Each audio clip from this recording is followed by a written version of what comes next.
Já, velkomin í úrval vikunar sem við köllum, þar sem við tökum viðtöl úr ýmsum þáttum, skeytum saman hérna í eitthvað nýtt samhengi kannski, ég veit ekki, og spjöllum aðeins á milli. Oddný Ævarsdóttir hérna með mér, þetta er velkomin. Takk. Við ætlum að byrja á síðastliðinn sunnudegi, deginum áður en Bjarni Benediktsson sagði af sig þingmennsku og lýsti yfir að hann yrði ekki framboðið til formanns Sjálfstæðisflokksins. Það voru hérna að ræða svona pólitísku stöðuna, svolítið bara áramótin. Kristinn Hrafnsson, blaðamaður, Ragnhildur Alda Vilhjálmsdóttir, borgarfulltrúi Sjálfstæðismanna og Þóra Kristín Ásgeirsdóttir sem upplýsingafulltrúi í íslenska erfðagreiningar en með langar reynslu í blaðamennsku eins og reyndar ég og Sigurjón bróðir minn. Ég held að hann hafi reynt að giska á að hann væri kannski svona 160 ára reynsla í blaðamennsku. Já, með Kristni líka, já. Kristni og Þóru Kristínu. Já, ykkur öllum, já. Ég segi þetta núna vegna þess að samtalið snýrist náttúrulega ykkur leiti pólitík en kannski meira það svona hvernig pólitíkin birtist okkur í umfjöllun megin straumsmiðla sem einhvern veginn er bara mjög lítil og máttlaus og skrítin einhvern veginn umræðan. Já, eru kannski ekki að þennan dag til dæmis, var það ekki það?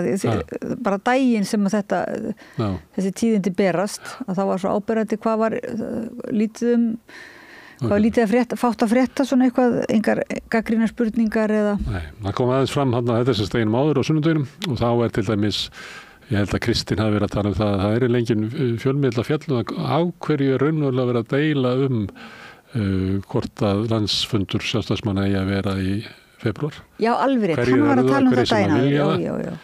Og af hverju vilja það og eitthvað fleira sem er bara eðlilegt hlutverk fjölmiðla. En það var ekki og svo snýrið þetta margt annað, bara fjöllunum alls konar mál sem að kom ekki á svona fram í fréttum og eru ekki í svona hinni almennu umræðu, verður að segjast. Já, það var mjög skemmtilega spjall fannst mér og áhugavert að heyra þetta. Við skulum heyra það hérna umfjöllunum pólitík og svolítið blaðamennsku daginn áður en að Bjarni segir af sér.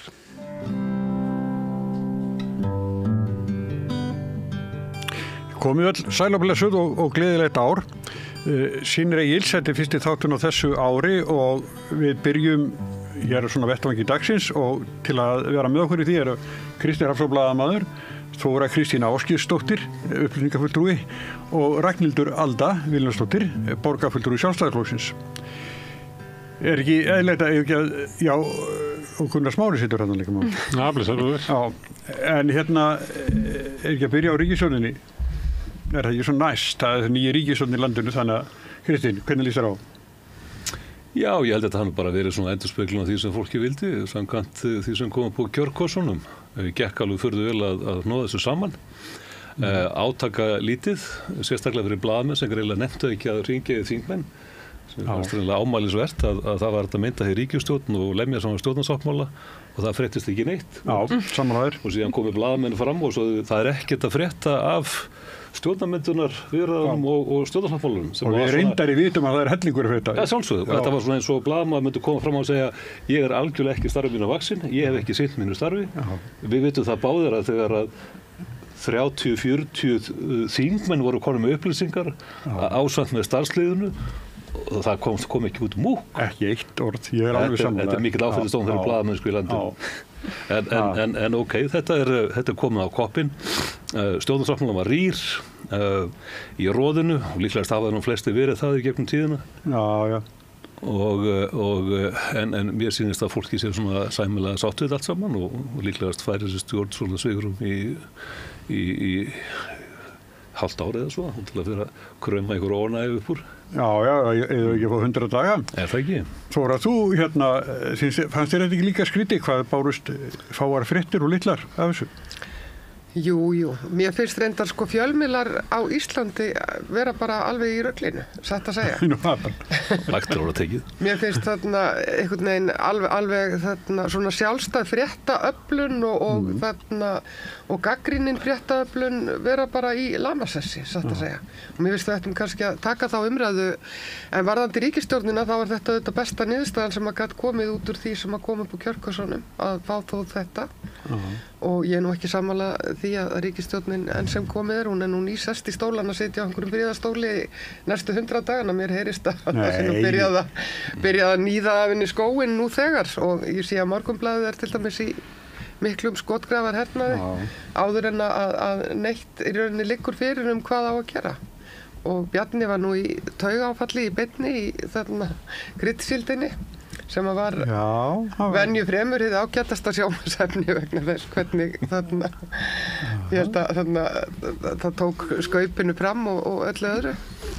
Það var svolítið bátt. Það var ekki erfitt að vísu. Nei, það er ekki. Herru, Ragnhildur Alda, þú ert úr Valhallagenginu. Já, ég Valhallagenginu, já. En hvernig líst þér á það? Nú er þið í stjórnarandstöðu eftir ég... Það gerist mjög sjaldan. Já, augljósum ástæð. Þá líst mér ekkert alltaf vel á þetta. Nei. En það kannski kemur engum hér á óvart. En ég hins vegar bara eins og mjög margir heldur forvitin að sjá hvernig þessi framvindur, þær hafa 3 ár verið að gera margt öðruvísi en hefur áður verið gerst. Og ég svolítið forvitin af því að þegar maður búin að starfa í þessu og taka þátt í þessu svona lengi eins og segi ég en þá samt sem áður þá maður búin að fara að gera marga baráttur eitthvað meginn og það er svona áhugavert að það eru kannski ekki endilega að fylgja neinu svona formi sem ég hef séð áður á hlutunum í því hvernig það er mynda ríkisstjórn og til dæmis að vera ekkert með allt og langan stjórnarsáttmála heldur bara að vera með svona þetta helsta og ég fór þá velta svolítið fyrir mér með stjórnarsáttmála vegna þess að þeir ekki í raun og veru bara þetta er það sem við ætlum að gera svo hefur nú kannski verið vandamálið þá helst að fólk sé ekki að gera það sem stendur í stjórnarsáttmálanum það hefur komið fyrir eða ekki gera eitthvað annað en það sem að stóði í stjórnarsáttmálanum og þá velti maður fyrir sér hvað allir þessi mun koma til með að þýða því hann er lítill en annars er sammála mér þótti skaupi ekkert svo gott en mér fannst Grittsíldin betri en aðalega þótt ég hafi nú ekki alveg verið á þeim buxunum að Bjarni hafi verið að fá taugafall að það fannst mér svolítið gaman að sjá hvað Inga er bara segir bara það sem henni finnst vitið hvað við af því að þegar að það er einhvern veginn svona alltaf sparkað í mann með það að þegar sérstaklega með eldri konur og þær megi ekki vera leiðilegar að þær fái á sig eitthvað svona stimpil og svo sér maður þarna bara konu og í raun og veru besta aldri búin að ná að skara bara ansi mikið fram hún er bara dröllið mann og annan í áramótin og henni er alveg slétt og það er svolítið þóttum að sé stundum bara hvað segir hún næst það er það líka skemmtilegt að horfa það er skemmtilegt áhorf skulum við segja hún er blátt áfram já hún bara var með náttúrulega smá dólk en það var ekkert leiðilegt að horfa á það nei þannig að ég þannig mér finnst eins og þótt ég hefði viljað sjá aðra niðurstöðu sjálfsögðu að þá finnst mér þetta samt ekkert endilega leiðilegt áhorf en sem komið er. Nei.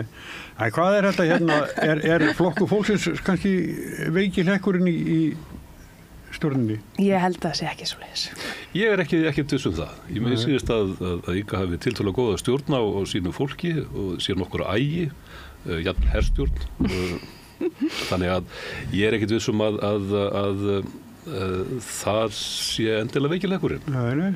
Ég er ekki með þá tilfinningu og það fer náttúrulega kannski eftir baklandinu hvar sem það er og hvernig það er innstilt. Það er náttúrulega augljóst að það verður ekki hægt að upplifa nema uppfylla brota af gjafalistanum til jólasveinsins, það er nokkuð ljóst og lítið og kannski seint á kjörtímabilinu. Þannig að En í heildina litið sjálfur sér þá er þetta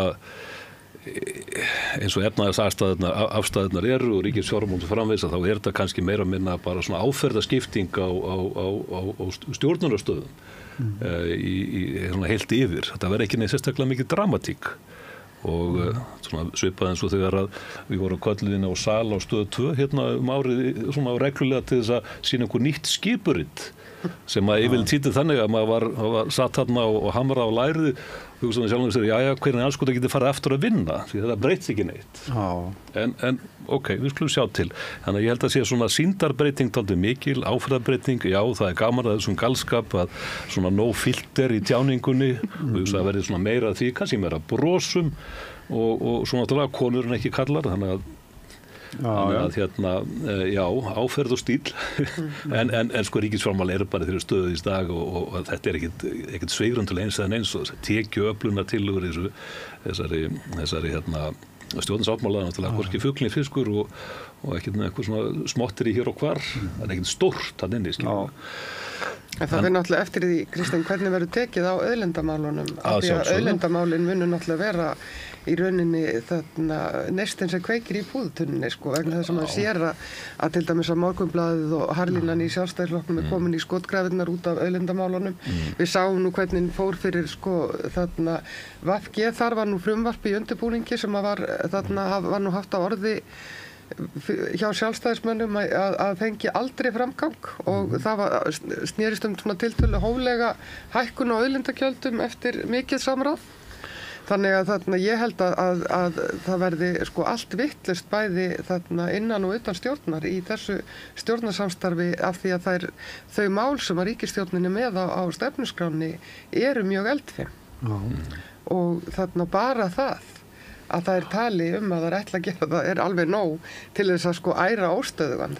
Og þá eflast andstæðingarnir. Og það alveg rosalega öflug svona mulningsvél bæði hjá samtökum í sjávarútvegi og mokkanum og við þekkjum þá, höfum séð þau vinna og það ekkert smá engin smá forapittur þegar það fer á stað Nei, það er bóðað það Rænhildur, Alda. Það er búið að vera hörð stjórnarandstaða. Já, vonandi. Hún á alltaf að vera hörð. Það er bara mjög mikilvægt hlutverk stjórnarandstöðu að vera að rýna og standa vaktina og vera með eftirlit. Það er það sem við eigum að gera. En nú er þessi stjórnarandstaða nákvæmlega sem þú ert að vísi, er aðalega með eftirlit með sérhagsmunum.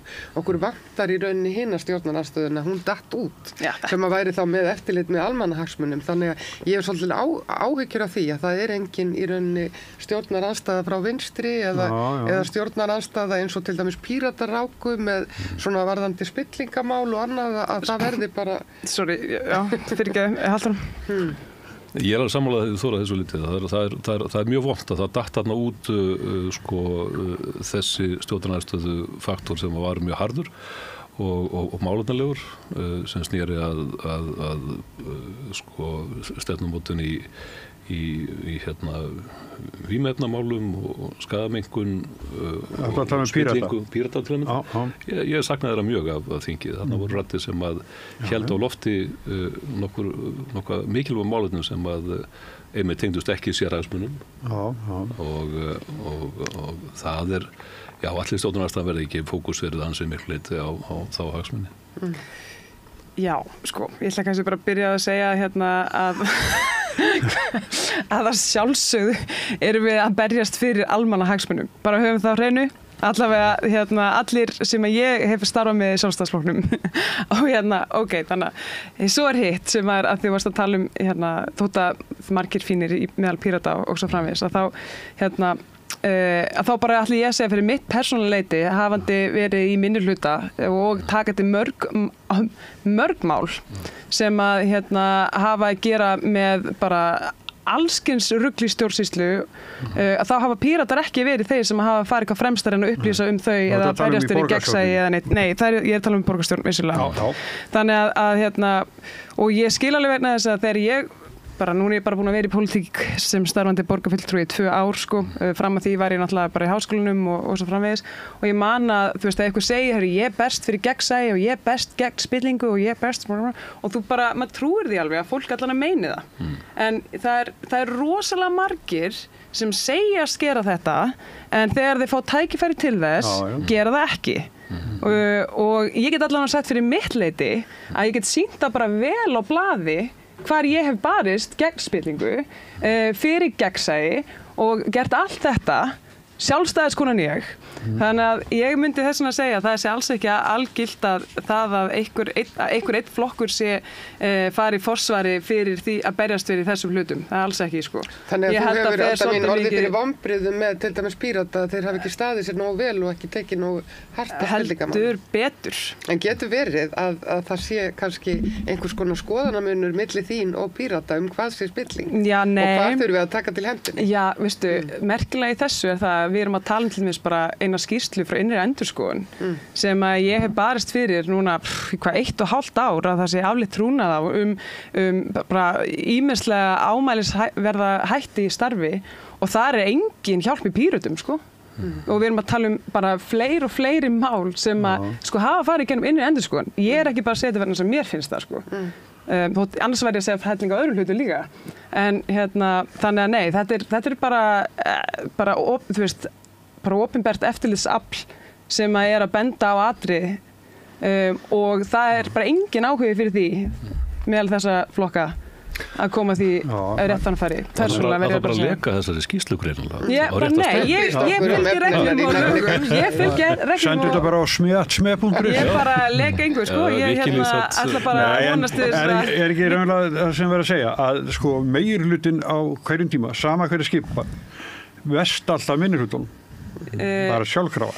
Nei, veistu, ég held að sé bara oft þannig að sko það auðvitað alltaf svolítið út frá því hvar þú stendur. Ég get alveg skilið það. Það alveg erfitt að vera í meirihluta, það erfitt að vera í ríkisstjórn. Þú ert kannski með hellinga góðu fólki að gera bara góða hluti, en svo stundum líka lendir fólk í því að vera óvart að verja eitthvað sem það vill ekkert vera að verja, skiljum. Og ég hef alveg skilning fyrir því, en þess vegna bara rosalega mikið að þegar við erum komið með aðila, einhver óháða aðila eins og við nefndum sko, eða whatever, skilur að hlutinir, að það sé bara regla hlutina, kerfið og reglum hvernig kerfið á að ganga og því sé bara fyllt, vegna þess að það bara verður að vera yfir allan vafa hafið, sem sagt, það atriði. Það til regla svona trúnaðarmál, eða stendur trúnaðarmál á plagginu, að þá átt að leka því svona innan viku. Ef það stendur algjört trúnaðarmál, þá átt að leka því strax. Já, ég hef bara einhver lekið enn, sko. Ég bara því miður. Ég ætla bara að gera hlutina rétt. Við þurfum að ræða saman til þáttingur svona nokkuð prinsip. Eða blaðamenn sem að fjallum undan þeir eiga átt að sjá þessu og byrja að hringja og fiska, sko. Nei, en svo að við vorum að tala fjölmiðla áðan og við vorum að tala eftirlit og allt þetta sko, og það sannlega þannig að minnihlutinn, það eitt af þeirra hlutverki, þú veist, bara stjórnarandstaðan og minnihlutinn sama hvar, að hafa eftirlit og líka vera með að gagnrýna það sem betur má fara og svona. En svo það annað sem þið nefndu líka, það að fjórða valdið, þú veist, það kannski þetta bara neysluhyggjan í fréttaflutningi almennt. Það að fólk þarf að koma út fréttum strax og mikið og fólk hefur minni eitthvað meginn kannski hvað segir maður nennir ekki að lesa fréttir jafn mikið og allt þetta dæmi sko, en svo veit maður ekki því að fólk var að skrifa ýmiss konar blöð fyrir 100 árum og fólk nefndi að lesa það líka mismikið milli bústarfa og svona en við almenningur og við kjörni fulltrúa líka við þurfum að reiða okkur á þessar stoðir til þess að gera, hvað segir maður, bara að minnsta kosti gera sitt besta, sko. Og innan, sko, ramma þess að enginn fullkominn og allt það, sko. En já, þannig ég veit ekki, og ég held að þetta sé eins og að við vorum að tala líka þetta með hana, hvort að flokkur fólksins væri kannski veikleikin í hinn og þessu, að það mjög áberandi alltaf rétt fyrir stjórnarmyndunar viðræður eða rétt fyrir meirihluta viðræður eða eitthvað þannig að þá fer af stað svona ákveðin áróðslína í bara bæði meðal fólks og í fjölmiðlum af því að þú veist engin fjölmiðl fullkomlega hlutlaus af því að manneskjur ekki fullkomlega hlutlausar þú veist það bara þannig við reynum að vera það en það alltaf einhver rödd allavega en það sem að fer af stað þá alltaf einhver svona yfirlýsing að hinn og þessi sé sko óstjórntækur og þetta þótti mér nefnilega svo áhugavert núna að sjá til dæmis eins og Dag og Kolbrúnu Baldurs vera að fara saman í ríkisstjórn vegna þess að þetta var Kolbrún Baldurs átti að vera fullkomlega óstjórntæk sko þegar við vorum í meirhlutaviðræðum að það átti að vera bara engin leið að fara í samvinnu við hana. Hún mjög dugleg í borgarfundi. Já, hún var bara dugleg í minnihluta, skilur, pirrandi fyrir meirhluta og þá náttúrulega fór að staði þessi lína og hún væri náttúrulega bara algjörlega óstjórntæk sko en hún það auðvitað ekki og frekar en nokkur annar og það sem hefur alltaf verið viðlóðandi við stjórnmálin að þú ert alltaf með algjörlega sko sama safna alls konar rugluðu fólki í þessu, þú veist, þá talum að þú þarft að vera svona smá klikkar en enna þessu sko, skulum bara segja þessu og þú veist, og sumir eru bara með þetta í mismunandi skömmtum og allt það sko, en svo gerist eitthvað merkilegt þegar að fólk fer í í meirihluta eða ríkisstjórn að það yfirleitt ekki endilega sá sem að þú myndir halda fyrst sem er vandamáli, það oft einhver annar sko. Þannig ég er alveg sammálaður í því að það fer svona lína af stað þar sem að eitt hjólið er í rauninni því ég lýst yfir í upphafi að það sé sprungið og það var VG í síðustu ríkisstjórn og þá var alltaf þarna áherslan á það að VG væri að laupast undan merkjum, nú er það Flokkur fólksins, svo í rauninni fara skoðanakannanir á stað leið og sko gagnrýnin og þarna byrjar á ríkisstjórnina og það fyrir að molna undan einstaka flokkum og þá fyrir maður að sjá skiluru, hvort þeir hlaupi í vörn og það þarf ekki. En það er ekki sko ástæðuleysi kannski sko því að Flokkur fólksins er óhefðbundin flokkur, hann er bara yngu, það er engin landsfundir haldnir eða þetta er svona, hún bara hefur þetta og það er óhefðbundið og svo kemur til dæmis eins og núna Eyjólfur Ármannsson sem er sveitarstjórnar samgönguráðherra sem að tala alltaf bókun 35 væri brot á stjórnarskrá en hann alltaf samt að greiða atkvæði með því núna staðin fyrir að mér heyrist að vera að segja hann alltaf að setja hjá, var það ekki? Jú, það er kannski, það er þá breyting. Fyrst var hann bara, það er tilvitnanir í hann, það sem hann segir hitt, sko. Já, en þá var hann í stjórnaraðstöðu, hann er búin að lýsa því. Nei, eftir, sko. Nei, hann er búin að lýsa því yfir, ég heyrði nú bara eitthvað viðtal við hann, eitthvað staðar, þar sem mér heyrðist að hann ætlaði að setja hjá. Já. En auðvitað er Flokkur fólksins óhefbundin, það er alveg rétt og óhefbundin valdastruktúr en manni hefur nú stundum fundist með flokkana að valdastruktúrin þar sé svolítið svona Potemkin tjöld líka. Jú. Þetta gólu það að Flokkur fólksins að vera óstjórntæku þóttu meirilega bara broslegt. Já, ég hef aldrei sagt því að þetta Nei, en ég meðast til að besta rökstættafæslan á því til röksturins því að þetta verið ekki stjórntæku flokkur var að hann hefði aldrei verið ríkisstjórn áður sem að er svona dálítið sérstök lógík sem að út úr kortinu en ég ætla ekki nefna nöfni þessu samhengi en þekktur álduskjáðu hélt þessu fram en hérna það er samt sem maður kannski ágætt að sé verði smá áferðabreyting á pólitíkinni sem að mögulega einhver léttleiki sem að kemur hérna inn léttleiki í því skyni að það sé betra upplýsingaflæði og annað og ekki veitir af því að ekki eru blaðamenn að sækja fréttir það er alveg gessla handónýtir ef fréttin gísi ekki undir raskatarna á þeim og Reykjanesi þá bara verður hann ekki til skilur. Þetta er algjörlega ótækt ástand og var nefna tvö dæmi, allavega eitt dæmi annars snýr nú að flokknum þínu Alla ég mig fram landsfundurinn sko, ég veit ekki hvað er búin að marga fréttur deilur það hvort eiga að halda landsfund í febrúar eða ekki og þetta er búið að fara fram og tilbaka ég hef ekki séð nokkuð einasta blaðamann reyna að segja mig frá því hvað hvað snýst þetta mál af hverju má ekki halda hann í febrúar eða af hverju þarf að halda hann í febrúar eða af hverju þarf að fresta honum eða ekki fresta honum ég hef kannski mistað einhverju en þetta hefur bara ekki komið fram þetta finnst mér alveg ótrúlega skrítið sko. og þannig að það er bara, menn taka þarna við einhverjum, þannig að fréttin er ágreiningurinn hvað? Það vantar allar analýsur. Það er bara, og það er engin, sko, það er ekki lengur þannig að þú einhvern veginn kveikir á sjónvarpsfréttum á hverju stöðinu sem og þú fáir eitthvað svona skúpp eða þú veist það sem verið að segja þér eitthvað sem þú veist ekki en það er engin það er bara verið í rauninni að telja upp og myndspreyta gamlar fréttir sem að hafa verið í rauninni í gangi á öðrum miðlum allan daginn. Já. Og síðustu daga hafa svo verið alveg ótrúlega, mér finnst alltaf svona leiðilegt að tala um þetta sem eitthvað komist að því að þarna kemur náttúrulega andlát við sögu en sko það var þá hræðilega atburður jólin að bráða tilfelli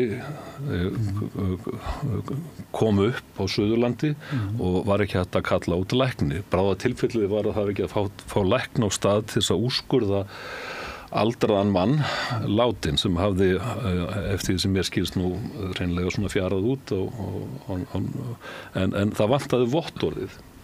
Þetta er búið að hleypa á stað sko fréttarhrínu núna sem að er sko hreinlega komisk. Fyrstu fréttir mínar að þessu voru að undir fyrir yfirskriftinni Suðurlandið að verða eyðimörk.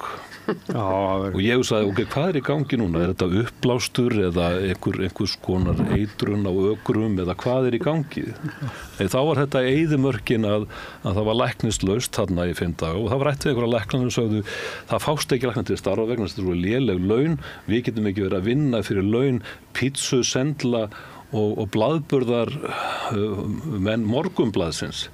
Og í sömu frétt var samhengið var rætt það að sko það var verið að bjóða læknum upp á það að taka 5 daga jólabakvakt fyrir 500.000 þegar þeir gætu fengið 1 milljón annar staðar utan stjórnsvæðis heilbrigðisstofnunar Suðurlands. Ég veist að í anskoti eru pítsasendlar konum með góð laun eða útburðar börnin hjá Morgunblaðinu en hérna, þannig að þetta í svona einhverju hýperbólu sprengt upp frá þessu bráðatilfelli að það vantaði vottorð á jólunum. Ég hef nú haldið að bráðatilfellin hefðu nú kannski þarna verið alvarlegri ef það hefði snúið að lifandi fólki sem væri í sko sárri. Auðvitað gerir maður ekki lítið úr því að fólki getur hafa brugðið við þetta en ég sé ekki alveg að þetta hafi verið svona bráða mál. Nei, og eina greiningin, ef greining vildi kalla sem náttúrulega engin, eiginlega sjálfs að hlaupa í bara svona megafónu og láta fólk blása út, svona einhver gífuryrði og stórar yfirlýsingar. En ég einhver nær, það var þar. Ég ætla ekki að draga það í efa, það má bæta væntanlega mjög úr heilbrigðisþjónustuna á vinsælegasta kjördæmi Sjálfstæðisflokksins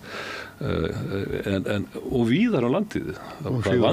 Það er vandi í heilbrigðisþjónustunni, en þetta ekki en það þarf að greina hver vandinn og það þarf að koma með þarna fréttir það áður en að menn hlaup upp til handa og fóta því að 100 ára gamall maður ekki úrskurðaður látin á jóladaga því að læknir telur það ekki neyðartilfelli og kemur ekki á staðinn. Kannski það bara bæta alþýðufræðslu til þess að fólk geti verið vistum verið með þá hreinu að aldra ættingin hafi skilið spegill fyrir við. Hjúkrunarfræðingur á staðnum en þetta bara læknar einir geta gefið út dánavottorð. Það var það, en þau fluttan í líka geymslu sko. Án dánavottorð. Þetta er mjög óþægilegt mál til að vera að ræða svona en þetta er dæmi ég alveg sammála því svona undarlegan fréttaflutning en það sem að mér finnst dæmi undarlegan fréttaflutning af almannahagsmuni sem ég myndi vilja taka líka til handagags að því við erum að ræða þetta.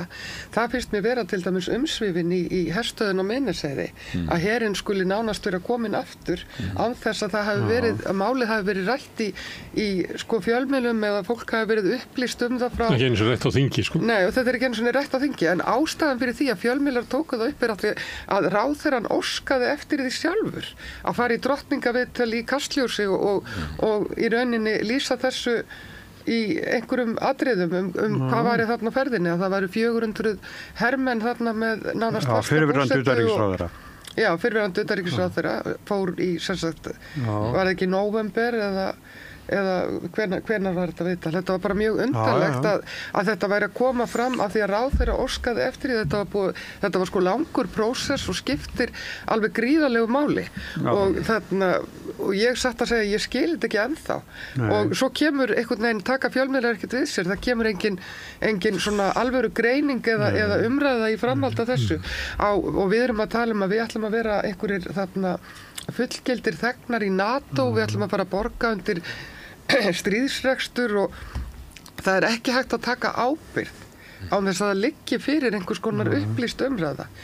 Ég get til dæmis nefnt Svíþjóð sem dæmi að þar er næstu því daglega verið að hamra á því við fólk að það sé svona raunveruleg hætta á stríðsátökum og heimili eigi að búa sig undir það þurfa bara hlaupi í byrgi þau að vera með neyðarbyrðir heima af því að Svíþjóð er að taka afstöðu, Svíþjóð er í NATO og er að taka afstöðu í þessum alþjóðamálum og er þar að leiðandi orðið skotmark.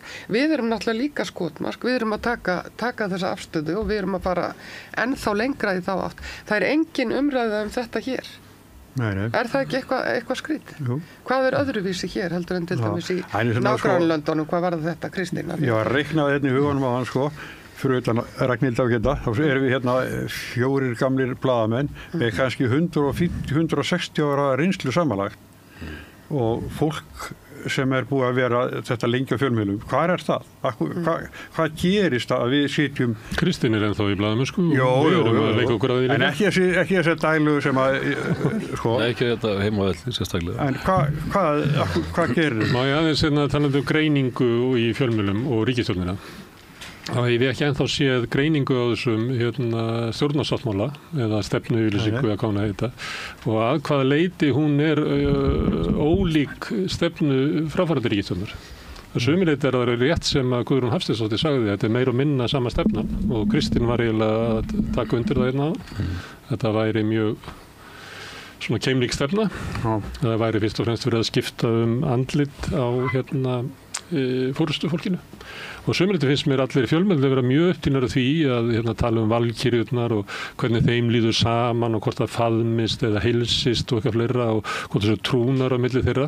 Þó svo allir blaðamennin hafi farið í gegnum ríkisstjórn Katrínar Jakobsdóttur í 7 ár þar sem öll athygli var það á eitthvað ótrúlegt tengsl Bjarna og Katrínar sem að þeirra upp staðið skiptir engu máli. Því að þú ríkisstjórn bara fjaraði frá þjóðinni hægt og bítandi í einhvern veginn þessari hugmyndum að allt skiptir máli, hvernig þeim líkaði hvort við annað og hvort við liði vel að vera í sama herbergi en samt fara blaðamennir einhvern veginn með þessa ríkisstjórn og láta þetta vera aðalatrið. Greina ekki stjórnarsáttmálann. Erum við að fara að horfa á breytingar í húsnæðismálum? Nei. Erum við að fara að horfa á breytingu í utanríkismálum eins og hér er rætt? Nei.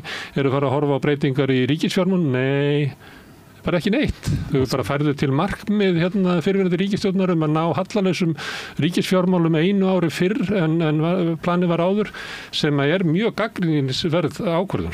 Af hverju við þegar hagkerfið að fara að sigla, það er lending núna, það allt og háir vextir með verðbólgu og það er bara öll fjárfesting að kapna, almenningur á ekki efna á kaupa þessu húsnæði, þá ætla þau að fara að draga saman fyrr út í ríkisfjármálum að þess að vera með sérst á planum það.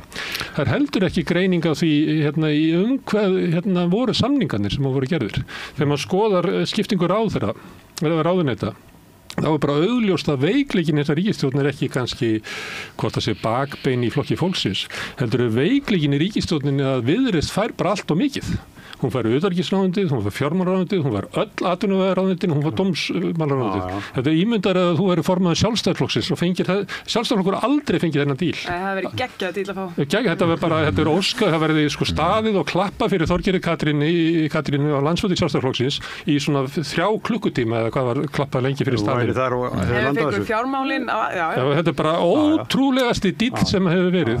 Hvað fær Samfylkingin? Hún fær forsætisráðuneytið sem við höfum lært á tímabili Katrínar Jakobsdóttir skiptir engu máli. Það er valdalaust embætti, þú þarf þetta að vera að svara fyrir hina. Þú hefur ekki sérstök völd. Þú ert átt að halda þessu saman og einmitt þú þurfa að svara fyrir skammir ríkisstjórnarinnar.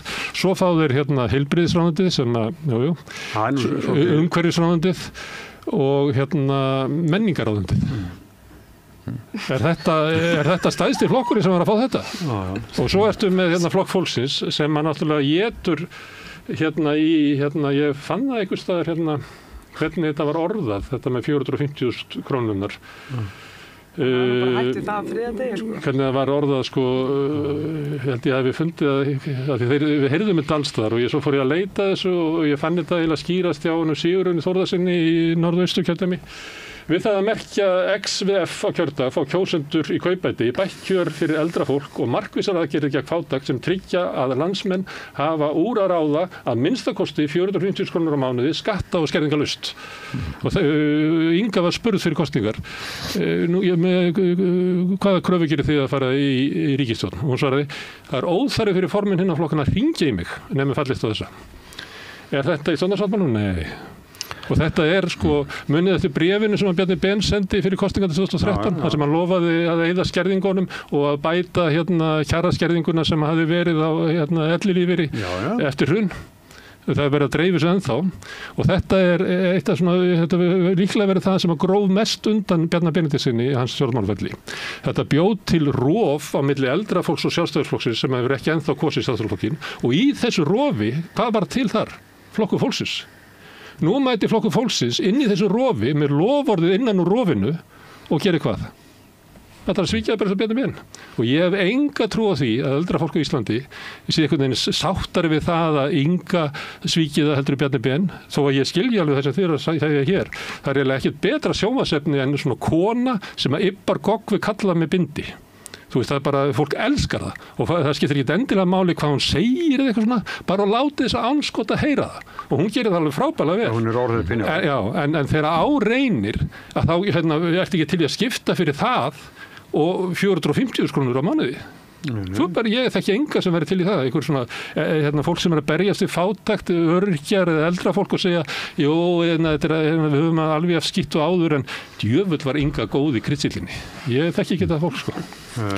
Almenningur er skynsamur, þannig ég held að þessi ríkisstjórn eigi eftir að missa mjög hratt fylgi. Ég sá það í fyrstu könnuninni og ég held að þessi ofmetið hvaða fylgi og þessi meðbyr hún hafði með að við umræðanir hafi verið í fjölmiðlum og ég var alveg hissa þegar ég sá könnunina að þessi samanlagt fylgi flokkarnir komin í 50%. Og ég held í alvörun að þeir myndi liftast upp í 60-70. Ég held að þessi ríkisstjórn er að byrja með kannski 80% stuðning, bara eins og best hefur gerst á fyrri árum. En mér syns hún bara alltaf að vera að byrja eiginlega svona svipuðum stað og ríkisstjórn Bjarna Benediktssonar 2017. Það byrjaði strax að málna undan Flokki fólksins, einmitt út af þessari umræðu sem þú ert að lýsa. Við skulum nú leyfa þeim að fara af stað og sjá hvað verður hægt að gera fyrir þarna. Auðvitað hefði verið betra að hafa það í Ég er bara að nefna það sem hefur komið fram, sko. Ég er ekkert að bölganir.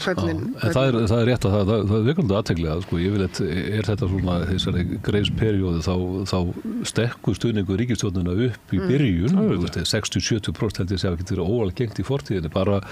Bara svona til að leifum að fá smá tækifæri til að sýna sig. Bara allir verið að veifa, þurfa að leggja á stað. En yfirleitt þá er ekki byrjuð svona hörð stjórnaranstaða, Kristinn, sko, áður en að ríkisstjórnin tekin til starfa, eins og búið er að vera. En greining á stjórnarsáttmála náttúrulega er óskaplega fljót gerð. Það er náttúrulega anskotin ekkert í þessu. Það er bara þannig að þú greining sem að þú fórst hérna yfir Smári var náttúrulega bara svo greining sem er til dælu auglesanleg úr þessu. En af hverju erum við ekki að hlusta á þetta á RÚV eða hlusta á þetta á Vísi eða lesa þetta í mótmælum? Þá ættum við ekkert erindi hérna til þín til að segja þetta nákvæmlega hér, sko. Er það ekki? Býða bara í fagstakið. Nei, að sjálfsögðu það vantar þessa greiningu og greining á því sem ekki er í pappírum er náttúrulega mjög mikilvæg líka, sko. Til þess að, þú veist, keisarinn er ekki með fötum, það er oft mikilvæg frétt. En ég held að ríkisstjórnin springi þessu að Viðreisn er bara með allt og mikil völd að hvorki Samfylkingin með Flokkur fólksins mun þola það til lengdar. En af hverju fenguðu svo mikið? Já, af hverju gaf Samfylkingin frá sér? Af því að Viðreisn gat myndað ríkisstjórn með öðrum en Samfylkingin ekki. Heldur að það hafi verið beinhótun? Heldur hún hafi verið með? Nei, þú þurft ekki að segja, það bara stóð yfir. Ég get orðið forsætisráðherra með Bjarna og Sigmundi. Já. Ég held það, sko. Líklega. Það virkar sem hérna svona augljósar skýringin og oft er það þannig að það er ekki stórt samsæri til. Þetta er auðvitað að kaupa, sko, Viðreisn til að vera með. Já, allir vissu það við borðið. Þeir völdu, sko. Allir vissu það við borðið. Af því að nú líka tekur Samfylkingin, sko, mjög erfitt ráðuneyti sem er heilbrigðisráðuneyti sem að gefur svona lítið þarna. Það er yfirleitt, það logar allt strax. Eyðimörkin á Suðurlandi kemur komið beint að það er náttúrulega með, sko. Það hefur alltaf verið þannig að fólk tapar í heilbrigðisráðuneytinu. Í gamla daga var þannig að heilbrigðisráðuneytinu var alltaf veikir eða slasaðir eða eitthvað. Það var bara eins og það var eitthvað böl yfir þessu. En ef það er einhvern veginn tóm að fara allir að segja við stjórnmálaferðil Svandísar þá held ég að hann hafi klárast í heilbrigðisráðuneytinu, sko. Já, en svo hefur þetta líka svolítið að gera með bara hvað þú ert að reyna að gera vegna þess að hérna kemur núna bara kannski hægri konunni mér fram og það, sko, ef við ætlum eitthvað með að nálgast heilbrigðiskerfið þannig að ríkið eitt geti veitt heilbrigðisþjónustu eins og almenningur vill. Já, sko máli er ekki bara freka markmið að veita heilbrigðisþjónustu og að bara það sé sama verð. Nei, ég held að sé þannig að ef þú ert heilbrigðisráðherra á Íslandi þá áttu að búa til heilbrigðiskerfi sem almenningur vill. Já. Ef þú vilt búa til einkareiki heilbrigðiskerfi þá skal bara flytja til Bandaríkjanna. Þú veist, sko, hérna Gunnar. Sko, fyrsta lagi, það er bara einn kaupandi heilbrigðisþjónustu í Íslandi. Það er ólíkt með okkur hér og til og með sér Breitlandi líka og jú, það er single payer system, NHS eins og Ísland er með single payer system sem að því það er bara einn kaupandi heilbrigðisþjónustu og það er Íslenska ríkið. Þannig að það skiptir Ég hef borgað sko í klínikinni sjálfur fullt gjald. Já, og það er vegna þess að klínikin er ekki undir sjúkratryggingum. Það eru 2 kerfi. Já, og 2 kerfi eru, sko, ef þú ætlar að vera með single payer systems og þú ætlar að gera það almennilega, þá hleypur öllum undir sjúkratryggingar. En það sem hefur verið og það sem er ollið því að hér eru orðin 2 kerfi er að við erum alltaf að skipta milli heilbrigðisráðherra á svona 3 til 4 ára fresti. Einn er að vill ekki vera með neitt einkarekstur og ætla sko að refsa þeim sem eru einkareknar bara heilsugæslustofnanir og svo ertu með aðra sem að vilja bara að láta bara alla hjálpa stað því það þarf þorp til þess að leysa vandan, skilur. Þú nefnir NHS eru grafið að innan með einkavæðingu og útvistun, þannig að það er eiginlega ekki svipur og sjón og er að hrynja það kerfi og veldur því að hérna sem áður var sko bara krúnudjást Breta. Allir elskuð NHS að núna logar það í sko verkföllum og átökum og er að brotna vegna þess að stefna Sjálfstæðisflokksins hefur verið farin bæði af Íhaldsflokknum og Verkamannaflokknum í Bretlandi. Já, áhugavert líka að læra af mistökum annarra. Já, áhugavert líka í þessu er að við ekki bara svo Danir eða Færingar. Danir eru líka með single payer system. Skotar eru með miklu betra kerfi. Já, Skotar eru með öðruvísi en þeir eru samt sko, en Danir líka með single payer system og held í Norðmenn líka. Þeir hafa ekki eyðilagt það voru náttúrulega hægri stjórnir bæði í Svíþjóð og Noregi og Danmörku sem að þarna eyðilögðu svolítið þarna heilbrigðiskerfið þar með því að koma inn með mikinn einkarekstur og það hefur nú verið sýnt fram á það að mikið af þessum peningum lendir í skattaparadísum og það er nú kannski ekki endilega það sem við erum að takast annars vegar erum við að tala um það að heilbrigðiskerfin á Norðurlöndunum séu ónýt af því það er einkarekstur í þeim en á sama tíma er þetta einn hvað bestu heilbrigðiskerfi í heimi. Þetta voru einn bestu heilbrigðiskerfi í heimi en það hefur mannað ég verða eins að segja vegna þess að mér finnst þetta svolítið sko orka tvímælis hérna vegna þess að við erum líka og þetta er nefnilega svolítið áhugavert en svo tala um hvernig stendur því að læknar vil ekki fara út á land og þetta bara alveg gömul og ný saga en ég ætla bara aðeins að summa saman í mjög stuttum máli þróun í heilbrigðismálum síðastliðin bara svona 50 ár. Fyrir að fyrsta þá erum við orðin miklu betri í að lækna fólk. Skulum bara byrja á því. Og það kostar miklu meira vegna þess að við erum miklu betri og það er bara geggjað. En það þýðir líka að það þarf fleiri, meiri framþróun og það er mikil framþróun á leiðinni og við þurfum að vera opin fyrir því að taka hana inn. Og En ef þetta kostar meira var ekki mistök að lækka skattana á fjármagnseigendur og stórfyrirtæki og svona var ekki mistök. Við getum haldið inni og vera bara góð heilbrigðisþjónusta. Það sem gerist þegar við lærum að gera hluti fyrst, þá eru þeir dýrir og svo verður alltaf betur og betri og þá verður ódýrara að gera hlutina. Það er bara þróun hluta almennt. Hún er eitthvað meira svona og það er nákvæmlega eins með bara heilbrigðisþjónustu og allt annað eftir því sem að við erum betur og betri að gera heilbrigðisþjónustu það eru líka ódýrara að veita hana og ég meina ef við ætlum að tala um hver getur framtíðin verið að þá erum við að fara að horfa miklu bara sko allt aðra heilbrigðisþjónustu en við kunnum að þekkja henni í dag. Gervigreindin er að fara að koma meira inn í þetta. Ég meina við getum verið að horfa á það að þú mætir, lætur taka svona eina stung úr puttanum á þér og svo færðu bara líka henni lyf.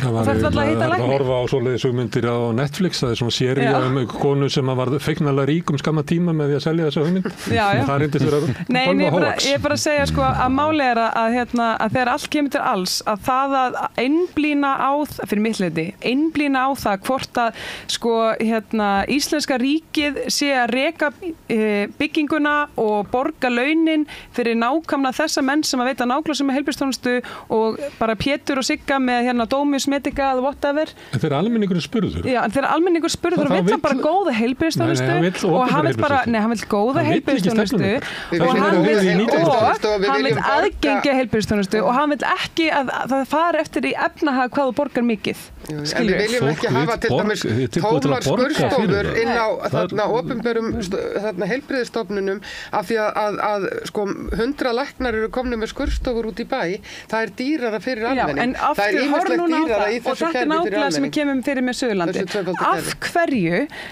Af hverju vill fólk ekki fara út á land að vinna þar? Hefur spáð því? Af hverju vill fólk ekki vinna á Landspítalanum? Ég get alveg sagt að það er í ástæðan fyrir að fólk vil ekki fara að vinna. Haldur þessi bara launin? Nei, heldur þessi rekstraformi? Heldur það að halda þig fram? Nei, ég er ekki að segja þessi rekstraformi heldur. Það er lækna skortur í landinu. Já, en ég ætla að segja ykkur hver ástæðan er. Það eru mjög það nefnilega ekki bara rekstrarformið, nákvæmlega svo rekstrarformið ekki bara vandamálið. Þetta fjölþætt og það einfaldlega það að ástæðan fyrir okkur fólk á erfitt með fórnarland það eru fáir læknar, það að vinna ógeðslega langar vinnutíma, það að og jú, það fær milljón en svo þarf að borga skatt af því og þú ert búin að vera, í 7 ár í námi og þú ert að vinna með gífurlega mikla ábyrgð og þú ert á bakvakt og það þannig sem það fyrir lækna út á landi, þeir að vinna allan daginn og raun og vera á nætuna líka það hringti þá og svo allan daginn eftir það líka og aftur. Þetta bara rosalega, það bara mjög fáir sem geta þraukað í þessu til lengdar. Og þetta, vinnu aðstæðunar eru vandamálið. Það það sem að gera verkum að fólk, það að það sé undirmannað. Þetta leysum við ekki með rekstri. Nei, en við leysum þetta heldur ekki með því að vera bara með opinbera rekstur. Nei, það líka bara einn þáttur af þeim sem þarf að leysa. Nákvæmlega, sem að þýðir að það að hatast út í einkarekstur ekki lausnin á þessu, Sjálfstæðisflokkurinn búin að vera meira minni ríkisstjórn síðan 1991, hann mætti þessu með því að leysa þetta ekki. Nei, en ég ætla að segja líka annað, vegna þess að þetta kemur inn á þegar þú varst að tala með ráðherrastóla. Og þetta nefnilega rosalega góð punktur, vegna þess að ef þú ert með, segjum þú ert með, fjármálaráðuneytið, þú getur alltaf sett aukinn pening hingað og aukinn pening þangað og allt það og það hefur vissulega verið gert, en svo þarf þetta að vera með ráðherrana sem að innleiða breytingarnar. Af því það oft gleymist að þegar þú ert í stjórnmálum og þú ert ráðherran eða í meirihluta eða whatever, þá þitt hlutverk að innleiða það breytingar sem fólk vil sjá, right? Og það bara þannig sem það er. Þannig að vera með öll þessi ráðuneyti og vera líka með fjármálaráðuneyti, þá getur þú væntanlega, ef þú ert með góða ráðherra, innleitt þær breytingar sem þú hefur lofað. Það einfaldlega þannig. En það ógeðslega erfitt til dæmis að vera, ef þú væri með, ef Katrín hefði verið eða Svandís hefði verið fjármálaráðuneytinu, en hún vill hafa hlutina ákveðin hátt, hún hefði alveg getað sett rosalega mikinn pening í heilbrigðisráðuneytið, en það þarf ekki þar með að segja að ef það hefði verið hægri sinna ráðherra þar, að hann hefði innleitt þær breytingar sem hún hefði viljað sjá. Þannig að það skiptir máli mitt hvaða flokkur með þessa veigamestu stóla. En ég held að svona almennt sé með þetta út á land og læknisþjónustu út á landi, hún miklu verri, hægt að kenna einhverjum einum flokki það, ég held að það sé ekki svona einfalt hins vegar að þá þegar við erum að skoða, og nú ætla ég aftur alveg að stuða því í dölu að þegar við erum að tala hins vegar það hvar hafa orðið framfærir og hvar hafa hvað hefur verið gert til þess að mæta aðgengisskorti á heilbrigðisþjónustu í Íslandi, því það vandamáli, opinbera kerfi ræður ekki við þetta. Nei. Og þá hefur einkareksturinn komið og hjálpað. Opinbera kerfi ræður ekki við þetta vegna það vanfjármagnað. Það sem vanfjármagnað? Já, ok. Þannig að það ekki átt að búa til krísu. Þetta bara vel þekkt að láta opinbera kerfi drabbast niður og segja að einkareksturinn komi og ég get lofað ykkur því að það engin stjórnmálamaður sem með sama hvaða flokkan í sem að hugsa með sér, nú ætla ég að fara á þing og ég ætla bara viljandi láta bara vera vonda heilbrigðisþjónustu sama hvað gerist fyrir lífi og líkama vina minna vandamanna og annara íbúa, bara vegna þess að ég vil sýna þeim í 2 heimana. Enginn svo. Sigurún fyrir vin og vanda að koma inn með þjónustu. Það nefnilega ekki svona. Þetta er ótrúlega, alls ekki. Það ógeðslega skrítið líka að halda því fram. Nei, það augljósarastæðar. En þetta við erum búin að ræða breska heilbrigðisþjónustu og NHS, ég er náttúrulega búin að vera með annað fótinn í Bretlandi núna í 15 ár og þó það sé búið að naga það að innan þá þjónustan þar margfalt betri heldur en hér. Ég er líka búið í Skotlandi með unga börn, briljant heilbrigðisþjónusta. Þetta einhver mýta sem að lengi hefur verið að hér sé einhvern veginn góð þjónusta svona samaburði við. Ég manna þegar maður var yngri alltaf verið að rakka niður opinberu heilbrigðisþjónustu í Bretlandi, það voru teppalega skurðstofur, óhreinindi og mikla og veit ég hvað og hvað. Þetta er alltaf bara að kjafta því. Þannig að ég hef sótt mér heilbrigðisþjónustu til Bretlands og Þýskalands. Ég kvartar ekki að mér að reyna að komast til heimilislæknis, ég bara flýg til Belgínar eða panta tíma í London. Ég þurfti að sér það heilbrigðisþjónustu og fekk skilaboð að ég þurfti að bíða í ár eftir greiningu hér. ég flög bara út til London og hringdi í næsta spítala og sagði hvort ég geti fengið tíma. Já, því miður nú mjög bókað. Ég á ekki neitt laust fyrir en í seinnipart næstu viku. Ég var fullborgandi að því ég nefndi ekki að sækjast eftir því að fá einhvers konar uppáskrift ég ætti rétt á innan NHS. Ég svo að reikna það saman þegar allt var, þannig að ég var fullborgandi utanakomandi þar inni. En þegar ég reiknaði saman allan kostnaðinn sem fólst í þessu, samanburði það sem ég ætti að fá hér eftir ársbíð, að þá var þetta á pari. Þetta er saman hjá mér, ég var í Frakklandi. Þú ert alltaf að fleia hérna út einhverjum. Ég var í Frakklandi, ég leitaði bæði til lækna og fór í rannsóknir og keypti lyf. Það sem ég borgaði þar, full borgandi utan kerfis, var alltaf minna heldur en það var þáttur sjúklingsins á Íslandi. Já. En ég heldur sért í EES. Við erum í EES. Nei, ég hefði þurft að fá heimilislækni til þess að... En varstu ekki með evrópska sjúkratryggingakortið? Nei, ég var ekki með það. Og ég vildi bara fá þjónustuna strax og eins og maður vill. Og þannig að... Ég get ekki annað dæmi. Ég átti pinning fyrir þessu og ég bara borgaði þetta en það kom mér óvart þegar ég fór að skoða þetta og ég var ekki að borga, ég var að borga basically að sama og ég hefði borgað hér sem fullgildur þegni í þessu samfélagi hér. Ég ætla að taka annað dæmi að ég skráði mig til heimilis í Danmörku og fór á Hagstofuna og fekk kennitölu og þetta dótt. 3 dögum seinna þá ringir í mig maður og kynni sig sem heimilislækni minn. Það var mér úthlutað heimilislækni bara á staðnum og hann sagði hvort ég vildi koma í svona tékk. Og ég sagði, nei, það er ekkert að mér, ég þarf ekki að vera tékk, það er ekki fyrir þig, vinnu minn, það er bara fyrir mig, svo ég veit hvernig heilsunaður er. Og ég var kallaður bara inn í tékk. Þannig að gekk ég inn í heilbrigðiskerfi í Danmörku. Þegar ég skráði mig aftur til heimilis á Íslandi, að þá var ég utan kerfis í einhverja 9 mánuði og ég fekk flogakast á þessu tíma og þetta fór í alls konar rannsóknir og bara guð hjálpi fólkinu sem lendir í þessu. Ég held að það kostaði mig 350.000 krónur eitthvað svona bara sem ég borgaði á einni viku fyrir að vera með flogakast. Þannig að íslenska kerfið mætti alveg skoða og bera og reyna að læra því sem er best gert.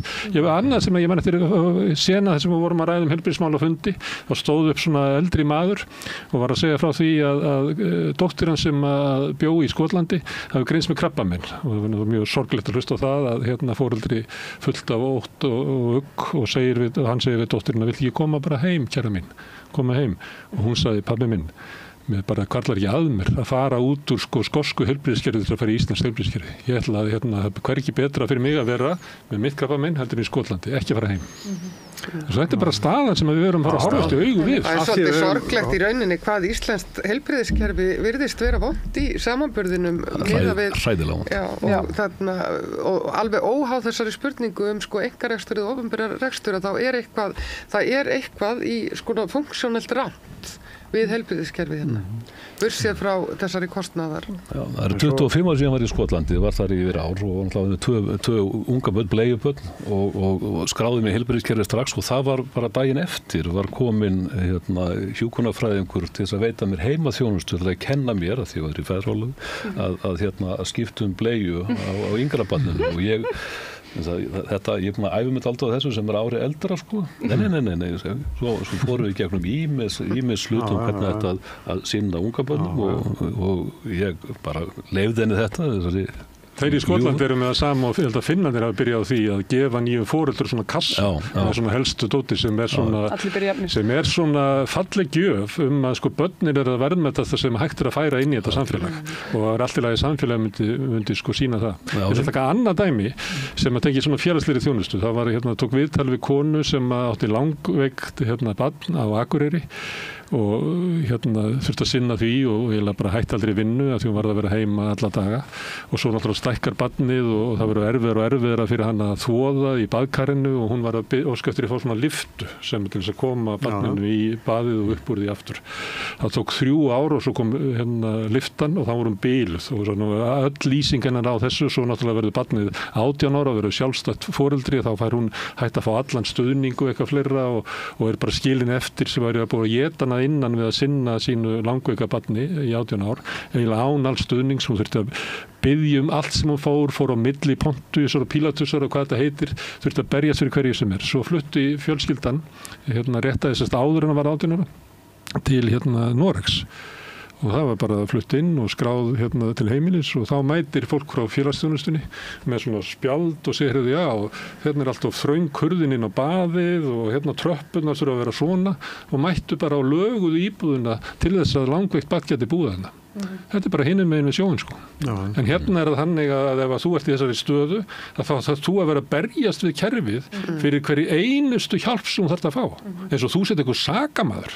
Það eitthvað stórkostlegt að í Íslandi sem maður þarf að laga. Það þessi hugsun samneysluna á Íslandi og barnavernd og svona hluti sem að við þurfum að laga. Já, til þess með þetta er mjög gott dæmi þér. Svo það náttúrulega oft þannig eins og þið hafi heyrt með farsældarlögin. Með farsældarlögunum þá átti að koma miklu meiri peningu vegna þess að við vorum bara að segja að þessi þjónusta sem við höfum verið að veita, hún bara ekki við hæfið þeirra sáttmálas og mannréttinda sem við erum búin að skuldbinda okkur að efna. Þannig að það koma farsældarlögin og þar með að koma fé til sveitarfélaginu því að sveitarfélaginu framfylgja sérstaklega þessari þjónustu, félagsþjónustunni og þjónustu fatlaða og börn og þess að þar. Og svo bara gerist eitthvað, þess að peningurinn kemur en svo stoppar þetta eitthvað með hér og virðið, bara hvað þetta breytir fyrir mig sem notendan, það bara eitthvað með ekki alveg að rætast eins og það átt að gera og það held ég sé oft kjarnin í mikið vandamálunum sem hrjáir okkar kerfi hvort sem það sé félagsþjónustan, jafnvel spítalinn að þótt þú setur peningi í þetta þá verða ekki þessar breytingar sem þurfa að vera í þjónustunni í kerfinu til þess að peningurinn leiði af sér þjónustuna sem á að vera gagnvart notendanum. Þetta bara virðist alltaf kapna í millilæginu. Skiljiði? Þetta líka eitthvað svona kultúr sem hérna. Við getum pröfað að tala við öryrkja Tryggingastofnun ríkisins sem að möndi ætla að væri eiginlega bara haldreipið þeirra. Þú veist, öryrkjar þeir upplifa þessa stofnun sem bara þeir eru í hatusambandi við þetta. Hvaða kultúr þetta á Íslandi? Akkur má ekki Tryggingastofnun vera rausnarleg og almennileg og alltaf reikna með því að Kristi þarf að okkur hjálpa að halda að hann sé ekki að ljúga. Það þessi sveita ómaga kultúr. Já, hann ennþá alltaf, þetta er hugafarsbreyting sem þarf að koma þarna til og kerfisbreytingar og reyna að hrista þessu upp í þessu. Mér finnst alltaf skemmtilegast að sagan af Tryggingastofnun þegar maðurinn sem misti fótinn og varð að fara á hverju ári til læknis til að koma með vottur það að fóturinn var ekki komin tilbaka á hverju ári. Þetta ekki lygi. Nei, ég held þetta sé ennþá þannig. Ég held það sé bara eins með blindir hafa kvartað yfir þessu. Já, fara sönnur á það að þú sért ekki búin að fá sjón eða löppinan í að kraftaverk hafi ekki átt sér stað á liðnu ári. En við að hverju vorum að tala um þetta? Vorum að tala um skiptingu í ráðuneyta? Já. En hérna ef við værum valnefnd hérna og værum að ráða heilbrigðisráðherra og Alma Möller yrði með umsegjenda með sína reynslu, við myndum öll að ráða hana. Hún að vera bráðalæknir og landlæknir og náttúrulega reynsla hennar og þekking hlýtur að vera með í mesta. En við myndum náttúrulega byrja á því, þetta náttúrulega pólitískt embætti, við myndum byrja á því að setjast niður með umsækjendum, ölmum þar á meðal og ræða hvaða hugmyndir þau væri að koma með inn í embætti. Þetta ekki embætti þar sem að fagmenntun skiptir öllu máli, heldur hugmyndir breytingar og þetta er svo flókið kerfi, það skiptir miklu máli. Já, ég meina eflaustu við skulum bara gefa ölmu það, hún verður góður heilbrigðisráðherra. Eitthvað bara allt annan að vinna, þá það líklega fyrstu 9-12 mánuðurnir bara að setja sig inn í þetta þannig að líklega sleppur við það, þannig að hún ætti að geta komið með svona að vinna á fyrsta degi það kannski munurinn. Ég held að í þessu sé bara mikið að vita hvað væntingar maður hefur til þess að það sé hægt að gera með ráðuneyti vegna þess að þetta náttúrulega þannig að ráðuneyti setur bara stefnu en aftur maður þarf fólk á réttum póstum að innleiða stefnuna og það eiginlega málið, þannig að hún getur sett stefnu ef að stefnu er góð og hún veit hvernig á virkja fólkið í á þessum póstum til þess að innleiða stefnuna, hún er góð breytingarleiðtogi, en þá kannski sjáum við betri þjónustu en þar, ég veit ekki alveg hún var náttúrulega landlæknisembættir nei, hún var náttúrulega landlæknir ég er landlæknisembættinu og þú veist, það var margt þar sem ég hefði til dæmis vilja sjá gert öðruvísi Nei, það er bara svona varandi einmitt þetta að taka út óþarfa skriffinsku í kerfinu þú veist, og líka taka slægina við kerfi þegar það þarf, þannig að í landlæknisembættinu, í landlæknisembættinu, og það þangað sem að þú ert að kæra til dæmis mistöku og fleira, eða þá ef að þjónustan ekki nógu góð eða ýmsir hlutir sem að þeir eiga að vera að taka á og vera þessi óháða stofnun eftirlitsstofnun með heilbrigðisþjónustu á landinu, og ég veit ekkert endilega, þú veist, ég meina geti að þau hafi staðið sig vel að mörguleiti, en ég hef aldrei eitthvað með séð eitthvað landlækni sem að þorir líka að tala við kollega sína það að það ekki í lagi hvað það fámennt á spítalunum og hvað það eru mörg atvik út af bara mönnunarvanda, þú veist, og að það sé ekki í lagi, Það verður bent á þetta þegar heilbrigðisstéttir fara í verkfall, þá gerður svona neyðarlisti, það lágmarks mönnun. Yfirleitt spítalinn aldrei yfir henni, þannig að það var eiginlega besta þjónustan væri í verkfalli. Með 110% nýtingu rúma á Herðan hefur ekki að tala Sjálfstæðisflokkinn og 10% alltaf göngunum með geymslu. Landsfundin í februar í vondaveðrinu. Nú viljum bara fá stutt á greining á þessu innanfrá, innan búðar. Segðu okkur af hverju óskupum. Fyrst að ég byrja að segja að það fyrir sama hvað fólk getur þótt Sjálfstæðisflokkinn, að minnsta kosti fólk að tala okkur, fólk alveg það ekki svona haldni landsfundir hjá flokki fólksins, og öllum sem ekki einu sinni í Sjálfstæðisflokknum mjög and það hvenær við höldum samt landsfund,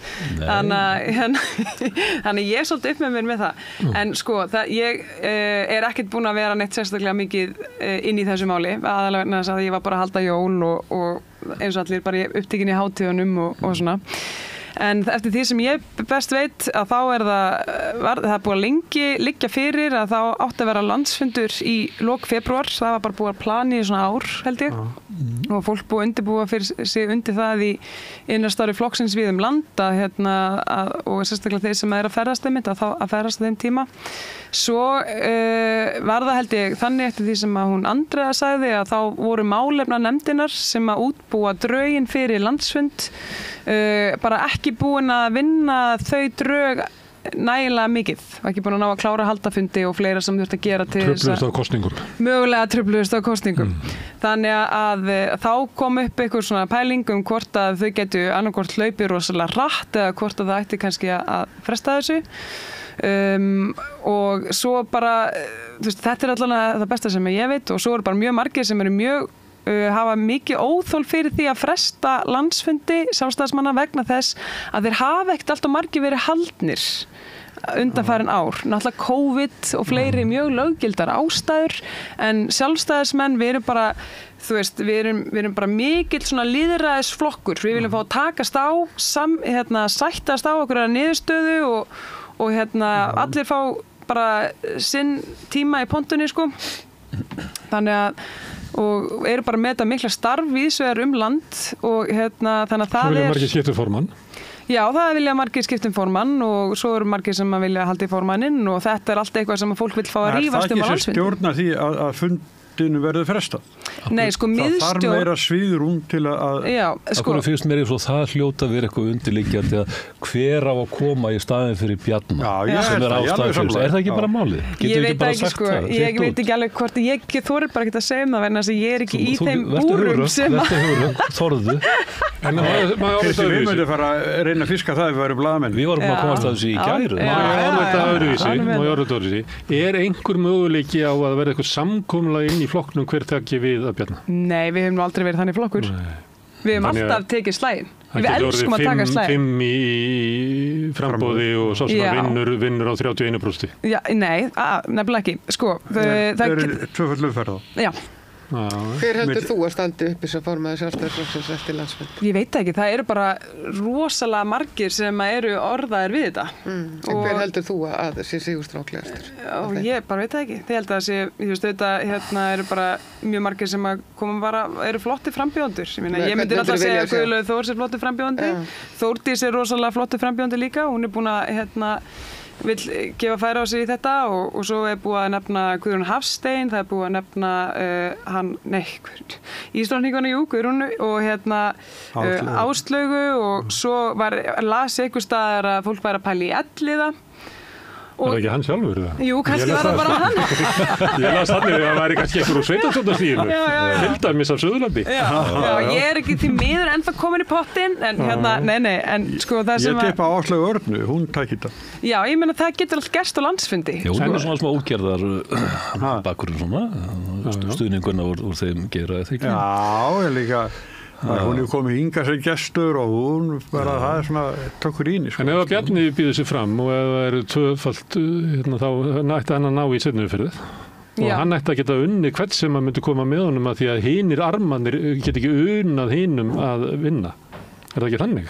Segjum að Áslaug Arna færi áfram á móti Bjarna, að Guðlaugs fólkið mun þá kjósa Bjarna en ekki, vill ekki Áslaug unni.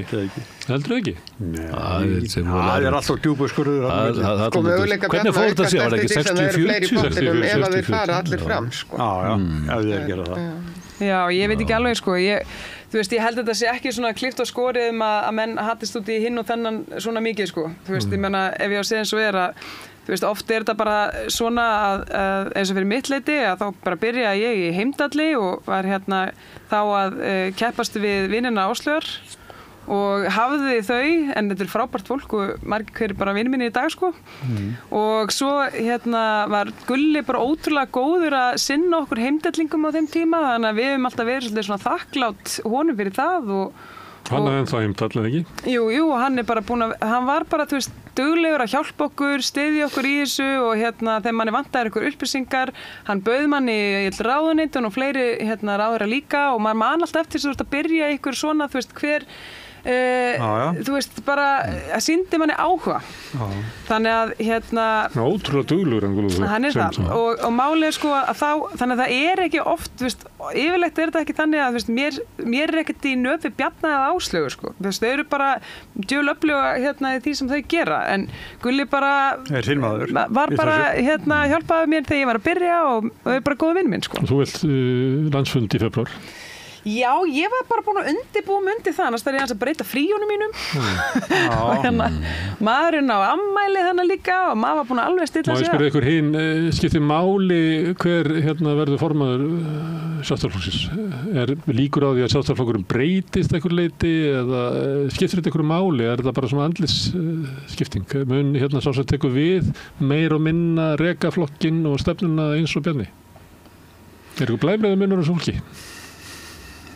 Ég bara heila veit það ekki, þetta er alveg stór spurning. Ég hugsa sko að í grunninn verði þetta jafn hagsmunadrifið og alltaf vegna þess að öðru sig getur flokkurinn ekki fungera, sko. En hvort það verði eitthvað blæbrigðamunur og áferðamunur og hversu djúpt er á því, veit ég ekki. Ég hef verið svo lengi í burtu og svo búið að byggja fyrir Valhöllana, maður getur ekkert sko reynda að njósna á glugga lengur fjallar. Þú getur fengið íbúð það og hversu þinn. Ég satt þess að veit það ekki. Þú veist, maður má alltaf veita þessari hagsmunatengingu, ég ætla að tala um útgerðana fyrst og síðast og mokka batteríin. Er Guðlaugur Þór eitthvað síðri til þess að vera jafn þjónustu sinnar, hvert þeim hagsmunum? Er það breyting? Nú er ég bara að hugsa upp á því, ég bara reynilega veit það ekki. Þó var þú veist þetta betur en ég. Þóra Kristín. Hvort að Guðlaugur er því jafn hallur undir útgerðar eða einhver af þessu sem við vorum nefndir? Já, ég held að Guðlaugur sé eins og Alda var að lýsa, hann sé svona maður fólksins svolítið, hann er svona grasrótar Gulli. Inga Sæland fyrir sjálfstæðismanna. Já, hann er svolítið þannig. Hann hefur svona leitt svona alþýðuna í Sjálfstæðisflokknum mjög vel áfram, verið svona maður svona útkverfana og þarna og að því leytinu til er hann svona vinsall, hann hefur verið svona minna tengdur inn í þessa svona beinu eins Áslaug Arna er náttúrulega mjög tengd inn í sko útgerðar þarna útgerðar manna auðvaldi eða hvað maður á að kalla það. Þetta er náttúrulega þarna, það er náttúrulega rosalegt klan sko. Sem að ámokkan og mjög valda mikið í flokknum. Það er ekki aðalinn í sko mokka. Og hún er mjög svona til hægri í skoðunum og þarna Þau hafa öll svona, ég veit ekki alveg svona, jú það verður áferðarbreyting held ég. Það alltaf breyting með nýjum formanni. Ég var beðin að spá árum hver er þið formaður, ég ætla bara að giska á að það verði átök milli svona tveggja megin fylkinga en að endingum muni Guðrún Hafsteinsdóttir verða formaður sem einhver málamiðlun.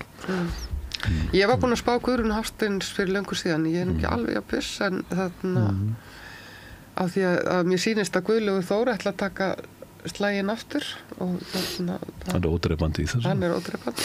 En núna er erfitt fyrir Bjarna að mæta landsfund af því að hann hefur gert það áður. Hann hefur sagt að við erum ekki með sama fylgi áður en við erum í ríkisstjórn og við hefum náð í gegn eiginlega öllu því sem að þið hafa verið að samþykkja við gólfið. Hann getur ekki mætt núna og sagt þessa sögu. Nú er hann utan ríkisstjórnar með flokkinn í 19,4 eða hvað það var. Þannig að það er mjög erfitt að sjá það hvernig hann ætti að geta lifað af landsfund. Samanlega En Ég veist að Bjarni geti ýmislegt ef hann langar til þess. Ég þarna er ekki viss að hann langi endilega, sko ég held að ego hans og stolt langi til þess, en ég held kannski að hann hafi ekki alveg svona sama kraft og löngun til þess að vera svona innri. Erfitt að hætta núna sem sagt það er leita rétt á augnablikinu en sem er aldrei til sko. Þetta er erfitt brottfararmoment út af legacy og margir hafa farið mjög flatt á því að reyna að hanga til að finna rétta momenti og ég hugsa reyndar að svona hefur verið til í að fara fyrir löngu. Það er einmitt málið að þeir eru að leita, ef þú hugsa þannig, að leita rétt á augnablikinu, þá er það líklega löngu liðið. En töfum við annar formann, Sigurður Inga, hann er náttúrulega alveg í bara kúk og kannel. Þeir eru bara með 5 þingmenn og hann rétt sleppur inn sko að hádegi daginn eftir sem á kostnað Willum og hann bara er búinn að vera í fílu. Og Willum vil bara láta telja þá hvernig menn komast að þeir í niðurstöðu og formaðurinn er bara að fara heim til sín. Þannig að það er náttúrulega ákveðið svona neðalegt líka. Framsókn það er bara rosalega erfiðri stöðu sko.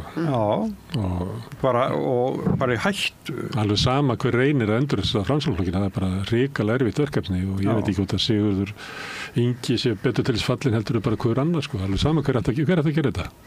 Þetta er það sama og við vorum að tala í sumar ég sagði alltaf að Svandís tekur ekki VG af því að sko, verkefnið er eiginlega óvinnandi sko. Af hverju ætti hún að taka ákvörðun að fara þarna inn? Ég hef Framsóknar hlýtur að vera Ingibjörg Ísaksen sem er þarna í fyrsta sæti í norðaustri, þar eru 2 þingmenn í því kjördæmi og hún er við þingflokksformaður. Hún er næstuð óþekkt á Íslandi sko. Já, hún er nú þekkt strax ef hún er formaður. Er þetta ekki bara svona vestlana hólsa sem búið að negla fyrir klukka hvað sem er komið þar inn, er það ekki bara orðið málið, skilur, þetta er einhver pizzastaður eða er þetta ekki bara eins og fá ekki bara eitthvað replay á því þegar að það var Sigmundur Davíð var menn fyrir austur á fjörðu svo er ekki fundið einhver til þess að taka yfir þetta hólf og byrja að baka pizzur. Þannig að ég held að það sé mögulega eitthvað sem komið, það er allavega option en þetta er, í dag er þetta bara búið að loka fyrir rafmagnið sko. Loka fyrir rafmagnið? Tómt verðunar Bjarni fyrir önd Framsóknar. Ekki sérstaklega. Tómt verðunar pláss í Ármúla. Nei, já þú sett ekki einum þessu skoðun. Nei. Ég held að tíminn sé bara svolítið, að sagan sé bara svolítið, ég hef sagt þetta áður, að endurtaka sig og ég hugsa að þeir flokkar sem eru með eitthvað hugmyndafræðilegt akkeri, þeir lifa af svona sviptingar yfirleitt og aðrir sem eru kannski ekki með jafn sterkt svona hugmyndafræðilega sérstöðu sko, að og ekki sterka innviði, þú veist, er ekki kannski með sterkt svona grasrótarnet, þeir eru viðkvæmari fyrir þessum stormum stjórnmálana í raun og veru.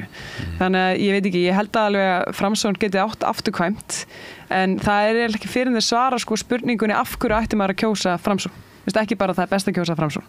Af hverju? Hvað er það sem þeir standa fyrir? Af því Kristrún gerði það með samvinnu. Á hún við að Píratarnir sem er búnir eða VG geti komið aftur?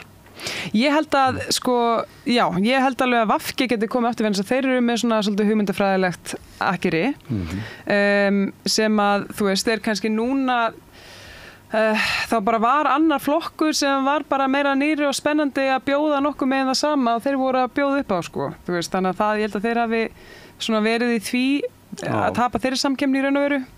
En og það svona kannski þetta líka í stjórnmálunum og því við erum að tala þetta með að fjórða valdið sé orðið svolítið látt, það ekki að fact-checka og það ekki að spyrja spurningana og gera Það bara svolítið dáið fyrir ekki það.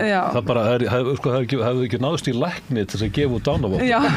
En bara blaðamennska á Íslandi bara sem náttúrulega ákveðin skanda til heilbrigðiskerfið. Sem hefur aldrei verið vald heldur sko. Það engi blaðamaður sem hugsaði nú ég komið vald í þessi valdsmaður í fjórða valdinu, það ekki við. Jú, það nú alveg til. Er ekki Stefán Einar alltaf að boða fólk í viðtöl? Jú, en sko... Já, hann með stefnuvopn? Boða fólk. Nei, málið bara eitt sem má þó gefa sko Morgunblaðinu og ég get sagt þér að það er ótrúlega fyndið því allir sé alltaf Morgunblaðið, það nú bara hægra sjálfstæðarsafl. En þeir sko eru ekkert að hlífa manni neitt þótt að maður sé nú hægri kona sko og sjálfstæðarsafloknum. Þeir bara hjóla í alla. En staðan þeir gera það á mjög mismunandi forsendum. Það kallar á heilan þátt að ræða Morgunblaðið en við erum búin með tíman okkar. Já. Herðu, við þakkum ykkur. Það er svo gaman að tala. Ragnhildur Alda, Þóra Kristín og Kristi Hrafnsson, takk fyrir kjálfur komuna. En Hilmar Þór kemur núna á eftir og við sjáum svo til hvort að við tökum endan á þættinum. Hilmar Þór Hilmarsson, professor, við ætlum að ræða utanríkisstefnu eða það hvernig má greina utanríkisstefnu nýrra ríkisstjórnar, hvort það sé eitthvað breyting þar, horfa kannski til Evrópu og sérstaklega til Úkraínu hér eftir augnablik. Allt það besta er ókeypis. Fáðu þér vatn að drekka. Samstöðin þar sem manneskjurnar koma saman. Já, þetta var umræða pólitík á sunnudaginn, daginn áður en að Bjarni Benediktsson skrifaði á Facebook. Ég held að hann hefði bara gert það. Og hann hefur eiginlega hitt komið í viðtal síðan að hann segði þessi þingmennsku, ætla að hætti í pólitík og mér er sagt að hann hafi hvatt þingflokk Sjálfstæðisflokksins með því að segjast sjáumst í febrúar. Þá gerir hann ráð fyrir að verði landsfundur. Og eins og hann ætla ekki að skipta sér að pólitík og meira, ekki skipta sér að því hver tekur við. Heldur ætlar hann að koma hann bara að halda lokaræðu og fá Laugardalshöllina líklega til þess að standa upp og klappa fyrir sér í einhverja 10 mínútur eða svo. Og þar með sem bara farin og búin. Sko, þetta kom ég man ekki alveg hvenær deginum þetta var. Þetta var nú tildulega svona hátið eitthvað. Og við ákváðum að hittast þú stýrði spjallinu og svo var ég þarna og Sigurjón Magnús og Björn Þorláks. Já, samstöðu var liðið sem Já, vorum að ræða þetta. Ástæðu, ég ætla að segja á hverju það er. Af því að þegar svona tíðindi berast og það mátti alveg sjá það í sko Kastljósi og Stöð 2 og víðar að þá verður þetta svolítið svona eins og að Bjarni hafi dáið sko, að megi ekki tala að megum bara tala það sem að hann hefur gott gert þann daginn þegar hann féll frá, en auðvitað er það ekki þannig og ég vissi alveg að það er því svona flókið að bóka fólk til þess að koma inn vegna þess að þeir sem að kannski vildu gefa svona raunsana mynd af Bjarna, ekki einhverja glansmynd sem að Bjarni vill og Sjálfstæðisflokkurinn, að þeir myndi segja, neða, ég veit ekki, því að það er ekki vinsælt. Þess vegna tókum við þetta að okkur. Tala svona nokkuð eðlilega eins og bara í hverjum öðrum heita potti var talað Bjarna Benediktsson þennan dag og ég veit ekki hvort einhver nenni því en fólk getur gert það að skoða samanburðin á umfjölluninni í öðrum fjölmjölum og samstöðinni. Ég held að fólk sé hrætt við að ræða svona Bjarna sem pólitíkus að því að við erum eitthvað svo vönið að gera engan greinamun á umræðu personur og svona málefnalegri umræðu að gagnrýnin sé alltaf eins og persónuleg sko. Þannig að til dæmis maður finnur núna fólk svolítið tregt að segja eitthvað valkyrjurnar eða nýja stjórn sko það er allir með svona fyrirvar við viljum ekki vera með leiðindi, við viljum ekki eins og tala niður sko eins og það að gagnrýna og horfa gagnrýnum augum og ræða gagnrýnið og svoleiðis eins og það sé eitthvað svona illmælgi og ég hugsa að þetta sé aldrei bara vandamál á Íslandi sko að við þurfum einhvern veginn að gera greinamun á þessu sko það er hægt að tala alveg gagnrýnið hlutina þótt að það sé ekki flokkist ekki sem illmælgi en auðvitað eru mjög margir sem get ekki skilja þetta á milli og fara út í bara er ekki illmælgi. Svo er margir með illmælgi maður sér það svona á Facebook og víðar að vera að tala að þú veist að Bjarni sé skítmenni og eitthvað svona eins og sé vondur ömmu sína eða eitthvað En í svona almenn umræðu þá held ég að Bjarni hafi lengin verið í því að gaggrínan fyrir að vera sko skítmennið af vondan mann en hafi verið gaggrínt ákvarðanir sem hann tekur í ríkisfjármálum og hann hefur haft afgerandi áhrif á mótun samfélagsins og hann ber mikla ábyrgð á þessari innviðaskuld sem hér með því að brjóta niður tekjuöflunarkerfi ríkissjóðs hann sem embættismaður, hann sem valdhafi til umræðu í þessu spjalli okkar fannst mér, hann sem valdhafi bara sem hefur verið æðsti valdamaður þjóðarinnar og skarra væri að það mætti ekki gagnrýna hann sem valdhafa sko. Já. Og hann hefur stundum stillir hann þessu upp að þessi eins og séu átök í samfélaginu á milli einkageirans og eins og opinberra og ég man ekki hvort mannst eftir því þegar það var atvinnuleysið í ferðaþjónustu eftir hrun.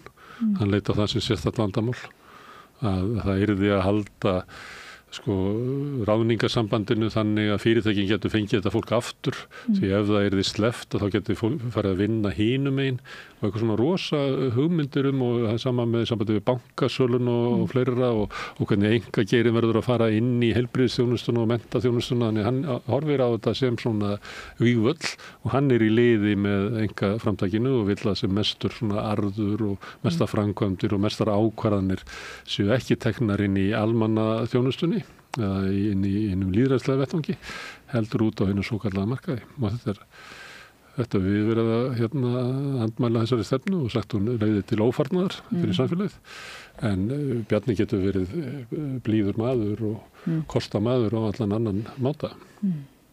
Herðu, en við skulum athuga hvernig okkur gekk að ræða brottfar Bjarna, það var smá kynning hérna á undan, þannig við klippum hana bara burtu og svo byrjum við það sem að við 4 förum að ræða tíðindi þess dags sem var mánudagurinn í vikunni sem að líða. Bjarni Benediktsson sagði þessu þingmennsku og ætlar ekki að sækjast eftir í að vera formaður Sjálfstæðisflokksins framar.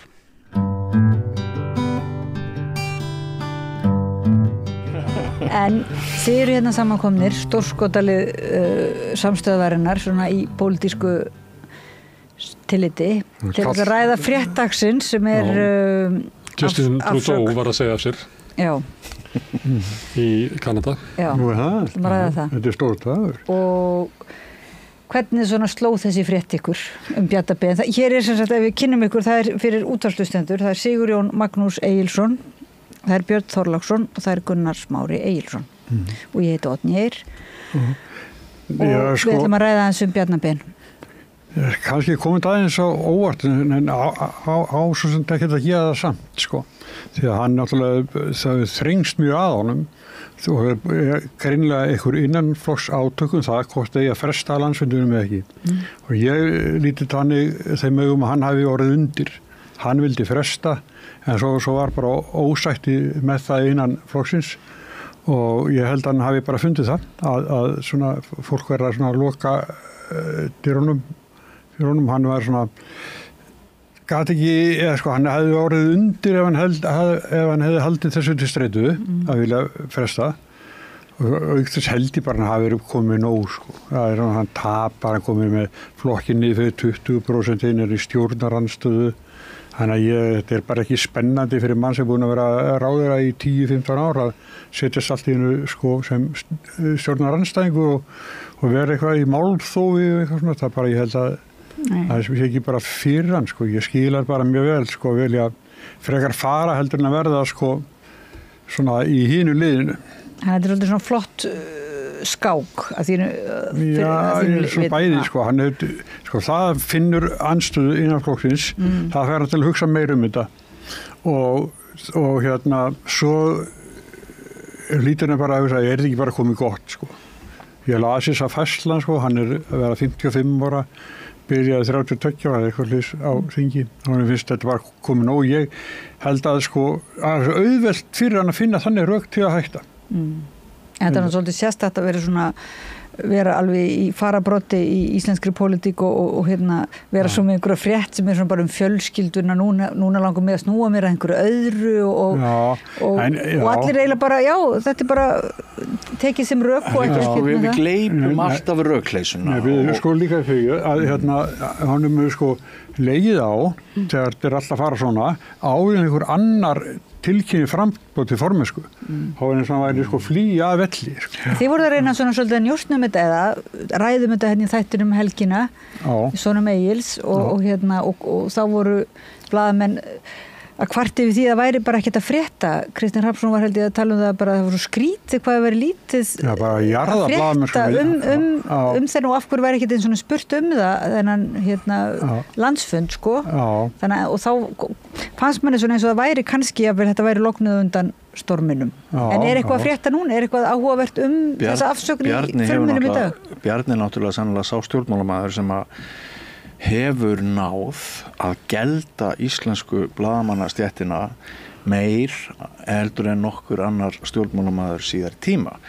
Þannig að ef svo staða var komin upp að blaðamenn voru hættir að spyrja Bjarna Ben viðkvæmna spurninga, þá það vegna þess að honum tókst að gera það á hrædda og undirgefna á frekar vondum og allt og löngu ferli. Að mínum mati, ég mun ekki sakna Bjarna Benediktssonar, stórhættulegu stjórnmálamaður sem að aldrei gerði Íslandi neitt nema ógagn að mínum mati. Þannig að ég fagna því að hann sé að rekjast á brott. Ég hygg að hann hafi ekki ætlað sér að hætta en skyndilega eins og raun ber vitni í dag. Ég vitna til þess að það eru bara örfáir dagar síðan hann sagði það við fréttamenn að hann hlakkaði til að berja á valkjörustjórninni, vera í stjórnarandstöðu og allt það. Og ég held að á þeim tímapunkti hafi hann bara sjálfur séð sig fyrir sér sem aðal innan Sjálfstæðisflokksins áfram og sem aðal gaurinn í stjórnarandstöðunni. Einn dómgreindarbrestur af mörgum sem einkennt hefur hans stjórnartíð núna undanfarið. Við þurfum ekki annað en að sjá afleiðingar þess að hann ákvað sjálfur að rjúfa þing og boða til kosninga sem fóru allt öðruvísi heldur en hann sá fyrir. En þess að Bjarni Benediktsson hefur alltaf bara verið í pólitík til þess að vera varðhundur hagsmuna, ákveðina hagsmuna og vera svona mixer á milli peningaflana á Íslandi og stjórnmálana. Viðskiptalífsins meðal annars, ólígarkana í sjávarútveginn annað. Og honum mistók sem sagt ætlunarverk sitt núna að verja eigin formannstól. Honum mistókst ætlunarverkið þegar hann sprengdi síðustu núna ríkisstjórn. Honum mistókst fléttan sem hann sett á svið eftir að Katrín fór í forsetaframboðið og pólitísk inneign hans sennilega engin orðin en þið munið aldrei sjá neina venjulega íslenska fjölmiðla fjalla það vegna þess að honum tókst þrátt fyrir allt á valdatíðans að hræða blaðamenn frá því að fjalla efnislegan veruleika. Og ertu að meina eins og bannfæring, eins og stundin þegar það var sett lögbann á stundina? Til dæmis, það náttúrulega eitt æpandi dæmi og ágætt að það nefnir það. Önnur hneykslismál hans eru svona 10, 15, 20 sem öll hefðu átt að leiða til afsagnar. Það enginn að fjalla það á þessum mainstream-fjölmiðlum núna. Nei, við erum öll komin strax í það. Hver verður næsti formaður? Og það alveg ótrúlegt hvað þessi maður hefur notið mikilla friðhelgi. Og þú meinar að það sé ekki, þú meinar að hann hafi notað einhvers konar óttastjórn, það sé ekki bara þessi umtalaði sjarmi hans ég sjálfur bara hef oft fengið að kenna á ofsa hans þegar maður vinnur vinnuna sína best, þegar maður sinnir því hlutverki sem að fjórða valdið býður manni að gera, að rækta aðhalds- og eftirlitshlutverki sem stundum kallað varðhundshlutverkið, þá bara ekki von á góðu. Og þetta bara eins og losna með einhverja óværu á samfélaginu. Það bara svo mín skoðan. Þannig að þú setur upp bara pott og setur hangikjöt í pott og fagnar 13. Þetta ánægilegu dagar en við veitum náttúrulega ekkert hvað kemur í staðinn og áttu eftir að þú átt nú kannski eftir að saknas aðeins? Nei, ekkert frekar sko. Bara kemur ykkur annar í staðinn og ég held ég vakna ekki upp á nóttinni af sóknuð fyrir Bjarna Ben. Ég hef við þetta borð og ég hef líka skrifað svona greinar og svona því að þetta sem að Björn svolítið að tala að fjölmiðlarnir og þeir sem að svona stýra umræðinni í samfélaginu voru alltaf að reyna að selja okkur einhverja mynd af teflonbjarna sem að ekkert hefði áhrif á og það var svo augljóst að þetta átti við engin rök að styðja. Þetta bara einhver svona sér veröld sem að sko fjölmiðlamenn og svona þeir sem að vappa í kringum valdið, svona aðstofamannalið og ég veit ekki hvaða fólk þetta til þess að lifi í einhverjum heimi sem að eiginlega bara með engum tengslum við almenning og ég verið oft að benda á það að þetta óvísast í stjórnmálamaður Íslandssögunnar og hérna sjáum við hvað áhrif það hefur þetta hneykslismál og hitt hneykslismál. Ég skrifaði nokkuð grein með óvinsalasti og spiltasti stjórnmálamaður sögunnar og þöldu upp það sem hann hefði gert meðal annars til þess að kasta inn í þessa hugmynd sem hann alltaf var að vera að selja almenningi að ekkert hefði áhrif á Bjarna því að það var alveg augljóst að almenningur hérna var búin að missa allt traust á þessum manni. Ég held að hann hafi verið með næstu bara 90% sem að treyst honum ekki sem bara ég held að sko þegar að Nixon flög í þyrlunni frá Hvítahúsinu þá hafði verið eitthvað starf í nálægt svona 65% sko. Þannig að Bjarni var bara langt fyrir neðan eitthvað alkul. Hann hafði enga möguleika að ná neinu fram svona með almenningi. Og heldur þú þá að þetta sé þannig eins og bróðin segir að þetta sé svona snjallt hjá honum að bara hætta sjálfur núna í staðin fyrir að Já, ég held að hann hafi bara horft fram á. Hann hefur líklega verið að eðlilega hefði hann átt að segja af sér á kosninganótt að triksið hans að slíta ríkisstjórninni gekk ekki upp. Þá hingrar hann aðeins og segir kannski kemst ég í ríkisstjórn og þá geti komið aftur á landsfundinu og sagt að ég náttúrulega búin að missa fylgið en ég í stjórn og við ráðum þar öllu. En síðan næri ríkisstjórnin saman og þá kemur svona einhver hugmyndum að getum við ekki búið til og fresta landsfundinum þannig að ég nái kannski einhverju svona fótfestu í stjórnarandstöðun og geti þá komið inn og allir segja gamli góði Bjarni mættur eins og rosalegu vilji ekki bara hjá sjálfstæðismönnum heldur bara hjá einhverju fólki sem að stýra sko spjalli og svona. Það engin að óska eftir gamla góða Bjarni, fólk veit ekki hvað það var hann? Ég hef ekki hugmynd það er aldrei verið til sko. einhver svona hugmynd sem búið til í einhverju skjallbandalagi elitunar þannig ég hugsa að hann hafi skilið það eftir opið en þegar hann átt að segja á eins og Sigrún að benda á að það ekki vilji til þess að fresta landsfundinum að þá á hann þingi kemur saman í lok þessa mánaðar hann hefur verið kannski 3 vikur í þinginu til þess að breyta það bara nærði ekki sko þannig hann sér bara að sang sín útbreyta eins og sættir og ákveður að hætta áður hann hent út. Getur verið að einhver annar flokksmaður hafa sambandi Bjarna og sætt alltaf að fara gegn honum. Ég held að þurfi ekki að segja það, ég held að það sé bara augljóst. Ég meina, gæti það gerst í lok febrúar, Bjarni Benediktsson býður sig fram til áframhaldandi formanns og engin annar býður sig fram á mótunum. Ekki fræðilegur. Nei, þetta er betra fyrir hann að fara. Ég held að þetta séu frekar öflin. Og hann hefði tapað. Ég held að þetta séu frekar öflin að baki sjálfstæðisflokknum sem höfnu honum. Ég held að heldur að það þurfi að hringi í hann og segja Bjarni minn. Áttar ekki á því að þú döður. Bara eitt dæmi. Ég heyri það úr nokkrum áttum að Samherja samsteypan, hún hafi til dæmis bara tjekkað út, hún hafi fært sitt lögheimili úr sjálfstæðisflokknum og fært sig yfir í miðflokkin fyrir kosningar vegna þess að þeir voru ósáttir við Bjarna. Þeim bara fundist hann vera með linkind og ekki. Það er erfitt að vera svo spiltur að þú gengur fram að Samherja. Já, ég var að hugsa það. En sko, ég held að sé eitthvað hinum einn og línun, eitthvað annað heldur en inn í flokknum sem að bara kippt honum út. Ég held að bara, sko, það vil hann til að ég hef séð Bjarna missa stjórn á skapi sinu, gagvart mér og það var alveg fáranlega upp að koma en hann héti þá að tala aldrei við mig aftur og ég er svo sem ekki reynda aldur allt í lagi, en ég er svolítið ánægð með það ég er áfram í starfin, hann er hætt sko. En ertu til að segja okkur hvað þurfti til þess að styggja goðið? Já, það var svo fáralegt sko. Þetta var þannig, þá var ég að vinna á Hringbraut og Hringbraut var að selja flokkonum fyrir kosningar, svona einhverja 5 mína, 10 mína, þetta eitthvað, ég manni hvað var sko. Ég kunne náttúrulega ekki nálægt því, nema að það er þannig, ég var búin að vera að reyna að ná í Bjarna Ben út af einhverju og svo sé ég hann koma hann að fara inn í sminkólis og það er fullt af fólki hérna og ég fer eftir honum og segi, herri Bjarni, ég er einu, þá bara ríkun upp og sést aldrei bara, þú sem er ráðist á mig og mína fjölskyldu og ég segi, hvað hef ég gert, hvað er þetta að tala um? Já, þú bara skamma þér, hvað hef ég gert? Já, þá, svo enda ég bara, Bjarni, þú er búin að bera á mig sagir, hvað gerði ég? Eitthvað málið var, ég lækaði færslu frá Gunnari Smára, það var á rökin hans, að ég læka færslu á Facebook frá bróðum mínum. Jesus Christ, nú lækar engin eitt sem ég gerir. Nei, hann bara misti ekki svona stjórnarskapið sínu því að ég hefði læka eina færsla. Það var enda svolítið byggt færsla. Þú mást alveg hvað það var. Ég man ekki. Maður sem giftur frænkans sem vann í Sæðabákonum og hann átti að hafa hringt sko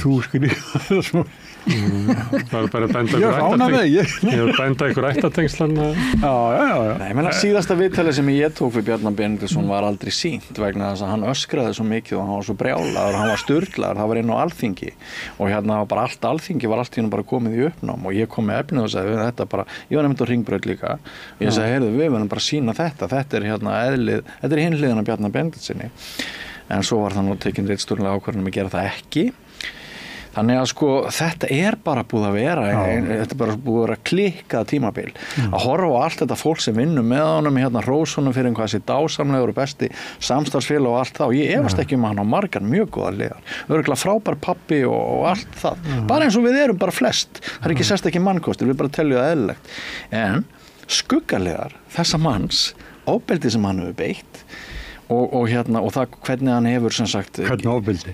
Eins og þetta heldur þessi ekki ofbeldi við blaðamenn að hvort hann ekki hefur á kjaftinu? Nei, það þarf ekki sko svoleiðis ofbeldi, það er hérna þetta andlega ofbeldi. Ég bara, þú veist, bara farið hefur fyrir betra. Líklega munu sjálfstæðismenn ekki, sumir þetta kannski eins og VFG, landsfundur sem var VFG þarna fyrir jól. Þá myndum við að segja að það verið eðlilegt að verið fundur sem var uppgjör við hérna, formennskutíð Katrín Jakobsdóttur. Hún leitt okkur hérna út í eyðimörkina og rataði ekki út og hérna þess vegna verðum við að gera ef við ætlum að hafa framhaldslíf þá verðum við að gera upp við þarna. Ég held að sjálfstæðismenn náðu þessu ekki að gera upp við tíma Bjarna því að fyrir utan það sem við erum að tala um núna sem er svona þessi furðulega stjórnans á þessari hérna, örveröld sem er einhver svona elít á Íslandi að þá hefur hann hérna flokkurinn margklofnað á hans vakt það er náttúrulega Viðreisn það sem var algjör óþarfa sem hann eiginlega klauf flokkinn með því að muni ekki að kalla tilbaka hérna aðildarumsóknin eitthvað sérstaklega sem að skipti engum mál og láð þarna bara var ekkert að gera neitt en hann kaus að gera það og fekk yfir sig Viðreisn sem er núna bara er eiginlega með þau völd sem hlutverki. Við erum með öll þau völd sem að sjálfstæðisflokkurinn þráir. Þeir eru með utanríkisráðuneytið, þeir eru með fjármálaráðuneytið, þeir eru með öll atvinnuvegaráðuneytið og þeir eru með dómsmáli. Bara sjálfstæðisflokkurinn aldrei náðu þessu. Öllu svona, þannig að við erum með það. Svo var ég að rifja upp eitt út af hérna loforðum Ingu Sæland. Að það muni getur bréfinu sem að Bjarni skrifaði í aðdraðanda kosningan 2013 þar sem hann lofaði að ég afnema allar skerðingar á eftirlaun ellilífeyri og að hérna, draga tilbaka kjaraskerðinguna sem eftirlaunafólk hafa orðið fyrir eftirlaun og þetta er birt aftur og aftur og var algjör trúnaðar það bara brast á milli Sjálfstæðisflokksins og Bjarna og hérna eftirlaunafólks sem að var náttúrulega ég man eftir skoðanakönnum sem var bara 70% af fólki hérna 70 ára eldri í kausina flokk inn í þessu tómarúmi var til Flokkur fólksins í þessu broti hérna Bjarna þessu heimskulega bréfi sem hann sendir og hvernig hann brást við þegar hann sveik þetta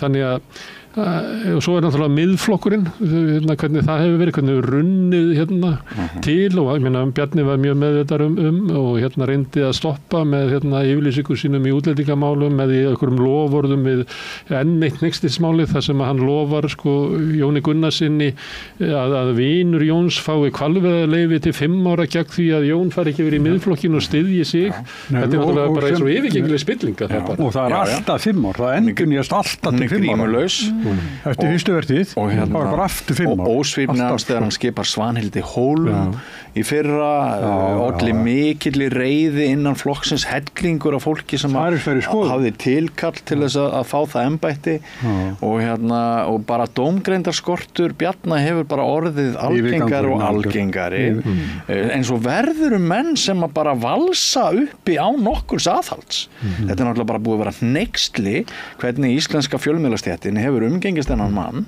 og hérna og hefur í rauninni varpað rangri mynd til heimilana til fólksins í landinu. En talandu það er eitthvað að frétta sem sagt í fréttamiðlunum í dag þessa afsögn? Nei, bara vera spákritíku við og allir að segja að Bjarni var frábær og svona eins og kannski eðlilegt. Sem kannski allir lægi sko, þetta eins og eitthvað fallið frá að þá, svo veist, þann daginn þá tölum við skárri hliðina á honum.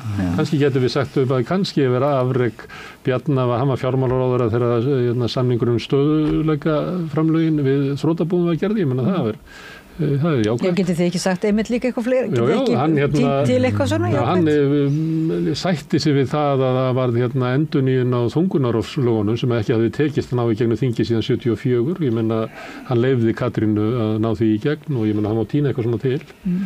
En ég held að við hafa eitt í huga að alla ríkisstjórnir sem hann tók þátt í eyðilögðust út af hans spillingamálum. Þannig að fyrst Panama-skjölin, svo var það uppreist æru sem að tengdist pappans og síðan var það Íslandsbankasalan sem að felldi þessa ríkisstjórn. Og ef þið skoðið fylgi ríkisstjórnarinnar, fylgi flokkana, þá verður algjört brot í apríl 2022. Fyrir þann tíma þá var ríkisstjórnin með 60% stuðning landsmanna og samanlagt fylgi flokkana var 52%. En þarna brotnar þetta, það byrjar að fara fylgi frá Sjálfstæðisflokknum og Framsókn og svo VG og hún sér aldrei til sólar og öll þessi barátta hans í staðin fyrir að þegar þjóðin rís upp, 90% af þjóðinni vildi afsögnast. Í staðin fyrir að segja bara, ok, ég gerði bommertu, ég er bara farin. Þá reynir hann að halda sér við völdin, drepur og Katrín með því að styðja, hann drepur VG, hann eyðileggur Sjálfstæðisflokkinn, Sigurður Ingi er ekki á vaktinni og þannig að raunverulega féll þessi ríkisstjórn, þótt að hafi tekið næstu því 3 ára að falla, þá féll hún á Íslandsbankamálum. Þannig að allar hans ríkisstjórnir enduðu í skandölum sem að hann sjálfur gerði. Ég hefði líka verið tilbúin til þess að tala bara af jafnvægi feril hans í dag ef það kæmi eitthvað fram í orðunum hans það að hann sæn svo sem fram á það að hans ferill hefði ekki verið fullkominn en það er aldrei auðmýkt, það er aldrei neitt nema hroki, það er alltaf öllu snúið á haus, það er aldrei sagður sannleikurinn.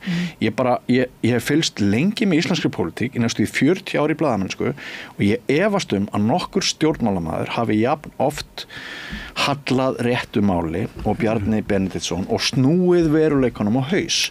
Ég er orðið mjög þreyttur á þessum óheiðarleika sem hefur bara orðið að einhverju normi þegar aðal getur verið svona spiltur og lygin þá bara, hvað með alla hina?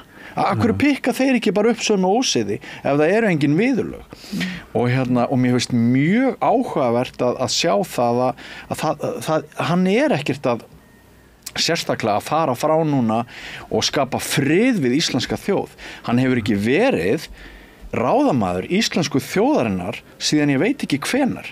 Hann hefur alltaf í fréttaviðtölum adressa sín mál þannig að hann hefur talað við kjósendur Sjálfstæðisflokksins en ekki hinn almenna Íslending. Hann er alltaf bara að tala við kjósanda Sjálfstæðisflokksins. Hann hefur vísað til þess að því að hann hefur haft flest atkvæð á bakvið sig þá geta hann gert hvaða óskunda sem er. Hann hefur kennt okkur að trúa því að lýðræðið hér á landi sé bara virt einu sinni á 4 ára fresti, akkurat þegar gengið inn í kjörklefan.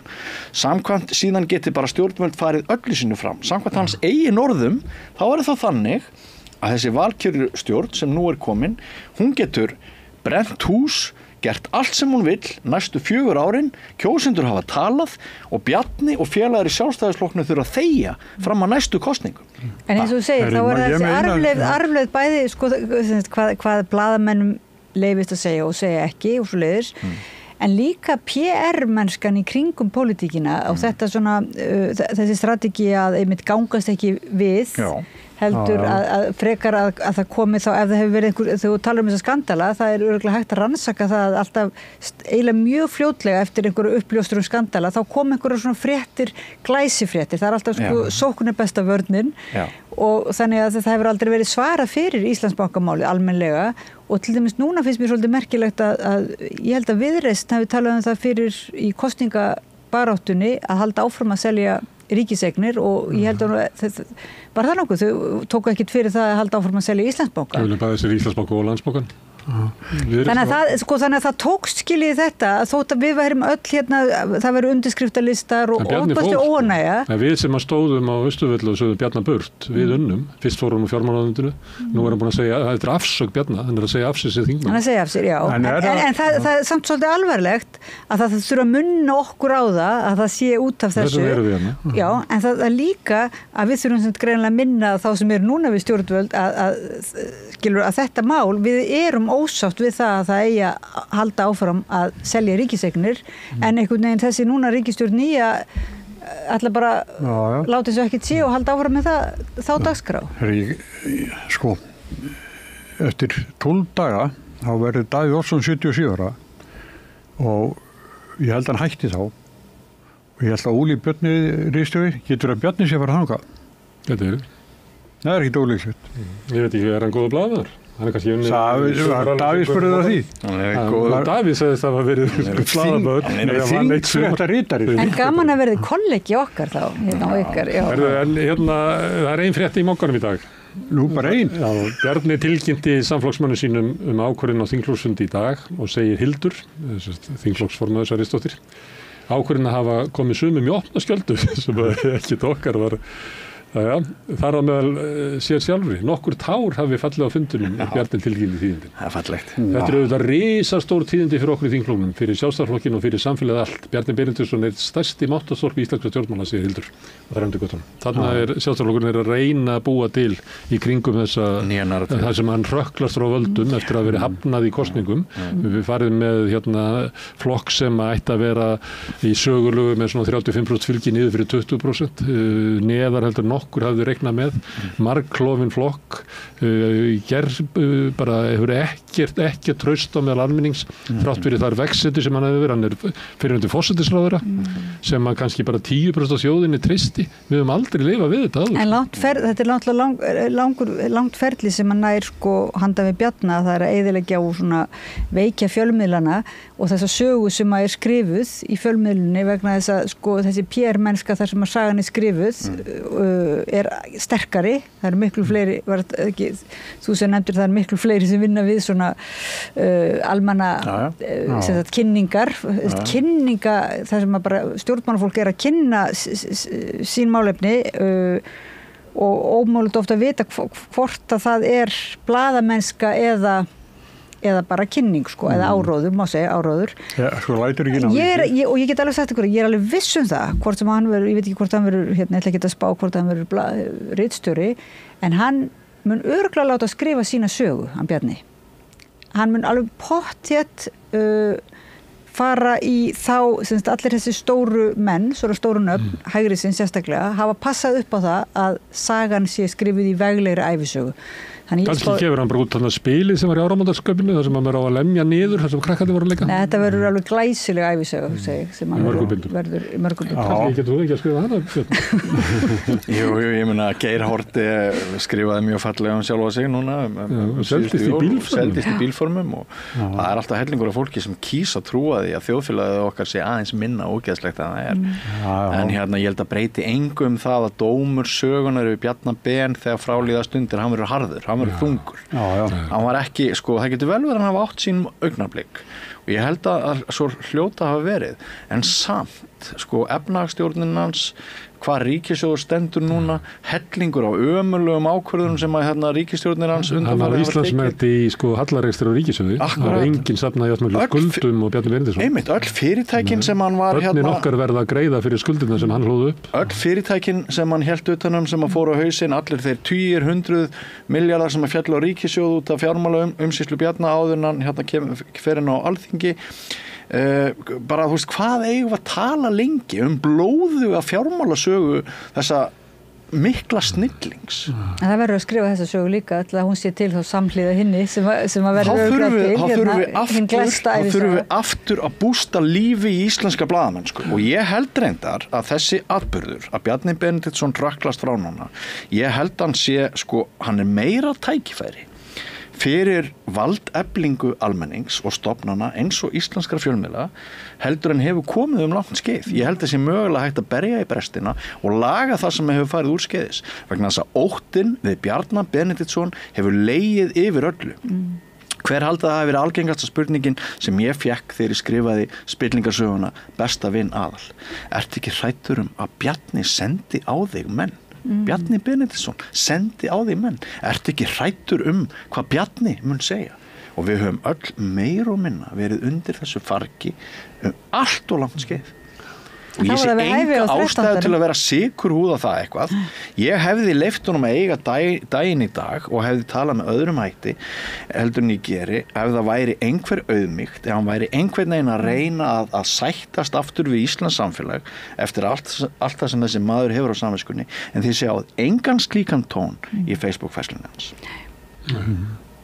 Þannig að það kemur fram í einmitt að 13. var stundu svona eins og karnevalhátíð þar sem að þeir undirsettu hættu að vera undirgefnir og þorðu að svona... Það á ekki við, ég hef verið að fletta MBL og RÚV og Vísi, það bara farsæll stjórnmálaleiðtogi rís upp að morgni og ákveður að nú komin nóg. Þetta bara eins og Genesis, bara að leita hann yfir sköpunarverk sitt og var harla ánægður. En Smári, þetta gerist ekki 1 og 3. Nei, þetta alveg ótrúlega að sjá þetta sko. Því að raunverulega hann að rekjast frá almenningi sem að vill ekki hafa hann. Er engin önnur blaðamennska sem sagt? Þetta er bara eins og hann var rætt hér í gær sko, og Kristi Hafsson vildi bara jarða íslenska blaðamennsku. Það var löngu dauð. Ég hlustaði á ykkur og mér fannst þetta beitt umræða vegna þess að mér fannst hún sönn og þetta náttúrulega alveg skelfilegt hvernig komið fyrir íslenskri fjölmiðlum. En hvernig stendur á því að nú erum við samfélag, bara 4.000 manns, lítið samfélag og erum að reyna að halda upp í svona lýðræðis kerfi og reyna að halda upp í góðu samfélagi og þess vegna tekum maður þátt í alls konar starfi og í mótmælum og svona því að maður ekki vendum þetta samfélag. Hvernig stendur á því að við gleðjumst ekki í dag að því að við erum búin að vera að berjast fyrir því mörg ár að Bjarni bara fari út úr, við unnum hann fór út úr fjármálaráðuneytinu og við Ertu ekki glaður? Jú, ég glaður, en ég bara að velta fyrir mig okkur þetta ekki í fjölmiðlunum, sigur almennings gegn elítunni. Það ætti að vera 13. í dag. Af því að fjölmiðlar eru hættir að endurspegla hug almennings. Ég er alltaf að reyna að ljúga að okkur einhverju svona þessari sjúku helgimynd. En ég held að sé líka bara vegna, bæði það, en líka vegna þess að við svona hugsum með okkur, við erum orðindaldið buguð þannig séð að það er einhver annar, það er bara einhver annar þá sem tekur við keflinu. Við sjáum að 90% fólki sammála okkur afstöðu okkar til Bjarna Ben. Jú, en bara þótt að Bjarni Ben fari út af exit Bjarni Ben í þessu leikrit, þá kemur bara einhver annar sem að heldur áfram og þessi spilling, að því við vitum að spillingin er stærri en einn einstaklingur og þannig að það er þess vegna sem að... Já, en við skulum samt rifja það upp að þetta fordæmalausar mælingar sem hafa verið gerðar hvort sem það Gallup, maskína eða hvað aðilega það er, alltaf mælis Bjarni ár eftir ár sem langspiltastur og langóvinsælastur íslenska stjórnmálamanna. Þannig að þetta er alveg sérstakur maður. Kannski er einhver stað dansað. Þú þekkir fyrir Fraklandi. Holland, hann lenti á þessu svæði og reyndir aðeins neðar. Ég man ekki að síðastir ég skoða þetta. Og þú veist alveg hvernig svona afstaða Frakkaði til Holland. Hann er bara litið á hann sem einhver svona mislukkað fyrirbrigði í þeirra sögu, sko. Já. Bjarni var með sama stuðning með Íslendinga og Holland naut meðal Frakka. Þannig að ég bara næ ekki ákverju. Þú veist, sérðu það fyrir þér að það væri sko fjölmiðlarnir í Fraklandi vera að fjalla Holland sem, þú veist, mikilhæfasti stjórnmálamaður okkar tíma. Það bara gerir þetta enginn nema Íslendingar. Og stundum veltum að fyrir þessi byrju, okkur viljum við ekki bara fagna og okkur viljum við ekki standa með fólki. Hvaða skildur hafa ekki fjölmiðlar að standa með valdsmönnum sem eru svona eins og þeir eru að lýsa? Hann náði einhvern veginn, Bjarni, hann náði einhverjum hreðjatökum, einhverjum ægitökum á ótrúlega mörgum stofnunum og þar á meðal mörgum íslenskum fjölmiðlum.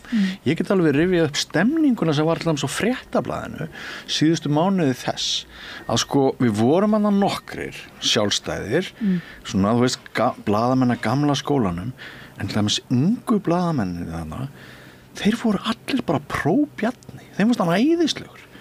Og það hefði orðið einhvers konar bara siðrofið eitthvað að í staðis að bara því að hann var svo frekur, hann var svo djarfur, myndarlegur kannski, þú veist, ímyndin eða eitthvað, ég horfði í kringum mig og hvað að verða íslenska blaðamenn sko.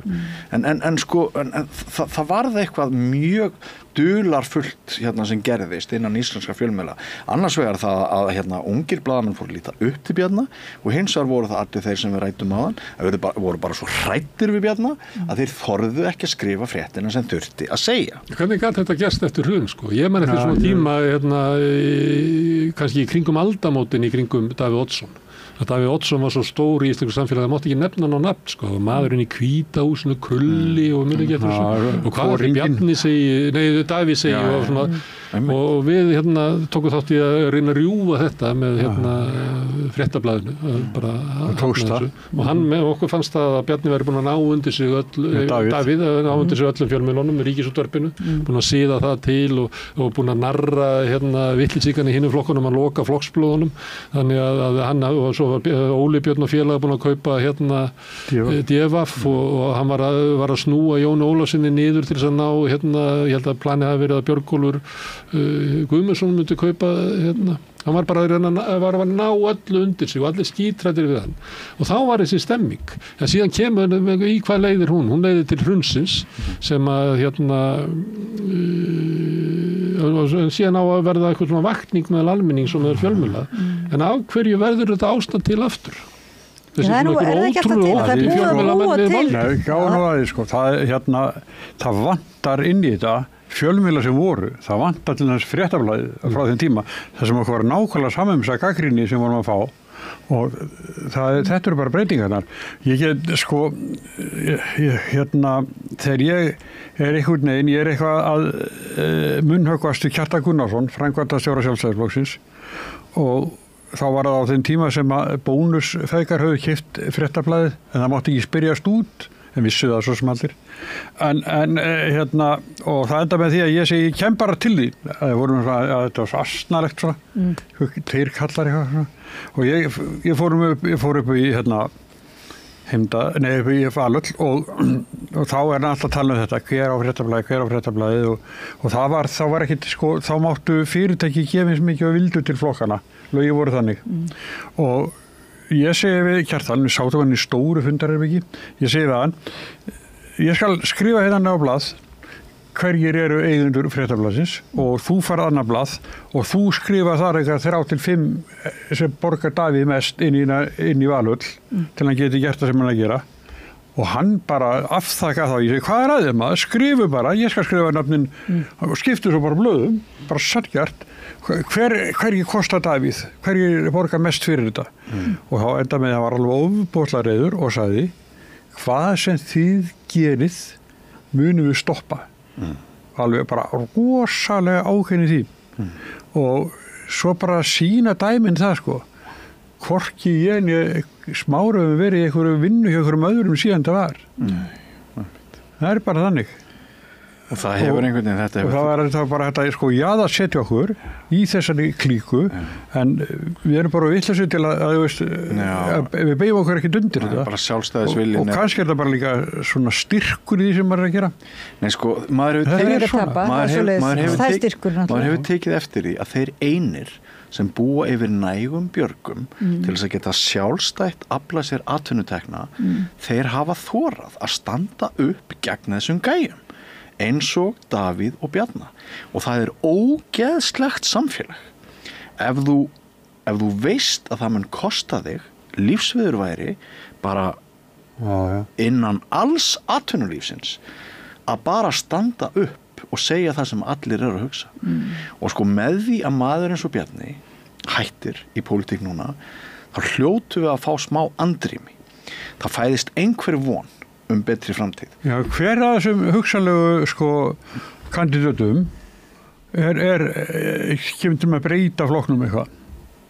Þú meinar mögulegum artökum á formannstóli? Já, ég er að minna það. Þeir sem geta hugsanlega orðið formenn ég held að þá sem að verður formaður eða svo muni ekki hafa raunverulega tæki til þess að gera það sem þú ert að biðja að breyta flokknum. Ég held að það verði farið þarna inn með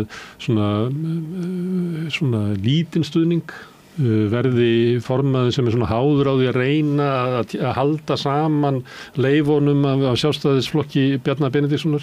Það engin stemming eitthvað fyrir nú ætlum við þangað og verði eitthvað svona, það ekkert svoleiðis, þótt að kannski græða svolítið að vera í stjórnarandstöðu sem þá betra fyrir nýjan formann að koma þar inn heldur en annars staðar. Þannig ég held að næsti formaður verði bara upptekinn af því að skapa eitthvað frið eða búa til eitthvað held út úr flokki sem sundur rifin. Já, sem sundur rifin sko. Það sjálfstæðisflokk hafa verið að segja, sjálfstæðisflokksfólk hafa verið að segja við ykkur að það næstu óbærilegt að vera sjálfstæðismaður undir með Bjarna sem formann. Ég meina, í gamla daga var það þannig að þú kannski var í fermingarveislu ég er sjálfstæðismaður og þú varst bara, það komst næst í að vera bara það hefur bara fullkomlega samþykkt og þess vegna voru þetta mældust þeir hærra í skoðanakonunum heldur en í kosningum vegna þess að þegar einhver hringdi í því og spurði hvað þið ætlar að kjósa svo er sjálfstæðisflokkur, það var bara safe. Þeir sem ólust upp fyrir þessa stöðu eru núna kannski í einhverju fermingarveislu með að putta einhvers frænda í öxlinu og láta svara fyrir einhverja helviti spillingamál hjá Bjarna Ben með skattsvikara sem formann og alls konar svona og fólk er bara, þú veist sjálfstæðismenn eru dauðleiðir á því að hafa Bjarna Benediktsson sem formann. Já, en það er smá von og bara núna 13. og við getum snúið í blaðinu en sko ég held að finnst ykkur ekki dálítið gott hvað ég held að 13. er allt í norðin dálítið aðaldagur viðsnúningi þjóðarinnar en Þú mælti manna heilu sko, nei, en þeir eru náttúrulega búið að þegar þjóðin er orðin, já hann er í dag sko. Nú, ég ætla hann á morgun.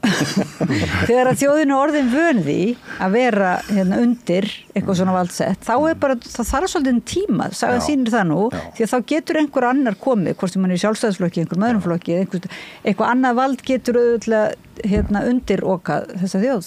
Þannig ég hef að við þurfum nú að svo er sagan. Þannig að við verðum svona smátt að snúa vinda ofan á þessu. En ég var segja þetta gott í dag og í kvöld og já, þetta var svona aukað spjall bara út af þessum fréttum dagsins, þessum stórtíðindi dagsins og takk kærlega fyrir að koma að bregðast við og skunda aftur í vinnuna Gunnar Smári Egilsson, Björn Þorláksson og Sigurjón Magnús Egilsson. Allt það besta er ókeypis. Hrósaðu náunganum. Það er betra. Samstöðin, þar sem manneskjurnar koma saman. Þetta var umfjöllun þarna á mánudeginum. Þarna var svolítið talað spillingu.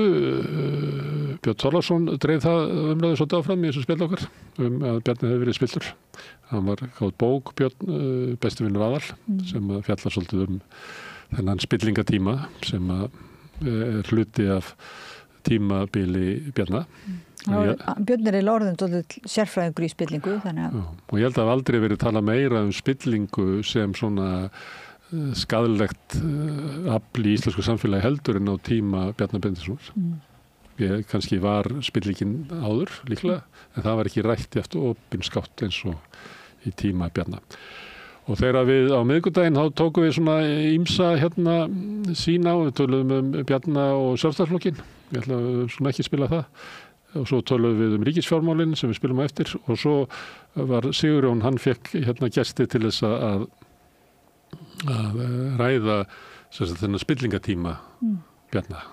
Og það var Atli Þór Fandal sem er upplýsingafulltrúi en var framkvæmdastjóri Transparency International á Íslandi, Þór Sari sem var þingmaður borgarhreyfingarinnar og Birgitta Jónsdóttir sem var líka þingmaður borgarhreyfingarinnar og Pírata. Þetta eru bæði hreyfingar sem voru svona spruttu upp í búsaldabyltingunni að berjast gegn spiltu stjórnmálakerfi og svo var Björn Þorláksson hana og þau voru að ræða svona áhrif Bjarna og siðferði í stjórnmálum.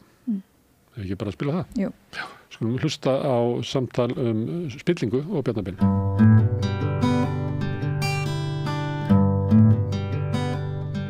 Það komið sæl á ný. Nú hef ég fengið til mín 4 gesti. Við ætlum að ræða spillinga fyrir Bjarna Benediktssonar eða eitthvað í það áttin allavega. Til mín eru komin Birgitta Jónsdóttir fyrir þingmaður, Atli Þór Fandal sem er verkefnastjóri Háskólans í Bifröst og Þór Sari fyrir þingmaður og svo hinn öllulegi fréttamaður og rithöfundur Björn Þorláksson, verið öll velkomin. Já, takk. Takk fyrir.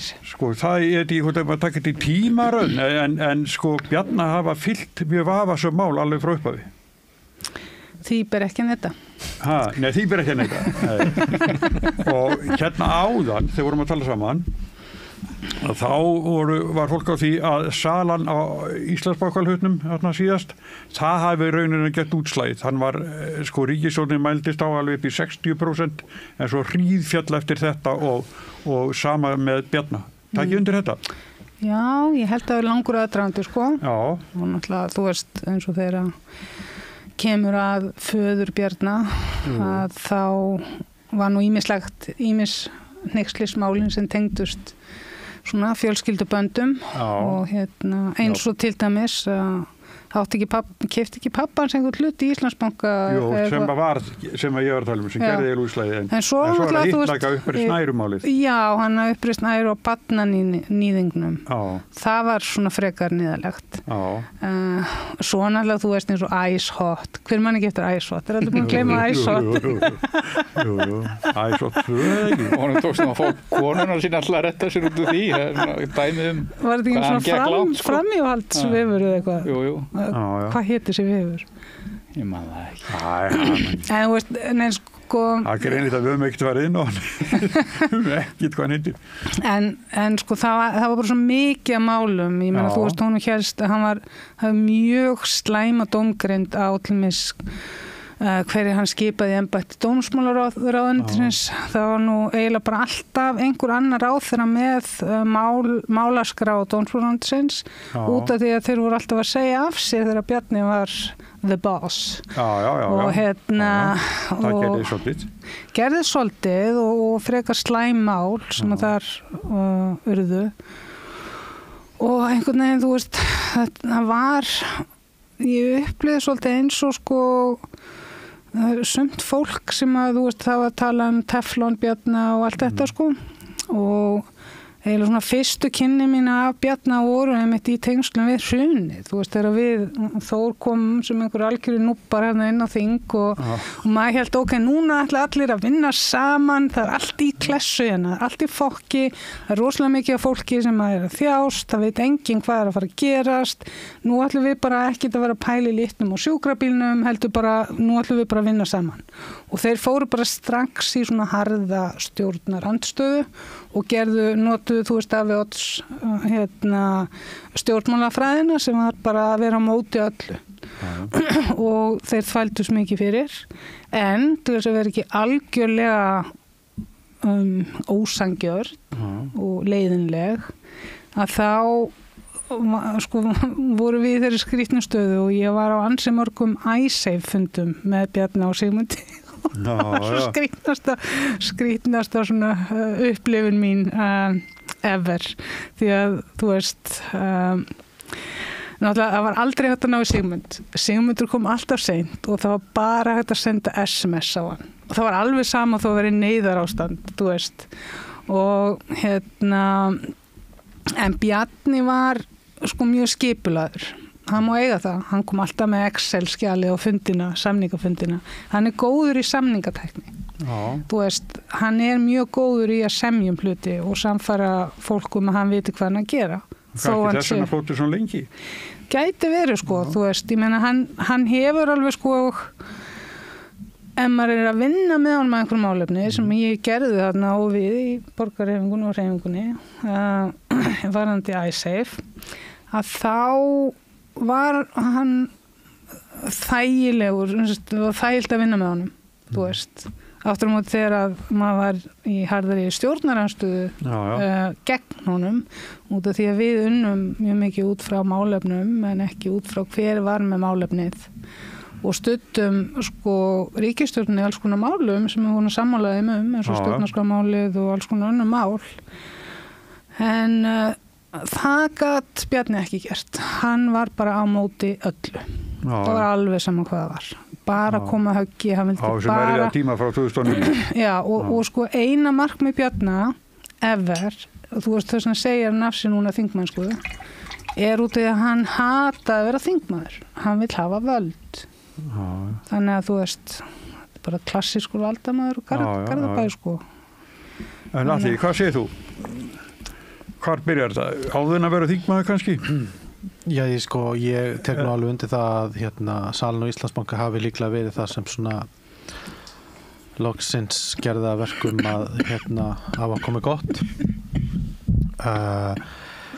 Hvar þetta byrjaði, ég meina mér nú minnistætt auðvitað málið þar sem að hann seldi rétt áður en að meðalögin voru sett. Sjóðu 9. Sjóðu 9. Ég veit ekki, ég einhvern veginn á erfitt bara með það að tengja Bjarna við nokkuð annað heldur en einhvers konar skandal. Þú veist, það er bara alltaf, það er alltaf eitthvað. Ég meina, hann var í Panamaskjölunum og slapp bara ótrúlega vel þar. Ég meina, umfjöllun Stundarinnar Íslandsbank, viðskipti fjölskyldunars við, hvað heita, Glitnir þá.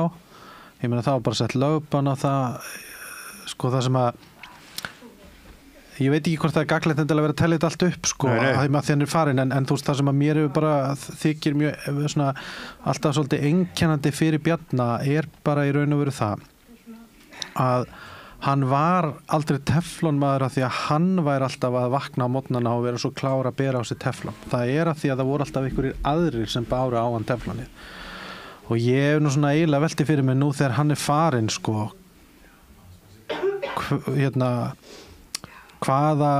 hver verður það sem að við svona einhvern veginn gerum það svona hópastarfi að hylla alltaf bara út í hið óendanlega alveg sama hvað hann gerir. Því þú veist, þetta var bara, þetta náði alltaf bara svo fáránlegum hæðum. Ég meina, það auðvitað að vera þannig að stjórnmálaleiðtogar eiga að skila ákveðnum árangri og ég held að árangurinn sem að Bjarni hefur skilað, sem að kannski er oft litið framhjá, af því að hann er svona fyndin típa sem kemur svo oft í vandræði, er að hann er auðvitað búin að endurreisa íslenska auðstétt. Þú veist, hún var ekki mjög vel, eða það var erfitt hjá henni líka í hruninu og hann er bara búin að endurreisa þá skipan sem var hérna áður og ég meina að það hlýtur að heimta eitthvað dugnað.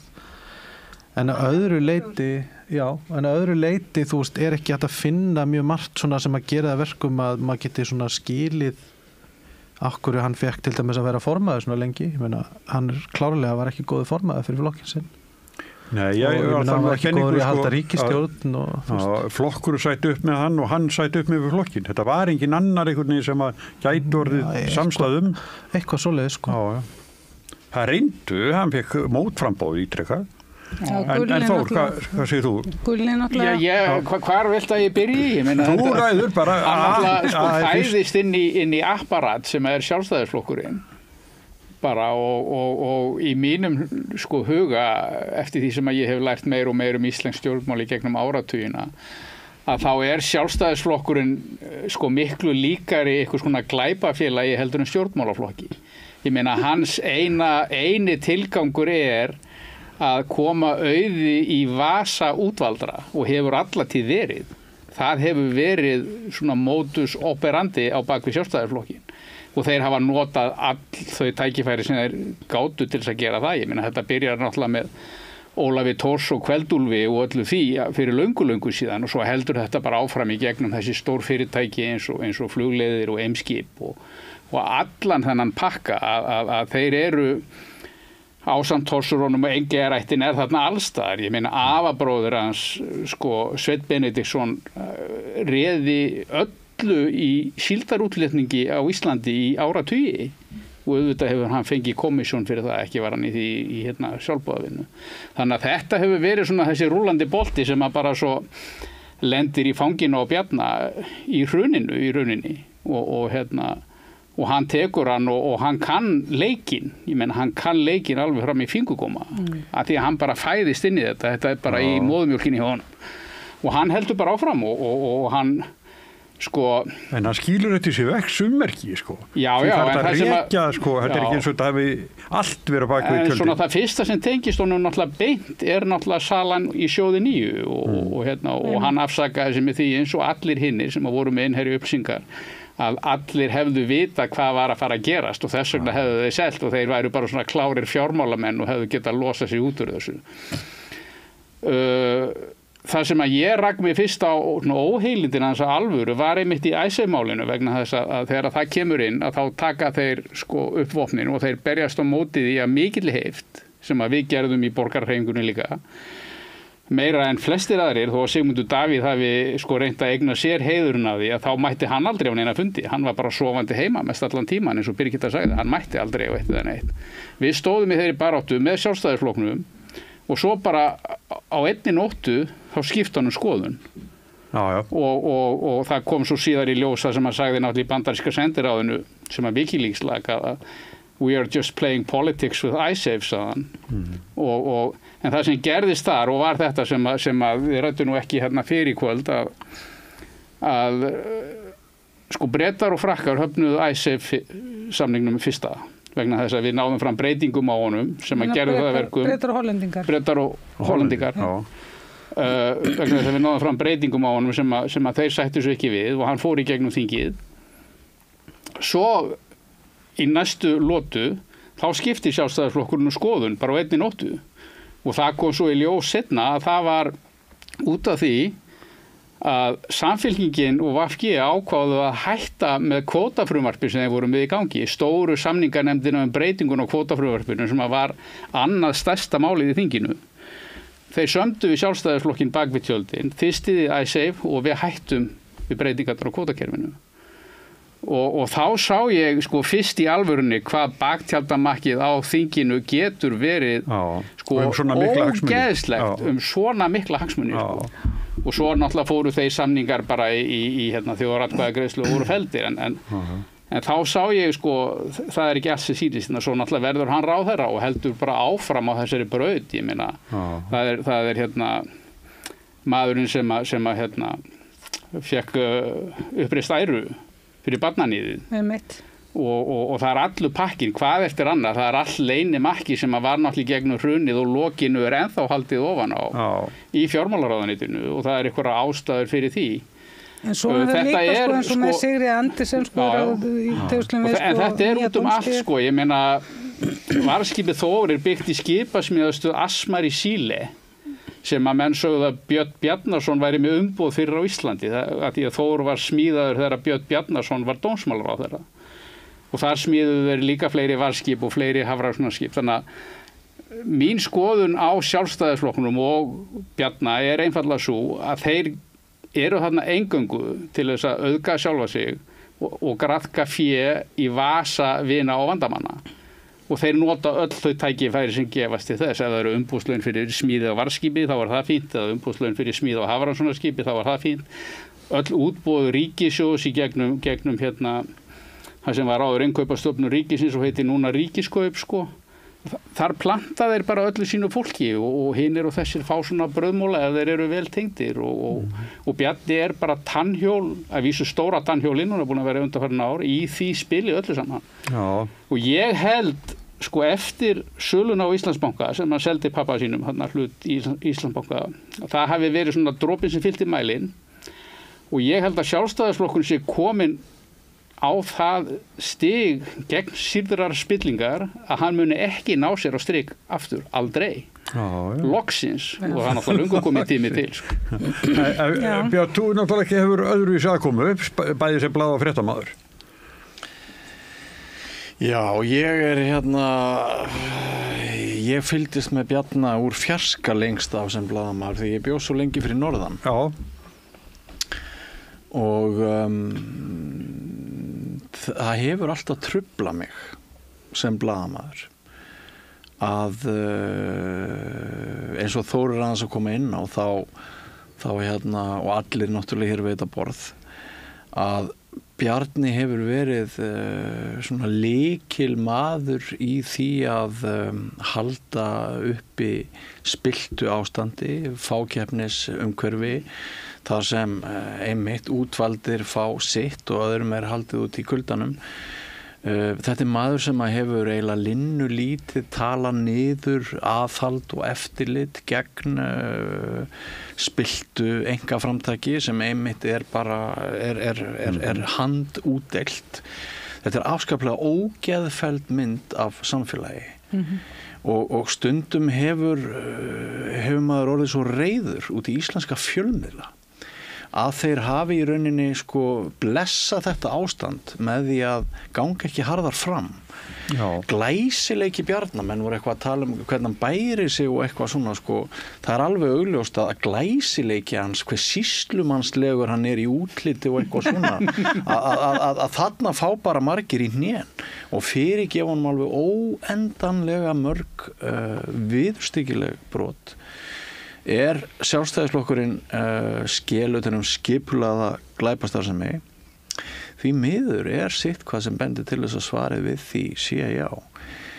Í ljósi þess... Þið báðir að segja svolítið mikið núna. Nei.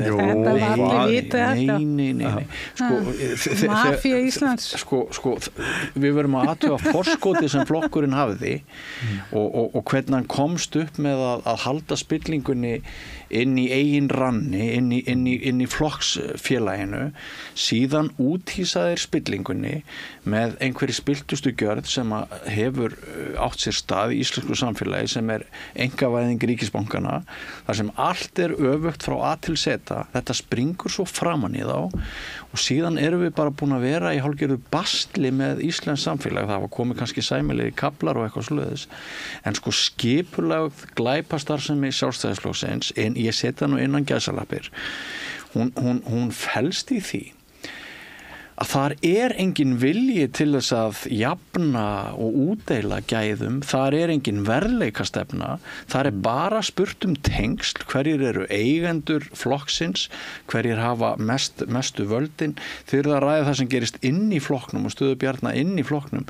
Ég held að Bjarni hafi bara verið, hún var bara plantað, það voru viðskiptaöfl, ólígarkar, útgerðin og allt þetta, þeir studdu Bjarna lengi framan af og þess vegna var hann þessi miklu höfðingi, öll þessi ár, endalaust á flótta undan sjálfu sér, vegna þess að hneykslismálin eru bara, það 1-2 ári, þetta eru kannski heildina 10, 15, 20 mál sem öll hefðu kostað ráðherra í öllum nágrannalöndunum stólinn, heyrðu, og enn erum við stödd í þessum absúrt veruleika að í fyrrakvöld þá fara íslensku fréttamiðlarnir, sjónvarsstöðarnar yfir feril Bjarna og það bara dregin upp mynd af bara einhverjum helgum manni, bara einhverjum stórkostlegum einstaklingi og það bara verst að einhverjir inn í flokknum voru vondi við hann og hafa svo erfitt hvernig hann þurfti að verjast einhverjum öflum, langvaldamesti maður síðustu áratuga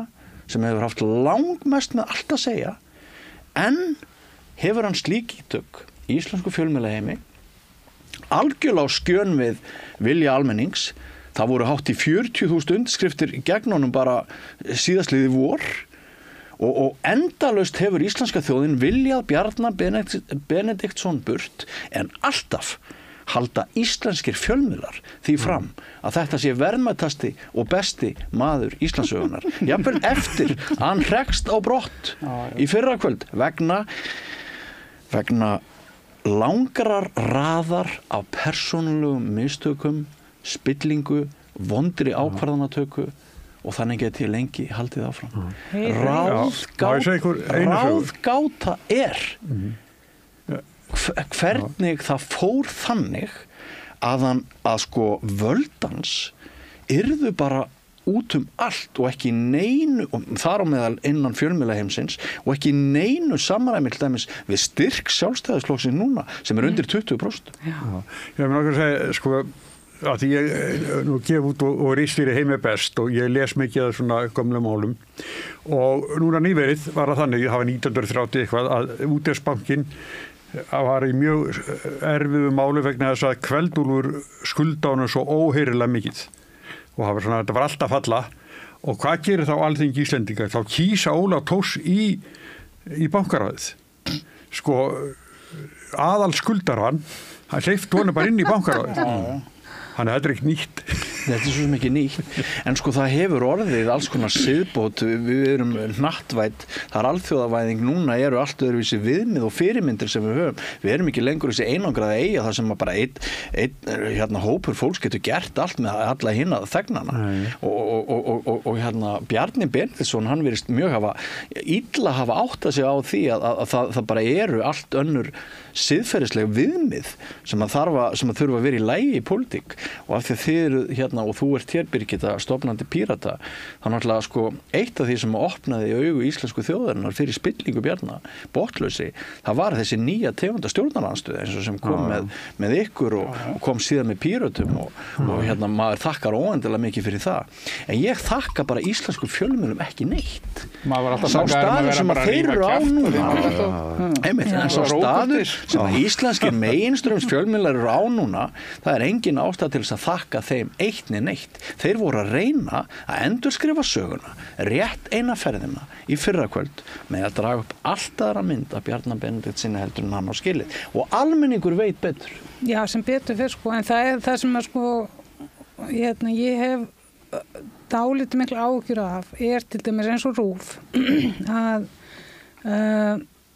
þegar ég var á þingi þá var ég það hefur verið alls og menntanemnd eða stjórnskipun og eftirlitsnefnd þegar var verið að breyta lögunum RÚV og ég benti þáverandi útvarpsstjóra ítrekað á að allir linkarnir í allar fréttir í hruninu og fyrir þann tíma væru ónýtir, þau voru dauðir og ég hef nú unnið við vefsíðugerð í gamla daga og veit það að það þarf afskaplega lítið að forrita til þess að tryggja að linkar og semst að sé segull í linkana og það var engin áhugi ítrekað þá benti ég á þetta og þá var Páll Magnússon útvarpsstjóri náttúrulega sjálfstæðismaður og þetta finnst mér vera, sko ég barðist fyrir því að við myndum hafa lög sem að tryggja sko sögulega geymt. Þannig að það sé allt geymt og það eru engin arkæf til sögun okkar eftir að við settum svona mikið efni inn á internetið. Og ég meina RÚV náttúrulega sko, og þessi er ótrúlega skandall út í að RÚV þeir hendur svo mikið efni út þeir sögust ekki vera með geymslur fyrir það. Þú veist, þeir bara settu VHS-spólunar, tóku yfir þær. Það var bara svo mikið af menningarverðmætum og sögun okkar horfið. Og sama hvað fólk segir RÚV að þetta sé eitthvað vinstri dæmi eins og var oft sagt BBC og eitthvað vinstri slagsíða. RÚV hefur alltaf verið stýrt af sjálfstæðisflokknum. Og það eru, fólk kannski áttar sig ekki á því, þú veist, það er bara verið að hafa af okkur söguna. Er það fúsk eða spilling? Spilling. Það er spilling. Ég meina, þú veist, sko, það er fúsk ef þú gerir mistök, en ef þú laga það, þú veist, og þeir benta á sig að laga það, þú gerir það ekki, þá er það spilling. Þú veist, ekkit annað. Og mér finnst einhvern veginn, sko, það er aldrei neitt dregin til ábyrgða, bara eins og allur skandallin í kringum, sko, gagnagrunnin í kringum opinber hvað heita hana gagnagrunnin það sem var oft það verið tvíborga fyrir hluti fyrir fjársýslu ríkisins það kostaði ómikinn penning og svo finnst mér rosalega klent að fólk er alltaf að tala um við þurfum bara að gera allt stafrænt til þess að sé sko betri stjórnsýsla og leggjum niður öll þessi þú veist skýrslusafn borgarinnar og sveitafélaginu og allt þetta. Þetta er bara mjög alvarlegt mál. Það er sko, að því þú varst nú að tala fjölmiðlana, sko, það sem er náttúrulega alvarlegast við fjölmiðlana er sko að allt þetta fólk sem að vinnur á þeim, sem að spilar með, hvaðan hefur það sína fjölmiðla menntun sem að gera það verkum að þau taka sér til í fyrradag. Að vísu held ég að Jóhanna Vigdís og Bogi Ágústsson hafi skrifað handrit dagsins daginn áður og drifti svo rækilega á alla fjölmiðla. Ég meina það er bara þannig sem að hlutirnir gerast. Það er eitthvað sem að veit fyrirfram hvað er að fara í gang og það þarf að undirbúa það. En hvað gerir það verkum að allt þetta fólk sem vinnur á Morgunblaðinu tilbúið til að taka þátt í þessu? Allt þetta fólk sem vinnur á RÚV. Eitt af fyrsta sem var sagt við mig þegar ég kom inn á Alþingi og Jóhanna Vigdís var á hlaupum eftir ganginum. Og ég sagði hún eitthvað að flýta sér og þá var svona eldri samfélkingamaður sem sagði, já hún að hlaupa til Bjarna til þess að spurja hann hvernig hún á að flytja fréttir af þessu máli. Og svo hlógu þeir við, sko. og sko, hún búin að vera þarna á RÚV í örugglega 30 ár. Ég hef verið þingfréttamaður að vera með henni í bás og ekki sá ég neitt svona hjá henni. Nei, hún hefur aldrei gert annað en að mæra einmitt. Hún kom ekki þingmenn í heimsóknirnar alltaf. Hún konan með stóru dósina fulla af teflóni sem að málar Bjarna alltaf svona reglulega eða gerði. En sko finnst ykkur ekki líka, mér finnst mjög súrealist að það sé engin þingfréttarittari lengur. Það engin fjölmiðill sem að fer niður í þinghús og að taka púlsinn hvað í gangi og tala við þingmenn. Það bara annarkvort tölvupóstar eða síminn og sko, þú veist, þegar ég var að þingja þá bara fannst, það var pínundu sjokk hvað var lítið aðhald.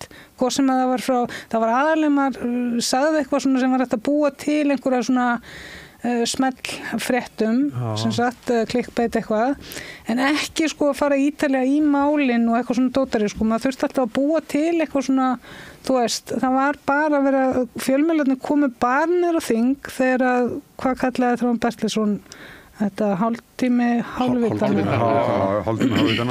Fyrirspurnatíminn. Já, þú veist það. Óundirbúna fyrirspurnir. Störf þingsins. Störf þingsins, já. Það var alltaf hálftími og þá var alltaf að koma alltaf einhverju sko og voru að segja svona eitthvað sem þeir vissu að myndi fara rata í fjölmiðlana. Breytingin líka svo, sko fjölmiðlamaður getur setið hvað sem sko að því að það öllu sjónvarpað.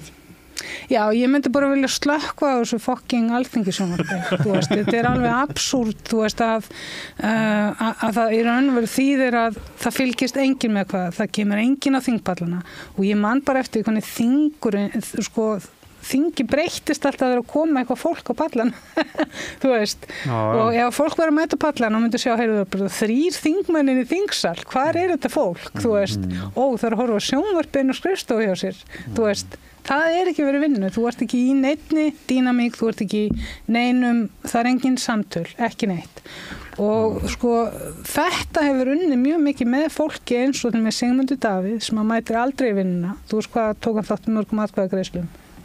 Yngri. Þú veist, Bjarni, hann náttúrulega bara leit mjög niður á þingið, þú veist. Það engin virðing borin fyrir þinginu. Það rétt. Og það einhvern veginn sko líka hugsa ykkur sko lögin, þú veist, það eitt af besta sem að sko Viðreisn hefur gert. Það var þegar að þeir voru með fjármálundið og hann var ákveðið að opna allt bókhaldið. Þannig að þá gæti maður að segja, það ekkert svo mikið að lögfræðingum í ráðandunum, þeir bara útvista alla lagasetningu til lagaskrifstofa, þú veist, sem að eru með annars í eigu dómsmálaráðherra, þú veist, þetta fólki sem að skrifa lögin, selja þetta bara fyrir góðan pening og við vitum ekkert hvað hagsmunaaðilar hafa aðgengi að skrifunum á lögunum sem að síðan fara í gegnum Alþingi yfir full af bandormum, þú veist, og það ekkert hægt að fylgjast með. Þingmenn geta ekkert veitt neitt aðhald og bara það brandar að kalla þetta löggjafarsamkunduna. Já, við sittum alltaf uppi með það, við erum sko bara á sama stað og við vorum strax eftir hrunið þegar bara verri. Fólk áttaði sig á að við verðum að fá nýja stjórnarskrá og við verðum að gera róttækar kerfisbreytingar. Við verðum að gera það. Við gerðum það ekki og þess vegna erum við bara komin aftur á nákvæmlega sama stað og svona þessi afsögn Bjarna ágætis svona tímapunktur til þess að rifja það upp. Að við erum á sama stað og við vorum 2009, því miður. Og Bjarni náttúrulega sko tók mjög mikið. Nema að til dæmis fjölmiðlun stendur miklu veikari fótum núna, heldur 2009. Já, það er líklega rétt. Þannig að við erum mögulega á verri stað. Við erum á verri stað. Ég bara, þú veist, og við getum líka þakka Bjarna fyrir það að hafa, og Sjálfstæðisflokknum fyrir engin flokkur var eins duglegur og ötull í að tryggja það að við fengjum ekki neinar stjórnarskrárbreytingar. Ekkert. Og það Lýðræðis umbætur eru stöðvar að þessum manni bara... Já, og hann má bara skamma sig fyrir það. Hann á ekki hróskilið það? Nei, hann á ekki hróskilið. Því þú hefur ekki sagt neitt í langa tíma. Já, sko... Eins og þú nú mikið, hefur nú skoðað spillingu mikið. Já, ég er nú bara, ég er svolítið, sko, kannski skiptir líka meira máli hvert við erum að fara og ég get nú alveg svo sem að einhver leiti tekið undir að hlutinni líti ekki alltaf mjög vel út, sko, en ég bara veit ekki alveg hvað svo gagnlegt það er að, að upplifa eins og ekkert hafi breyst, kannski er ágætt stundum að vera hálfgerð Pollyanna með það. Kannski eitthvað fengið út því, ég veit ekki. En höfðu gott að því hann fer? Ég, sko, það sem ég myndi segja allavega það að Bjarni fari, að einhverju leiti kannski getur það þýtt að það er einhver starfsemi í Sjálfstæðisflokknum, það er einhver grasrót eða einhver hópur þarna sem að hefur allavega það mikla sjálfsöringu að hann telur sig hafa eitthvað sinn flokk að segja og þau gátu ítt honum burt því að ég held að það sé alveg augljóst að Bjarni fór ekki sjálfviljugur, það sést bara hvernig hann talaði í þar síðustu viku. Sko ég tel það nú ekkert eitthvað sérstakt þjóðarsmál að Sjálfstæðisflokkurinn nái sér en það væri samt ágætt fyrir flokkinn að átta sig á því að nú þau að fá tækifærið til að sýna það að þau séu ekki með öllu óstjórntæk því að þetta er ekki stjórntækuflokkur og hefur ekki verið mjög lengi, og þetta er meira sér sko, ég ætla bara að fá að vitna í formann Framsóknarflokksins þegar ég segi bara stjórnlaus flokkur og núna hafa þau allavega tækifærið á því að sýna að kannski sé eitthvað þarna og að þau geta ekki kennt Bjarna lengur hvað allt misferst og það segi ekki til þess að reyna einhvern veginn að segja að það sé ekki satt að Bjarni hafi verið hörmulegu formaður, sko. Þannig að ég bara, kannski ástæða fyrir segi ekki mikið ég er bara svona, aðeins að ég bara tek undir til dæmis að ég hef aldrei skilið alveg, sko, hvers vegna fjölmiðlar eða svona álitsgjafar, ég veit ekki alltaf hvort þetta eru alltaf fjölmiðlar, sko, eða blaðamenn, hafa svona ofboðslega mikinn áhuga því að tala eins og Bjarni hafi verið eitthvað ofsalegu leiðtogi, menn hann varð það ekki, hann var mikil völd. Hann var náttúrulega með rosaleg völd en völdin voru samt íkt með því að gera hann algjörlega svona teflonhúða, alveg þvert á það sem var að gerast. Ég meina hann var óvinsasti stjórnmálamaðurinn mjög lengi, flokkurinn hans tapaði stanslaust. Hann fekk 40 og eitthvað þúsund undirskriftir gegn sér þegar hann var forstrára. Ég meina það er ekkit eitthvað sem gerist bara reglulega. Það er bara eitthvað sem að það er mælikvarði á eitthvað. Hann gat ekki haldið neinum ríkisstjórnum saman. Flokkurinn hans er orðin eins og sko jarðsprengjusvæði af fólki sem hefur einhvern veginn ekkert sameiginlegt nema kannski að þau hata útlendinga. Þetta er bara, og einhvern veginn hann skilur eftir sér flokk þar sem að valdamesti maðurinn er, bæjarstjórinn í Kópavogi.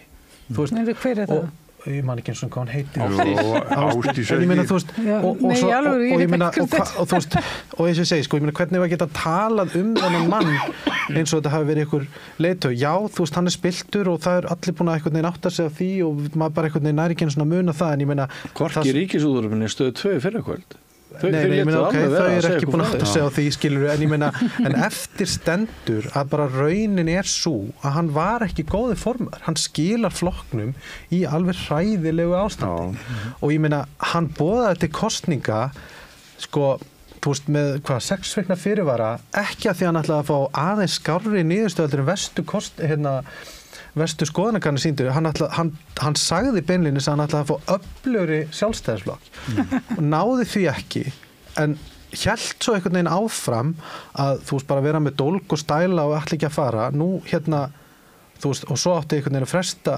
tala um að fresta landsfundi og hann fer mánuði áður en landsfundur og reynir einhvern veginn greinilega að gefa Þórdísi einhvers konar, að hún, ég meina hvernig hún geta legitimæsa sig sem einhvern form, þetta bara er ekki góðu formaður og það er bara ótrúlega skrítið ef við getum ekki einhvern veginn talað um það er bara algjörlega irrelevant hvort hann skilur var myndarlegur, ég meina, er myndarlegur, hann er ekkert látin, sko, en en allavega eftir stendur þetta þú veist, það hérna saga hans eins og hann núna og eins og hann raunverulega svo að þetta spilltur óvinsæll stjórnmálamaður sem skilaði litlum árangri fyrir sinn flokk öðru leiti en það að hafa náða endurreisa, þú veist, efstu 10% eða hvað sem við kallum þú veist, og ég meina nú bara mun gerast það sama og gerist með Reagan og þú veist, og með Thatcher og Davíð Oddsson, þú veist, það verður einhvern veginn endurskrifuð sagan og það mun taka á sig einhverja myndi í smá tíma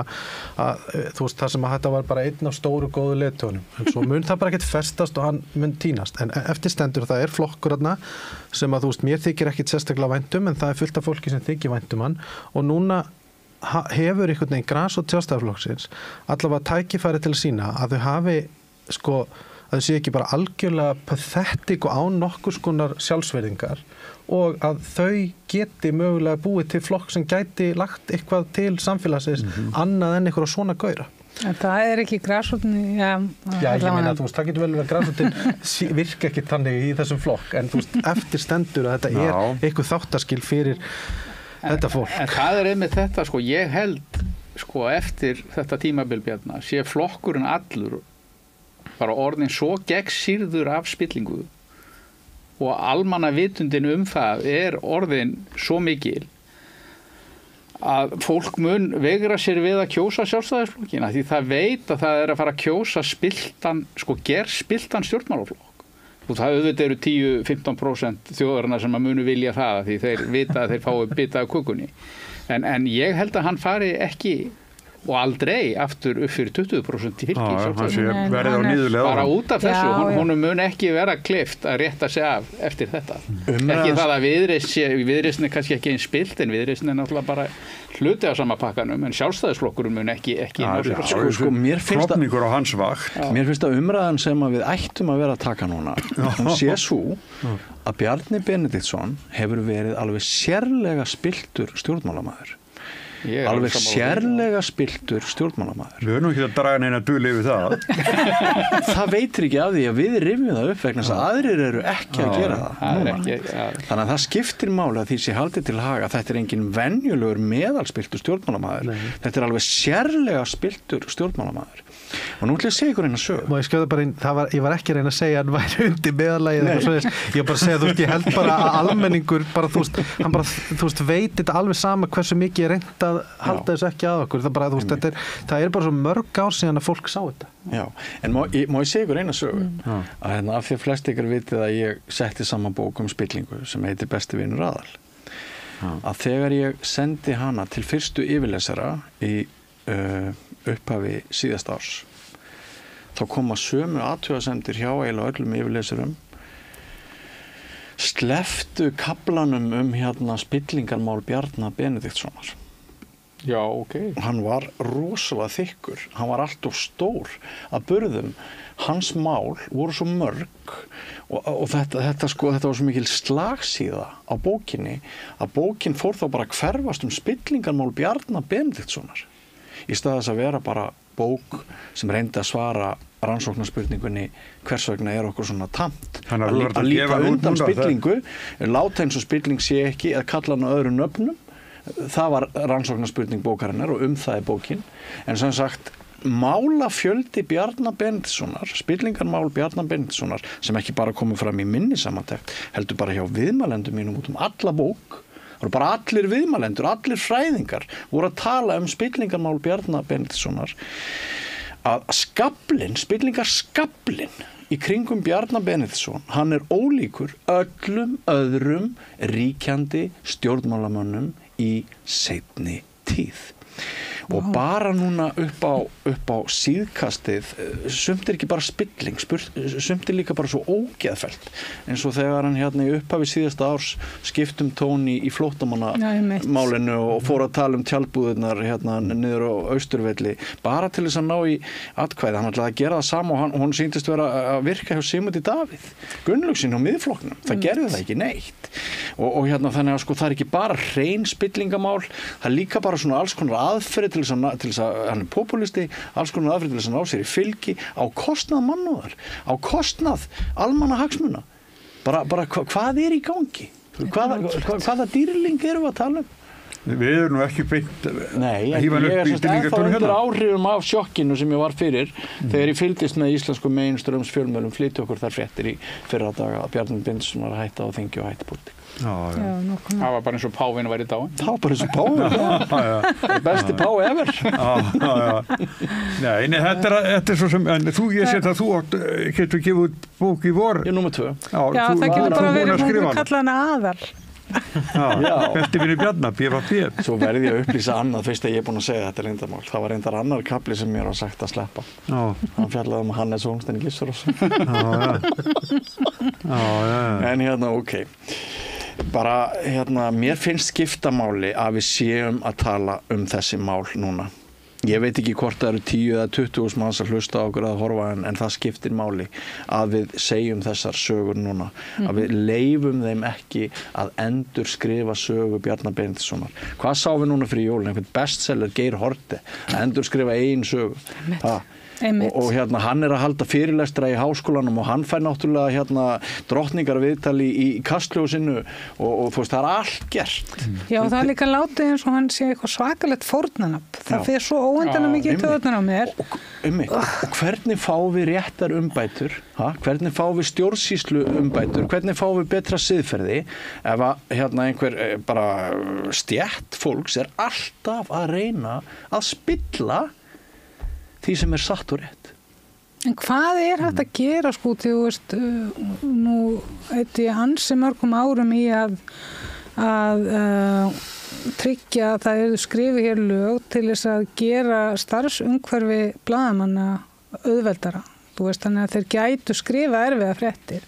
Þú veist, uppljóstraralögin, heimildar mannaverndin, upplýsingalögin sem reyndar og alltaf verið að fúska með og fjölmiðlar ekki nógu góðir að fjalla amböðunar í til dæmis þeim lögum og bara allt ruglið í kringum biðtíman og annað og opinberu hlutafélögin og að þau séu undan þegin og allt þetta skilur. Þú veist að tryggja að sé ekki hægt að setja lögbann á fjölmiðla og annað þegar þeir flytja fréttir af Bjarna Benediktssoni. Muni ekki eftir því? Jú, við munum eftir því. Það hafði áhrif á kosningaúrslitin.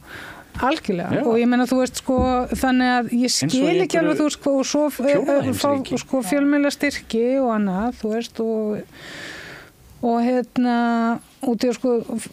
fjölmiðlamenn gagnrýndu mig mikið fyrir að í þessum lögum að Ísland myndi taka sér afgerandi lagalega sérstöðu varðandi upplýsinga á tjáningarfrelsi væri ekki klásúla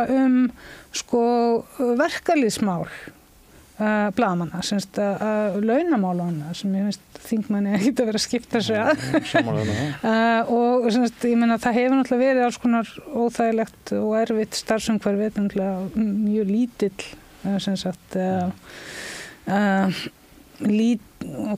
þetta ekki stórt umhverfi þú veist, það ekki margir sterkir fjölmiðlar þú veist, ég til mig sem þakklát fyrir samstöðina þú veist, út af því að ég elska að hlusta podcast og eitthvað svona, þannig minnst rosalega gott að geta bara hlusta á ítarlega umfjöllun alls konar hluti og þú veist, það ekki bara að vera að fjalla pólitík, það er að fara mjög ítarlega bara í alls konar mál og þannig ég veit ekki og svo náttúrulega var eitthvað svaka skrítið í gangi með heimildina þú veist og kjarnin mér finnst til dæmis kjarnin rosalega góður út því hann fór svo ítarlega í með svona spillingamál og efnahagsmálin og allt þetta og það engin fjölmiðill til dæmis að gera það í dag þú veist, þannig að það einhvern veginn margt af okkur besta fólki hætt Já. Og auðvitað náttúrulega kjörstaða uppi núna að fyrir sjálfana og fyrir hægraöflin þeir eru með mokkan, málgagn ólíkarkana, útgerðarmanna sem eiga blaðið, flytur áróður okkur einasta degi, andlýðræðislegan vel að merkja. Við erum með hægri sinnaða ríkisútvarp, skítrætt, starfsfólki skítrætt. Stefán útvarpsstjóri lýsti yfir í fyrra að hann var að fara í pólitíkan, ætlaði við Bylgjuna, ætlaði að fara og verða oddviti sjálfstæðismanna í norðausturkjördæmi, hætti við, kom aftur. Stjórnin samþykkti að hafa hann áfram á þess að ráða frekar. Hvað í gangi? Við vitum þá hvar hjarta slær hjá fréttastofu Ríkisútvarpsins á meðan útvarpsstjórinn gefur út þá meldingu að hann hafi sjálfur ætlaði prófkjör fyrir sjálfstæðisflokkin í einhverju kjördæmi. Mér finnst Stöð 2 ekki verið að standa sig sem skildi, hún á góða spretti en maður finnur mjög vel fyrir því að þar eru menn að auka atvinnuöryggi sitt með því að daðra við valdið þar sem það er þykkast og þar sem peningarnir liggja, svo sem eðlilega, þetta er gersamlega ósjálfbær atvinnugrein að verða þessi blaðamennska. En sko þá segi ég bara betri engin blaðamennska heldur en blaðamennska sem siglur undir fölsku flaggi. Já, en það er sko áhugavert í þessu samhengi líka sko. Við erum búin að tala hér hversu spiltur Bjarni Benediktsson og Sjálfstæðisflokkurinn. Hverjir eru helstu vonarpeningarnir í Sjálfstæðisflokknum í framtíðinni? Áslaug Arna, það er hérna stjórnarformaður Morgunblaðsins sem er faðir hennar.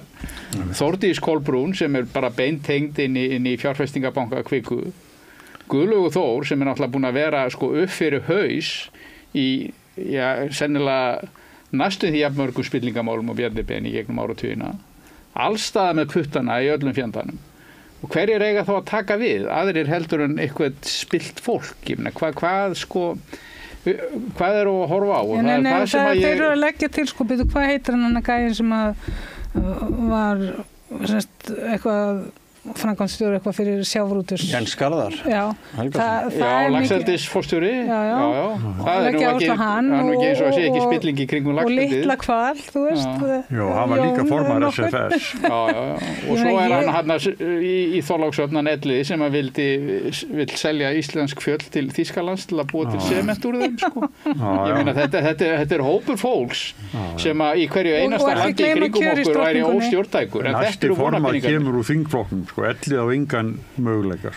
Já, maður veit ekki það. Bara formaður verður að vera í þingflokknum. Já, ég held að Gulli verði næsti formaður, sko. Það er ekkert ólíklegt. Ég held að hún á ekki séns.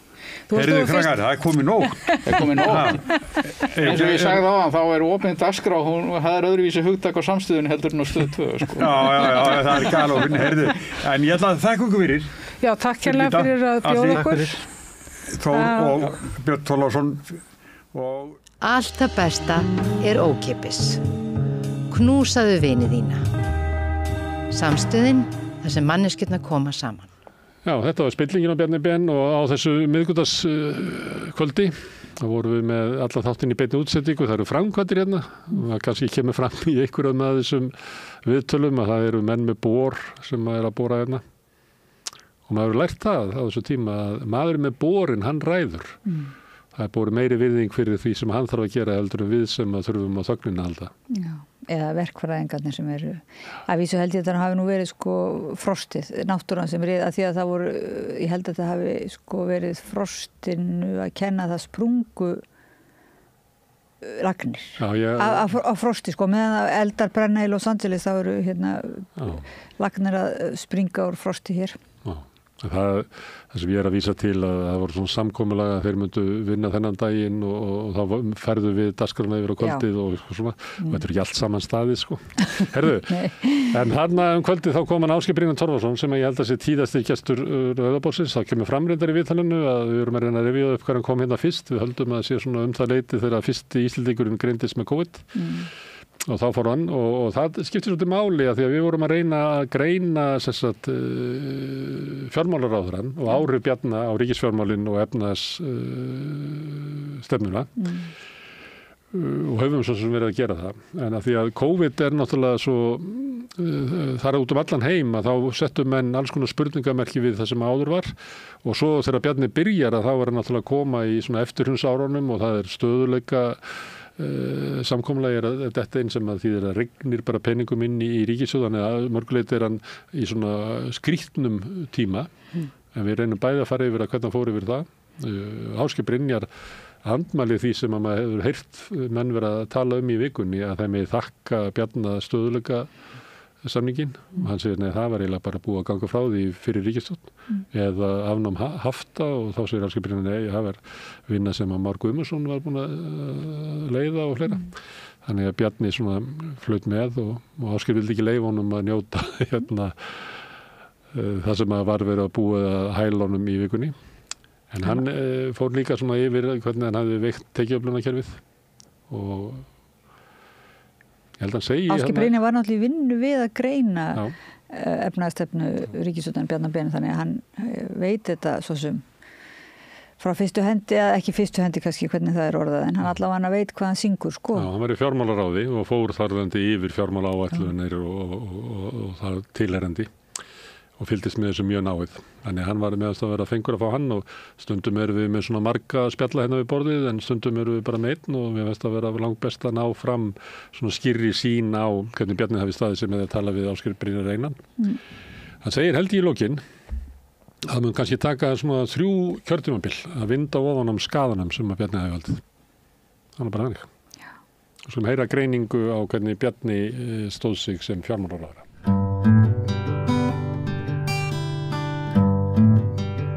Já, við erum komin aftur. Við erum með, svona sérstaka útgáfu á Rauðaborðinu í kvöld sem að fjallar öllum Bjarna Benediktsson. Það voru hérna áðan að spjalla svona Sjálfstæðisflokkin og Bjarna og hérna á eftir að þá ætlar Sigurður Magnús að fá nokkra gesti til þess að ræða svona spillingarmál af því að það er nú frægt að Bjarni fór í gegnum mörg spillingarmál og sumuleyti þá má segja það að spilling hafi verið miklu meira til umræðu á stjórnmálatíma Bjarna heldur en nokkuð tíman áður. Þannig að við sjáum til hvað kemur út úr því. En Bjarni hefur náttúrulega verið áhrifamesti maðurinn í íslensku efnahagslífi eiginlega frá 2013. Það hefur verið lengst af tímanum verið fjármálaráðherra. Ég held að hann hafi skilað allavega 10 fjárlögum og ég fengi hingað Ásgeir Brynjar Torfason, ritstjóra Vísbendinga til þess að svona veltaði fyrir sér hver er hérna efnahagsstefna og kannski svona ríkisfjármálastefna Bjarna sem hefur haft áhrif á okkur.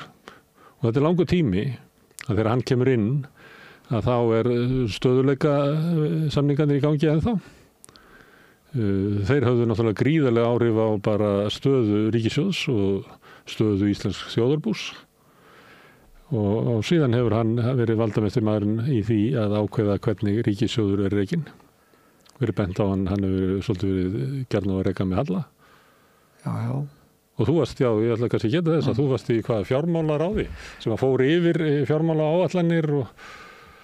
Já, ég lendi í því að vera svona hafa eftirlit með fjármálaráðherra tíð Bjarna Benediktssonar megni af tímanum. Lögin tóku gildi 2015, þessi 9 lög um opinber fjármál sem er samt arfleið af hruninu. Þannig að við erum nú svona að kljást við hrunið þegar við erum að horfa á þennan ferilhans og það tók þetta mörg ár að setja þessi lög en ég vel til að bakka í það sem þú ert að tala um að hann og Sigmundur Davíð taka við þegar Sigmundur í Framsókn 2013 og notabenni höfðu greitt atkvæði gegn frumvarpinu stöðugleikaframlögin þar sem er lagður grunnurinn að því að kröfuhafanir skili til Íslands og innlendu eignunum öllum. Það er að segja að það er svona loka útfærslan á þessum neyðarlögum sem voru sett sem voru kölluð til andskotans með útlendingana. Við reyndum aðeins að koma að þessu hérna í fyrra spjallinu. Já, ég var í sundi. Hérna hvernig Sigmundur Davíð tókst eiginlega svona stela þessari frægðarsól sem að þessu fylgdi. Því að ég man alveg eftir því í kosningabaráttunni 2013 og það var þetta kallað svigrúmið og hitt og þetta. Það sem allir vissu af þessu. Það trúði engin stjórnmálamaður að mætti raunverulega að fara að nefna einhverja tiltekna uppbæði eða ráðstafa þessu fyrir en það væri í húsi. En Sigmundur Davíð bara gerði það og margir halda það hann hafi fundið upp sko. Nei, og ég meina sko 12. mars 2012 voru samþykkt þessu lög. Ég man alveg, ég var að fara að flytja heim árið seinna sko. Og þá er í raun og veru lagður þessi grunnur. Þetta var kvöldfundur á þinginu út af mörkuðunum og kröfuhafunum. Þannig að þar það er svolítið furðulegt þegar maður hlustar í mainstream-smílunum. Ég var að hlusta okkar pallborð á Vísi og hérna á RÚV umræðunar umfjöllununa eftir að hann tilkynir hann hætti að þá er verið að segja söguna núna eins og að það hafi verið svo mikil vinna í hans fjármálaráðherra tíð að taka til eftir hrunið sem er eiginlega ekki, því að það er eiginlega stærsti leikurinn er búinn 2013. Stór hluti er búinn áður en ríkisstjórnin 2009 tekur við. Það eru ákvarðanir sem eru teknar í ríkisstjórn Geirs Haarde sem voru mjög mikilvægar. Og svo er náttúrulega stærsta verkið er í ríkisstjórn Jóhannu og Steingríms sem það er kalluð. Það sem er hreinsað til og þessir lög skilin sem 2012 þannig að þarna hægt Sigurjón bað mig að nefna eitthvað jákvætt Bjarna og ég nefndi meðal annars bara svona frágangin á þessu stöðuleika framlögum og svona því að þó að sé búið að setja ungulinn í fiskina þá verður eitthvað að draga hann borð og ég meina það ekki hægt að benda á neina stórkostlegar glóríur sem hann gerir við það Nei, og ég meina aflétting haftana sem að ég myndi nú alltaf setja heiðurinn á Má Guðmundsson, seðlabankastjóra sem að reyndar ef við ætlum að fara yfir allan feril hérna svolítið hratt að það var nú eitt af nokkrum tilfellum þar sem að ég alveg hárin risu á hnakkanum á mér þegar að ég var nýfluttur til landsins eftir 10 ár í útlöndum og Már búin að vera í 5 ár og það búið að vera undirbúið það að aflétta höftunum og þá tilkynnir Bjarni sem forstjóri að hann ætli að auglýsa stöðuna og ætli ekki að framlengja eins og full heimil til 2 sinnum 5 ár í þessi mikilvæg eins og var gert við Ásgeiruna Já, eitt af síðustu verkum Katrínar Jakobsdóttur hennar arfleið við að ljúka störfum að kynna handbókum siðareglur ráðherra og framlengja 5 ára seinni 5 ár Ásgeir Jónssonar í Seðlabanka. En að þessu leyti að þess að við höfum verið að hlusta á uppgjör gagnvart Bjarna Benediktssyni og þá er nefnt stöðuleika framlögin og það er nefnt afnám hafta og þú vilt halda því til bókar að í báðum tilfellum er hann kannski ekki megin leikandi heldur nýtur þess einfaldlega að vera í fjármálaráðuneytinu þegar að niðurstöðurnar Já, ég held að maður þurfa að teygja sögu túlkun og sögu skilning og sögu skýringu ansi mikið til þess að setja þann mið á að þetta sé arfleifð Bjarna Benediktssonar úr embætti. Það er eins og það horfið mér og ef maður hefur fylgst með þessu svona náið frá upphafi þá er þetta augljóslega aðrir sem gera vinnuna sem að þarf til að þetta gangi vel. En hann kemur inn í fjármálaráðuneytið eftir ríkisstjórn Jóhann og Steingríms sem er alltaf kölluð þessu nafni eða oft kölluð þessu nafni þótt að flesta ríkisstjórnir fái bara að vera að kenda við forsætisráðherrann, kannski er þetta einhver hvern fyrirlitning að Steingrímur flýtur alltaf með. En sú ríkisstjórn hafði dregið tilbaka eilítið sumar af skattalækkunum sem höfðu verið á fyrirhrunsárunum og lagt á auðlegðarskatt og bankaskatt og annað slíkt sem að þegar Bjarni kemur inn að hann byrjar að láta þessa skatta fjara út. Þeir voru lagðir tímabundið og ekki endilega með það markmið að þeir myndu endilega hætta eftir 3 ára eða eitthvað svoleiðis. En allavega hann kýs það að framlengja ekki þessa skatta sem hefur lagðið sérstaklega á, en hann fer ekki út í það að lækka aftur tekjuskatt fyrirtækja eða fjármagnstekjuskatt og annað slíkt og nýtur þess að rigna inn peningar inn í ríkissjóð. Og þarna ég er búin að vera að leita að hvernig ég að ramma inn þessa arfleiðans og það er erfitt þegar ég er búin að spyrja fólk á rakarastofunni eða í sundi heitapottinum og svona til að heyra. Sem að fer að leita svara. Já, og svona safna inn ólíkri sín, fólk á ólíkum aldri og svona, það er mjög gagnlegt en sko út frá minni innan úr þessum 6 árum í fjármálaráði, ég hætti það 2022 en það í raun og veru arfleifð úr stjórn hans á ríkissjóði í fjármálaráðinu að veikja tekjugrunn ríkissjóðs sem er hinn hliðin á því að segja við kjósendurna sem hann er að fiska atkvæði frá. Ég er búin að létta af ykkur sköttum eða þá ég er búin að veit ykkur styrkur ríkissjóð til að kaupa nýju Tesluna og þið þurfum ekki að borga neitt vega skatt, þið þurfum ekki að borga neitt bensíngjöld.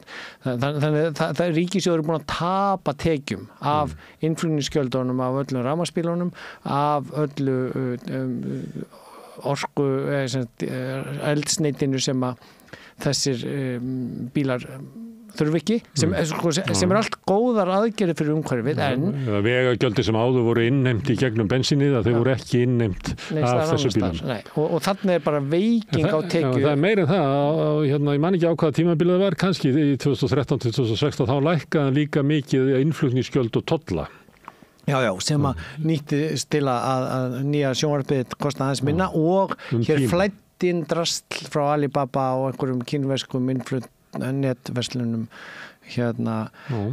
sko eflaust hafa heildsalarnir í flokknum ekkert verið sérlega sko á móti því að þurfa að borga minna af innflutningum sínum en eflaust líka verið fúlir út í að þarna kom miklu auðveldari leið til að kaupa á netinu inn til landsins. En aftur, þetta veiking á tekjuöflun ríkissjóðs sem að sko, þarf ekkit að vera slæm ef maður þarna stuðlað betra samgöngukerfi en kannski getur verið slæm ef maður stuðlað meira bara drasli sem keypt í landsins sem endar á sorpu eftir smá tíma, ekki gott fyrir einhverju, en ef þú léttir af gjöldum, skattum eða tekjuöflun ríkissjóðs, þá áttu, ef þú ert ábyrgur fjármálaráðherra, að afla nýrra tekna í staðinn nú eða þá skera niður útgjöld en það sem að hann hefur getað flotið á gegnum megni af sínum tíma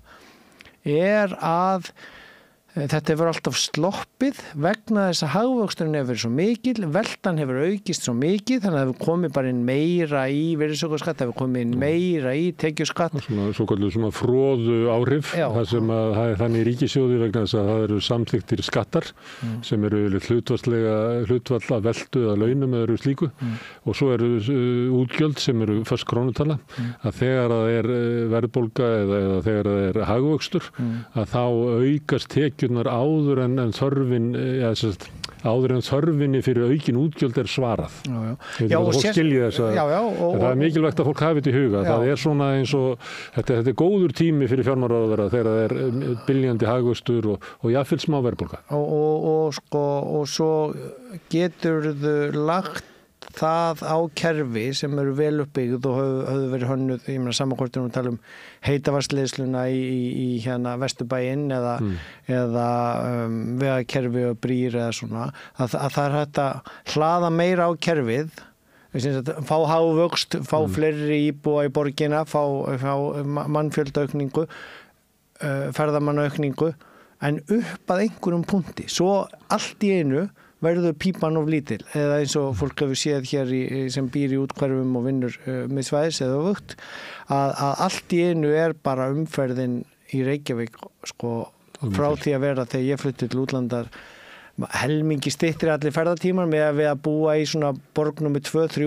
í skandinavísku landi það sem að tíminn þó helmingi styttri en í höfuborg og allt í einu Reykjavík orðin bara eins og sko versti ferðastíplu ferðatími í Stokkólms, Oslórar, Kaupmannahafnar en þar eru þó til sporvagnakerfi, neðanjarðarlestakerfi, metrókerfi þar sem að megnið af fólki á leið til og frá vinnu getur verið og lesi bók og ekki stappað í bílum í stöppu sko. Já, eins og einhver sagði að velmegunar ríkir ekki þar sem að fátækjamaðurinn og efna að kaupa bíl, heldur megunar kerfi þar sem að ríkimaðurinn notar almenningssamgöngur. Það sem að það byggt upp þannig. En eitt aðeins í varandi veikja tekjurnar. Það náttúrulega nefnt þarna afnámin af bankaskattinum og auðlegðaskattinum, afnám á tollum og svo þetta svona endurgjafir sem að þú varst eiginlega að tala sem náttúrulega hluti af aðgerðunum í COVID en þær hafa líka verið svolítið gegnumgangandi hjá Bjarna sem endurgreiðsla á tekjuskatti fyrirtækja gegn nýsköpun eða orkuskiptum og þannig að það eru orðið svolítið svona breyting á þessum kerfum þar sem að þau leka alltaf út svolítið tilbaka að fyrirtækin geta eiginlega sótt sér skattaafslátt. Já, ég velt fyrir mig sko hvernig, að því að ef að sjálfstæðisflokkurinn þarf nú að fara í einhvers konar endurskoðun og endurhæfingu núna eftir bæði útreiðinni kosningunum og við þessi skil að sko að ég hef alltaf átt svolítið erfitt með að skilja sko hvernig hinn erki sjálfstæðismaðurinn sem býr í Garðabæ eða Seltjarnarnesi einhvers staðar og hvernig hún líður með að vera að fá ríkistyrk til að kaupa rafmagnsbílinn sinn sko. Eru þau ekki í prinsipun og móti því að ríki sé að eyða pening til neyslu fólks og það er líka Ísfélagi í Vestmannaeyjum og Samherji og fleiri að fá sko styrki út af orkuskiptum og svo það út af svona nýsköpun og svona það alls konar fyrirtæki sem að sækja sér styrki tilbaka út úr kerfinu sem að þessi miklu og það verið gagnrýnt mjög bæði alþjóðlegum stofnunum að eftirlitið með þessu í algjöru lamasessi og ég held að það sé líka hluti af arfleið. Já, ég meina það er sko ef maður horfir á þetta út frá þessi lögum opinber fjármál og eftirlit fjármálaráðs með fjármála áætlunum og planið sem verið að setja upp þar 5 ára áætlun, þannig sé ekki allt bara fjárlög hvers árs það sem verið að tryggsa með hlutina að þetta hefur ekki komið nógu vel út á þessum tíma. Auðvitað þú veist, fullt af góðu fólki í ráðuneytunum sem að vinna vel eftir þessu og allt það, en ég leyfi mér að efast hve mikið hann hafi eitt tími að lesa álitsgerði fjármálaráðs. Sko, og ég á öllum þessum tíma, bara svona ef maður vill meta árlega stjórnmálamanna að það var bara einn annan fjármálaráðherra á þessum 6 árum sem ég var í fjármálaráðinu og það var nú bara í mjög stuttan tíma þá var hann formað Viðreisnar Benedikt sem var nú líka forveri minn sem ritstjóri vísbendingar og hann kallaði okkur í ráðinu 2 á fund, sko bæði þegar hann var byrjaður og síðan þegar við vorum búin að gefa fyrstu álitsgerðin okkar að þá kallar hann ráðið á fundi sín í ráðinu og tala við okkur og ég veist, maður á ekki að segja frá fundum en bara mjög gagnlegan fund og lýsir ákveðinni sko stjórnmálari sín og við horfum til svona stofnana þegar fjármálaráði stofnun eins og Ríkisendurskoðun eða umboðsmaður Alþingis sem hafa ákveð hlutverk í leikkerfinu í því að reka samfélag meðan að sko fyrsta skipti í raun og veru sem ég talaði beint við Bjarnar Benediktsson var eftir ég hætti í fjármálaráði. Ég mætti honum oft svona á Austurvelli eða í göngunum í ráðundinu og hann erst aldrei á mig, tala aldrei við mig og heilsaði mér aldrei.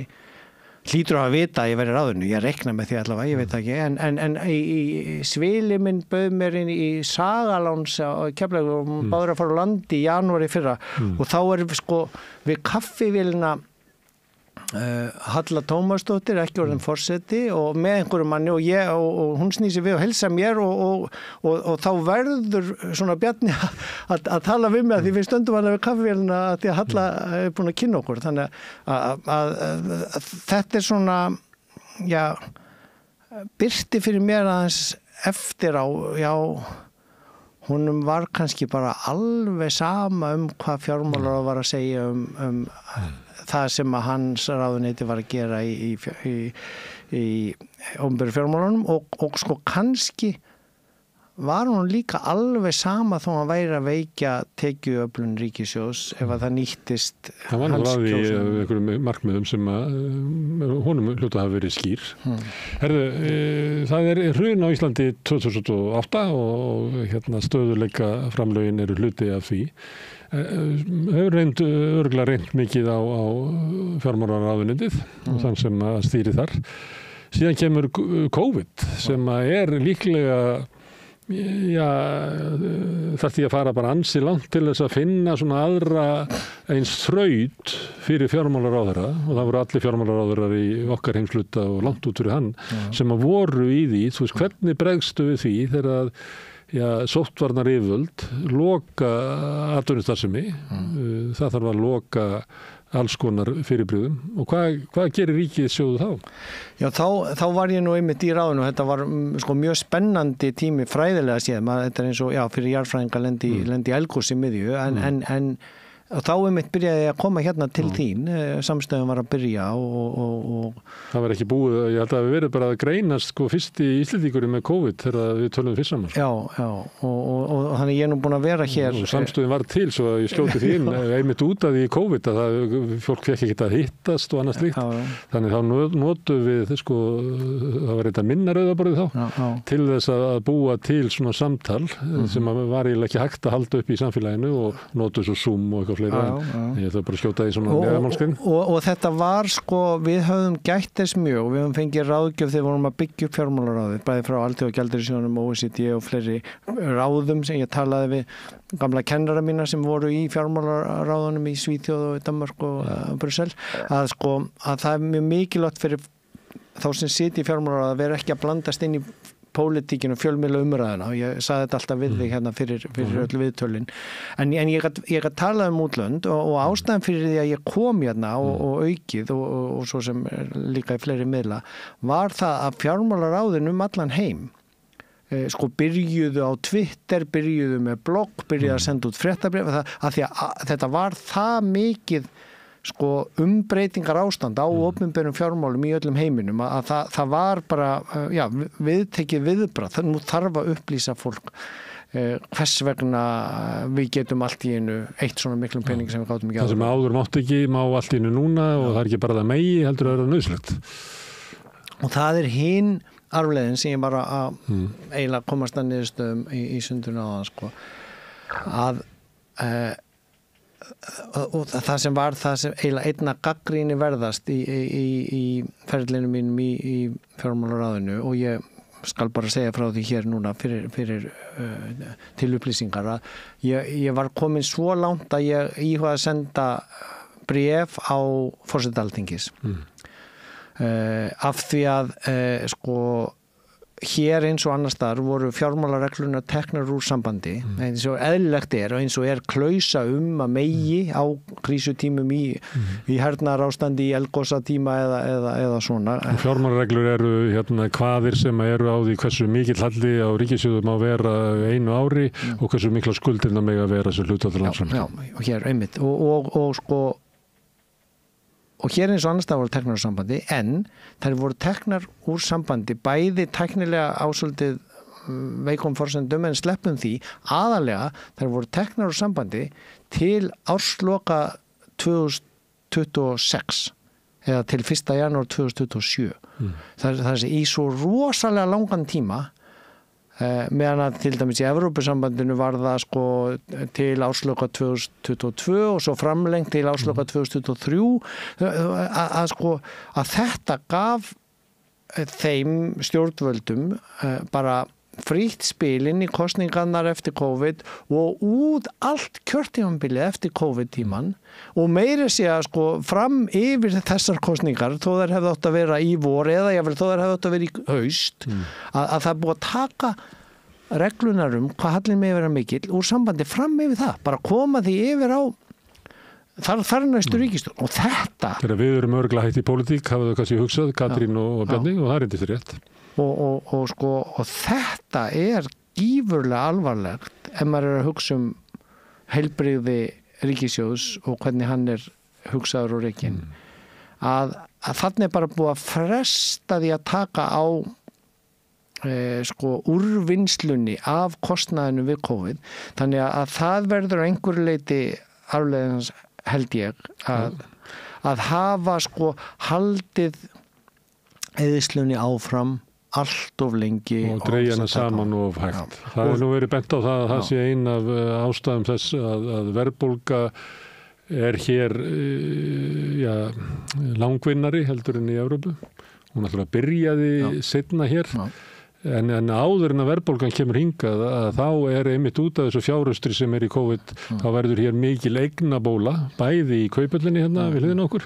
Ég minnir að ég hafi reiknað á þeim tíma að það við tvöfaldast verðið í kaupöllinni bara okkur fáránlega stuttum tíma bara fleiri 100 milljarðar urðu til þar úr engu en svo náttúrulega þekkjum við enn betur gríðarlega hækkun á fasteignaverði sem að ýtti undir verðbólgu, þá verðbólgu sem er mæld og þrýsti stórum hluta fólks með svona lægri miðlungstekjur og þar fyrir neðan út af húsnæðismarkaði og gerði stórkostlegan skaða. Já, og þannig að ég held hvað sem mönnum eða fólki finnst stefnun eða það sem er sagt, þú veist að það er í raun og veru ef maður vill orða það jákvætt að arfleða hans sé þriðji punkturinn gífurleg snilld í svona almannatengsla eða ásýndar hönnun á því að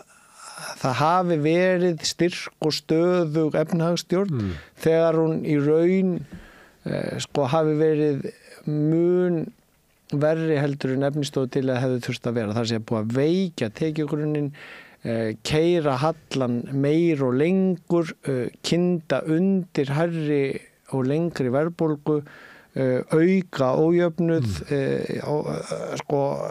eiginlega á svo mörgum punktum sem að sko síðan kemur á móti eitthvað sem að VFG eða hinni flokkurinn hafa togað, auðvitað var lækkað neðsta þrepið í skattinum, auðvitað var aukin útgjöldin í kjarasamningana og þetta held ég allt punktar sem verða að teljast til árlegar Katrínar Jakobsdóttur, miklu frekar en Hans Bjarni. Ókeypis máltíðir í skólum. Já, sem lækkuðu verðbólguna og þú veist að en þetta sko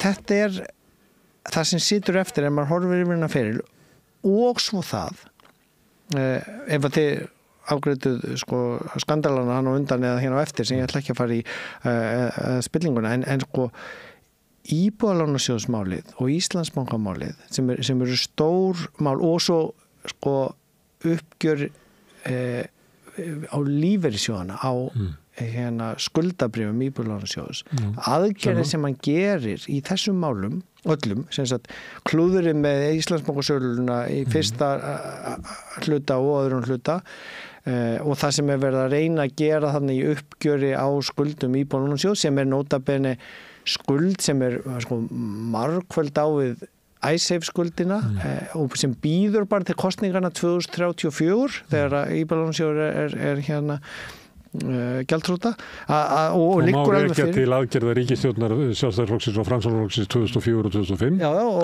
en þetta á vakt hans í fjármálaráðuneytinu eru aðgerðir í þessum stóru póstum út úr hruninu sem að voru ekki búið að afgreiða retta af 2012 eða fyrri stjórnum eða góðum embættismönnum að þetta held ég að sagan eigi mjög skýrt eftir að leiði ljós þegar öll kurl verða komið til grafar að hafi skaðað gífurlega sko bara beina erlenda fjárfestingu í Ísland að því að sko þegar það koma fréttir og nú hægt að Google Translate allt og alþjóðlega fjármálamarkaðurinn þannig að sko ef að þú ert með land þar sem fjármálaráðherra sem kannski kemur út og segir já, við ætlum nú að fara hérna í smá kennitöluflakk á skuldabrifum Íbúðalánasjóð sem nú með ríkisábyrgð og við bara breytum því hvernig það flokkað inn í. En það varði ekkert úr því. Telur það að hann hefði valdið skaða með því að koma í yfirlýsingarnar, hann ætlaði einhvern veginn að svína lífeyrissjóðana til þess að gleypa helmingina af þessum skuldum til þess að laga þetta. Að það sé bara stórkostur skaði fyrir lánströst Íslands og... Já, lánströst og kostnaður neitt, en orðsporið það sem ég aðalega að hugsa um. Ég vann fyrir alþjóðlegan fjárfestingarsjóði, Skandinavíu, þar sem að stórir lífeyrissjóðir í Evrópu voru að fjárfesta í sjóðunum. Allt í svona snýst hvernig þú treystir annars vegar efnahagsumhverfi landsins að þetta fjárfesti og hins vegar stjórnunin á landinu og stjórnunin á sjóðunum. Einhver sjóðstjóri í lífeyrissjóði í Frakklandi eða einhver starf í Evrópu eða Bandaríkjunum eða þess vegna Japan sem les fréttir af því einkavæðing á Íslandsbanka fer til hérna umboðsmanns fjármálaráðherrann ættar að svína á fjárfestum sem keyptu í góðri trú bréf sem eru með de facto ríkisábyrgð. Þeir bara, þú veist, þetta er bara svona rauðflögg, heyrðu já, þetta land er nú nær hérna Nígeríu heldur en Noregi í efnahagsumgjörð. En ef við skoðum ferilinn, það var náttúrulega í upphafi þá hvolfast peningar inn í ríkissjóð út af stöðugleikaframlaginu. Svo er með COVID, þar sem að peningar bara steipast út úr ríkissjóði, þú ert þarna með Grindavík og þú ert með, og þú heyrir alveg hvernig verið að tala um þetta, svona eins og sjálfstæðismenn og fleiri hafa talað um þetta að Bjarni hafi verið góður fjármálaráðherra út af öllu sem hann lenti í. Já. Er hægt að taka svona, ef við taka þetta frá og reyna svona átt okkur á því, hvernig rak Bjarni ríkissjóð svona bara á venjulegum degi? Þá varst að tala hérna, það verið að veikja tekjuöflunarkerfið og þú vísar í það að við erum með innviði sem ekki að virka. Þú tókst gatnakerfi í Reykjavík, ég veit ekki eitthvað á ríkið af því, en við þekkjum öll svona tilfinningu almennings fyrir heilbrigðiskerfinu, að þessi bara miklu lakara en var fyrir 10 árum og miklu lakara en fyrir 20 árum og þá því lítið að vera að benda á að það sé verið að byggja nýja Landspítala. Við þekkjum umræðuna bara vegakerfið okkar og það er ekki hvergi verið að bora núna og það eru færri lögreglumenn á hverja 100 íbúða núna heldur en var og það eru færri læknar og það er bara eins og allt sé og þetta er kallað innviðaskuld. má segja það að Bjarni hafi veikt tekjuöflunarkerfið og þar af leiðandi hlaðið upp í innviðar skuld fyrir bara næstu ríkisstjórnir? Það verður sko næstu, ég myndi segja næstu 3 kjörtímabil að vinda ofan af skaðanum sem að hluta til má rekja alveg aftur til hruns eða Íbúðalánasjóðs 2030. Sumt býr hann til, annað eigur hann með því að bregðast ekki við. Og það er mjög mikilvægt í allri stjórnum þegar maður að greina stjórnum, sko. Það að gera ekki neitt er ákveðin líka, sko. Þú getur ákveð að gera meira eða ákveð að gera minna, en líka núllstaðan, það ákveð að gera ekki neitt er ákvörðun eða stefna og það þú getur sko komist í gegnum eitt áfall eða eitthvað svona óvænt með því að bíða með að laga þakkið eða fresta því að skipta gluggana, en ef þú gerir þetta ítrekað eftir óveður og þú veist, þá það, ég hef tekið þessa líking ofta áður, þá verður sko viðgerðin miklu dýrari, af því þú ert búin að láta grotna niður, þú ert búin að sleppa því að mála yfir riðið og það er svolítið Þú mælir ekki með því, en ég spyr, hver græðir á því? Ég meina, í aðgerðum í COVID, við töluðum eignabóluna og þá verður til svona hugmyndum svona auðlegð hjá betur setta fólkinu. Það var nefndir svona endurgreiðslu í sambandi við rafbílana sem var ekki sett gjöld á, sem aftur kemur inn í kannski svona betur setta fólkið.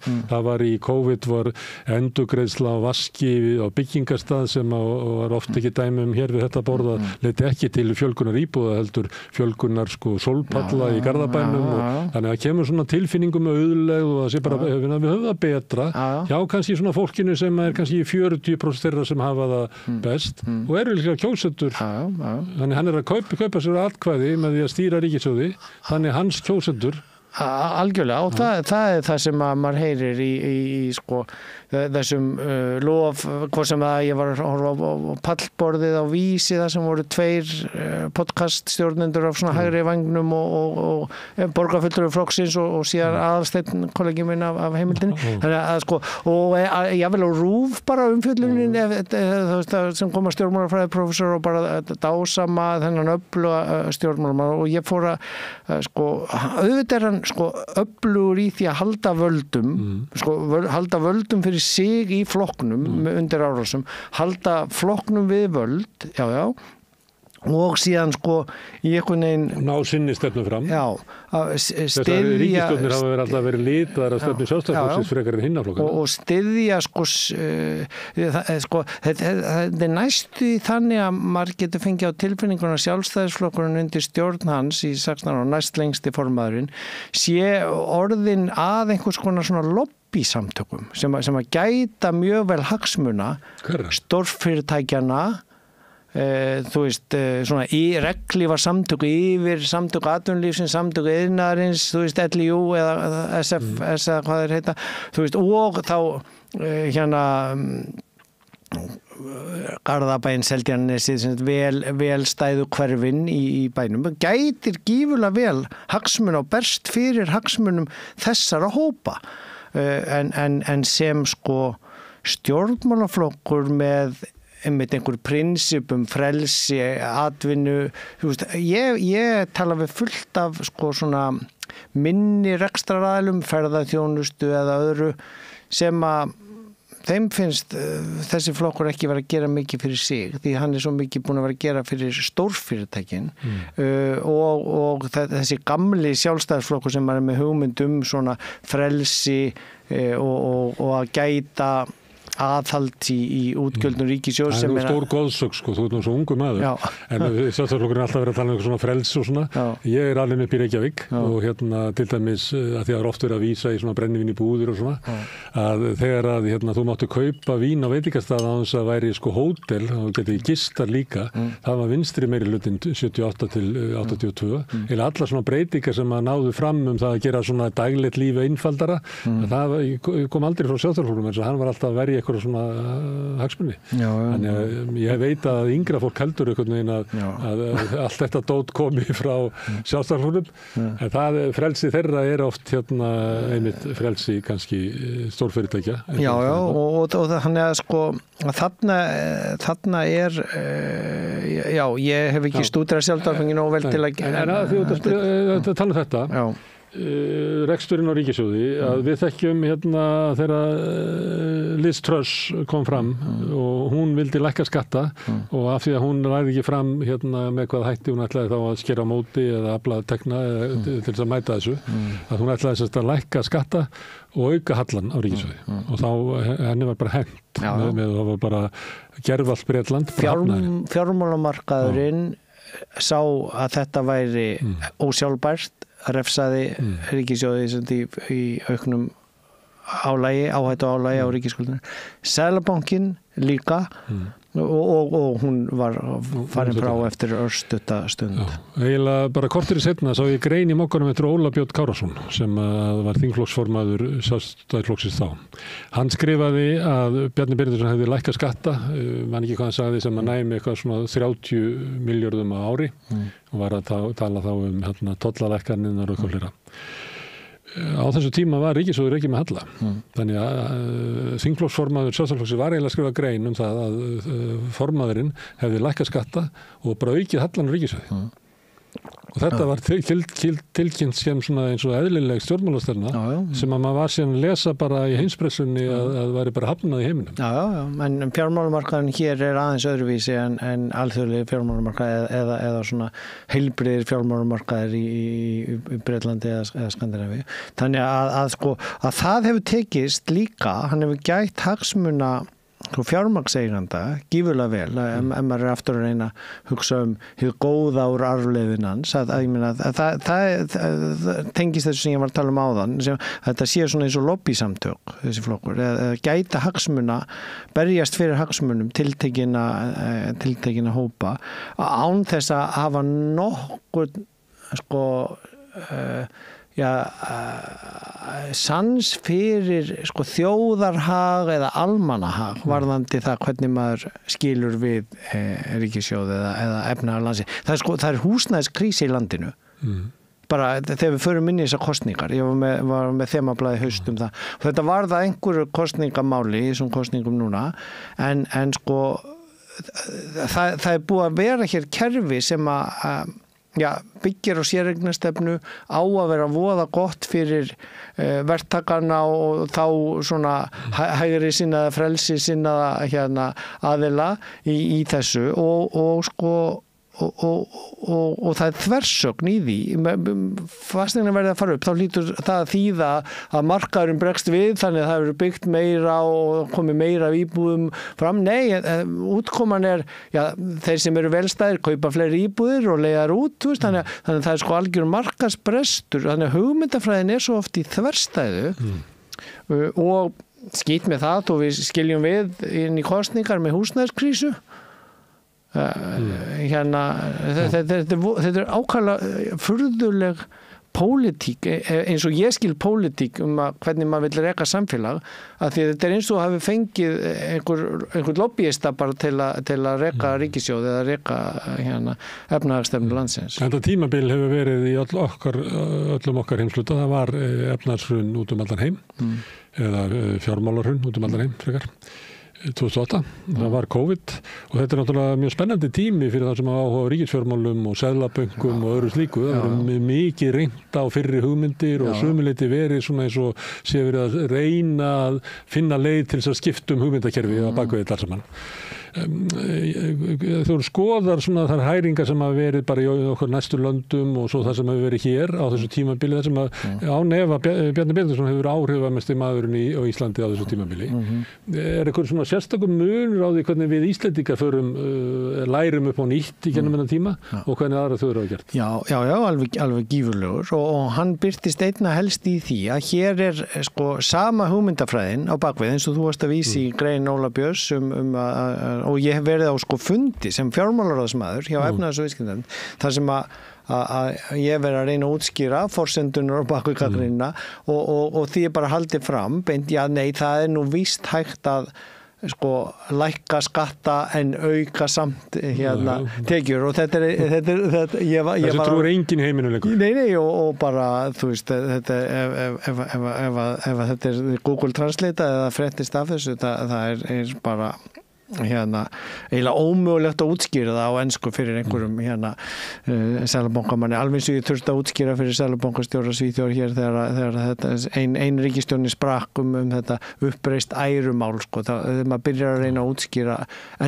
enda hér það bara pedofælskandal í fyrirsögninni á Financial Times og það náttúrulega einhverju leiti arflegans þessar ríkisstjórnir sem springa þó að menn vil ekki tala það endilega í yfirfærðinni en sko, ég held að farið yfir skandala og þannig að alla ríkisstjórnir sem hann satt í enda í skandalum, það Panama, það upplýst næru og ég og fleiri vilja halda þið fram að þessi ríkisstjórn hafi raunverulega kafnað út af skandalinu í kringum Íslandsbankasöluna. Já, ég get alveg skrifað undir einhvern hlut af því og það eiginlega það sem hún tókst þó ekki að klára sem var líklega markmið að klára áður en eru kosningar, að klára að selja Íslandsbanka en það tókst ekki en sko það sem til að vikjað muninu sem varst að tala við önnur lönd. Sko. Hér hefur einhvern veginn tekist að halda hugmyndafræðilegum breytingum utan úr heimi einhvern veginn fyrir utan landsteinana með einhvers konar hugmyndafræðilegri með fábrotinni hugmyndafræði innan úr akademíu og svona hugmyndafræðilegri umræðu en sérstaklega held ég ástæðan felist í að sko, og það getur verið einn svona arflegar punkturinn sem ég að hugsa af hannum sko, og aftur með stuðningi úr ríkissjóði til flokka og þá mest til hans flokks í að halda upp í einhvers konar almannatengsla sín á að sko geta sko, með þennan stöðu og hallarekstur veikingu tekjustofna að samt keyra í gegnum kosningar eftir kosningar og ná fram fínum niðurstöðum úr kosningum á því að hans flokkur sé flokkur efnahagslega stöðuleika ábyrgrar rekstrar opinbera fjármála sko, og þetta bara einhvers konar PR eða hvað maður segja almannatengsla snildi í einhvers konar ásýndarsköpun eða glæru tryggsum og já, ég meina góða einhvern sem svona áróðusmestari en ekki eins góða einhvern já, ég meina og náði hátindi á 13. Fyrir ári eða 2 árum þegar að fjármálaráðuneytið undir stjórn Bjarna sendir út fréttatilkynningum að kaupmáttur heimilana í lítilli stjórn og mjög smá letri að þegar ekki tekið tillit til skulda hafi aukist í gífurlega hæstu húsnæðisvaxta verðbólgu að þetta eiginlega svona skýrasta myndi hvað hægt að ganga langt í að mála upp einhverja mynd sem lítur voðalega vel út fyrir ríkistyrta Tesla-kaupendur í einbýlishúsa hverjum bæjarins þar sem engar húsnæðisskuldir. Þetta virkar á skefurinn, þú ert að vitna í umræðu sem hefði verið núna eftir að Bjarni sagði af sér og hún meira og minna í anda þess sem að Bjarni vill. Já, þannig að ég meina Sigur að skrifa söguna, þannig að þetta en mér segja heimildir að þetta hafi nú verið einhverjar deildir innan úr flokknum og svona bakgrunnsaðala flokksins sem hafi bara viljað Já, hann sá sangt sína útbreyta en hafði ekki stuðning sína félaga til að halda áfram. En eitthvað fleiri sem þetta bæta við? Já, nei, sko, ég var eiginlega bara að hugsa, það var 2 punktar, sko, ég meina, eina arflega hans náttúrulega held ég að hann aftur með mínar heimildir innan úr svona þegar maður í blaðamennskunni sem ég búin að vera í núna svolítið tíma sem ritstjóri þá ef maður með 2 talungi ef maður með 3 heimildir sem segja það sama þá það nú svona nokkuð örugt að sko það að og ég ætla eiginlega að skora á þér en að fá þú veist Gylfa Magnússon til dæmis í viðtali eitthvað þess að sko það lá alveg fyrir úr ýmsum áttum að Bjarni hafi viljað fá Ásgeir Jónsson sem seðlabankastjóra, þannig að Katrín skipar hann og það áhugaverðir punktar úr ævisögu Geirs Haarde varðandi það líka, það við staðið til jável fyrr sko, en þarna sko að því að þar var sko Gylfi Magnússon búin að vera mun lengur í háskólanum, búin að vera ráðherra, þú veist, hefði að öllum svona eðlilegum mælikvörðum átt að vera hæfari seðlabankastjóri en þannig tekin inn einhverja og sagan segir að Bjarni hef ekki viljað hann og þannig kemur Ásgeir inn. Þannig að það einhvers konar arfleið líka að fyrrum hagfræðingur Kaupþings sem gerur að seðlabankastjóra og þá síðan á móti honum úr fjármálaráðuneytinu í gegnum COVID og verðbólgutíman. Það síðan verkefni nýs fjármálaráðherra að takast á við þetta með Ásgeiri áfram. Höfundar verðbólgunar sem eru Já, og sko það verður síðan að koma í ljós en sko það mjög erfitt að festa almennilega hönd á sko hvað skilur hann eftir sig pólitískt. Það allt þessi viðbröð og halda völdum og jáfnvel að vera að pöngast í Degi Bjeggesinni borgarstjóra að vinna gegn borgarlínu, þú veist og sem að byrtist núna bara í stíplum götum bæjarins, þú veist að sko meðan þú getur skoðað marga aðra stjórnmálamenn, ég hef búin að nefna Katrínu mér að þú skoðar arfleið Dags Bjeggessonar í borginni með uppbyggingu á allskins breyttri borg með kostum og göllum og gagnrýni og hinu og þessu eða þú getur skoðað Reykjavík sem við búum í. Já, ég meina, en líka bara því að ég var með viðtal við Ingibjörgu Sólrúnu í áramótavísbendingu, sko. Ég meina, þannig hún alltaf búin að vera burt úr pólitíkin í 15 ár, en það gífurlega merkileg arfleifð, ef maður skoðar alveg úr, sko, kvennalistanum og borgarstjórnartímanum. Leikskóla uppbyggingin sem Holræsa uppbygging, ég meina það, við vorum að tína hér í bæjarvinnunni á Seltjarnarnesi, sko, dömubind úr fjörum Seltjarnarnes alltaf á hverju vori sem fyrsta verk og nú er þetta að fara í sjósund allt í kringu Reykjavík. Ingibjörg fekk náttúrulega gífurlega gagnrýni fyrir holræsagjöld og skattheimtu og þú veist, hérna á einhverju leiti var þetta nú Evróputilskipunum að yrða hreinsa en sko, það er ágætt að velta því fyrir sér áfram þar til að svona einhver niðurstaða komin, sko að pólitík á að snúast að sko, taka erfiðar ákvarðanir en svo sérðu hvað þær komu í verkagagn og ég held að ég er búin að reyna að svona greina eins heiðarlega og hægt að það hefur skilað sér til vissra hópa en hvernig það kemur út fyrir þjóðarhagi eða orðspor landsins í alþjóðlegu fjárfestingum er ég mjög svona skeptískur á eða gagnrýnin ennþá. Ásgeir Brynjar, takk fyrir að koma hingað og fara yfir tímabil Bjarna Benediktssonar í fjármálaráðuneytinu þar sem hann hefur verið helsti áhrifamaður alveg frá 2013. Með því að ganga í leigjendasamtökin styður þú baráttu leigjenda. Leigjendasamtökin eru fyrir öll þau sem vilja vinna að réttlæti og öryggi á húsnæðismarkaði. Leigjendasamtökin.is. Herðu, þá ætlum við ekki að spila meira Bjarna, held ég. Það er ekki bara komið gott. Já. En ég ætla að spila hérna viðtal sem ég tók við Hilmar Þór Hilmarsson, prófessor. Að ræða svona útgangspunkturinn var utanríkisstefna nýrri ríkisstjórnar í ljósi svona breyttra aðstæðna í heiminum. Þorgerður Katrín, núverandi utanríkisráðherra hefur hælt mjög Þórdísi Kolbrúnu sem var þar áður. Og Þórdís Kolbrúnu hefur sagt að Þorgerður Katrín hafi verið sinn besti bandamaður í þinginu. Þannig að öllu líkindum ekki að búast við neinni breytingu í svona öryggismálunum en það fór Þorgerður bara strax til Úkraínu sem er svona svipað og Þórdís hefur verið að gera. Og lofaði þar einhverjum, ég held að 300 milljónum í uppbyggingu og vopnaframleiðslu inn í Úkraínu. En það sem er náttúrulega markverðast utanríkisstefnu nýrri ríkisstjórnar er Evrópumálin. Þannig að það var svona það sem við ræddum fyrst. Hvort að Evrópa vildi fá Ísland og hver væri svona bara staðan í Evrópu og svo náttúrulega varnarsamningurinn, þetta tengi svona. Ég spurði Hilmar til þess að hefur Bandaríkjastjórn einhverja afstöðu þess hvort að við förum inn í Evrópusambandið ekki. Hann taldi það ekki vera. En sagði á móti að Evrópusambandið vill fá Ísland út af svona bara öryggismálum og hafa svona stöðu á norðurslóðum og öðru slíku. Og eins og heyrir að þá blönduðist náttúrulega Grænland inn í þetta. Já, sem sagt, var Trump lentur á Grænlandi þegar þið spjölluðu? Nei, en Trump eldri, hann hafði gefið út yfirlýsingar sínar.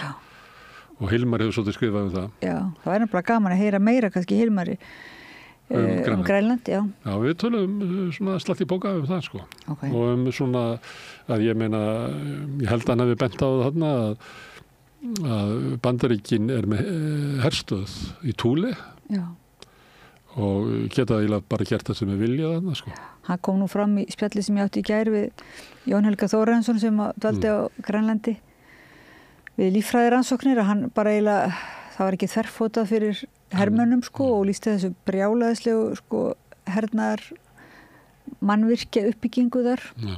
Ég hef bara aldrei heyrt af öðru, sko, hvað þetta svona á stórum skala. Bandaríki gerðu varnarsamning við Grænland, líklega við Danmörku en út af Grænlandi, sama áruðu gerðu við Ísland, þannig að sömuleyti Grænland og Ísland. Við rættum það líka aðeins, Hilmar, sko. Ég rætti aðeins við Hilmar að Bandaríkin náttúrulega bara skilgreina þessi lönd sem hluta af sínu svæði. Þannig ef það er ófríðlega í heiminu þá bara takar þessi lönd. Já. Þannig að í sjálfu sér með þetta alltaf svolítið hjákállegt að láta alltaf eins og varnarsamningur sem svona einhver svona tvíliða samningur, svona jafn sterkra aðila sem það ekki. Þessi samningur bara Bandaríkjamenn ætlaði og þeir ætla ekki að verja þig, þeim alveg saman Íslendinga, ætla bara að verja þennan klett í hafinu. Til þess að geta notað hann í hernaðlegum tilgangi. En þetta snýst ekki um að sko viðhalda vestrænu líðræði í Íslandi. Snúðust meirum að selja líka bara vopnin heldur en að viðhalda líðræðinu eða út þegar farið. Þannig Hilmar er einn af þessum sem kemur reglulega hérna. Hann hefur eiginlega verið í hálfgerðu sko Rúf hefur ekki viljað tala við hann. Þó svo ef að maður skoðar til dæmis við Úkrænustríðið ef við skoða þá sem að koma reglulega á tjásum það, að þá er það sem að Hilmar hefur sagt hefur meirum minna gengið eftir. Og ég tala reglulega við hann og líka við Tjörvar Sjött og þú bara verður að skoða 2 ára gömul viðtölu þá og 1 árs gömul viðtölu, þá er þetta meirum minna í takt við það sem að gerast. Á meðan að Rúf hefur verið að nota álitsgjafa sem alltaf að tala um að bara Rússland sé að tapa stríðinu og Pútín sé að missa völdin í Rússlandi og þegar snekkjurna verða teknar af auðkýfingunum þá munu þau snúast, þú kannast við þetta. Þessi bara, þeir hafa bara skóplur og þeir hafa engan hergagna iðnað en sem kemur í ljósa, sko, það eru Vesturveldin sem að hafa raunverulega ekki hernaðarlegt afl til þess að halda þessu stríð úti og það er að tapast. Ég tók eftir í vikunni að Hilmar er dottin aftur inn á Rúf, þannig þeir eru byrjað að tala aðeins við hann aftur. Já, það er nú gott. Sem er bati, hælu því. Batamerki á Rúf. Já, og ég teki eftir líka að því að ég hef verið að taka sér viðtalið en Hilmar að það er margir sem að fylgjast að miklum áhuga með því sem hann er að segja og maður sér það bara að þetta eru viðtöl sem að fara í dreifingu og fólk fylgjast með. Það er líka bara að maður geti treyst því að séu sko mörg sjónarhörn sem komum fram, fái hljómgrunn í ríkis sjónvarpi og útvarpi. Mér finnst að þau hafi þá skildu að meðan við erum svona litli kallin í þessu ef að Rúf er bara allt þarna megin að þá tökum við bara viðtal við eitthvað sem er hér. Við þurfum ekki að vera alltaf með eitthvað hérna á móti en Rúf hefur þá skildu að hafa ólík sjónarmið með en sem að ég veit ekki hvort það gerðist í COVID eða fyrir COVID að það var eins og Rúf hafi yfirgefið þessa hugmynd. Þau vilja bara messa einhverja tiltekna stefnu og líta á það næst eins og svona öryggisatriði. Það kemur nú fram einmitt í spjalli mínu við Andri Skúlason sem við heyrum á eftir að hann hefur verið að spökulur í þessu mitt svo kallar hlutleysi Rúf, sko. Hvað það er umverulega skakt einhvern veginn eða skálkarskjól einhvern hátt fyrir afstöðuleysi í málum sem að Rúf ætti að geta, eða sem sagt, já, eiginlega bara skálkarskjól fyrir það að hleypa einhliða umræðu að. Það svíkjast það að reyna að svara spurningu okkar sem er að nota þessa þjónustu. Hvað er raunverulega í gangi? Hverjir eru svona valkostunir? Hverjir eru hagsmunir sem eru þarna?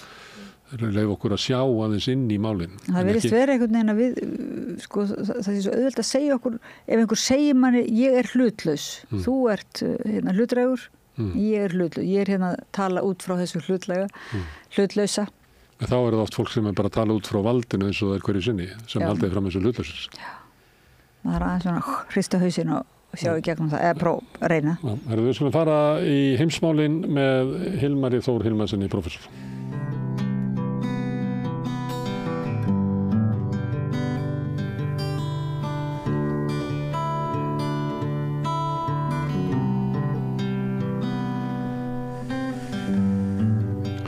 Já, utanríkismál alltaf að verða mikilvægari út af hörmungar atburðum út í heimi og svona valda, ég segi ekki skiptum, en svona valda sviftingum í alþjóða samfélaginu, þörf á endurskoðun á öryggisstefnu allra ríkja í okkar heimsluta allavega. Og nú eru stjórnarskipti á Íslandi og það var kannski eðlilegt að spyrja hvort að ný stjórn boði með sér nýja utanríkisstefnu. Það er kannski erfitt að ráði það, Hilmar Þór Hilmarsson, prófessor. Það er ekki mikið í stjórnarsáttmálunum utanríkismál. Nei, það áttir að koma. Eða stefnuyfirlýsingunni, þetta vist ekki sáttmála, þetta yfirlýsing. Það kallar stefnuyfirlýsing, já, en það náttúrulega, ég býst við því í öryggismálum þá kannski verði ekki mikla breytingar, aðalega Ísland í NATO og við erum með þvíhliða varnarsamning, það verður haldið áfram með það, við náttúrulega erum búin að móta stuðningu í Úkraínu töluvert langt fram í tíman en það sem kannski vekur einna mest athygli það að það er dálítið breytt stefna varðandi Evrópumálin, það á að segja eigi að kjósa hvort það eigi að halda áfram viðræðunum 2027 ekki eigi síðar en þá en það er töluverð breyting og svo það er eftir svona 2,5 ár getum að regna með vorið 2027 eða haustið. Ég skil ekki hvernig þetta á að ganga upp sko í heildina með okkar stjórnarskrá og með það hvernig á að tekur langa tíma að semja og þetta, ég skil ekki hvernig þetta er hugsað sko. Svo líka vera En er þetta ekki bara þjóðaratkvæðagreiðslu hvort að ég hefi að viðræðurnar aftur? Jú, þannig að það sko, svo líka kemur að segja, svo líka gera eina skýrsluna enn hérna kosti og galla krónunar og evrunar því að náttúrulega öll aðildarríki núna sem farin í Evrópusambandið þau verða á einhverju tímapunkti að taka upp evruna þó þau getur dregið lappir eins og Svíar hafa gert lengi en hérna þannig að það er eitthvað sem að fylgir þessu líka því það myndi koma þó að það taki nokkur ár minnst okkur 2 ár sennilega mun lengur fyrir okkur eftir að við erum komin inn í Evrópusambandið ef við förum þangað en það sem að ég er að segja það ef að á að gera hérna ef það á að vara með þjóðaratkvæðagreiðslu 2027 þá þyrfti að sko svo voru kosningar 2008 það ekki og það er mjög hæpið myndi ég halda að vera þetta semja klára samning það er ekki fræðilegur fyrir þann tíma það er ekki fræðilegur sko það þarf til þess að breyta stjórnarskráni það verður að breyta stjórnarskráni sem ég segja mér þeir sem eru sérfræðingar í stjórnskipun og lögum það er til það mikið valdaframsal sem færi fram þarna framkvæmdarvald, dómsvald og löggjafavald það verður það mikið valdaframsal þá er þið að fara fram þjóðaratkvæðagreiðsla og er það stingið að samþykja breytinguna til að breytingu þingrof og svo er það kjósa aftur. Ertu að segja að það gæti verið að þjóðaratkvæðagreiðsla segjum bara vorið 2027 og það er samþykkt að halda viðræðunum áfram og það sé kláraðu samningur segjum haustið 2028 Alþingi samþykkir það og það er farið í þingkosningar með þjóðaratkvæðagreiðslu samningin á sama tíma og Viðreisn og Samfylkingin og aðrir Evrópuflokkar sé að veðja á það að það sé gott fyrir sig að fara í slíkt. Eða er það kannski bara óraunhæft að það náist að klárast einhver samningur á okkur einu ári? Er það ekki? Jú, vegna þess að þá er að fara í kosningar þar sem að samningarnir eru í gangi. Andstæðingar Evrópusambandsins segja það að kjósið okkur að því við ætlum að stoppa þetta. Evrópusinnarnir segja kjósið okkur að því við ætlum að halda áfram og fara að vilja þjóðarinnar. Getur þetta árið?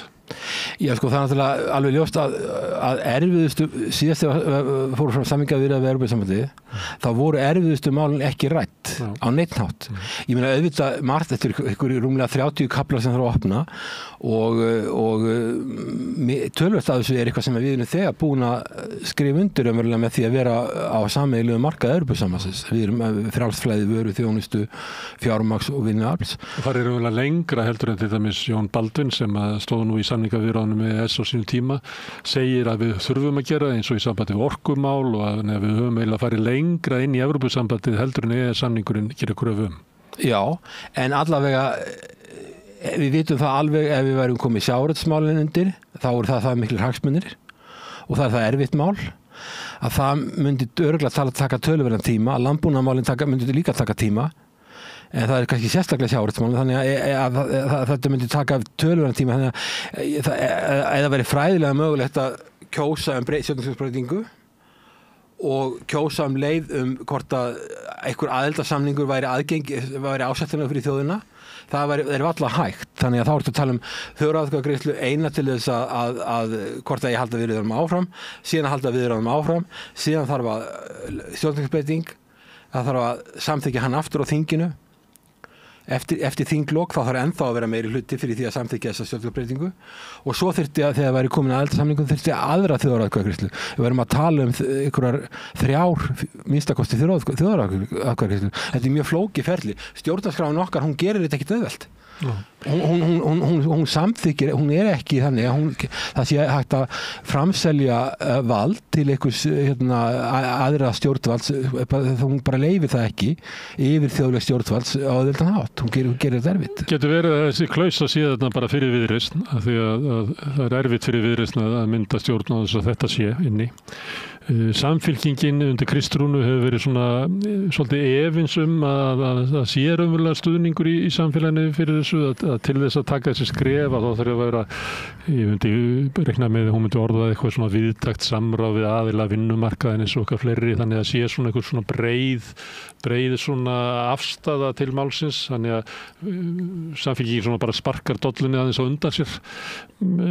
Flokkur fólksins vill þetta ekki og segir svo já, spörkum bara dollunni áfram og þegar að því kemur þá bara förum við á vagn þeirra sem að vilja hafna því að aðildarviðræðurnar haldi áfram og vonandi verður það þannig að þessu verður bara hafnað í þjóðaratkvæðagreiðslu og þá förum við bara í kosningar og það er ágætt fyrir Samfylkinguna kannski. Það er ekki lægi fyrir Viðreisn, við reyndum en þjóðin vildi þetta ekki. Ég er ekki vissum að sé algjör samstæðir í Samfylkingunum þetta heldur ESB allavega. Ég er alls ekki viss það, ég er kannski ekki að fara að telja upp þingmenn en ég held að sé ekki allir sammála að fara inn í Evrópusambandið þar, þetta síðast ég vissi. Kannski gerir Samfylkingin svip og verkamannaflokkurinn gerði eitthvað Brexit, að hver bara kýs með sínu nefi. Flokkurinn hefur ekki afstöðu. En það er allavega, þetta er það vantar alla framtíð að sýna í þetta. Mér finnst að ef að þeir leggja þetta fram, þetta kostar peninga. Þetta halda þjóðaratkvæðagreiðslu. Það kostar peninga að vera í samninga við það er heil loftbrú. Hvort er nú ekki yfir því að lýðræði kosti peninga? Ef á eða tími þetta, ekki bara kostingarnar heldur líka bara að hafa loftbrú á milli Íslands og Brussel út af alls konar fundum. Og síðasta var þetta stóðið yfir í nokkur árið ekki og það kom ekkert út úr þessu og þetta kostar mikla peninga og þetta dregur athyglinna frá öðrum málum.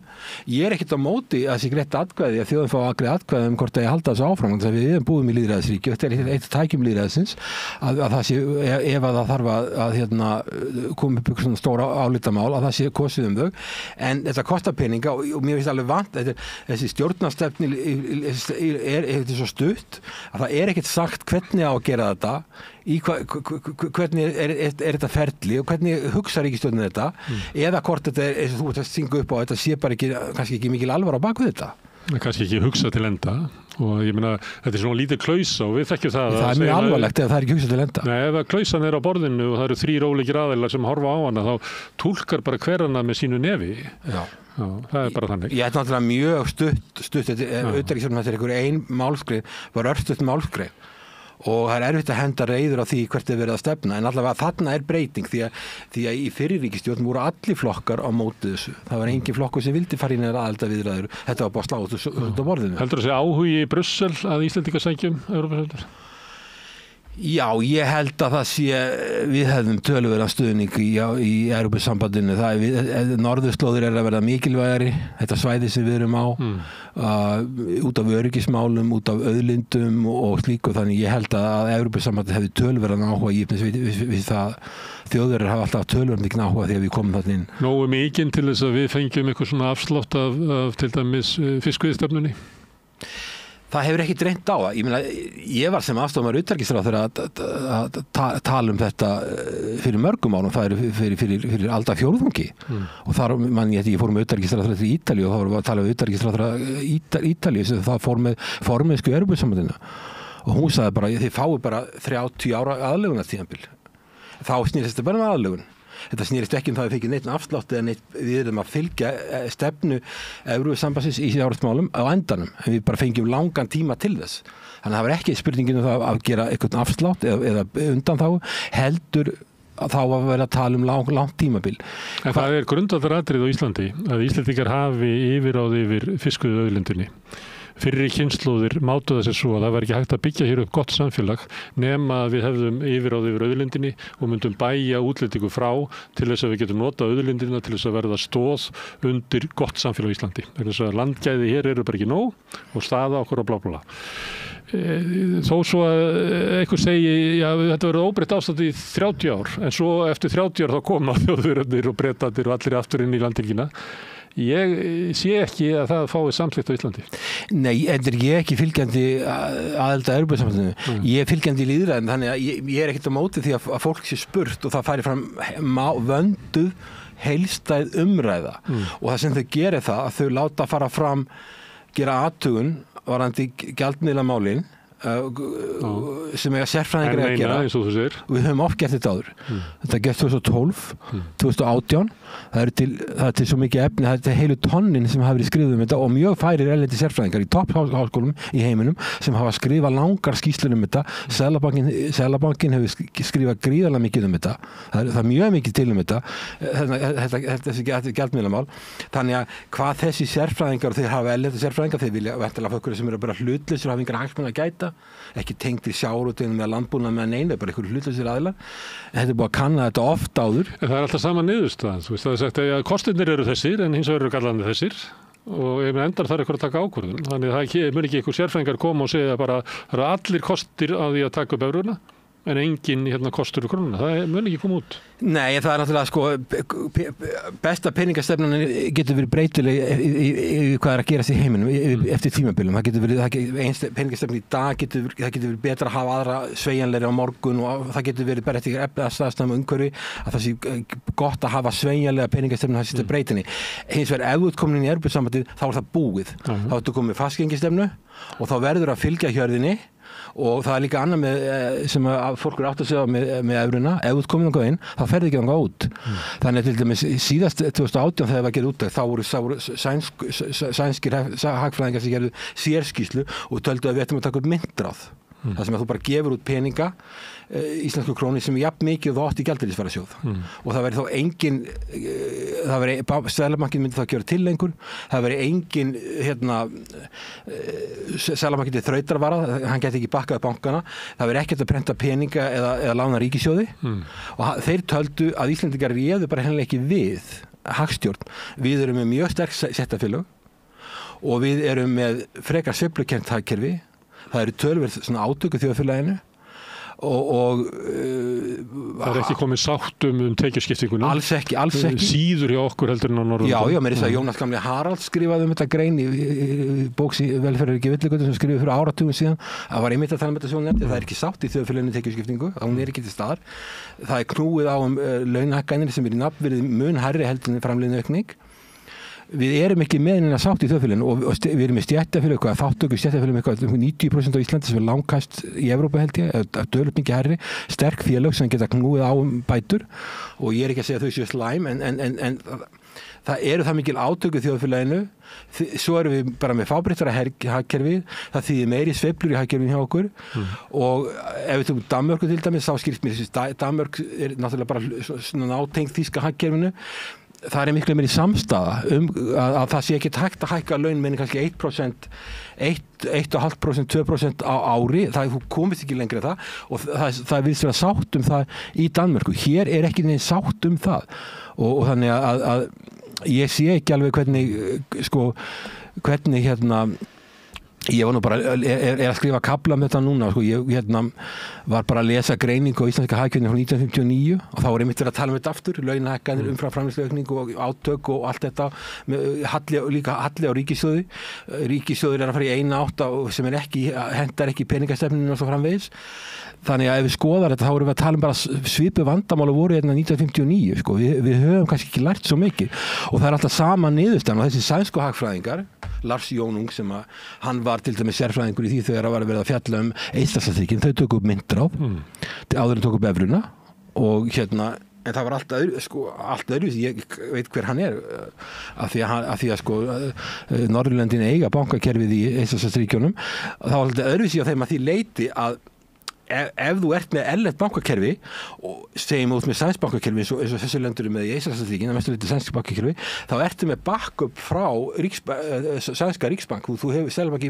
Svíþjóðar á bakvið þessa banka, okkar bankar ekki þannig að sko að það sé ekki til bankar til þrautavara, Seðlabanki til þrautavara, hann getur gripið inn í ef við kemur fyrir, og að ríkisveg geti ekki tekið lán. Það held ég að sé mjög óraunhæft með sterk stéttarfélög og það sem ósamstæði þjóðfélaginu. Það sem myndi gera því okkur, það er sennilega gríðarlega mikill halli á ríkissjóði því að það er knúið fram háar launahækkanir. Við gætum ekki átt við gengi því það verður komið til Frankfurt. Við getum ekki stýrt genginu, við getum ekki gert neitt í vöxtunum. Og við veitum að verðbólga er mjög mismunandi þó sitt í myntbandalagi, þá er mjög mismunandi verðbólga, þá getur verið munað 10% á verðbólgunni milli landa. Og svona þessu húsnæðisvextir eða vextir sem almenningur er aðgengi að eru mjög ólíkir milli landana. Já, mjög ólíkir og mjög ólíkir verðbólga, mjög ólíkir vextir og mjög ólíkir samkeppnisskilyrði og þetta getur því það að þá myndir ríkissjóður þurfa að reka sig með miklum halla. Svo myndir skuldahlutfallið fara upp hjá okkur, við erum núna akkurat á 60%. Sko, meðaltal skuldahlutfall verkleg landsframleiðsla á Evrópusvæðinu núna er 90%, 88% síðan gáði, samkvæmt Alþjóðagjaldeyrissjóðnum. Við erum 60%, við erum bara alveg innan marka. Þetta myndi keyrast upp og gæti farið upp í það að við myndum bara fara í þrot og hingað kæmi þá Evrópusambandið og Seðlabanki Evrópu og Alþjóðagjaldeyrissjóðsins eins og til Grikklands og færi að taka við stjórn landsins. Segja okkur að selja flugvillina og hafnirnar og... Já, ég er ekki að segja, sko nú er að vera að segja að við séum með hræðslu áróður, ok, en það þarf að ræða þetta allt heildstætt. Svo náttúrulega eru þannig að þú ert í myntbandalagi, þá berð þú ábyrgð á fjármálum annarra ríkja sem er í myntbandalaginu. Það er gríðarlega mikið skuldbinding að vera í myntbandalagi. Til dæmis Finnar hafa verið að samþykkja á þinginu sérstök framlög sem eru risastórar upphæðir í slíkan sjóð til að hjálpa löndum sem eru í vandræðum og eru ofskuldug og ráði ekki lengur við sín ríkisfjármál og þá verður þú að vera tilbúin að leggja í það.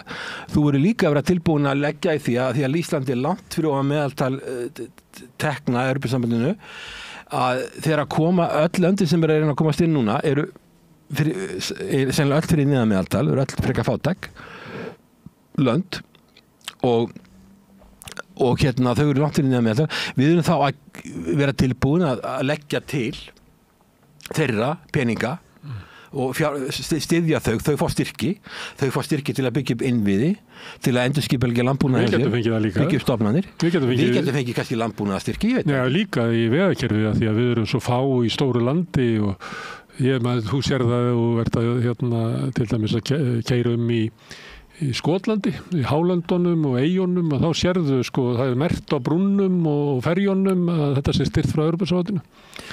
Þeir eru mikið í að styrkja sko vegakerfi og innviði í svona dreifðari byggðum. Já, þetta er þannig kerfi hjá, ég veit þetta því ég var hjá, ég vann hjá Alþjóðabankanum í Lettlandi á sínum tíma í 4 ár og þá voru við þá fengu þessi lönd styrki til innviða uppbyggingu. Ég tók dæmi af Skotlandi þegar Skotland er ekki svona fátækt land eins og Eystrasaltslöndin voru og umsóknar ríkin önnur en við.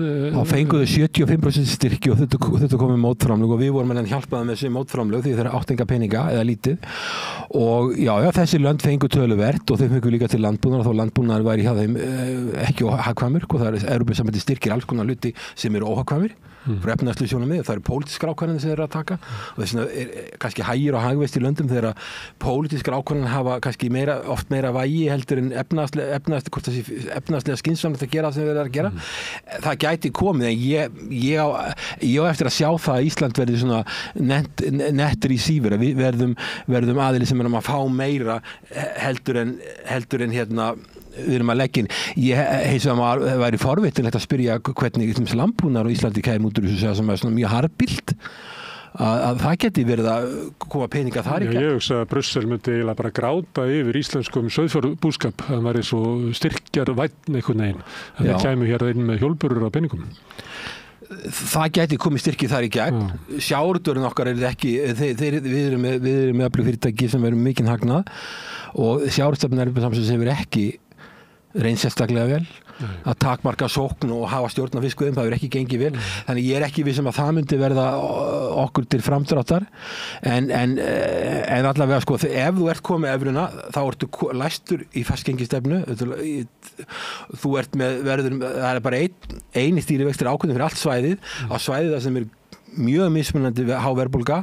Við erum í landið það sem að fjármálakerfið er mjög lítið, það sem að er ekki pláss fyrir marga banka, minna bara allt Íslandi er bara eins og lítil borg í Þýskalandi í sjálfu sér, ég minna fyrir Deutsche Bank var þetta bara eitthvað lítið, þannig að sko hvort við næðum samkeppni, það myndi sennilega, vexti myndi sennilega lækka eitthvað, en ég efast að það er neitt mjög mikið til lengri tíma litið og verðbólga hjá okkur hefur farið mjög lækkandi alveg frá því 1990 ef við tökum 1980 til þessi dag þá var fyrst að 1992 var mikið verðbólga í Íslandi, síðan hefur farið hraðlækkandi og það koma tímabila sem við missum tökin á verðbólgunni og það gerðist til dæmis í hruninu 2008-2009 þar sem missum tökin á hór upp í 20% eitthvað svoleiðis og svo missum við aftur. En eftir það hefur sveiflan á íslensku krónunni verið bara minni eða álíka á evrunar?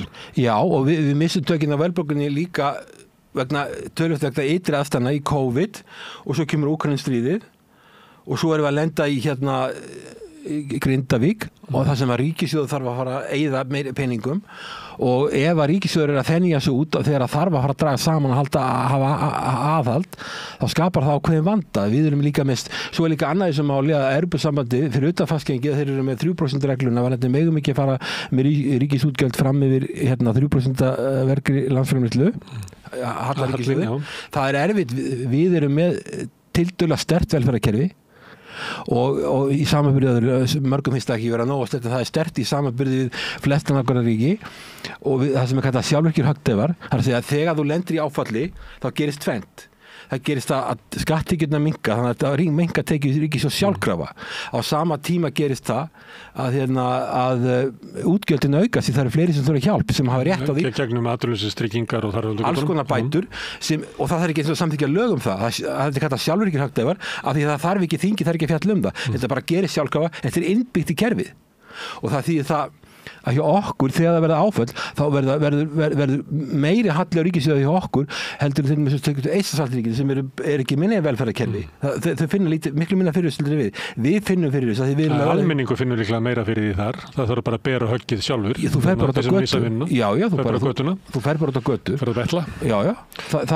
þannig sérðu það er þannig en hjá okkur er það ekki þannig að sko að þetta kerfi Evrópusambandsins sem 3% halli á ríkissjóði það gerir ekki ráð fyrir löndum með velferðarkerfi. Þú nefndir hann að 60% að það er mörkin á hvað skuldir ríkissjóðs megi vera. Nú er það þannig að við erum þar en vaxtabyrði ríkissjóðs á Íslandi er margfalt meiri heldur en landa eins og þú nefndir Grikkland og Ítalíu að við erum eiginlega með það vaxtaumhverfi fyrir ríkissjóðs sem er þannig að 60% skuldir hjá okkur að þau eru bara ígildið þess að vera 150% skuldir á Ítalíu eitthvað slíkt. Mun það ekki lagast að vaxta greiðslur ríkissjóðs við það að taka upp evruna? Ég hef ekki skoðað það nýlega en ef ég skoða bara lánstraust Íslands þá er það mjög gott. En okkur erum við að borga svona háa vexti? Við erum náttúrulega að borga svo mikla háa vexti að þessu stór hluti af skuldinni er innanlands, er í skuldabröfu útgáfu til verðtryggðra skuldabröfu útgáfu til lífeyrissjóðanna. Vextir eru mikla hærri hér á landi, við það út af verðbólgunni. Og þannig ef það verið að taka innanlands, ef við erum að skoða það eru 100 milljarðar ári sem við erum að borga í vexti. Ef þú ert að skoða lánstraust Ísland út af við samkvæmt Moody's Standard & Poor's þessum stóru matsfyrirtækjum þá meta þú Ísland skýtsamlega getur sagt. Það er ekki við Norðurlöndin langt fyrir ofan okkur. Já, sko, við vorum í Tripoli, það er nú ein ástæða kannski fyrir því að hrunið var 2008-2009 að við vorum metið svo rosalega hátt þar og fengum svo mikið lánstraust, vorum með þrefald Tripoli eða þrefald A og höfðum þá aðgang að peningum litlum takmörkunum og það var kannski ein ástæða fyrir því að hrunið 2008 varð. Við höfðum þetta lánstraust sem að síðan var ekki raunhæft, síðan hröpuðum við niður en svo höfum við smátt og smátt verið að vinna okkur upp aftur og við erum bara með mjög þokkalega stöðu, við erum ekki komin í þrefald eða trippulegi ennþá en hún fer batnandi. Við erum bara eitthvað stað svona Slóvaki eða eitthvað stað. En ef við erum að taka láni innanlands þá vitum við það að vaxtastig hérna, verðbólgan hérna hærri, en sko svo náttúrulega líka í þessu annað það hvernig erum við að mæla verðbólgu, erum við með húsnæðisliðinni, erum við með reiknað húsalega, hvað erum við með, sko þegar Evrópusambandið er að mæla verðbólgu þá þeir eru ekki með húsnæðisliðinni, þeir eru með samrændi vísitölu neysluverðs. Þannig ef við verðum að nota sama mælikvarða á Evrópusambandið, þá værum við bara nokkurn veginn við núna verðbólgu kannski ívið hærri en sérstakur vandi okkar er náttúrulega ónýtt húsnæðiskerfi sem að veldur sko verðhækkunum á hvort sem það er leiga eða kaupar.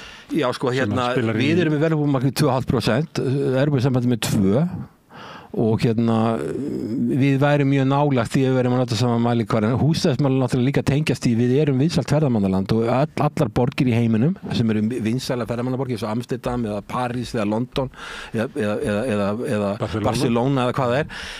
Það eru allir í þessum skelfilega vanda, það er fólk sem á fasteigni getur leigtar í skamman tíma á mjög háum verðum og þá fer bara að því að verðeignar hlýtur að tengjast til lengdar hvað tekjumöguleika þú hefur og ef þú ert komin allt inn með mjög mikla tekjumöguleika í svona vinsæla ferðamannastæði sem Ísland er það, hefur verið það, að þá fara verðin mjög hátt og það verður erfið og leigumarkaðin verður erfiður og fasteignar verður hækkar og við erum bara með þetta og hvernig þetta er að breyta því, við höfum verið að reyna að efla okkar ferðamanna innan líka. Ok, þetta er afstaða Íslands og Evrópusambandsins, en hver er staðan á Evrópusambandinu? Maður heyrir það og les stundum að það er eiginlega bara dimmt yfir og svona bara vélinn í Evrópu er bara hikstandi og verið búin til skýrslur það að það sé bara einhvern megin inn í Evrópusambandinu, það vanti meiri nýsköpun og eitthvað fleira, bara þetta sé kerfi sem er ekki að virka og það bara horfir ekkert vel svona næstu ár og áratugi fyrir Evrópu. Nei, og það hefur bara þessi fastgengistefna, sko ef þú ert búin að koma með fastgengistefnu og þú ert komið með svona mikið að halda ríkisfjármálum og þeir stefna því ekki bara sé hámarkið 3% af verkefliðarsframleiðslu að þá komið það og það á að vera jöfnur að meðaltali, þá ertu komið mjög ósegjanlega efnaðastefnu. Það er mjög erfitt að beita hagstjórn og þá er líka búið að taka efnaðastjórnina úr sambandi við lýðræði. Það er að segja að það er bara, þetta eru embættismenn, Seðlabanki Evrópu stjórnaði embættismennum og hugmyndinni líka svo var þetta ríkisfjármálin, þeir sé bara stjórnaði embættismenn og þetta sé ekki lýðræðislega stjórnvöld. Það er bara hugmyndir eins og sem er búið að finna upp ykkur að sigurvél sem við setjum bara í gang. Þeim kemur þetta ekki við. Þetta er bara nýfrálshyggjan að við bara setjum hann í gang, hún er sigurverk og ef við bara röskum ekki hvernig henni er stýrt, þá mun hér verða allt gott og það er ekki að ganga upp. Nei, og þetta þýðir það að þú ert með mjög lítinn hagvöxt, þú ert með lönd sem að við vorum að tala 60% verið mikið hjá okkur, lönd sem eru komin yfir 200% eins og Grikkland, svo er líka stór lönd núna eins og Ítalía og Frakkland í mjög erfiðri stöðu, sérstaklega Ítalía en líka Frakkland og þetta eru annað og þriðja landi og svo ertu með Þýskaland sem er ekki eiginlega með neitt hagvöxt, þeir eru komnir þeir eru á svipuðu róli og við heldur lakari, þeir hafa verið svona aðal fyrirmyndinni og svona vélinn í þessu öllu saman, þannig að sko þetta hefur bara, þessi efnastefna hefur þýtt bara mjög lítinn hagvöxt, mjög lítinn sko og Mario Draghi var það ekki hann sem kom með skýrslu samkeppnisskýrslinnilega og hann var að segja það þegar hann var að kynna skýrsluna og sagði, við hefum ekki mátt að tala helst um hagvöxt í Evrópusambandinu í 2 ár.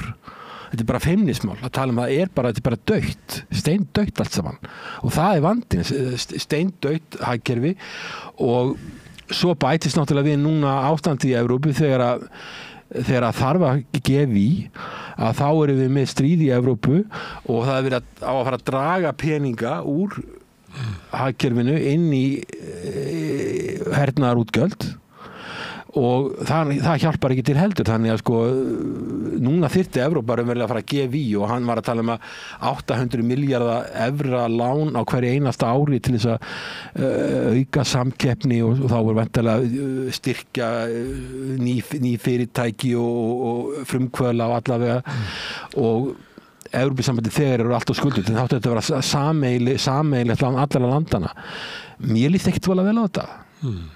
Ég held að sko, ef þú ætlar að hafa efnahagsuppbyggingu og ætlar að örva hagvöxt, þá þarf það aðalega að koma í gegnum engageran en ekki gegnum einhvern skrifstofubákn í Brussel sem tekur frumkvæðið.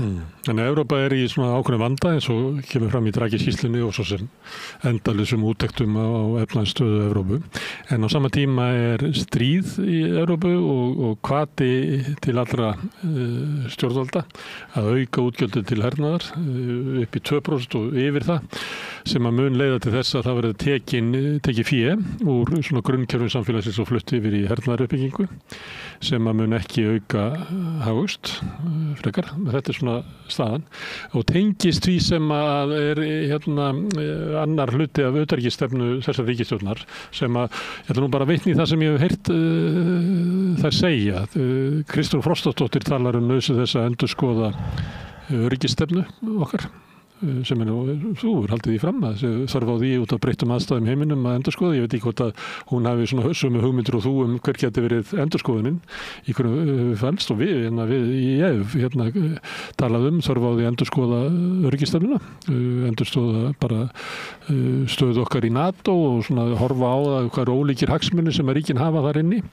Þegar Þorgerður tók við lyklunum af Þórdísi Kolbrúnu þá eiginlega þakkaði hún henni fyrir að hennar utanríkisstefnu og var mjög ánægð að taka við henni og gaf henni eiginlega svona hæstu einkunn fyrir það hvernig hún hefur rekið sín utanríkismál meðal annars út af Úkraínu sem að birtist í því hún kallaði sendiherrann heim frá Moskvu og hún tók þátt í mótmælunum í Georgíu og hefur verið svona frekar herskáf, við höfum talað það, hún talaði alltaf eins og herfóringi og Þorgerður svona hældi Þórdís Kolbrúnu fyrir hennar stefnu og Þórdís Kolbrún sagði það að Þorgerður Katrín hefði alltaf verið sinn besti stuðningsmaður í þinginu við þessu utanríkisstefnu. Þannig að þessi ríkisstjórn mun halda áfram, ef maður lesi í þetta, að öllum líkindum, halda áfram utanríkisstefnu Þórdísar Kolbrúnar og ef það endurskoðun í öryggishagsmunum okkar, þá verður að líklega í anda þess sem að Þórdís Kolbrún hefur kallað eftir, sem aukin framlög til hernaðar, að við séum, ég man ekki hvernig hún orðar það, verður bandamaður í NATO sem svona orðalagi yfir það að við að fara að venja okkur við það að verja miklu hærri uppæðum í öryggismál og hernaðaruppbyggingu. Hvað hefur eitthvað svona sans fyrir því hvort að það sé vona á einhverju svona breytingum í utanríkismálum að þessu leyti eins og við horfum á öryggismálin? Sko, ég hef alltaf verið fylgjandi því að við séum í Atlantshafsbandalaginu eða NATO og við séum með tvíhliða varnarsamning en það ekkert vandalaust og við vorum að tala Evrópa og eitt vandi Evrópu sá að hagsmunir Bandaríkjanna sem að leiða NATO og Evrópu fari ekki alltaf saman og það komið alltaf pyrringur í Þýskalandi hvenær alltaf þýsk stjórnvöld að fara að vinna eftir hagsmunir Þjóðverja frekar Washington hvernig á að fara að hugsa okkur en ekki þá í Bandaríkjunum sem hafa aðra hagsmuni og í stórveldasamkeppni út allan heim eitthvað 700-800 herstöðar út allan heim og hafa allt annað að djenda heldur en við og sko ég held að við þurfum að auka okkar vegna þess sem hefur gerst að gerast þá þurfum við að hugsa okkar öryggi en mér finnst ekki að það sé verið að hugsa okkar öryggi til dæmis, ég held ég að sagt að við áður við erum með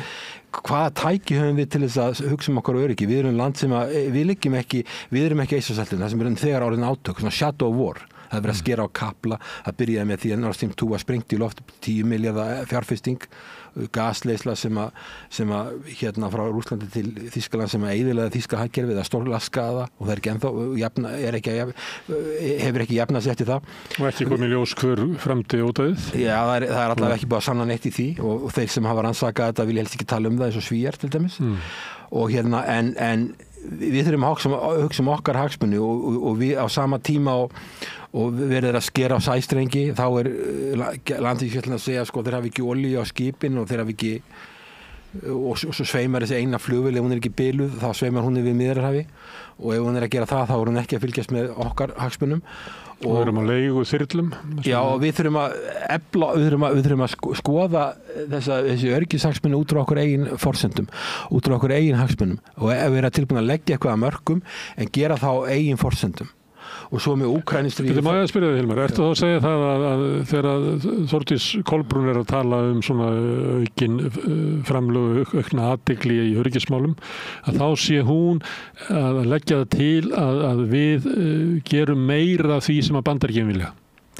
Mér finnst stjórnvöld allt og mikið elta Bandaríkin og þau eru undir pressu. Ég get alveg ímyndað mér það, ég hef sjálfur sótt leiðtogafundi NATO og sótt NATO-fundi að þá eru allir ráðherrar undir pressu að þeir sitja við hringborð og segja frá því hvað þeir sé að fara að gera og þá eru þeir að pressa á öllum að vera verðugur bandamaður sko. En þá þarftu að ef að þú vilt ekki verða svona follower eða elta hina í einhvern hjarðhegðun, þá verður að taka okkurna forystu. Og þá þurfum að taka forystu út frá okkar hagsmunum. Við ætlum að leggja til að NATO á eigin forsendum. Og það eru NATO hefur hagsmuni og við líka. Og við vitum það alveg út af því hvað að gera svona áluslöfum sér sem Donald Trump vil fara að kaupa Grænland aftur, ætla bara að taka Grænlandi helst, að tala það. Að það vantar mjög mikið eftirlit og náluslöfum og okkur vantar að fara að fylgjast með okkar sæstrengjum og okkar hagsmunum kring og fyrst við fórum í það að kaupa vopn í þessu Úkraínustríði. Og það er ekki verið að gera það finnst mér og svo líka verið að pukrast með hluti til dæmis þegar var skrifað þennan samning í Úkraínu 25,5 milljarða þá fann ég hann á heimasíðu Zelenski en ég sá ekki neitt á heimasíðu stjórnar sem allavega ekki þá þannig að sko við þurfum að taka málin svolítið í okkar hendur og ég held alveg að ef við gerum það þá verið tekið tillit til þess en ég hef ekki séð En Þorbjörg Katrín ekkert líklega til þess að gera það því að hún eiginlega kemur inn í ráðuneytið og eiginlega bara að fagna því sem að Þórdís Kolbrún hefur gert. Já, hún tala óðanlega mikið að halda alls konar samráðsfundi sem mjög mikilvægt en hún varnarmálaráðherra hönd Íslands en hún hefur engin tæki til að sinna varnarmálum. Það dómsmálaráðherra sem fer með bæði sérsveit ríkislögreglustjóra og landhelgisgæsluna. Þannig að þú vildir fá kannski varnarmálaráðherra? Ég vil að varnarmálaráðherrann sé ekki eitthvað brandar. Ég vil að varnarmálaráðherrann hafi þessi tæki sem við erum með í höndunum og við getum það ákveðið það, ok, við erum með þessa landhelgisgæslu sem er ykkur 2 skip og ykkur 1 flugulega eitthvað og ykkur nokkra þyrlur, hvort sem það eru leiðar eitthvað, að byggt þetta upp út á okkar eigin hagsmunum.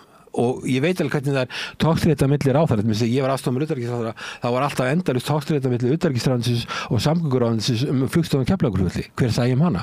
Hún var byggð sem svo kallar Joint Use Terminal sem var þannig að Bandaríkjamenn borguðu töluvert í henni með því skilyrði á hertímum þá væri hún til hernaðarmannvirki. Hún er ekki venjuleg flugstöð, hún var byggð sem borgarætt mannvirki og hernaðarmannvirki. Og hérna við þurfum að síðan reyndar árin liðið og Bandaríkjamenn fóru og þannig hún orðin sem sagt borgaraleg núna. Það er búið að stækka hana líka þá frá öðrum forsendum en þetta var þannig en við þurfum að ég held að einhver ráðherra þarf að fara með varnarmálin og fara með þau tæki sem við höfum til að verjast. Sérsveit ríkislögreglustjóra hún er kannski meira að hugsa vegna hryðjuverka, kannski meira að hugsa þannig. Gæslan, hún er meira, hún er svona vísir af sjóher og við erum náttúrulega umkring sjó, við erum ekki eins og Eystrasaltsríkin. Hún er það náttúrulega ekki, hún er náttúrulega fyrst og fremst hugsuð til þess að gæta fiskveiðilögsunnar og sem öryggisatriði fyrir fiskiskipaflotan, eða ekki? Eftirlit, björgun og hún er vopnuð. Það er eitthvað mjög lítið en það er eitthvað heldur bara annað varskipið, allavega síðast Freyja var ekki með fallbyssu en hérna ef þú ætlar að vera með löggæslu og ég tala nú ekki með að verða átök ef það er eitthvað skip, til dæmis ef það er eitthvað skip sem er að sigla hérna í kringum okkur nála sæstrengjum og þú ert að taka þetta skip þá gerir það ekki með höndunum og þú þarfst að hafa eitthvað opn og vonandi það ekki að beita þeim en ef það þarf að taka, þú þarfst ekki endilega herskip til þess að eyðileggja sæstrengi þú getur verið með togara með troll eða með flutningaskip með akkeri sem er að varpa akkeri á óhöppilegum stöðum og draga það eftir sjónum við þurfum að hafa einhvers konar tæki til þess að löggæslu og þá einhverja möguleika til þess að þvinga fram aðra hegðun ef við þurfum á því að halda og þú gerir það ekki algjörlega vopnlaus þannig að ég meina, sko, þetta er volið viðkvæmt mála hér á landi, ég man þetta því það er ekkert, þegar nokkur mánu þá höfðu normenn látið einhverjar vélbyssur, hríðskotabissur sem er alltaf að láta okkur hafa annarkvæmt að gefa okkur eða er að láta okkur hafa það er á einhverjum afslætti þetta voru nokkur 100 byssur það var stóð til að minnir að landhelgisgæslan átti að fá hluta af þeim og síðan átti sérsveitin að fá hluta og þetta var ógurlegt deilumál hér á landi sko, það engin samstaða þetta sem við vilja bara hafa landið algjörlega okkar. Nefnir það að þá var þeim skilað. Já. En síðan þegar það var Evrópuráðsfundurinn í Hörpunni að þá keypti löggan annað eins, þannig að endanum komu vopnin til landsins. Já, ég held að það sé alveg óhjákvæmilegt fyrir okkur að vera með, sko, þannig að þá líka að þjálfa þá aðila sem að fara með þessu vopn og það þarf að passa að þessi notu réttan hátt. En við getum ekki verið algjörlega á berskjölduð hvað þetta varðar. Við verðum að hafa einhver vopn. Það mun verða svona umræðu þetta, breytta öryggistefnu og verður meðal annars rekið innan úr þinginu af fyrirverandi utanríkisráðurum eins og Þórdísi Kolbrúnu og Bjarna Benediktssyni. En það þarf stjórnkerfisbreytingu. En það er kannski ekki að sjá alveg fyrir hvernig þessi ríkisstjórn mun bregðast við með þessum 3 flokkum. Þótt að maður gerir ráð fyrir því að Þorgerður Katrín sé meira og minna með utanríkisstefnu Sjálfstæðisflokksins. Ég held að fyrir utan Evrópumálið þá engin munur á utanríkisstefnu Viðreisnar og Sjálfstæðisflokksins. Sem og yfirleitt bara svo utanríkisstefna sem að Bandaríkin rétt okkur. Já, sko, það eina sem að gera núna er það að núna er krafan meiri framlög og þá er spurningin hvernig bregðustu við fyrir við að leggja peninga inn á eitthvað svona sjóði hinga á þanga til að kaupa vopn eða gera eitthvað eða notum við þess að peningi það eins og síðast ríkisstjórn var að gera. Ég sitt í utanríkisráðuneytinu og ég millifæri peninga. Ég þarf ekki að gera, ég bara millifæri peninga þanga og þá erum við góðir. Eða erum við að reka utanríkisstefnu sem þannig að við hugsum hér eru okkar hagsmunir, við erum með þessar risastóru efnahagslögsögu, risastór og við ætlum að hjálpa NATO og við gerum þetta með því að byggja upp eitthvað sem kemur okkur líka til góða. Það er miklu auðveldara fyrir mig ef ég er embættismaður að íta okkur að taka láta millifæra inn okkur erlenda reikninga sem við höfum verið að gera mikið, reikninga hjá Alþjóðabankanum, reikninga hjá Tékkum út af vopnakaupum og hinga á þanga Sameinuðu þjóðirnar sem það er alltaf eitthvað slíku en ég held að við þurfum að fara að gera þetta á eigin forsendum og það þarf okkur að forystu og það er spurning hvort að þessi ríkisstjórn gerir skipulagsbreytingu og fer svo að byggja upp það sem við þurfum og við gætum ekki okkar innviða í sjónum með því að leggja inn á reikninga til að kaupa vopn til Úkraínu. Herðu, þú nefndir þarna Bandaríkin og Donald Trump sem er að taka við aftur sem forseti. Hann er með athygli á norðurslóðum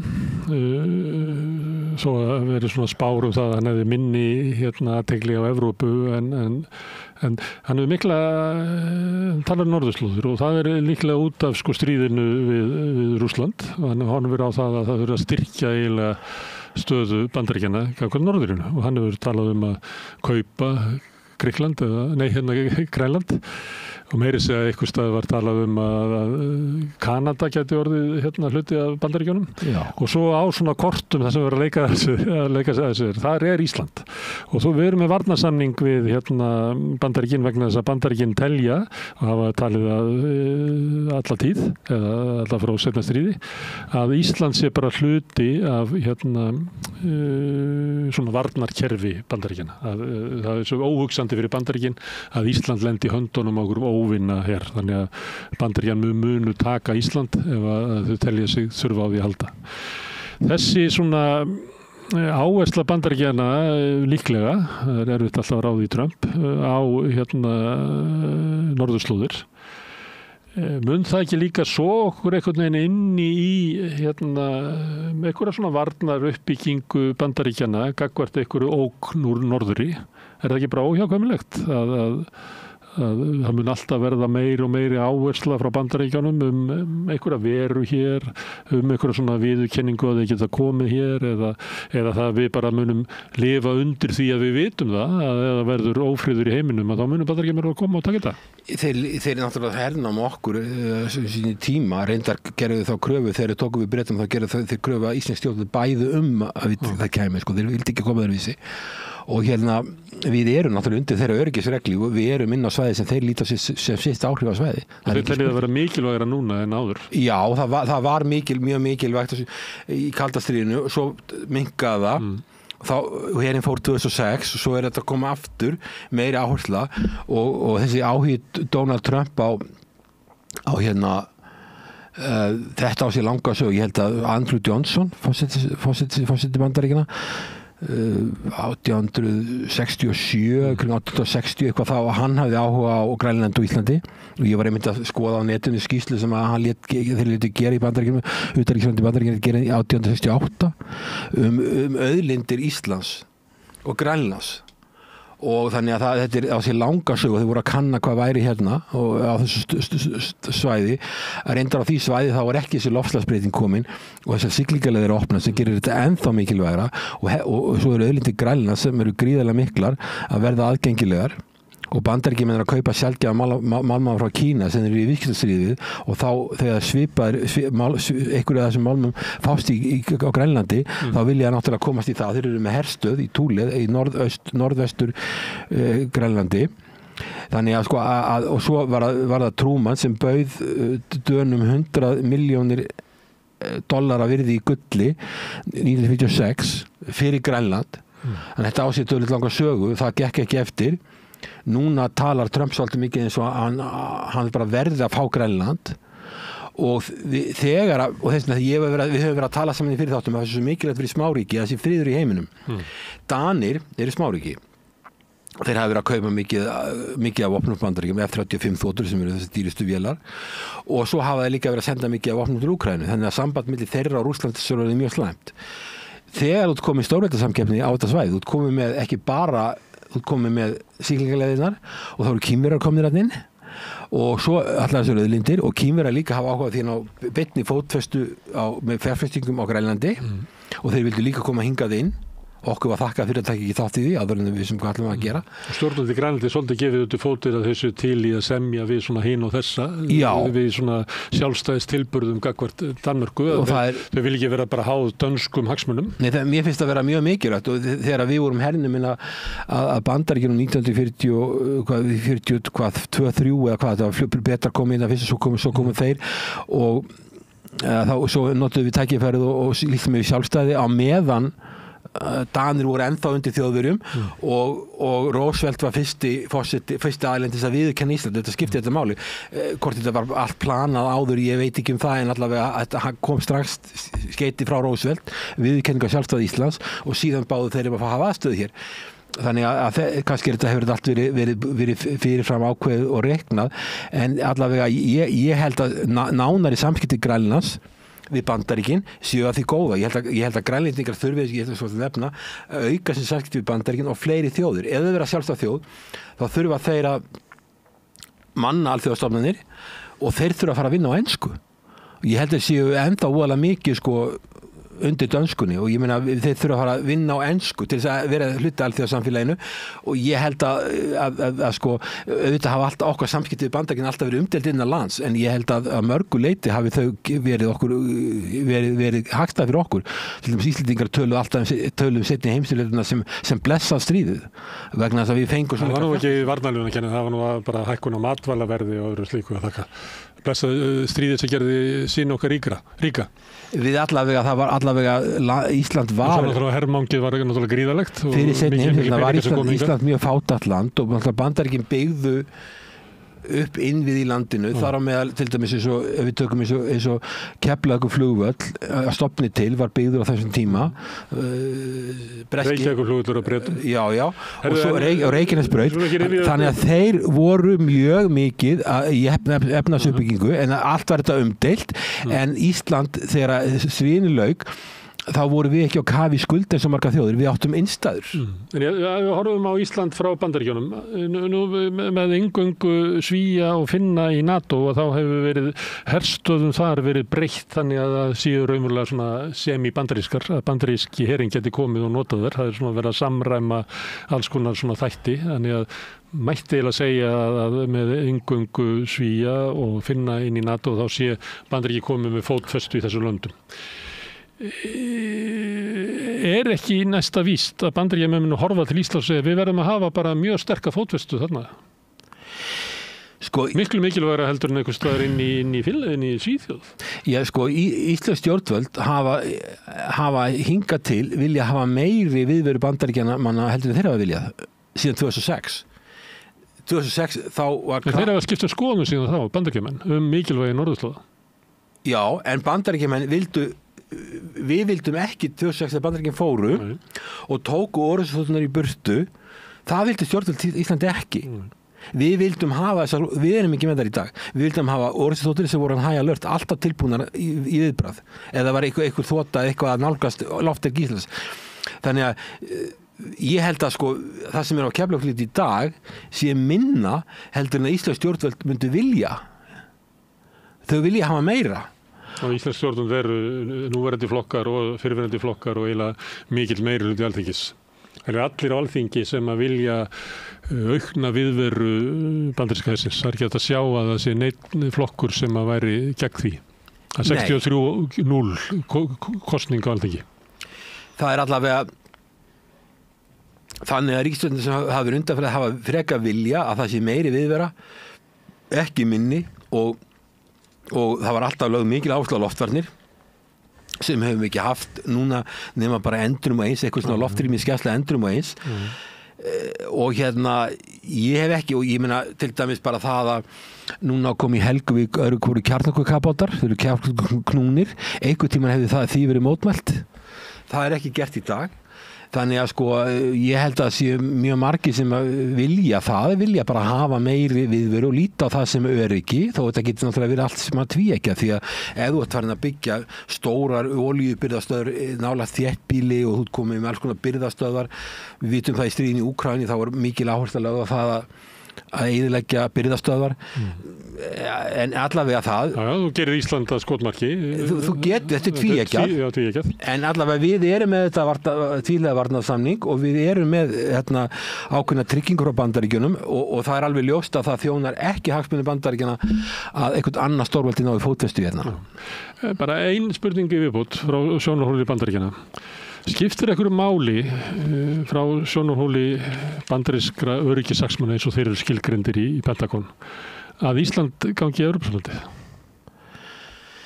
Er þeim hjartanlega sama? Eða líta þess á að ég meina það ef að við ætlum einhvern veginn að neyða Evrópu til þess að taka meiri ábyrgð á hernaðinum að þá munu Evrópusambandið líta á Ísland sem hernaðlega mikilvægt svæði og þeir munu vilja hafa þar einhverja aðkomu sem að verður kannski torveldar svolítið okkar stöðu eða hafa það bara enga skoðun á þessu? Já sko, Bandaríkin og NATO og Evrópusambandið hafa verið samstíga í því að stækka NATO og stækka Evrópusambandið til þess að útbreiða lýðræði og útbreiða okkar markaðshagkerfi, okkar hugsun, okkar gildi. Evrópusambandið og NATO hafa verið samstíga í því. Mér finnst svolítið eins og staðan sé þannig í dag að Bandaríkin stjórnar NATO og NATO stjórnar Evrópusambandinu. Því ég vorum að segja það sko að NATO er svona segir NATO verðabandalagin en aðri myndi segja að það sé hernaðabandalag. NATO hefur stækkað 7 sinnum síðan að Sovétríkin féllu og meðan Varsjárbandalag var bara lagt niður. Ég held að sko Bandaríkjamenn myndi ekkert kannski setja sig mikið á móti því samt ég hef búið í Bandaríkjunum í 10 ár og ég hef talað ýmsa aðila og til dæmis einn prófessor sem er mjög þekktur í alþjóðasamskiptum í Cornell sagði við mig að sko þið eru miklu sko nær okkur í hugsun heldur en Evrópu. Þið eru bara miklu skildari okkur og ég ekki satt þér og meinti það sem hrós. Ég held að hann hafði komið hingað og verið að fara á Bessastæði og gert það. Þetta er nú sjálfskilningur Íslendinga líka. Til dæmis Washington State, sem ég hef verið gestaprófessor við háskóla þar, mjög sterk norræn áhrif. Það er 500.000 Íslendinga sem fólks að íslensku belgibroti sem býr í Bandaríkjunum. Þannig að þeir segja þetta, en allavega ég heldur myndi ekki setja sig á móti því að við farum inn í Evrópusambandið í sjálfu sér. Þeir náttúrulega vilja hafa þennan tíðlega varnarsamning og vilja hafa NATO. En ég held að Bandaríkin hafi ekki sérstaklega mikið áhuga því að Evrópa verði alltaf sterk.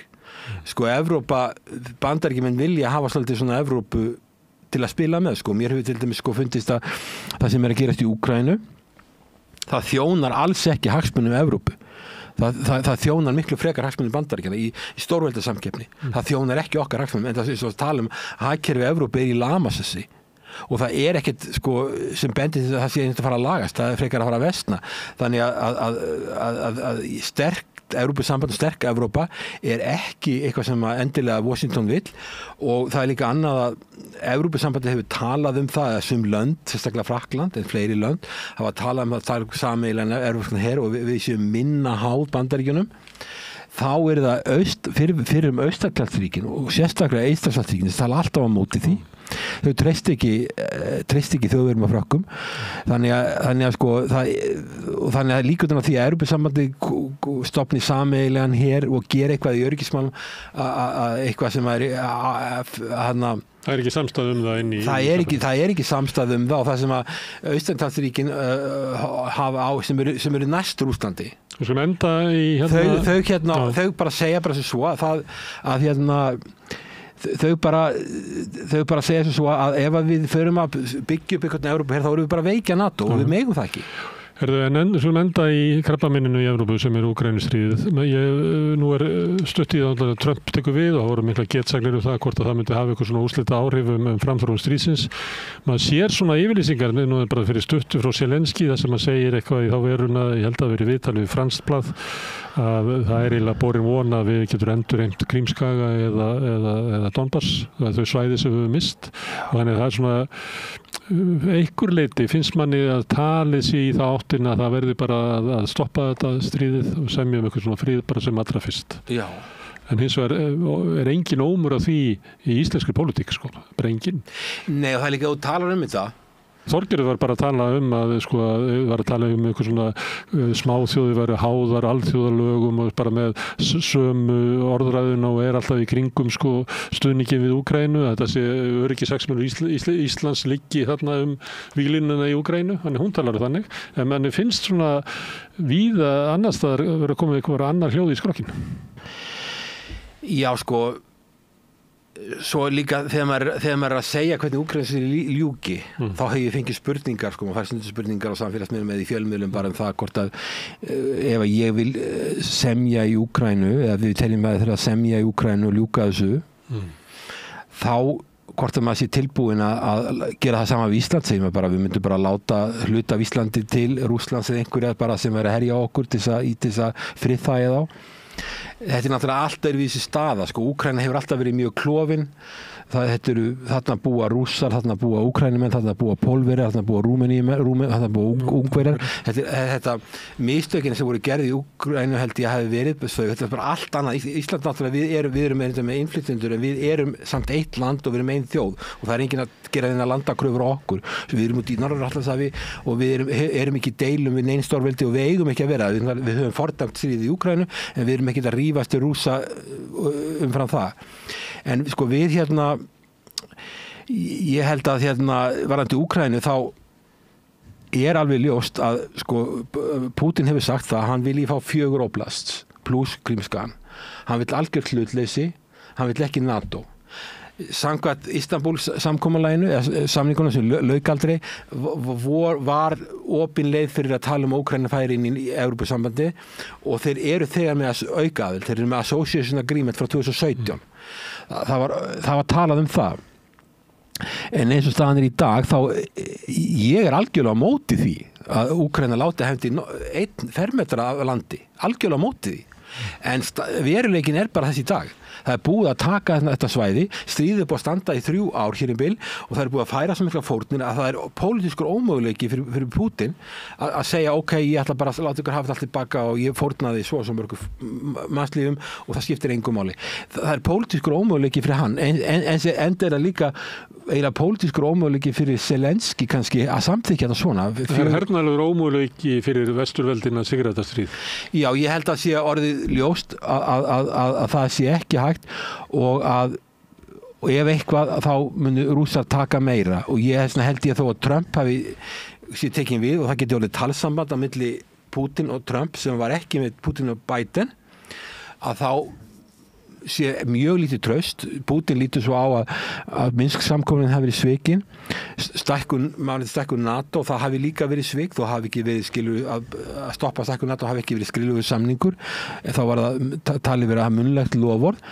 Það sé svo lítið traust í staðar að ég held að þessi stríð muni klást út á vígvellinum og það verði frekar því miður Rússum í hag. Auðvitað maður mjög á móti þessu en það var ég finnst þetta mjög sorgleg niðurstaða en þetta bara veruleikin og það voru gerð mistök að Úkraína skildi ekki vera federal state, það skildi vera reynt að hafa svona misstýrt land miðað við hversu margskipt þetta land en ég meina sko að halda þessu stríði áfram. Ég myndi efast að Úkraína geti haldið áfram að berjast meir en 6 mánuði viðbót og núna til dæmis komin krafa frá Bandaríkjunum það eða allavega tilmæli til stjórnvalda í Úkraínu að lækka herskyldualdurinn niður í 18 ár í Úkraínu.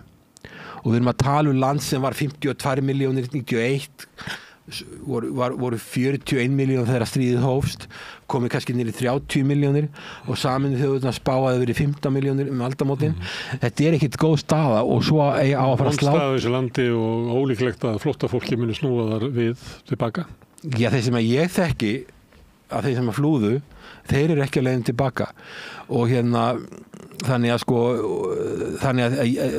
ég sé ekki, auðvitað getur maður ekki verið alveg viss, en ég sé ekki að Úkraína sé að fara að taka þetta land tilbaka, en Zelenský búinn að segja það bara nýlega að herinn hafi ekki styrk til þess og að það þurfi þrýsting frá Vesturlöndum, diplomatiska þrýsting, en mér fannst núna eins og áður að í mars 2022 skömmu eftir að stríðið tókst, ef að diplomatísku þrýstingur gat yfirleitt gert eitthvað, þá hefði átt að beita honum og þá hafði Úkraína frekar góða stöðu á vígvöllum. Rússar gerðu mikið af mistökum í byrjun og þetta var svona peacetime army, þeir hefði ekki verið að berjast lengi og þeir gerðu mikið af mistökum.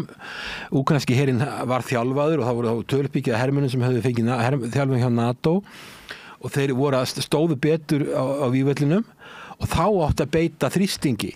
En það var ekki gert og reynda var Joint Chiefs of Staff æðsti hershöfðingi Bandaríkjanna á sínum tíma sagði nú skulum við semja.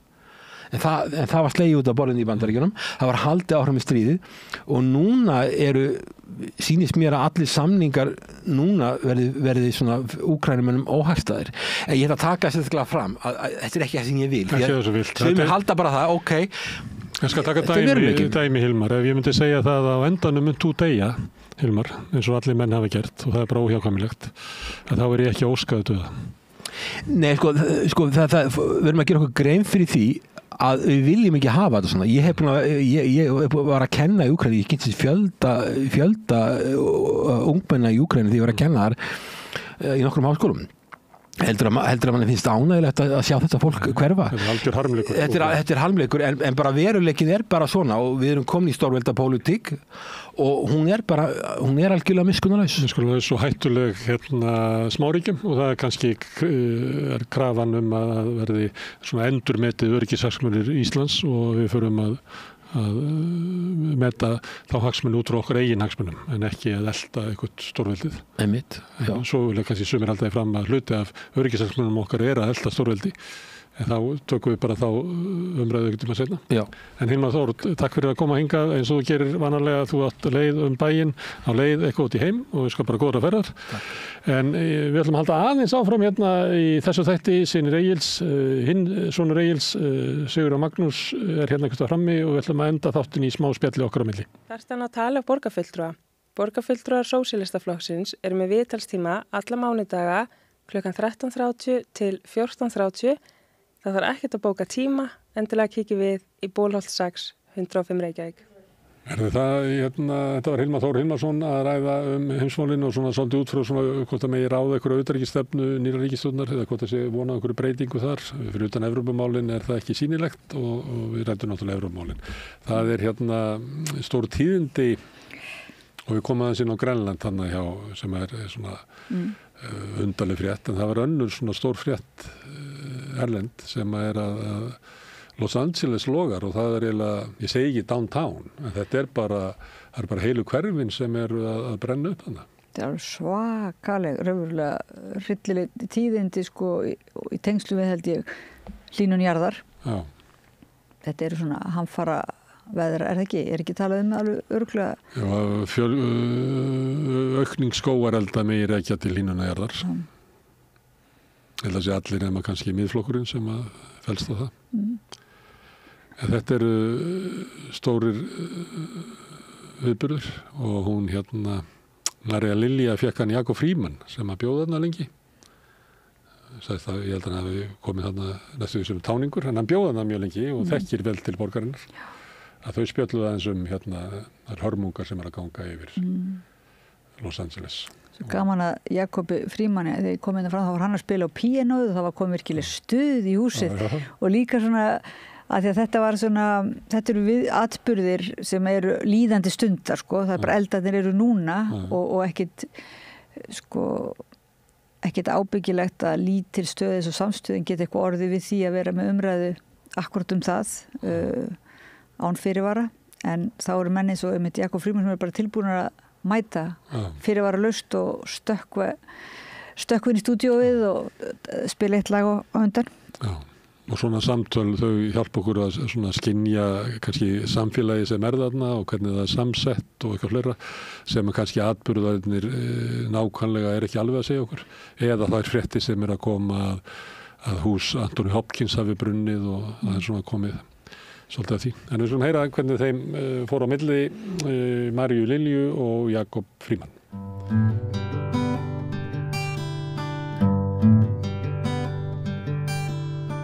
Já, komið sæl aftur. Los Angeles brennur og það hefur nú kannski ekki farið fram hjá mörgum, en þar geisa nú miklu skógareldar sem að hafa, þegar þetta tekið upp, þegar þetta talað, þá hafa 2000 hús bara horfið hreinlega og orðið eldinum að bráð.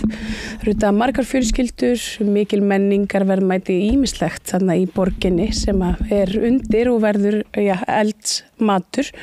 Hjá mér Jakob Frímann Magnússon, fjöllistamæður, myndi ég nú bara segja, og varaþingmaður, fyrrum þingmaður og tónlistamæður.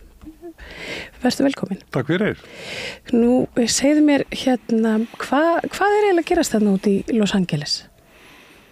Það erfitt að átta sig á því að þetta skuli vera með þeim hætti sem það þegar þú ert með gjörvöll Bandaríkin undir í liði með þér, herinn og alla sem ættu að vettlingja geta valdið, að þetta skuli vera svona taumlaust og svona stjórnlaust og búið að granda eins og segir yfir 2000 heimilum í mörgum að dýrustu hverfum borgarinnar.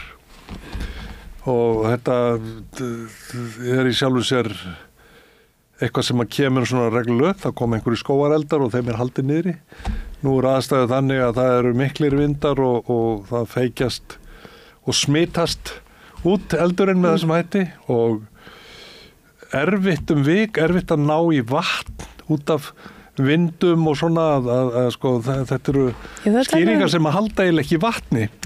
Þá sækjur vatni bara eitthvað annað í næstu ríki og það lýst yfir neyðarástandi og það bara allt gert til að stöðva þetta, en það einhvers tregða í kerfinu. Ég veit ekki hvort að svo tregða byrja milli eyrnana og hinnum aldna núverandi forseta eða hvað það sem að kemur í veg fyrir þetta sé bara stöðvað, því að þetta hryllingsástand og ekkert minna, og þetta eru svæði sem ég þekki mjög vel frá því ég bjóð hana. Þeir búið í húsi sem brunnið til kaldra kola núna og öðru sem á leiðin í eldin og vinir manns eru þarna út alla borg og þetta bara alveg svaðalegt ástand sem að maður í rauninni þakkar það munið ekkert mikla maður væri þarna sjálfur þessi áramót. Já. Ertu í sambandi við þína vini þannig úti? Já. Getur þú kannski lýsti fyrir okkur svona hvernig hafa þau það? Já, það misjafnt eftir hvar fólk búandi. Þeir sem að ein mjög náin vinkona sem býr í Hollywood hæðunum, hún var pollrólegum hádegisbilið í gær en var síðan skipað að yfirgefa heimilið og þurfti að flytja inn á hótel í nótt.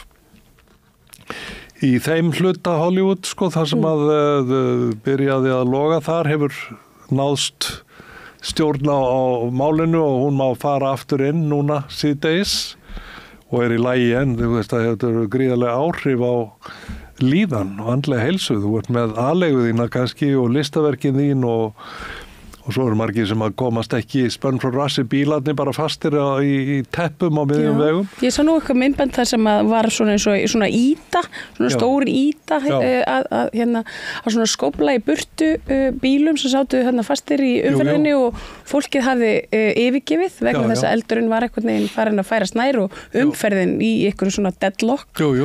Og þannig að fólki hljópi burtu, þannig að það var verið svona íta burtu þessum bifriðum, glæsibifriðum. Akkurat, þetta er eins og segi, sko, það er húsið sem að Roy Rogers, kúreka hetja kvikmyndana byggði og vinur minn Sigurjón Sigvardsson bjó í. Það brann til kaldra kola í gær og börnin hans sem að ólust upp í hverfinu, hans og Sigríðar Jónukona, allir þeirra vinir sem að eru enn í hverfinu og fjölskyldur þeirra eru bara búin að vera á flótta undan eldunum og þetta er mikið högg bæði fjárhagslega og tilfinningarlega og fólk er bara í losti og við sem að fylgjumst með þessu erum þetta alltaf líka. Þetta er alveg svakalega óhugguleg situasjón.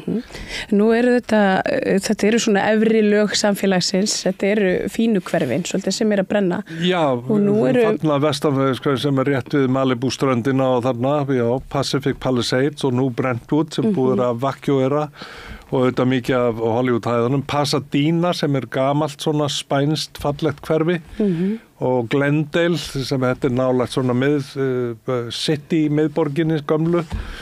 Það nú ekki eins dýr hverfi, það skiptir kannski ekki öllu máli hvað fólk átti mikið eða sko verðmætin þau föður upp og það mjög tvísynt með hvað tryggingafélagin munu greiða. Þeir eflaust eftir smáaletrinu í samningunum og oft eru margir sem að virðast hafa hreinlega mist brunabótatrygginguna sína svona rétt fyrir. Já, það er eins og menn hafi fundið á sér að eitthvað vera að fara úr böndunum. Þegar ég bjóð þarna í 6-7 ár sko á sínum tíma þá snerist óttinn eða áhyggjurnar ef að þær voru á annað borð eitthvað, bara jarðskjálfta.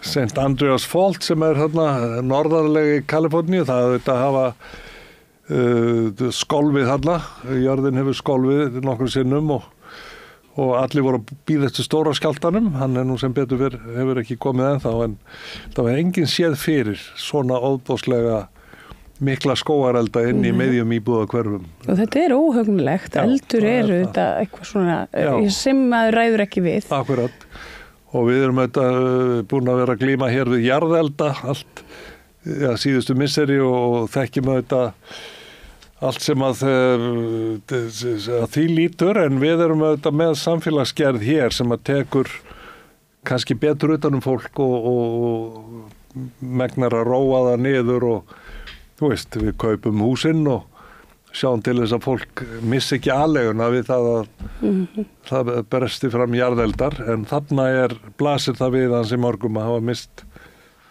listaverkasafnið sitt, hljóðfærasafnið sitt aðleguna. Hvað telur að verði þetta fólk? Já, sko, það er nú bara það sem að eflaust á eftir að véla þetta er allt svo nýtilkomið og það er eins og það sé ekki nægileg svona yfirstjórn á þessu einhvern veginn. Maður segir, býttu ekki hægt að nálgast vatn, það er bara nóga vatni í Kyrrahafinu, þarna við ströndina, sækið það. Það er bara svo erfitt, það kom ekki vélunum, það er svo mikil vindur. Þetta eru Santa Ana vindarnir sem að koma úr eyðimörkinni og þeir eru með allra sterkasta móti núna og kannski þetta einhvers konar birtingamend, hérna miklu svona yfirvofandi hamfara hlýnunar og veðurfarsbreytinga og umhverfis þáttar sem að auðvitað búið að vera var okkur við og við gjöldum dýru verði nú þegar árlega í milljarða upphæðum, sko, okkar framlag til hinn á þessara þáttar sem að við verðum ekki verið að gera nóg. Já, hvernig nóg, við erum sennilega þrátt fyrir allt sjálfbærasta og grænasta ríki heimi, hvað sem menn segja og með næststærsta flota rafmagnsbíla í heiminum eftir Norðmönnum og við erum með hituð heimilinn úr jarðvarmanum og raforkuna úr fallvötnunum og svona. En við erum allavega að sína mikla samfélagslega ábyrgð með heiminum miðað við þær upphæðir sem við erum að dæmba inn og nú beðið meira og það beðið meira í samhengi varnarmála núna og NATO og alls þessa. Þannig að það ljóst að íslenskra skattgreiðenda bíða áskorunir á næstu misserum og mánuðum. Já, og þú vilt tengja þetta þessum skógareldum? Nei, ég er nú að segja bara sko í stóra samhenginu þegar svona verður. Já.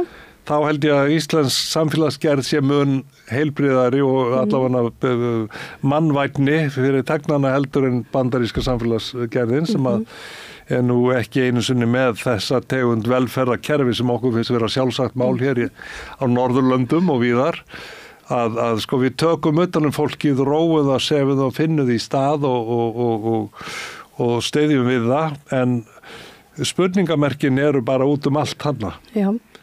Fyrst bara að bjarga lífi sínu og því sem að hægt að bjarga og finna eitthvað þak yfir höfuð bara í nótt og næstu nætur. En svo algjörlega óljóst ennþá sko hvað hið opinbera ætlar sér. Því að það eru frumskóg og lögmálin gilda miklu meira í Amríkunni heldur en á okkar gamla góða eldgálfni Ísafold. Virðist ekki vera svona á þessum spjallborðum sem að ég hef skoðað núna eftir að þessar eldar tóku sig upp. Borgarstjórinn í Los Angeles er ekki mjög vinsæll. Hvernig getur þú aðeins útskýrt fyrir okkur hvað er það sem gerir hann svona óvinsælla? Það eru margir þættir og flóknir. Þetta er sko mikið fjölmenningar samfélag sem að hefur glímt við alveg gríðarlega svona getur við sagt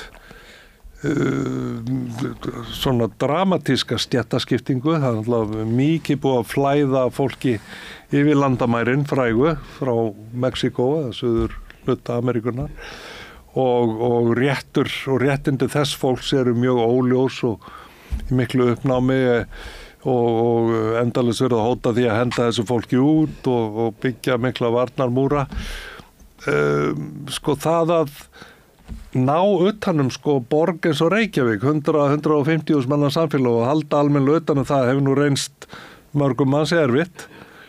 Að ná utanum borg sem ultimately er 25 milljón manna svæði, þú tekur þetta stór Los Angeles svæði, þá er þetta alveg gríðarlega stórt og mikið og lagskipt og við getum sagt að vandamálin eru svo margþætt í þessum ólíku lögum samfélagsins að það að ná almennilega utanum það hefur nú því miður bara ekki það er reynst þrautin þingri að ná því. Þannig að ég nú ekki... talaði forgangsröðun í svona fjáraustri borgarinnar. Já. Það sé verið að leggja til allt og mikla fjármuni til dæmis í einhverjar svona hvað heitum við þetta svona forvirkar rannsóknarheimildir, lögreglu, LAPD og að reyna að stemma stigu við glæpa bylgjónum öllum og öldunum. En á meðan þá verðist slökkviliðið vera fjársvelt. Já, það er en þetta er þetta meira en slökkviliðið sem að þarf að koma til þarna. Þetta þarf að koma úr himinhvolfunum. Þetta eru þurrkar og þetta er vatnsskortur sem að er að láta þetta ganga svona langt, svona lengi og valda þessum gríðarlega skaðræði og þessum gríðarlegu harmleikjum í þúsundum fjölskyldum.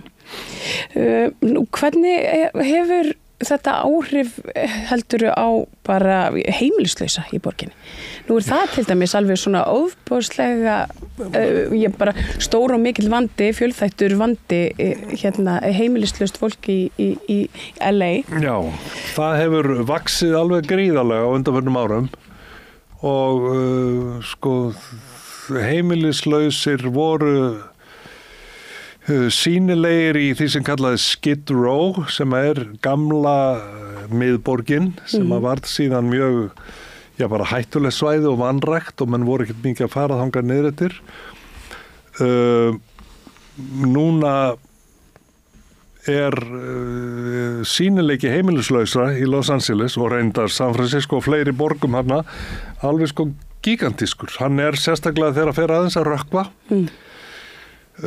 Þá bara sko hópast fólk í þúsundavís bara eins og ofan úr hæðunum og hvaðan það kemur með einhverju teppi eða pappakassa eða eitthvað og út úr heiminum upp til hópa. Þetta ekki bara heimilisleysi, þetta fólk sem á þessum Oxycontin lyfjum og öllum þessum hryllilegu ódýru lyfjum og það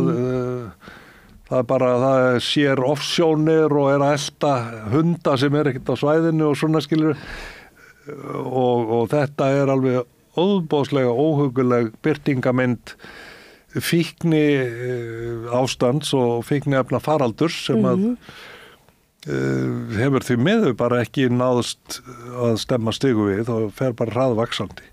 Og þetta eins og bara sjálf Hollywood Boulevard með hennu sögafræga Roosevelt hóteli.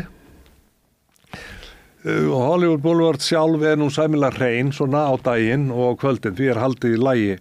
En næsta gata þar fyrir neðan, þar fólk bara í þúsundavís frá og með rökkri og til morguns og þá því ítt burtu. Og hvað verður þetta fólk? Já, ég var þarna í fyrra og spurði lögreglu stjóra sem ég heiti, hvernig stendur á því að þessu fólki ekki útvegað húsnæði og matur? Því að maður var að fara á kvöldin bara með doggybak og svona út gluggan, út rifi á bílróðunni rétt að því. Það sagði þetta fólk allt með húsnæðisbætur og allt með matapeninga en það kýsa nota ekki það. Þeir notar það í fíkniefnin. Já, þannig að það þá nú eitthvað brotið. Já, það bara það brotið að kerfið þetta nær ekkit utanum svona massíft, þetta svo fjölmennt og þetta svo alvarlegt og þetta það þyrfti svo mikinn her sálfræðinga, félagsfræðinga, lækna og hjúkrunarfólks til þess að reyna á utan og þú hjálpar ekki fólki í svona ástandi nema að bjóðu upp á það að láta hjálpa sér. Alkohólistinn, hann verður að ná botninum og vilja sjálfur læknast. Já, og nú svona bara í þessu árferði, þessu eldhafi sem að núna umlykur Los Angeles, hvað verður þetta fólk? Já, þetta fólk sennilega í fyrsta lagi bara mjög skekið af ástandinu og því að það sé hvergi óhullt og ég meina nú hlýtur þessi hópur að stækka umtalsvert. Já, hann fólk missir heimili sín. Vonandi fjölga nú ekki mjög mikið sjálfum fíklunum sem eru á vergangi þó að brenni hús og venlegu fólki en það verður augljóslega mikill svona innviða vandi núna sem blasir við. Góðu fréttirnar, það hægt að tala það í þessu samingi þetta að Suður Kalifornía eða Kalifornía nú eitt af sterkustu hagkerfum heims. Stundu talaði það 5. ríkasta hagkerfi heims, bara þetta eina fylki. En fátækafólkið hins vegar mjög fátækt. Já, mjög fátækt og þá það mikil ójöfnuður. Já, gríðalegur ójöfnuður og bara einhvern veginn maður sá það alveg strax maður kom þarna fyrst bara sem nánast táningur að það mikið af fólki sem kemur þarna með drauma og einhverjar svona langanir og þrár til þess að ná fótfast í einhverjum iðnaði, kvikmyndum eða tónlist eða einhverju og nær kannski ekki máli og brotnar og neyðist til að segja sér til sveitar og verða þá bara svona einhvers konar afgangsstarðir í samfélaginu og þetta ríka kerfi, þetta fjórða öflugasta hagkerfi í heiminum hefur ekki náð að koma sér upp einhvers konar mekanisma til að taka á móti þessu fólki. Kannski vantar svolítið mennskuna í það. Já, það bara ekki sjálfgefið norræna velferðarmódelið þykir ekkit sjálfsagt nema bara á örfáum stöðum í heiminum og við erum svo góðu vön hérna á Íslandi í þessu samingi öllu. Við erum alltaf þjóð sem frá landnámi var alltaf í því að taka utanum hvort annað fólki og reyna að hjálpa þeim sem þurftu hjálp og þó okkur finnist heilmikið vanta upp á það en þann dag í dag þá erum við samt hvað samfélagsgerð snertir og velferð almenna miklu betur stödd heldur nokkurn veginn allar aðrar þjóðir í heiminum. Þetta get ég sagt hafandi búið, verandi fæddur í Danmörku, starfaði í Þýskalandi, Bretlandi, Bandaríkjunum út allt. Ég hef samanburðinn og það engin staður betri í heiminum til þess að ala upp börn og vera með fjölskyldu og lifa öruggu lífi og stunda fagurt mannlíf ef það viljinn. Heldur við eftir að sjá hérna flóttafólk frá LA eða bara frá Kaliforníu hérna á Íslandi? Ég hugsa nú að það verður nú kannski ekki mikill við finnum ekki mikið fyrir því. Þrýstingurinn kemur frá öðrum þjóðum sem eru svona í það heila kannski mun verð settan við en maður skynjar auðvitað sérstaklega eftir að endurkoma Trumps lá ljós fyrir að margir Bandaríkjamenn horfa til okkar, myndi gjarnan vilja fá að vera hér, en við höfum bara, við erum svo langt á eftir með innviða uppbygginguna, bara húsnæðismál og allt sem að þyrfti til þess að taka móti fleirum en við erum þegar búin að gera, við erum bara svo langt á eftir því. Ég bara búið til svona megasamfélag, svona risaborg. Já, þetta getur þetta mætti dreifast kannski landið meira svona þeir sem að vilja koma hingað. Ég held að það sé alveg mjög fyrirsjáanlegt að það mun stöðugt fjölga þeim sem vilja komast inn í okkar samfélag og þá það auðvitað ekki út af veðrinu. Það ekki út af jarðeldunum á Reykjanesi, það ekki út af því að við séum svo þægilega nálægt sólarströndunum eða hvað, heldur bara fyrst og fremst. Það eru gigantísk vandamál meðal 1000 milljóna manna. Af þessum 8000 milljónum manna í heiminum, kvenna, þá eru meiri hlutin í djúpum vanda, bráðafátakt, óðbóðslegum félagslegum vanda, stríðsvanda og svo yfir vofandi ofhlínun jarðar sem að mun að líkindum ná síðar til okkar en annara og með öðrum hætti. Já. Hér orðið kaldara, það var ekki síðasta ár 2024 var kaldasta ár hér bara bara síðan á 18. öld. Já, það auðveldar að verjast kuldum en hít. Já, og ég segi, ef ég þarf að velja milli tveggja þá get ég haldið minni orku og starfsgleði mun óskertar í köldu veðri sem ég get klætt af mér heldur inn í ofmiklum hita sem sviftir mann orku og getu til þess að vera energískur. En kannski svo við lítum aðeins til Hollywood, skemmtanaiðnaðurinn, þetta nú auðvitað mekka skemmtanaiðnaðs veraldar í rauninni. Hollywood Hollywood bara bíó. Hvaða áhrif mun þetta ástand? Ég meina þessir eldar, þeir hljóta að hafa einhver áhrif þarna á. Þetta að fara að breyta einhverju. Þetta alveg lykil aðilar úr þessum iðnaði sem þú ert að tala núna búa akkurat á þessu svæði sem vest úti núna. Það Pacific Palisades brent út og eventuelt Hollywood Hill, Bel Air og Beverly Hills og svo Hollywood. Þannig að það alveg óbúðslega mikið af fólki og vorum að ræða þetta við Sigurjón Sigvarsson í gærkvöldi. Hann náttúrulega mjög sleginn, hann búinn að búa þarna í 40 ár og mikið af hans nánustu vinum og fjölskyldu vinum þeirra hjóna og barna þeirra eru bara á vergangi og búin að missa heimili sín og þetta eru harmleiki sem að náttúrulega snertir vinafólk sem að fylgjast með þessu fjarlægð, agndofa og þetta mun hafa áhrif á iðnaðinn og þetta mun hafa áhrif á líf og störf. Það nú afstaðið mjög langt verkfall sem að hefur sett hennan geira í mikið viðvarandi uppnám og skert framleiðslugetuna. Nú, við skulum horfa til þess að við erum að fá vaxandi fjölda verkefna hér upp til Íslands frá Hollywood, frá Netflix og HBO og öðrum stór framleiðendum, sjónvarpsserja og kvikmynda. Það bæði út af þessu endurgreiðslu hlutfalli sem við höfum verið að bjóða og líka því að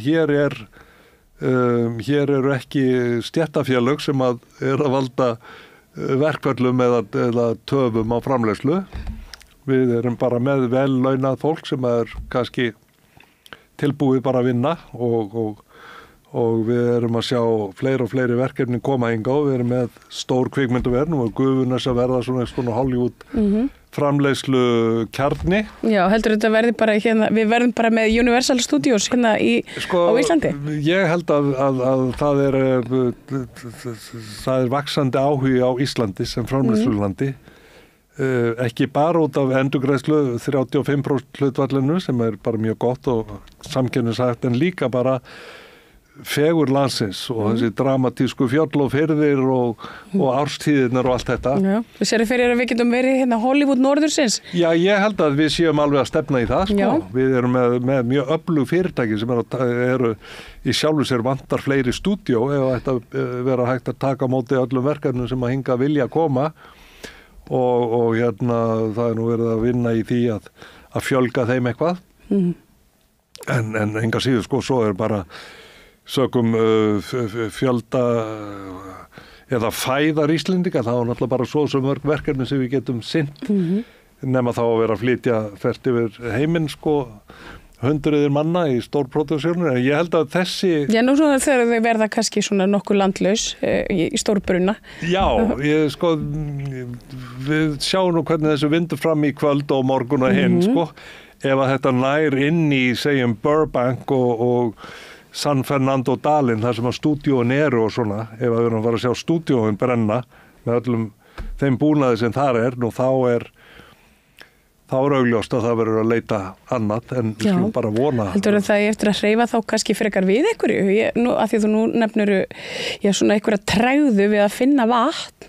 Já, sko, þar er borið við að það sé hvasst og það er nú mjög sko, það er sjaldgæft að það sé hvassviðri marga dagi röð í Los Angeles, sko, það er eitthvað alveg nýtt ef það er og ég kann ekki, sko, skýringarnar á því að það sé ekki hægt að fá bara massífa vatnstanga beint úr Kyrrahafinu og slökkva þessa elda. Nei. Af hverju er það ekki hægt? Sko, það er hann eitthvað, ég reyndar hafði ekki hugsað út í þetta með hafið en það er talað með grunnvatnið sé upp urið undir stórum hluta Los Angeles og það sé vegna gagnaverana og það sé vegna... Nýja, það er vatnsskortur í Los Angeles, sko, hefur verið enda er þetta sjálfur sem bara þetta er hluti af eyðimörk, sko. Já. Svo er þetta sko, þessi ofnotkun, kapitalismin er svolítið svona miskunnulaus herra. Já, 25 miljón mann sem allir þurfa að fara í sturt á mótnana. Ég man, sko, þegar maður var að... Það er meira eins og kannski frekar eins og möndlurækt og hérna sem fer í möndlumjólkina sem að svo fer í og svo er það þetta Nestlé, stórfyrirtækin Nestlé sem að dælir þannig upp vatni og óðbóðsleg avokadótóst, þau eru ekki vatnslaus, sko. Nákvæmlega, þegar ég bjóð þarna þá var ég með avokadótré í garðinu mínum, bananatré og sítrónutré. Og það þurfti nú ekkert að vökva það neitt sérstaklega. Ég man bara hvað það var óskaplega góð tilfinning að vera með, sko, avokado er sagt hafa allt það sem mannslíkaminn þarf sér til viðhalds og næringar, að vera með það bara að geta teitt sig eftir því.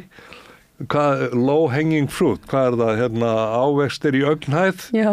Það er óskap gott að geta teitt sig eftir vínberun ef maður er svangur. Já. Það getur í Kaliforníu og það er til skamstíma og en auðvitað þetta er hákapitalist svæði, iðnaður alveg óðbóðslegur í matvælageiranum og fataiðnaði og öllum geirum samfélagsins og ég man þegar maður var að keyra þarna í gamla daga þá voru risaskilti út alla borg með manni í sturtu, glaðbettu manni og skilabóðum voru syngdu styttri söngva í sturtunni. Sing shorter songs, en það sjáum vegna þess að kranavatnið er bara takmarkuð auðlind, ólíkt því sem hún er hér á Íslandi. Akkurat. Og það væri mér mjög þungbært að þurfa að stytta mínar morgunsturtur, þetta eru bestu tímar dagsins, hleður sem er orku og tími til að hugsa og njóta. En þetta er nú svona, sko, maður öfundar stundu þá sem eru með sól yfir sér alla daga, en þá fylgja sólinni þurrkar, vatnsskortur og eldar eins og við erum að upplifa núna að það kviknar auðveldlega í þarna og húsin eru ekki byggð með sama trausta arkitektúrnum eins og við að venjast hér. Ef að skelfur jörð eða brennur eitthvað, þá það mun fljótar að eyðileggjast heldur en við þekkjum hér í okkar tröstu sementshöllum á Íslandi. Ísland besti í heimi. Já, við eigum allavega að þakka fyrir það sem við höfum þegar við berum okkur saman við flest aðra.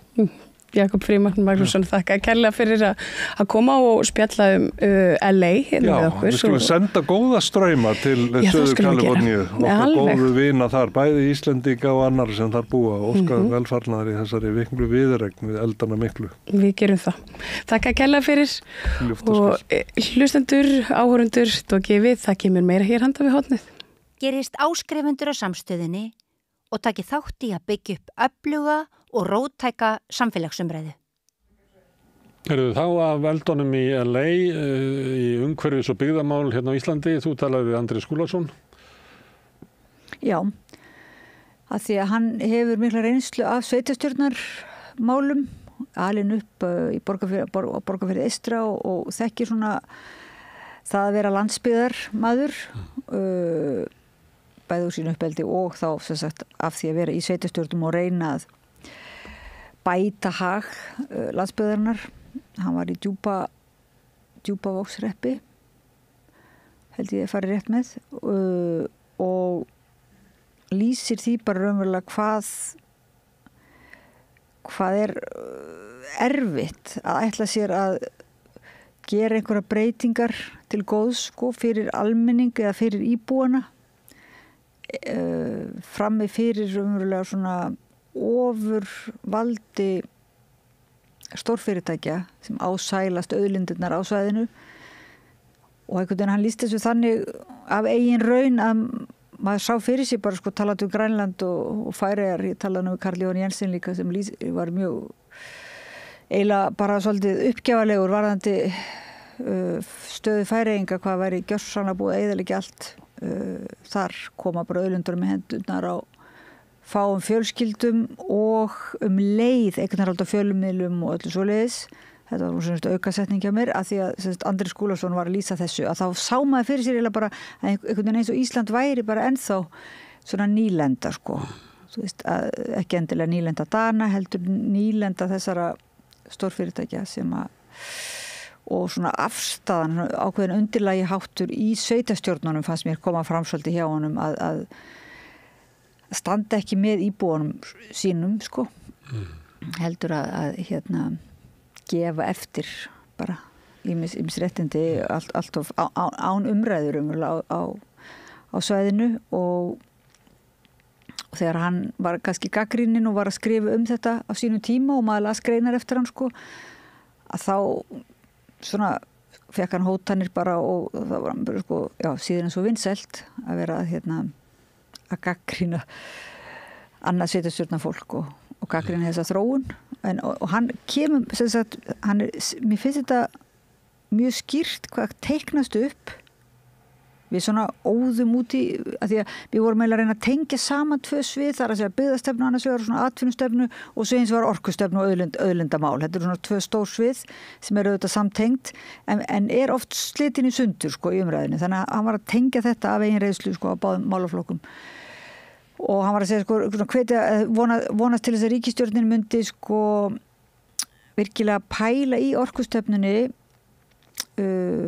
samhliða því að alltaf vera með byggða og atvinnustefnu en það voru einhverjar yfirlýsingar að fyrst alltaf virki allt og gera og síðan alltaf að fara að pæla í byggðastefnunni þannig að hann svona lýsir því það voru svolítið mikil borhljóð í þessu spjalli ég var að hlustendur við Nýr orkumálaráðherra, hann talaði einmitt það og í svona yfirlýsingum hans að var verið að tala spá orkuþörf í framtíðinni sem alltaf svolítið varasamt vegna þess að við erum ekki að fara að virkja núna til þess að geyma aflvirkjurinnarinnar til þess að mæta orkuþörf 2040.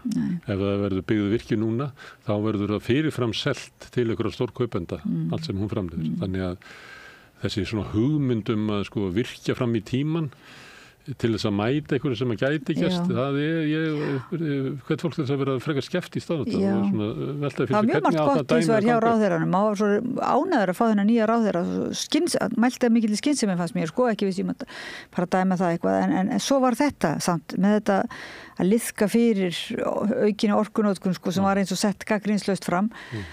Svona verður eins og mantra bara og búið að keyra á því og ef að þá að vera áfram einhver mantra þá er eins gott einmitt að passa sig og mér fannst, eins og segir vera vakandi og mér fannst þetta, Andri Skúlason hann er með yfirsýn mjög mikla og yfir mörg þessu samliggjandi svið og þannig mér finnst eitthvað eins og það þurfi til þess að eins og átta sig á því hvað ræðir Þú sagði að Ísland var eins og nýlenda, þegar ég hafði mestan áhuga á Afríku það er til í svona Afríkugreiningum að þá það er nýlenda sem að nýlendu herrarnir stilla sér upp ekki til þess að stjórna landinu eða eitthvað svoleiðis, heldur til þess að komast að einhverju auðlinda uppsprettu og það er markmið að gera ná undir sér landi er að ná auðlindunum og þannig að nýlenduvaldið er bara við jaðarinn það sem uppsprettan af auðlindunum kemur. Síðan er frelsisbarátta sem frelsisbarátta almennings mannvirðingu og ég hafi sama rétt og nýlendu herran og ég er líka maður og á að geta kosið og vali mér mína framtíð eins og fólk gerir annars staðar og það verður svona sigur endanum létu nýlendu veldin eftir. Ég veit ekki hvað myndi gerast í dag svona í ljósið hvernig Trump er að tala Grænland og kannski fengu nýlendurna bara frelsi í stuttu svona húmanísku tímabili sem var eftir seinna stríð þegar að fólk var eiginlega í sjokki yfir það hvernig ómennska árana undan hafðu leitt okkar heimsluta. Kannski var þetta bara stukkuðu, bara fenguðu bara Guðs blessun að þau sluppu þarna í gegn. En það sem að gera síðan er að þá ná þjóðirnar sjálfstæði og þá verður barátta innan þjóðarinnar að ná aðstöðunni sem er í kringum auðlindirnar og þar verður til nýr aðall og nýlenduherrar sem að hafa raunverulega ekki engan sérstakann áhuga á að byggja upp og styrkja samfélagslega innviði eða auka jöfnuð eða heldur þetta bara snýst það að halda þessari stöðu til þess og nota þá stöðu sem að auðlindanna gefur til þess að halda kontról og yfirráðum yfir landinu. Ertu að meina að innlendir einhverju innlendir taki sér stöðu nýlendu herrana sem áður voru þeir verðu aðgangin að auðlindunum og notkunarréttin síðan sleppa þeir því en ég er veltaði vísu fyrir mig þú ert að segja þeir fá sjálfstæði þá oft náttúrulega bara halda samt þá er einhver annar sem kemur annarkvort innanlands eða utanlands í Afríku er það mjög algengt að þú manst eftir svona Idi Amin og Bokassa og þessum gaurum að þá var það oft þannig að þeir sem hafðu staðið í frelsisbaráttunni náðu svona völdum í upphafi en síðan voru það oft svona liðþjálfarar ég held að Idi Amin hafi verið svona boxarameistari og það var líka Ayadema í Togo og fleiri voru svona liðþjálfar í hernum sem að með bandalagi við fyrri nýlenduherra Frakka eða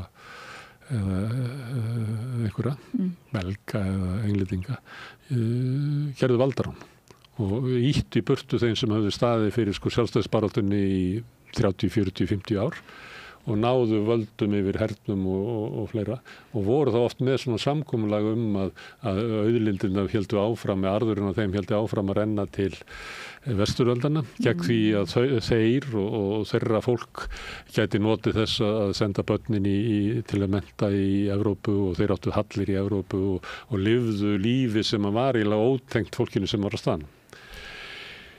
Þegar maður var að skoða þetta og þá, þú veist að Stefán Jón, hann var með lengi í Afríku og hann kom með svona horf á Ísland frá Afríku og ef þú ert að skoða sögu Afríku þá er þetta heilig óhjákvæmilegt að þú ferð að hugsa bara ég manna eftir þegar ég keyrði inn í Accra í Ghana og þá býr forsetinn í Kristjánsborg og það er svona kastali, eiginlega frekar heldur en höll sem er byggð af grjóti sem var flutt í þríhyrningsviðskiptunum, að það voru flutt frá Danmörku til Ghana og það var bara að því að það höfðu ballest í skipin, því að það voru ekki að fara með neinar vörur til Afríku, þannig að það fluttu bara grjót, tóku þrælana, fluttu þá til Ameríku og svo sykur og alls konar dót tilbaka til Evrópu.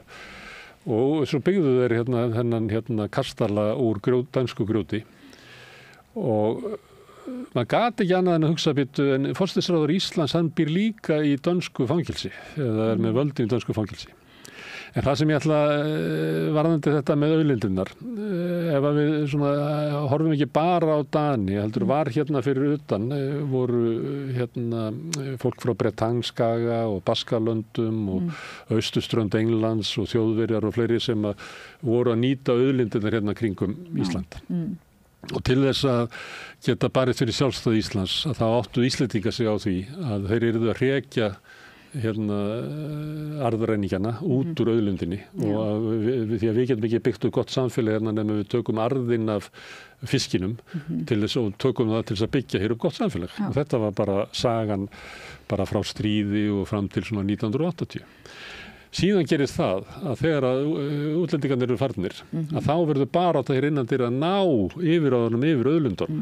Og þar sita við uppsprettu auðlindunar, Þorsteinn Már og Guðmundur í Brím og svo soga þeir til sín allan hennan auð og fá gríðarleg völd í samfélaginu. Ég meina Þorsteinn Már, hann endurist í Moggan og þú veist, hann er stærsti enga hluthafinn í Högum og hann á Sjóvá og hann á Eimskip og þú veist, hann getur allt sem að Þorsteinn Már gerir hann á sínu eigin landi, eða þú veist, hann á fiskinn óveitan, hann á frystihúsi sem hann á söluskrifstofuna úti og hann á aflandsfélag á Kýpur sem að felur hagnaðinn, hann á Eimskip sem að flytur fiskinn á land, hann á Sjóvá sem hann tryggir, hann er bara á allt sitt.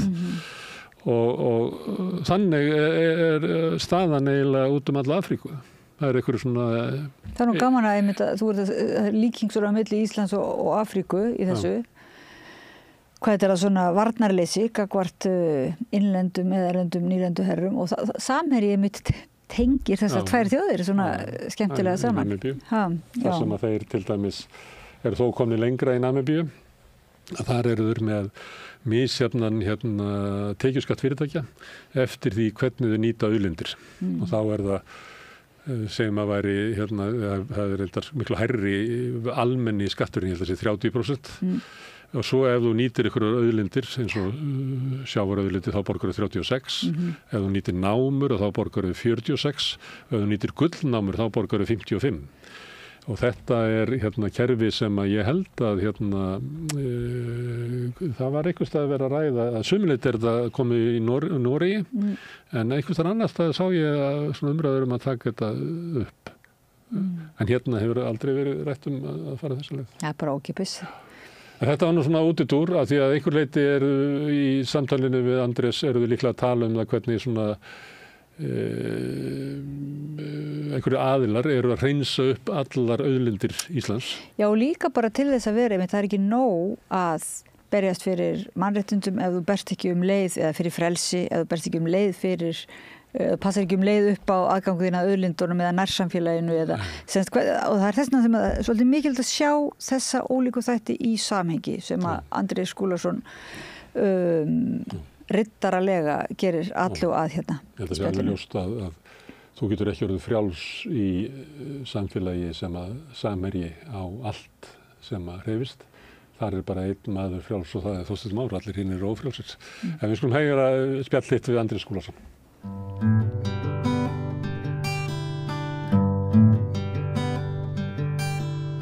Komið sæl og verið velkomin aftur að Rauðaborðinu. Ég heiti Oddný Eir og til minni kominn góður gestur. Það er Andrés Skúlason, verkefnastjóri Landverndar.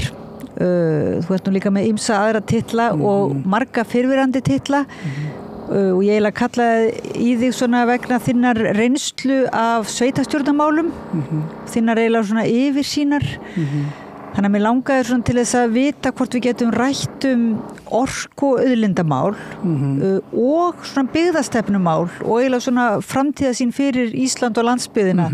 Þetta ekkert litlar spurningar og að því að stundum finnst manni eins og það sé tekið í sitt hvoru lagi sko og sem það þarf auðvitað til þess að fókusera á hvert þátt fyrir sig en það var náttúrulega eftir í tekið þegar þú varst oddviti í Djúpavogshreppi að þá var svona Varðsá hreppur frekar eftirsóttur, þar var stefna svona eiginlega, var það ekki hálfgerð opinber stefna svona hæglætis ekki meinlætislíf en Sittasló innleggingin sem við innleiddum þar og svo unnum við að mjög metnaðfullu aðalskipulagi þar sem við skrifum raunverulega þessa stefnu inn sem varðaði sérstaklega umhverfis og náttúruvernd við vildum byggja upp á fjölbreyttu atvinnulífi, lítil og meðalstór fyrirtæki. Vorum ekki að sækjast eftir verksmiðjulausnum, stórum vinnustöðum, þar sem að helmingurinn af þorpinu myndi vinna, heldur vildi við fjölbreytnina og hver á einn einstaklingur sem hafði hugaði að gera eitthvað annað geti fengið að blómstra. Það svona, og það reyndist afar vel. Við fengum til okkar mikið af ungu fólki sem kom bara gaggjart vegna þeirra stefnum sem við rákum sko. Þannig að ég til að það hafi sannað sig að því að við á sama tíma og við vorum að vinna í að þessari stefnu þá verður sveitarfélagi fyrir margvíslegum áföllum. Uppsjávarvinnslun lokað á staðnum og gríðarlega tekjutapur í sveitarfélagi og atvinnumissi fyrir marga og þetta var mikið áfall. Svo líða 6 ár þá fer það er nú lengri tími 2013-14 þá fer nánast allur bolfiskvotinn í burtu 90% af honum og það var annað kjafsögg en fyrir það að við vorum búin að byggja grunn að fjölbreyttu atvinnulífi segi ég, þá tókst okkur að komast í gegnum þessa skafla þó þeir væru vissilega svakalega miklar áskoranir og íbúarnir stóðu bara saman og að snúa vörn í sókn sko.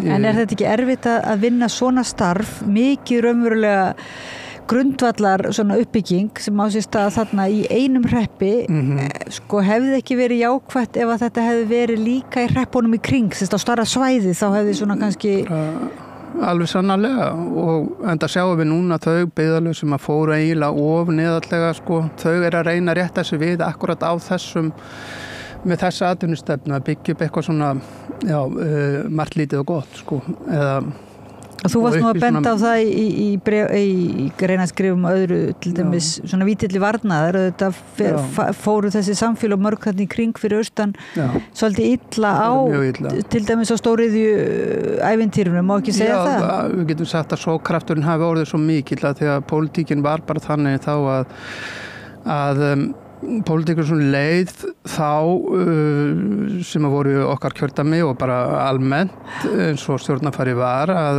þeir töldu sig hafa leyst öll atvinnumál á einu bretti með alvörun á Reyðarfirði.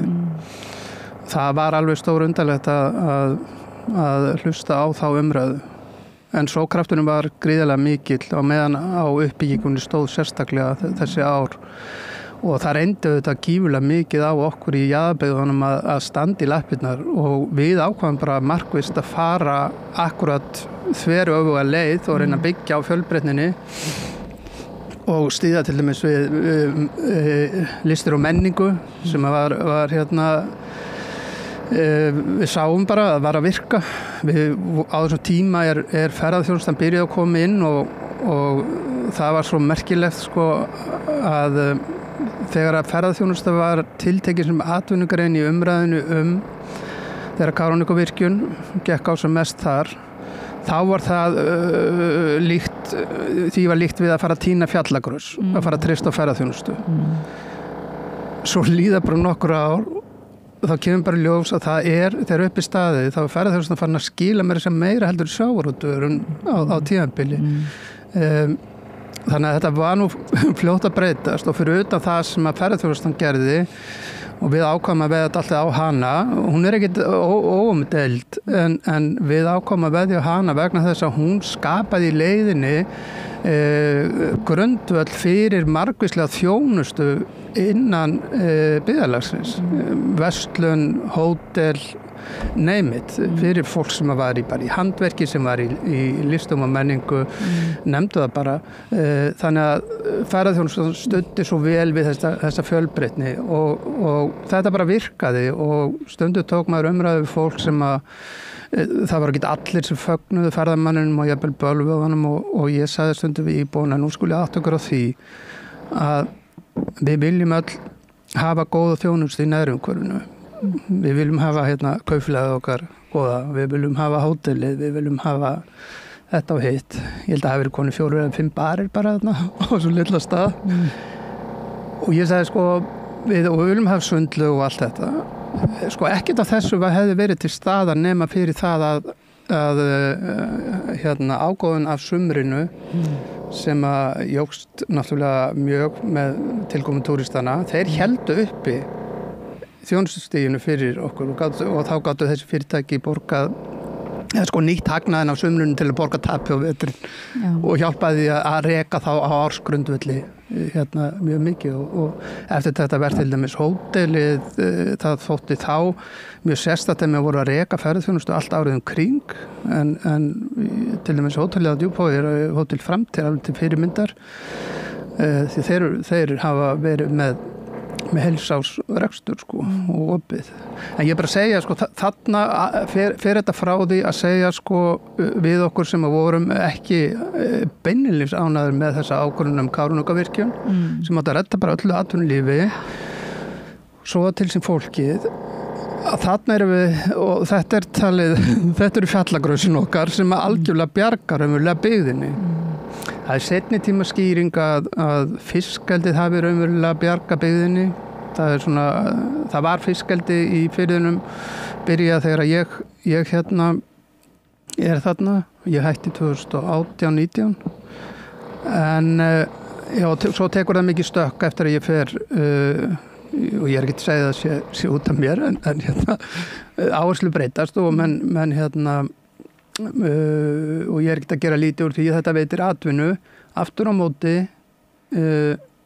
hefur það komið í ljós að flestir forsvarsmenn sveitarfélaga sem að hafa fiskeldi innan sinnar svæða þeir kvarta mjög sáran yfir því að fá ekki meiri tekjur af fiskeldinu og þetta leiðir enn og aftur að því hvað við erum eitthvað ginnkeypt þessi þjóð, blessaða þjóð að það kom einhverjir svona greifar sem að slá sig og allt einu stöndu við fram fyrir því að það er búið að afsala öllum fjörðunum okkar einhverjum 100.000 tonnum fyrir ekki neitt og með fullir virðingu, þetta eru norsk eldisfyrirtæki og það er talað þá eins og maður fann svona kjánarhald þegar við erum að tala frumkvöðla í fiskeldi á Íslandi þetta eru fyrirtæki, norsk fyrirtæki með 50 ára reynslu og svo mikið af peningum að þetta eru svona meðalríkustu manna í Noregi sem að standa að sumum þessum fiskeldum en með þessu er ég ekki að gera lítið og ég skil mörg eins og sveitafélag eins og fyrir vestan þegar að pólitíkusar koma og segja bara heyrðu, hérna komum við með bara eitt stort projekt og hvað á fólki að segja, það er ekkert boðið upp á annað og þá komum við að þessi blessu byggðastefna, hún er einfallega ekki til það stendur ekki stafkrókur eða nokkuð, þetta er bara hendistefna hverju sinni það er engin línuleg byggðastefna til og það sem að sakna rosalega mikið á seinni árum og sem ég vonað að hefur verið til þegar ég var alast upp en því var nú ekki að deila en eins mikið og frambóð er af allavega í dag, alls konar. Að það skulle ekki hafa verið lögð meiri áhersla á að efla háskólanám og slíka nærþjónustu út landið sem að svo aftur við sjáum hvernig þetta verður virkað á Akureyri, hvað það hleypti strax lífi í allt á Akureyri og nú Akureyri bara í góðru uppseflu. Hvar ólstu upp, maður spyrja? Hvar ólstu upp? Já. Á Borgarfirði eystri. Já. Fallegastast á Íslandi. Svo Djúpavogur svona vestalveg næsta við. Næst fallegasti staðurinn. Já, ég verð náttúrulega að hafa til stöðana og það sem ég dvel gjarnan á sumrin. En þetta svona... Þannig að þú þekkir landsbyggðina bæði sem barn, unglingur og sem sagt, úr þessu sveita stjórnarstarfi og við hvað er etja. Já. Og núna náttúrulega nýtt ár og það við erum með nýja ríkisstjórn og það eru heilmikil áform. Það eru náttúrulega þessi fiskeldis áform, síðan eru sjókvíeldin og síðan það sem sagt vindmillurnar, sko finnst þér við vera að læra sem þjóð af reynslunni, til dæmis sko af reynslu sem sagt sveitafélagina, því núna til dæmis þú ert að segja, Austfirðir margir vilja náttúrulega ekki viðurkenna að Kárahnjúkavirkjun hafi eitthvað verið slæmu kostur sko, það hefur aldrei átt sér stað neitt svona uppgjör eða svoleiðis, en margir íbúar eða kannski þeir sem hafa allavega reynsluna af því, það er allavega ekki hægt að segja að það hafi aukið við fjölbreytni og hafi leyst eitthvað vanda í eitt skipti fyrir öll. Nei, sumir segja sko það verður til fullt af sérfræðistörfum og annað en aftur á móti ef við lítum á fórnina sem að var og menn telja störfin, þá myndi ég ekki telja þau mikils virði sko, vegna þess að fórni var svo gífurleg sem þarna átt sér stað sko. Þú lýstir þú nú í einhverju grein var það ekki að þetta væri svona, hefði bara búið til samfélög sem kannski væri ekkit endilega eftirsóknarverð samfélög og þetta voru ekki vinsælar þetta voru ekki vinsæl skrif hjá þér, má segja. Nei, þau voru beinlínis ekki vinsæl og það lá við að ég er settur í fjölmiðlaball fyrir að láta út mér að ég hefði ekki áhugað að búa til sveppaði samfélag úr því sveitafélagi sem að ég var þar í forsvari fyrir mjög lengi. En þetta kemur bara til að því að ef við ætlum að byggja upp á fjölbreytni og sem við viljum, við halda menningu og annað, þá hefur það bara komið í ljós að þau sveitafélög og þeir sem að reka þá pólitík að byggja á verksmiðjulausnum. Það sem að kannski helmingurinn af bæjarfélaginu eða stór hluta bæjarfélagunum, þessu litlu mörgum, svo á dagi bara. Þetta fólk verður félagslega óvirt og þetta hefur áhrif á samfélagin og ég sé alveg svona ákveðin menningarstruktúr hvernig hann hefur fallið á þeim svæðum þegar að svona stóra atvinnufyrirtæki koma inn og raunverulega hertaka sko þennan markað eða íbúana eða hvað sem ég á að segja það en hérna þetta gerir það verkum að þetta verður alltaf svona einhæft allt saman og menningarlega séð þá verður þetta voðalega svona oft dapurt yfir að líta sko. Það er svolítið eins og við höfum pantað þetta soundtrack því það er kannski hlustendur heyra það er verið að bora hérna í næsta húsi og þannig að það er svo mjög mikið svona versmiðju hljóð þannig að talandum sko Djúpavogs hrepp þar sem að er þetta hæglætislifnaðurinn og næjusemin og samfélagsvirkrin og svo leiðis þetta hljóð er svona ekki beint í, svolítið andstöð við það. Já, ég meina þetta til dæmis bauð upp á það að fólk fór til dæmis til sveita í dreifbýlinu þar sem var hérna að því að bændur hafa það nú ekki of gott eins og við höfum heyrt fréttum að þetta bauð til dæmis upp á það að hafa umtalsett mikið af bændum og fólki sem líka keyptu bara jarðir til þess að fara að stunda svona sjálfbæra ræktun og framleiðslu sem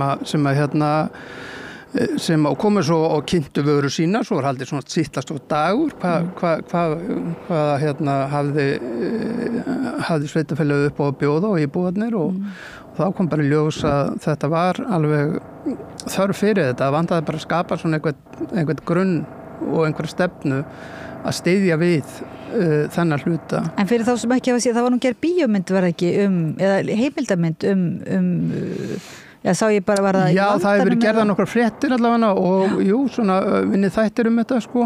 En getur þú sagt hlustendum sko frá því hvað er þetta ítöl, hvað orð er þetta? Já, þetta er upprunnur á Ítalíu og það raunverulega byrjar svona í grófustu myndinni sko að þetta verður til í Róm, minni mig, og þar vildi menn halda í sko staðarandan og ég held að hafi bara þurft eitt stórt svona McDonald's skilti inn í einhvern gamlan menningarsögulegan bæ sem að gera það að verkum að fólk sagði bara þetta bara passar ekki til inn, akkur erum við ekki við sjálf og það er alltaf mikið þetta sem að gleymist ofta að við erum alltaf að sækja hlutina yfir lækin sem eru kannski bara við tætnar á okkur og þá kemur inn þessi menning og skapandi hugsun og allt þetta sem er að og ég get náttúrulega ekki látið hjá líða að við fengum inn í sveitafélagið okkar stóra listamenn og erum með listamenn þar enn þetta í dag, mann eins og Þór Vigfússon sem er mjög þekktur og hefur gert stórkostlega hluti og svo bætist ofan á Sigurður Guðmundsson sem hann er ekki lítið nafn og við stóðum fyrir stóri listahátíð á hverju ári sem heitir Rúllandi snjóbolti og gengur enn, hann rúllar enn og sem hefur tilneigu til þess að stækka, til þess að rúlla lengra. Og með alþjóðatengsl. Alþjóðatengsl, við erum með 30 erlenda listamenn allstaðar og skapa alveg frábæra sko jákvæð ímynd. Það er annað sem að skiptir sveitafélagið svo miklu máli. Það þarf að skapa þessa ímynd sem að verður til þess að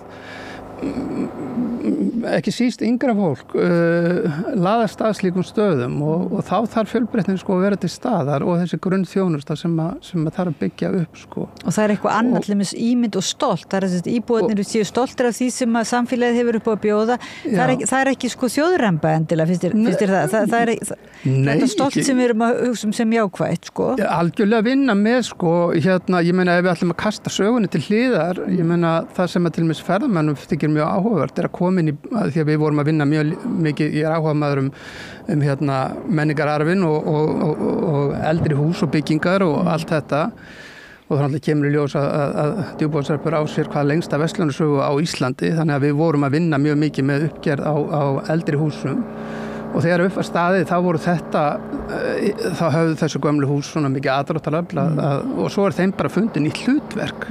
Þetta heitir ekki að hverfa aftur til fortíðar, þetta heitir bara að leggja saman fortíð og framtíð og að því að fólk og ferðamenn sem komin í bæ sem að virðist hafa bara byggst upp í gær, hann vekur lenga forvitni. En finnst þér svona nýsköpun sem að til dæmis þið og margir út land eru að berjast við í háskólasetrum, í menningarstofnunum, söfnum, finnst þér slík nýsköpun svona samfélagsleg nýsköpun og oft menningarleg og tæknileg, finnst þér hún fá svona nógu mikinn svona meðbyr? Nei, bara hreint ekki og það er til mikils vansæfan þess að það er alveg gífurlega mikið af fjölhöf og listafólki og allavega sem að myndi blómstra ef við fengju plattform til þess. Það hafa verið gerðið svona vísar af svona stærri menningarmiðstöðum núna á eins og ef við tölum fyrir austan eins og á Egilsstöðum sem er svona miðlægu staður, þar er sláturhúsið. Ég veit að það hefur hleypt miklu lífi í og skiptir máli, alveg eins og Hofgerð og Akureyri, gjör breytti sko, bara það hefur gífurlega áhrif á svæðið sko, langt út fyrir. En ef við myndum okkur á stórfyrirtæki og erlendir auðhringir þess vegna, komum upp einhverju svona grundvallar atvinnugrein og í kringum slíkt stórfyrirtæki sé einhvers konar svona afleitt starfsemi og raunverulega styrkir og þessi stórfyrirtæki eins og þeir lofa oft styrki menningarstarfsemi og þannig. Þetta er svona þessi sviðsmynd sem við erum svolítið búin að heyra svo óbærslega mikið og erum því miður eiginlega ennþá svolítið að heyra rættum. Hvað sér þú, getur þú sagt okkur af hverju, sagði þinni reynslu sko, af hverju virkar þetta ekki? Hvað er það sem að klikkar? Af hverju virkar ekki að setja risastórt sjókvíeldi á Seyðisfjörð? Getur Seyðisfjörður ekki blómstrað bara líka Ég meina, Seyðisfjörður vill fá að standa, nú kem ég ekki það, en ég þekki mikið af fólki þann og annað, þau vilja bara fá að standa fyrir það sem þau hafa verið og eru bara stolt af því og þau eru náttúrulega hafa verið að leggja rosalega mikla rækt við menninguna og ekkert bara það heldur skulum átta okkur á því að þetta eina siglingaleiðin eða sem sagt þetta er hérna megin leiðin inn í landið af sjó. Þarna kemur Norræna, þarna kemur hvað mest og langmest af skemmtiferðaskipum á hérna Austurlandi og það er náttúrulega skapað svo löng hefð fyrir þessum ferjusiglingum milli landa og Seyðisfjarðar og augljóslega vilja þau bara fá að halda þessum hreinleika sem að þau hafa og ferðinu sínum óbreyttum staðan fyrir að það sem fyrsta sem að tekur á móti ferðamönnunum sé sjókvíaldi og hérna sem að hefur á sig við getum sagt mjög misjafna mynd þannig að þetta er ekki það sem að Seyðfirðingar vilja að heilsi þeim ferðamönnunum þegar þeir koma inn í fjörðin. Þetta er náttúrulega ímyndarlegt mörguleiti. Já, ímyndarlegt og auðvitað mjög tilfinningarlegt og þetta er umhverfislega bara mjög neikvætt líka. En er það ekki líka bara að tala hagfræðilega, beinlínis á svona litlum? Jú, eins og ég sagði áðan, það er mjög sérstakt hvað er sótt hart að þessu að fá að reisa meira og meira af sjókvíaldi á sama tíma og sveitarstjórnarstigið kvarta sáran yfir því hvað fá lítinn arð af þessu. En ágengnin var bara svo mikil að koma þessu fyrir og þar að auki að semjum það að gefa þeim allar öll leyfin, nýtingarleyfin gerði það verkum að sveitarfélögin sátu eftir lítið með annað en að meiri segja að vera að gangast undir þessi fyrirtæki og redda þeim hinu og þessu.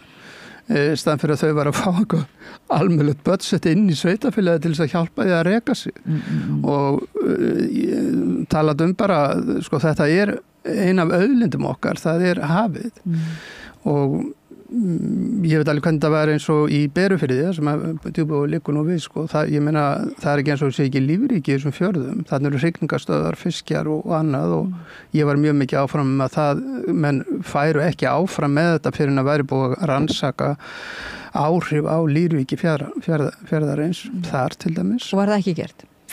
Nei, ekki Hafrannsóknastofnun hefur ekki fjármuni. Nei. Það er það sem að meðal annars Ríkisendurskoðun kom staði úttekt á Hafrannsóknastofnun að þeir höfðu ekki fjármuni í að stunda þar rannsóknir sem að er raunverulega lagði grundvallar þess að gefa út eða gefa út leyfi og tilnefna svæði og þetta er alltaf mjög alvarlegt að því að ofan og allt saman fóru var Hafró gert að sækjum í samkeppnissjóð umhverfis og fiskeldisins til þess að stunda rannsóknir. Þetta er algjörlega fráleitt staðan fyrir að rukka fyrirtæki bara fyrir þær rannsóknir sem það þarf að gera og nei, þá bara gáum við þetta líka. Þetta er sem þetta ekki faglegt leyfi þá þetta er pólitískt leyfi?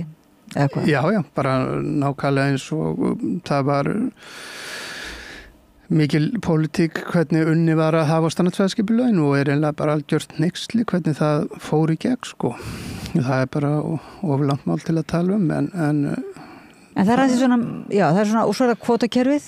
Þú ert væntanlega ekkert mjög ánægð með það eða hvað?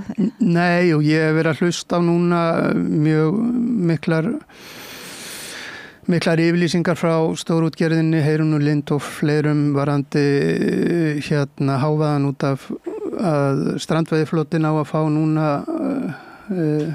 þessu 48 daga eins og það sé til þess fallið að heiða fiskstofnunum við Ísland og það er náttúrulega dapurlurinn alltaf hlusta á málflutningar að þeir segja að þetta sé verri afli sem bara hreint ekki satt en að segja að strandveiðisjómenn, ég hef sjálfur verið á handförum ef mér fá að sækja aflan á þeim tíma sem að hendar þeim innan þessar 48 daga þá koma þeir með besta fisk sem að til ég meina hann er að koma samdagurs í land versus það að ég hef líka verið á togara get alveg sagt hvernig sá fiskur lítur út oft á tíðum Ef við taka stór hól þá kemur fiskurinn oft á tíðum mjög kramin upp, en ef við taka smerri hól og þá eru fiskurinn betri. En þannig að það er mjög fjálglega að fara með og það er ekkert brottkast af handfærunum, en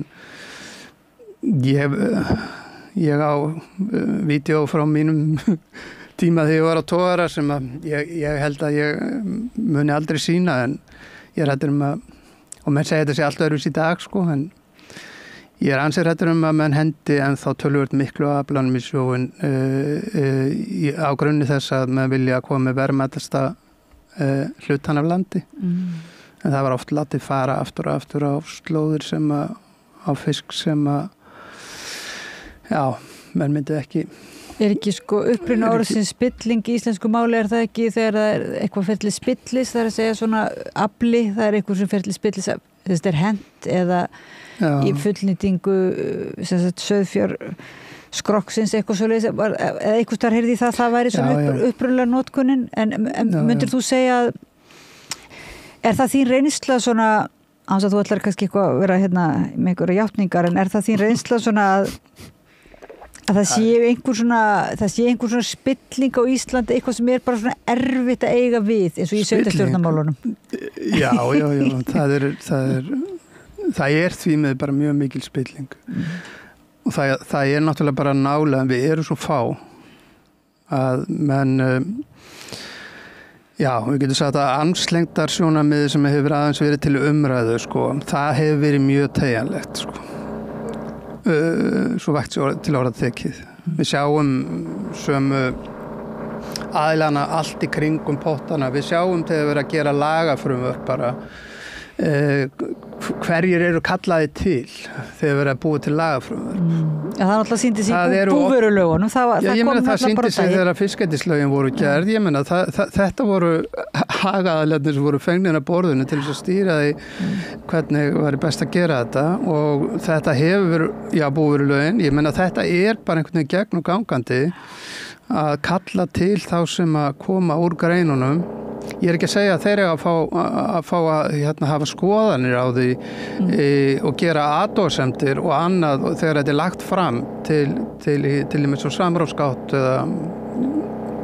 en þeir eru ekki að fá að taka þátt í að búa til lögin sjálf. Nei, sko. Og eins og við veitum náttúrulega líka með stóriðuna, þá er stóriðan með eftirliti við sjálfur sér að stóruliti umhverfis. Já, og því miður er það bara þannig en almennt. Ég meina það er í fiskeldunum líka, þeim er treyst fyrir þessu innra eftirliti og ég er ekkert að saka neitt, en ef maður vilja sko byggja upp traust þá og ég vek athygli á því að það var mikil áhersla lögð og það þyrfti að skera niður ríkisútgjöld, og oftar en ekki var nefnt að það þyrfti að einfalda ferla og stytta og fækka opinberum starfsmönnum þrátt fyrir að fólki hefði fjölgað, þeir eru alveg fáheyrt sko, og þrátt fyrir að opinberi geirinn hefur alls ekki risið upp fyrir sko, hann hefur bara haldið svona, opinberi geirinn er svona 30% af vinnumarkanum á móti hinnu.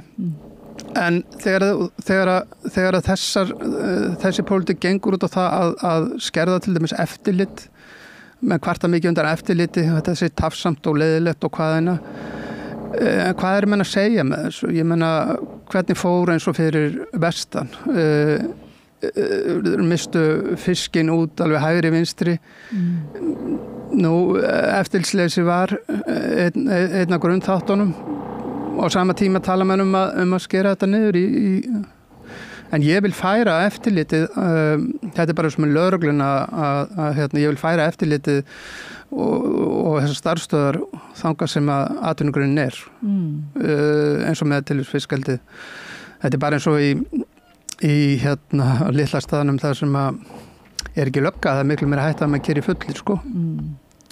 Já, þannig að hafa dreifingu líka á því en hvernig líst þér, það var inn á að spyrja svona, sko. Við erum ég segi við höfum ágætis reynsla á því fyrir austan sko. Að gera fullir? Já, það er bara löggulegur, ég ætla ekki að fara út í það. Já, löggulegur. Nei, ég meina, tímanni breytast og fólki með.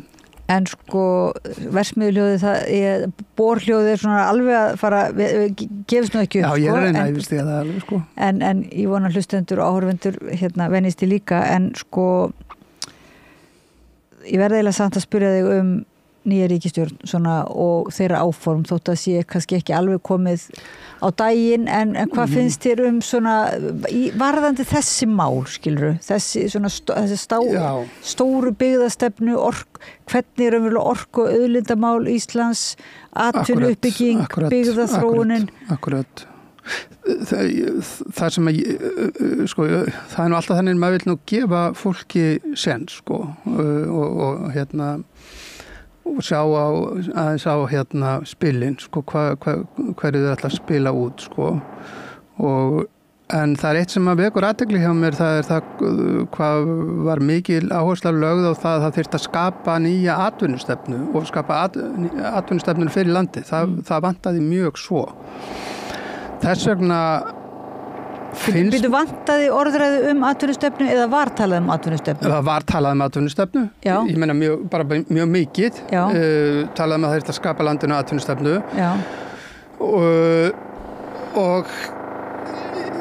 En þá í kjölfarið sko tala menn samt fyrst að fara í 25% aukningu á orkuöflun á næstu 10 árum. Ég hefði nefnilega fyrst sko búið til atvinnustefnuna og hún myndi þá kannski leiða í ljós sko hvað við og hvort við þyrftum meiri orku. Af því að það nú eiginlega grunnurinn sko. Staðan fyrir að mér þetta pínlítið byrja á enda, menn ætla að fara bara strax í að setja, ég veit ekki hvað Jóhann Páll, maður vill auðvitað bara gefa honum séns, en nú ætlar hann að leggja fram í janúar eitthvað planum stefnu í hvaða virkjanir eigi að ráðast, en þetta nú ekki bara svona smella fingri sko, það eru svona ákveðin vandamál sem ég hef séð í umræðunni og því miður hefur þess miskilningsgætnir og Alþingi að þeir meta sem svo að þeir kostir sem hafa verið settir í nýtingu að það eigi bara að nýta þá. Og það sé ekki bara annað en formsatrið en að byrja þeim. En vel að merkja að þetta eru kostir sem að verkefnisstjórn leggur til að megi skoða til nýtingar, enda eiga þeir allir eftir að fara í umhverfismat. Og þegar að það er búið, þá geta menn bara sagt ok, lagó, það má virka þetta, eða þetta reyndist bara ekki fara gegnum umhverfismat. Og við getum séð svona Hvammsvirkjun dæmið er svona gott dæmi þar sem að sko, ok, menn sögðu að vera nýtingaráætlun og hafa notfært sér það og sagt sko, nú þetta er rammin afgreidda og þetta er í nýtingaráætlun, en hver er staðreyndin og sagan á bakvið þetta? Þetta var í biðflokki að afgreiða á sínu tíma frá rammaáætlun. Það var maður á nafni Sigurður Ingi Jóhannsson sem tók ákvörðun þetta árið 2015 að setja þetta verkefni einhliða í nýtingaráætlun.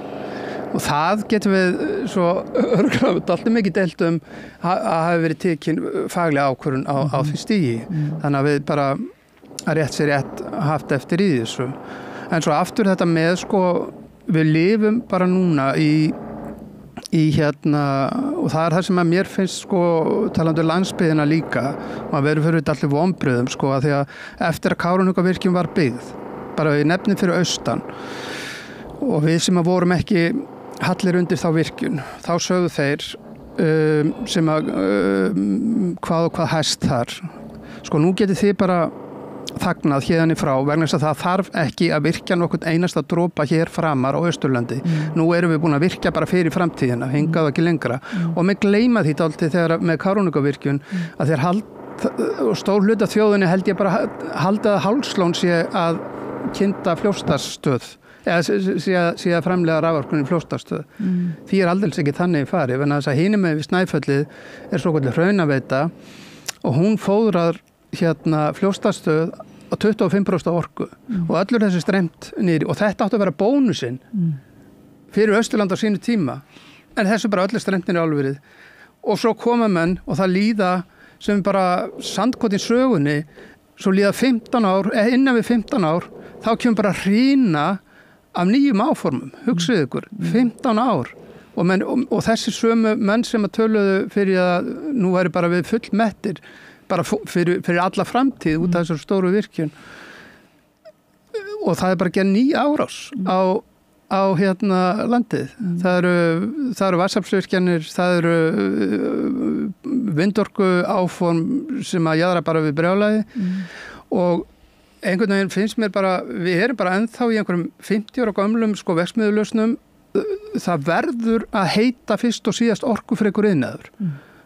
Það er bara eitthvað mjög skrítið að og við erum ekki að fara vel með þessa auðlindir okkar og orkuauðlindirnar okkar en þegar að menn dettur og það er allt og ríkt innan sveitarstjórnarsviðsins þannig var rekin sérstakur félagskapur þar sem heitir orkusveitarfélög að staðan verið að vera hlúað öllu hinu sem ég var til dæmis að tala áðan menningunni og öllu þessu og sjá hver tækifærin er byrja á atvinnustefninu sem segir byrja á hvað viljum við gera og hvað orku fyrir við þá fólkið og þess vegna var þetta þannig að bara sem dæmi á Húsavík þegar að Kólaverið sem við kallum var byggt þar.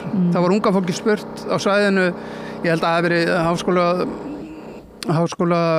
háskólan Akureyri sem gerði, ég vona að ég fari ekki vils með, ég byrstu bara afsökunar, en ég held að það hafi verið þeir sem að gerðu könnur meðan ung fólks og hvort af þetta væri svo vinnustæður sem að þau sæi framtíð sín í.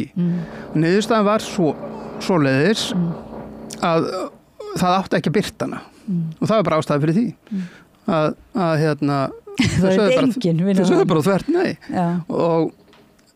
en ef að svona framsýnir sveitarstjórnarmenn vilja ekki hlusta á unga fólkið en tala jafnframt alltaf það verða að gera eitthvað til að fá fólki tilbaka en koma svo alltaf með lausnirnar sem eru fólknar í fyrst og síðast, það verður að vera orkufrek starfsemi og ég vilja þýðir orkufrek starfsemi einhvers konar verksmiðjulausnir og það komið bara nóg af þeim og miklu meiri nóg af þeim að því að við eigum svo mikið að skapandi og flottu fólki sem að getur gert alveg böns af öðru og þetta önnur líka eins og þú segir eins og þið voru að byggja upp í Djúpavogshreppi það eru lítil og svona smærri og meðalstór fyrirtæki sem að út af ruðningsáhrifum náttúrulega eiginlega sópast út af kortinu oft á tíðum þegar það er bara öll áherslan á má ekki segja það Já, og þetta verður svo viðkvæmt því miður umræðan í samfélögunum þegar fyrirtæki verða á stór ég meina það, hver talar einhverja gagnrýnisröddum Samherja á Akureyri eða Dalvík ég meina í svo stórum bæjum ég var nú að tala við áðan fréttarittar okkar frá Færeyjum og hann var að lýsa þessu bara ákveðinu uppgjöf gagnvart því að það er eiginlega bara allt komið þú veist það er svona Samherja væðinga einhvern veginn í Færeyjum búin að vera og er það mikil í litlu samfélagi að það er bara erfitt að vinda ofan að því Já, en ég vil alltaf taka það fram að ég hef skilning á stöðu þess fólks sem að býra á þessum stöðum og það þarf að velja það að það er kannski búið að hyrða allan kvótan frá þeim og það þarf að velja það að það er að horfa í það að það fellur húsnæðisverð og það fellur húsnæðisverðið og fólk náttúrulega verður bara bundið 8 af 4 hafið það kannski hugsir að flytja eða eitthvað þá vil allavega að svona verðgildi eigna svona haldist og fólki fjölgi og annað og þá hefur það kannski bara eitt kost úr að velja annarkvort bara þykki þetta eða bara og verða bara meðvirkur eða þá að ég bara fer og ég skil eftir mig eitthvað bara en sumir hafa notað tækifærið þegar að byggðir hafa vaxið svona hvort sem það eru fiskeldi eða eitthvað annað þeir hafa notað tækifærið og flutt og aðri komið í staðinn og það er náttúrulega alveg og þá með fullri virðingu fyrir erlendu vinnuefli en þá hefur það orðið meira og minna mjög mikið upp í staðinn í mörgum þessara fyrirtækja það er ekkit alfarið en það hefur þurft á að halda að fá innflutt vinnuefl þannig að þetta tala það að fá alltaf fólki tilbaka unga fólkið það er bara að sáralitlu leyti að gera sig, en það það ekki spurt.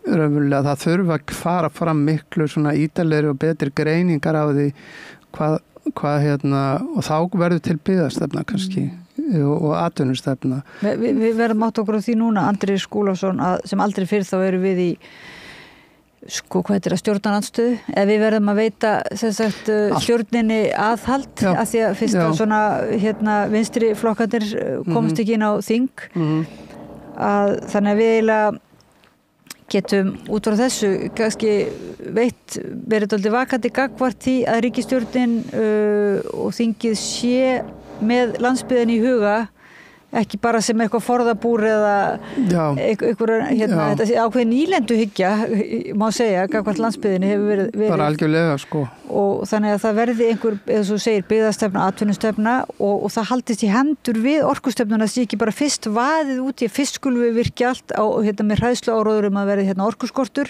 og síðan getum við séð til. Nú erum við búin að sjá til, það eru svolítið mörg ára liðin og við getum alveg tekið stöðuna þannig að við getum aðeins rætt. En ég held að við gefist svolítið upp á umræðinu núna út af þessu bori. Mér þykir rosalega leitt að því að hann ekki hættur núna hann er hættur en ég vildi bara koma betur á framfæri þessari stöðu sem að skapast í orkumálunum af því að ásóknin er búin að vera gríðaleg í bara íslenskar auðlindir og sérstaklega orkuauðlindinar og við maður gerir fátt annað en að lesa skýrslur þessa dagana ný áform og núna var að detta inn bara fyrir skömmu síðan áform sem að norska vindorkufyrirtæki Sefir var að setja upp á svokallari Hælsheiði og það vindorkuver nær að stærstur hluta inn á þjóðlendur. Þetta er 150 megavött að lágmarki, 200 upp í 250 metra háar vindmyllur og menn eru bara á einhverju rosalegri vegferð sem að ég segi bara að stjórnvöld þau verða bara að gjöra svo vel og kontróla þessa umræðu en þess að þetta er við erum komin núna með 41 verkefni sem búið að setja á laginnar og við skulum átta okkur á því að þetta eina fyrirtæki sem heitir Sefir þeir eru þetta er fyrirtæki sem eru í opinberri eigu sveitarfélaga og annara í Noregi og einkaaðilar eitthvað farnir að koma inn í það. En í einu stóra landi Noregi sem er 3 sinnum stærra heldur en Ísland. Þar eru þeir með 13 vindorkuverkefni. Á Íslandi eru þeir búin að setja 12 og hugsið ykkur, Noregur er 3 sinnum stærra og þetta land sem að menn virðast vilja alltaf miða sig við eins og eitthvað fyrirmyndaríki sem að Noregur er. Þeir hafa ekki meiri trú á vindorkun en svo að þeir vilja helst koma henni úr landi. Það sýnir sig bara með þessu. Þá Íslendingar séu aftur það eins og nýlenda einmitt. Við auðvitað er það bara þannig. Við erum bara, það er allt til sölu. Náttúra Íslands er núna einfallega bara á söluborði og þetta sama Sefir fyrirtæki er með 14 vindorkuverkefni í Svíþjóð. Og það er nú bara stærsta af flatamáli Norður-Evrópuþjóðin. Ísland minnst, svo kemur Noregur, svo Finnland og svo Svíþjóð, stærst. En þeir eru með næstu jafnmörg áform hér og búin að setja þau á fullt, setja þau í ferli og þetta gerir ekkit annan verkum og af hverju koma þeir hingað og þetta er alveg eins og með gagnaveri sem vilja koma hingað og allt sem er yfirleitt stórt, gróft, iðnaður það er að því að reglugerðin og umgjörðin og annað er algjörlega banalt út í skurði hjá okkur og fyrir utan það að sem að hefur svo skýrst nánar og við erum fann að sjá að því að við búum við það að raforkukerfið okkar er að umbreytast bara allt eftir að þessi nýju markaðir kom inn, markaðstorkin það er engin tilviljun að frá því í apríl hefur raforkuverð hækkað í alltaf um 38% upp 40%. Og enginn vill kannast við neitt. En það náttúrulega búið að búa til fullt af milliliðum og ég auðvitað bara hefur verið gríðarlega hugsað yfir því hvernig einhvern veginn hefur tekist að fá þjóðina til þess að komast að þeirri niðurstöðu að það sé besta lausnin að búa til hreint spilavíti úr þessari auðlind sem við eigum.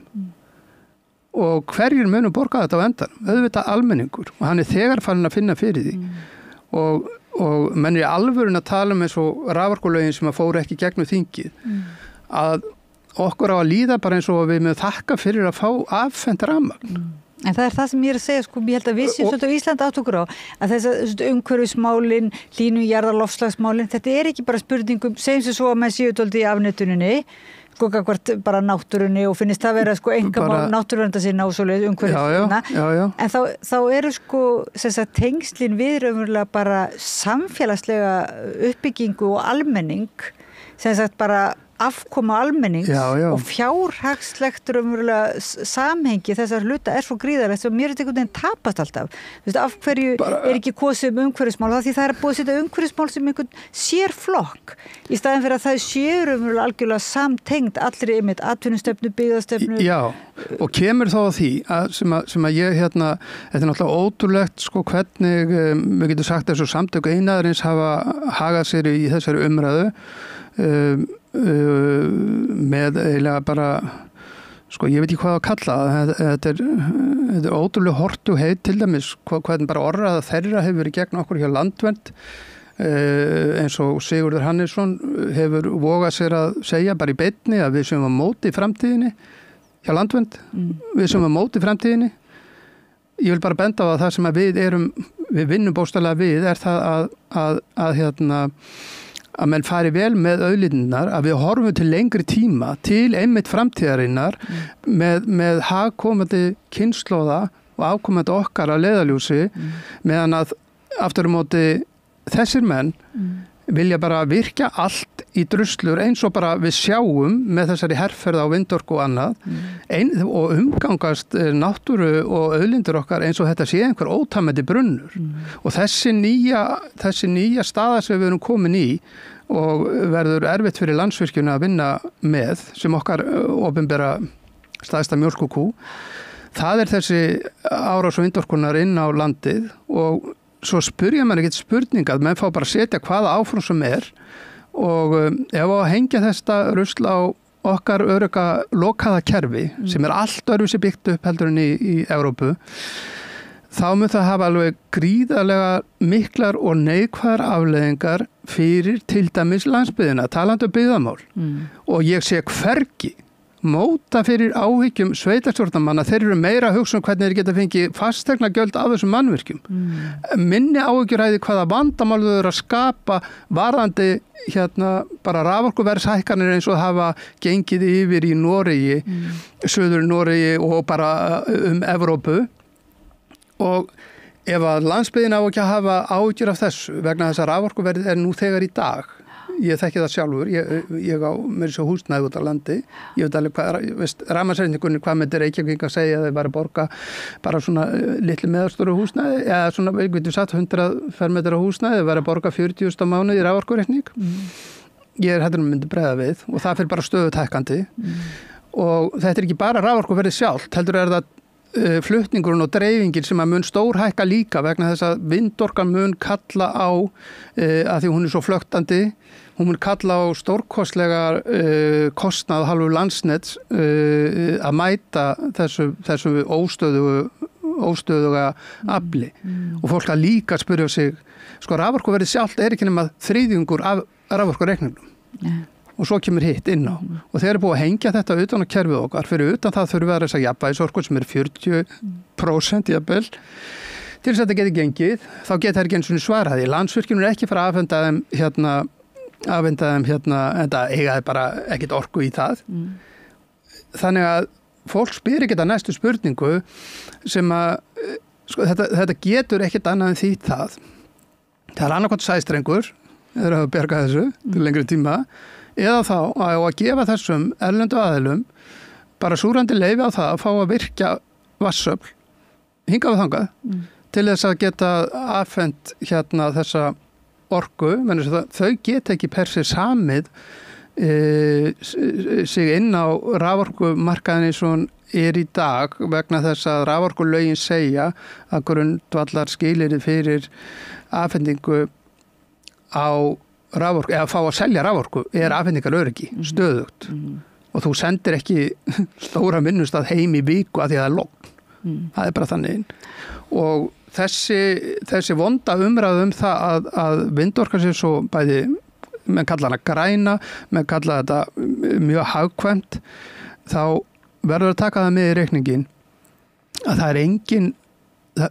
það er engin orkukostur sem að hefur fengið jafn mikla ívilnun og það hefur gerst niður alla Evrópu í hræðslu áróðri við auðvitað, loftslagsbreytingarnar og annað en við hér á Íslandi sem að búum bæði af gríðarlega miklu vassafli og jarðvarma að auki eigum við að vera að bera okkur saman við þjóðir sem að hafa hvorki vassafl eða jarðhita og búa við hérna bara orkukrísu og það er búið að heimfæra vindorkuna að því að þeir þurfa á að halda á ákveðnum svæðum suður eftir Evrópu. Það er búið að heimfæra þennan vanda yfir á Ísland og láta líta út eins og við séum bara að blóðrenna. Okay, hver á að gæta hagsmuna almennings og hver á að koma með þessa heildamynd og eiginlega svona setja upp sviðsmyndirnar og svona framtíðar hver á? Áformin, já. Já, ég meina, sko... Er það að því þú ert í sveitastjórnarmálunum, ekki sveitastjórnar að beita sig fyrir því að fá þessar upplýsingar, hérna... Jú, en það er bara þessi gamli, einhvern veginn, þessi, ég veit ekki hvað að segja, þessi gróf iðnaðar stefna sem er allt gangandi. Ef þeir bara, sko, þeir halda orkan sé bara grundvöllur alls og bara nógu mikil orka og þá vil ég líka nefna það að hérna varandi hana nýja orkumarka að nú eru sko almenningur að hann er hérna honum er gert í gegnum smásöluna Landsvirkjun selur til heildsala og heildsalan eða smásalan verslar svo við heildsöluna og selur svo áfram út til almennings inn á þennan markað eru gagnaverin komin líka og ok, ef að menn trúa því alvörunni og það vitallir að gagnaverin eru best borgandi hérna fyrirtækin og ef á að gera almenningi það að fara að keppa og þá náttúrulega ræður sko takt eftir þá ræður hérna hæstbjóðandi verðinu að því orkufyrirtækjanum er frjálst að selja til þess þetta spilavíti búið til sem ég kalla kauphöllin það er það sem að hæstbjóðandi fær að ráða ferðinni. Lítið grænmetisbóndin má sín lítils í þessu... Já, akkurat talandi það og við höfum einmitt verið að eiga samtal við grænmetisbændur sem eru náttúrulega bara gríðarlega áhyggjufullir að ef á að fara sko hækka verulega til þeirra raforkuna þá þýðir það ekkert annað en að það er verið að keyra það út af markanum og ef að það er nýja atvinnustefnan þá býð ég ekki mikið í það fyrir Ísland sem er að vera að stæra sig að matvælaöryggi og annað ef að slíga þennan þátt og við ætlum að fara að flytja inn grænmeti með skipum langt sunnan og hafi hversu mikið loftslagsmál er það þetta getur ekki verið vitlausar og ég verið einmitt að fara yfir það með hérna forstjóra hérna samtaka garðyrkjubænda í gær síðast að talandi að skapa atvinnu skapa verðmæti þá er eins og að það virki ekki alls staðar eins menn tala mikið það þegar álver eru annar staðar þetta skapar alveg gríðarlega margir að vinna en bara í einu af þessum stærri hérna garðyrkjufyrirtækjum hérna á Íslandi sem starfa allt árið er hátt í 60 manns með vinnu allt árið ok, svo getum við bara lagt saman við og þetta hérna þessi stærstu gróðurhúsa hérna grænmetisfyrirtæki þau eru að taka svona í mesta falli 2 megawatt ok, svo eigum við þá að fara frekar í gagnaverin nú er ég ekki að segja nei, ég veit að gerðugreindirinn að taka við og hérna gagnaverin hérna, menn vilja örugglega vilja fókusera mjög mikið á þau eitthvað þurfum við að taka sjálft af því en þar getur verið kannski svona 5 manns í vinnu og þeir var að taka 100 plus í megawatt sko. Og fyrir utan það ég engin þjóðveldispopulismi en við skulum átta okkur á því að langstærstur hluti þessar fyrirtæki sem að flæða inn á markaðin hjá okkur eru erlend fyrirtæki og við vitum alveg hvert peningarnir fara, hvert arðurinn fer. Ég meina, hvenær byrjaði Alcoa Fjarðaál að borga tekjuskatt? Já. En Andri Skúlason, hvenær hefur, ég skil ekki að þú þurfur að afsaka það og ég hef þurft að afsaka það líka að maður sé ekki þjóðveldispopulisti. Sko, þetta snýst alltaf ekki þjóðerndislega. Sko, þetta er alltaf bara spurningum alþjóðlega auðríki gagnvart almenningi og íslenskum almenningi og almenningi annara landa og það náttúrulega hefur bara sitt. Ég er bara svo sammálaður og það er akkurat þetta sem að maður fær í andliti já, þú vilt ekki eiga neitt svona alþjóðlegt samstarf eða annað. Getur að vera fyrsti kostunni hjá okkur að við séum svo mjúk í hnjánum að það sé best fyrir okkur að henda verðmætunum okkar fyrir úlfahjörðina bara. Ég meina staðan fyrir að halda utanum hann sjálf og ég vil bara hnykkja á því að ég meina þeir sem að halda það að þetta sé einhver góðgerðarsamtök sem að koma hingað það er ástæða fyrir að þeir eru að reisa þessar vindorkuver, þeir fá svo brjálæðislegar ívilnanir til að byrja með og á því ganga þeir en svo og það er í formi ég meina ívilnanir og undanþáar eins og undanþáar frá öllu eftirliti og öðru og ég minnast á það í Noregi bara þar borgar og þetta er ekki tekið með í myndina það er bara sagt að vindorka sé svona hagkvæm en af hverju? Þetta eru samskipti við útlönd þetta eru samskipti við auðringi sem við erum að bjóða sjálfum okkur upp á svona að vera nýlendu svona auðmyggjaskap nýlendu undirgefninni alltaf, við erum först í því í Noregi til dæmis þegar voru að greiða götu vindorkunar það borgaði hún að minnstakosti í opinbergjöld 3 sinnum minna heldur en vatnsorkan bara það og svo fyrir utan það voru sveitarfélög og annað hjálpaðum við að gera allavega til að koma þessu fyrir. En Andri Skúlason, mér finnst svo rosalega gaman að tala við þú náttúrulega hókina reynslu bara á mörgum sviðum við getum bara farið, það eru nokkur svið hérna sem við getum, en þessi borhljóð, ég vona þessi ekki að þreita hlustendur og orðvendur eins og okkur hérna, ég kallaði þig góðan bara, þú berst í gegnum þessi borhljóð, það er verið það er versmiði borhljóð sem er svona eins og soundtrack sem við þurfum að berjast gegn svona borhljóðum en ég held að ef þú vildir halda umræðin áfram við rauðaborðið síðar og að ég megi þakka þér fyrir bara endilega að fara yfir mikilvægi atvinnu upp svona atvinnustefnu, byggðastefnu í svona heildar sín á orku og auðlindamálin og bara allt Já, og þá ég vilja kannski koma inn á þessum við töluðum ekki sem ég fyrir skipta gríðarlega miklu máli er öll þessi áform sem verið að kasta núna í andlitið og fólki út all land að það er þessi samfélagslega sátt sem verið að tala að eigi að byggja upp í kringum sérstaklega vindorkuna því hún er bara stærsta áskorun nú stundir og þegar maður svo að fá hringigattan allstaðar frá þessum svæðum þá líður manni ekki eins og að það sé til staðar nokkur samfélagslega sátt samt halda menn áfram alveg og fólk mjög víða að því ég get bara staðfest það orðið bara bugað í sveitum að vera slást við þetta að því líður bókstaflega þegar koma greifarnir með kynningafundina og sveitarstjórnar fulltrúarnir sitja út í horni og eru bara eins og hverjir aðrir áhorfendur þó að þeir ákveða að breyta skipulagi til þess að koma þessu fyrir þá líður bara fólki eins og þetta sé orðin veruleiki og það sé bara allt í einu búið að fá einhverja 200-250 metra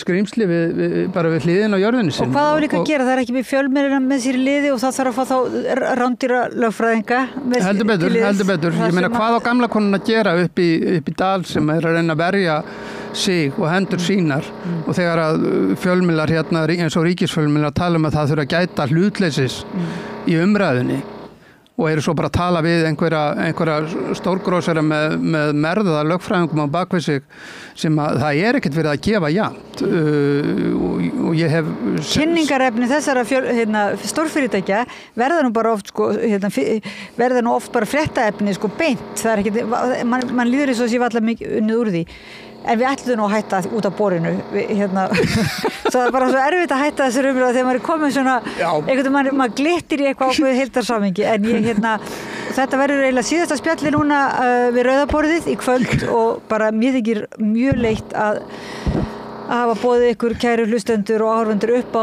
þessi leiðilegu borhljóð sem við vissum ekki af í stúdíóinu en tæknimaðurinn okkar Pétur Fjellsteð hann nú snillingur og búinn að reyna sitt besta til þess að svona filtera þessi hljóð út. Ég þakka honum kærlega fyrir kvöldið og samvinnuna og fyrir því að koma þessari útsendingu út til ykkar. Ég þakka þér Andri Skúlason. Já, ég var reyna að fara að hækka röddina til þess að yfirvinna borin. Ertu á leið heim úr vinnu? Stiltu á FM 89,1. Þetta var Andri Skúlason. Nú ætlum við að fara í leikhúsið. Það við verðum með svona leikhúsumfjöllun við Rauðaborðið. Ég hef verið sendur í leikhús og svo fæ ég hingað aðstandendur sýningarnar og spjöllum svona verkið. Svona fyrst og fremst erindi þess. Ég hef ekki verið að gefa mig út fyrir að vera með gagnrýni á lýsingu og búninga og leikgerð og ekki stundu kemur það við sögur svona en mér finnst vantað svolítið að bæði bækur og leikrit sem tekið bara sem svona innlegg inn í samfélagsumræðuna en ég reyni yfirleitt að halda spjallinu þar en auðvitað tala ég hellingum leikhús í leiðinni og mér finnst gaman að þessu spjalli og ég veit að margt fólk í leikhúsinu og sem hefur gaman að leikhúsi finnst líka gaman að því og svo reynir maður að halda því líka þannig að því að við erum að tala um svona erindiverksins að þú þarft eiginlega ekki að hafa séð verkið til þess að geta haft gaman að þessu samtali og það eru jólasýningarnar voru núna til umfjöllunar við Rauðaborðið í vikunni við byrjuðum á Köttur á heitu blikkþaki þetta Tennessee Williams sem að Þorleifur Örn Arnarsson setur upp í Borgarleikhúsinu á Litlasviðinu og fekk hann og svo leikaranna Sigurður Ingvarsson sem að leikur soninn og Hilmir Snær Gunnarsson sem leikur pappan og Ásthildi Sigurðardóttir sem tengdadóttirinn eða eiginkona Sigurðar og við vorum að ræða svona grimm samskipti á milli fólks og hvað eiginlega fátítt að fólk eigi góð samskipti það eiginlega í þessu verki mér fannst á tímabili í því að það væri eiginlega og að við jafnvel þegar við fyndum fyrir tengingu á milli fólks þá væru við ekki alltaf góð í því að einhvern veginn að rækta þau samskipti heldur væru við oft föst í grimdinni. Þú sást þetta verk? Já, ég var mér þetta vera mjög svona góð lýsing á erindi því að það alveg rétt að eins og maður vill ekki slíta einhverja þætti, það kannski ekki hægt að slíta umræðum erindi einhvers verks frá frásetningunni, uppsetningunni öllu en það hins vegar hægt að og maður svolítið viðkvæmur fyrir svona einhverju hugsun gamaldags hver boðskapur eins og einhver bók, hver boðskapur bókarinnar einhvern veginn eins og bókin verið að hafa eitthvað boðskap en mér þegar þú segir þessu segir erindi já, erindi, já. Það þarf ekki að vera, það getur verið erindi sem margslungið. Boðskapur líklega þá enda bara með því aðalpersonan heldur ræðu í lokin og segir fólki. Já. Það er til svona verk á sviði í dag. Já, en þetta verk svolítið svona skemmtilegt að því að það líka við pínu boðskapur í því og það eru ýmsar ræður haldnar já, en það skemmtilega að maður samt einhvern veginn ekki vissum hver boðskapurinn og dálítið ringlaður það var mjög gott eða jákvætt og vakti maður einhvern veginn til umhugsunar bæði svona bara efni viðin eða efnið eða svona, þetta, eins og segir þetta með tengsl fólks og svona og svo velti vissulega fyrir mér hvað þetta ætti núna að þetta gamalt verk og þetta nær ekki samt að vera svona eins og klassíst maður pældi því, þetta samt eitthvað svona eins og klassíst verk sem hefur alveg alltaf þetta ofbundið einhverjum tíma en mér fannst satt með að segja mjög gott að hlusta á umræðu þeirra þetta svona þá eiginlega já, þetta verk eiginlega kallaði á eða þessi leikhúsupplifun fannst mér svona kalla svolítið á samræðu á eftir sem er mjög skemmtilegt sko. Summerkur þannig að þetta mæla með að fólk og bíómyndir líka kannski að fólk fari með einhverjum í leikhúsið sem er gaman að ræða sýninguna á leiðinni heim. Já.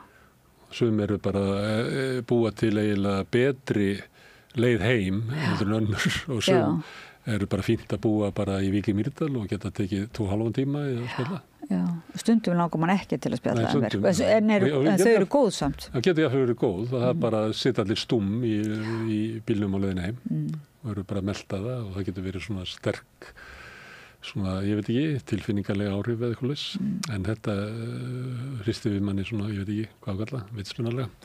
En varðandi erindi, að þá erindi getur verið samskipti fólks, en það þarna verið að fjalla samkynhneigð, ójafna stöðu kynjanna, drottnunarvald þess sem að fer með peningavaldið og þannig það er svona ýmislegt í þessu. Við skulum heyra hvernig mér gekk að ræða við Þorleif Arnarsson leikstjóra og leikarana Sigurð Ingvarsson, Hilmi Snæ Guðnason og Ásthildi Úu Sigurðardóttur.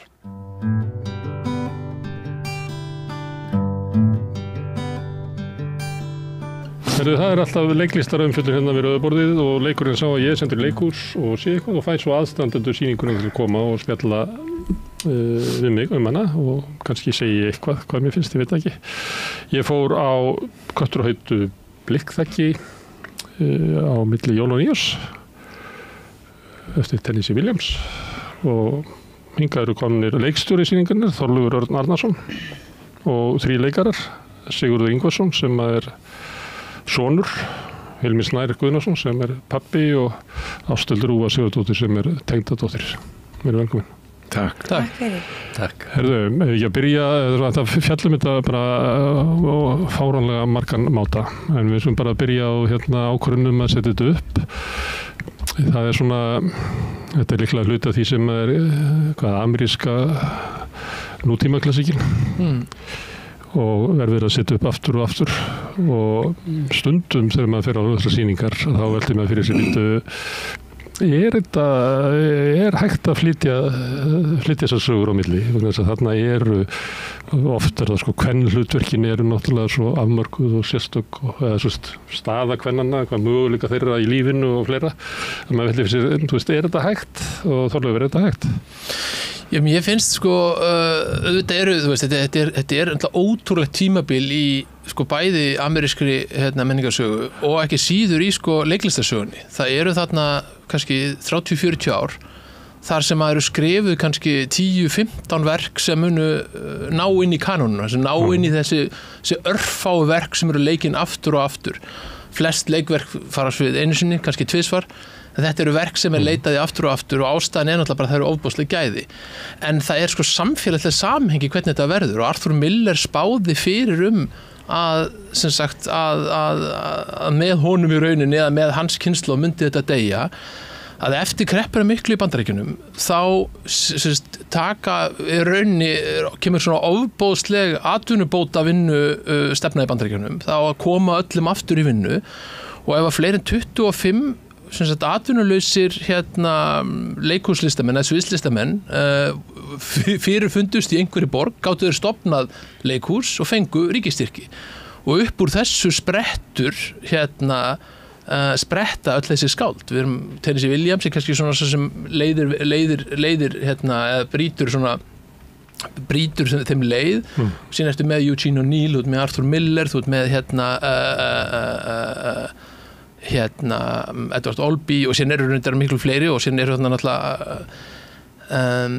og þetta er þeir eru ekki inn í svona svipaform stofudrama, fjölskyldu harmleikir, Shakespeare á svona í Queens eitthvað neginn. Já, en þetta er samt allt meira og minna sem uppgjör við við feðraveldi. Þeir eru alltaf að takast á við þennan sterka föður og Þetta náttúrulega sko svipum tíma og konar þessu koman á vinnumarkaðin seinni heimsstyrjöldinni eru reknar aftur inn á heimilin með þessu ofboðslega áróðri og það verður til þessi svona í rauninni að búin að eiga sér stað einhver ákveðin sko hugfarsbylting sem verður að berja aftur niður og þessi skáld eru ofboðslega mikið að pota og ýta í þessa sko sem náttúrulega líka grundvöllur feudalísk hugmyndafræði í kapitalísku kerfi, sérstaklega í svona píramídastruktúruðum fyrirtækjum. Þannig þeir nota kannski fjölskylduna ofboðslega oft til þess að tala sko samfélagsmál og bara svo ég klári sko, þetta heitir Living Theatre projekt og þetta drepið af McCarthy-nefndinni. Og þeir byrja að böggast í þessu sko strax, að því hún stofnuð 1934 á öll transkriptina af McCarthy-nefndinni.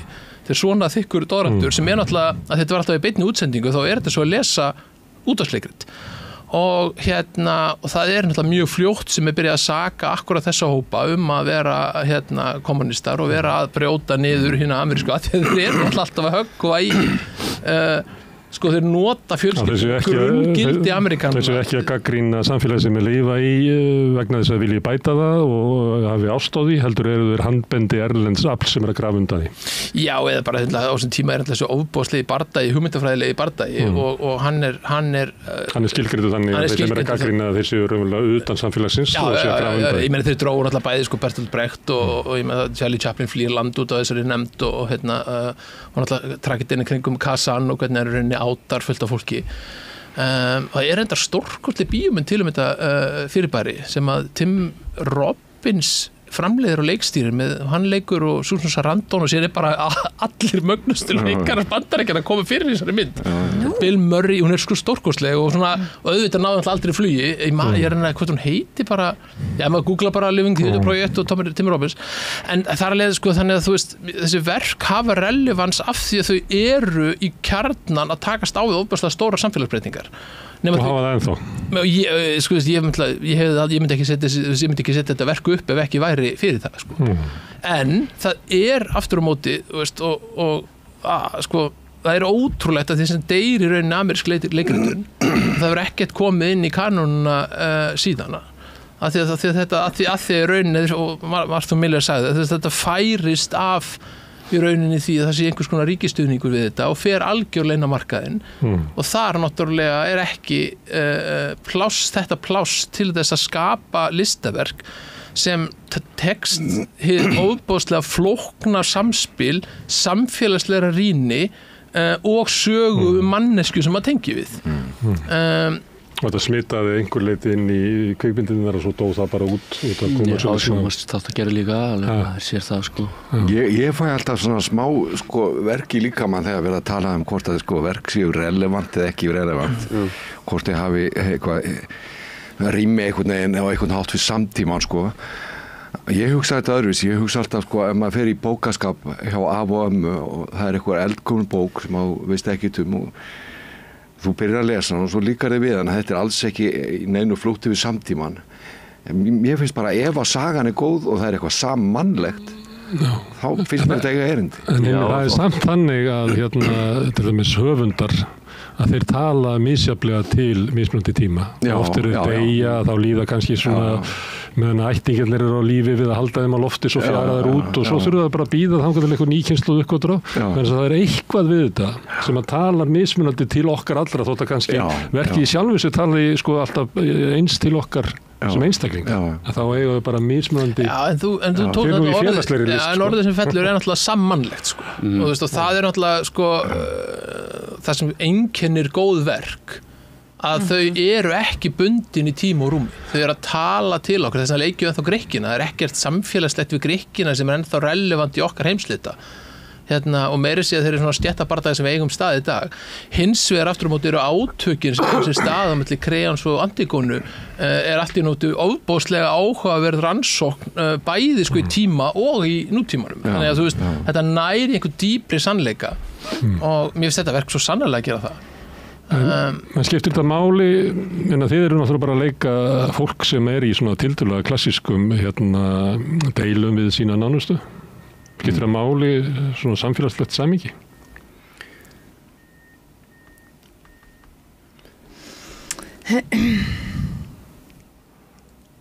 sko, ég veit það ekki. Skiptir hann rosalega máli, en ég bara þegar þú komin upp á sviðið, skiptir þetta, þessi Tim Robbins mynd og allt þetta, skiptir þetta einhverju máli?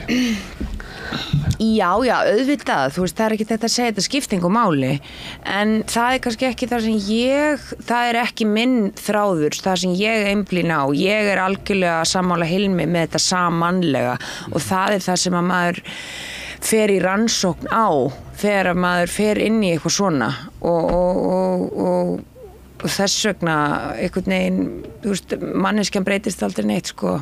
Skilurðu, við erum alltaf að glíma við það sama, við erum alltaf að glíma við það að skapa okkar eigin örlög og sitja uppi með þau, sko.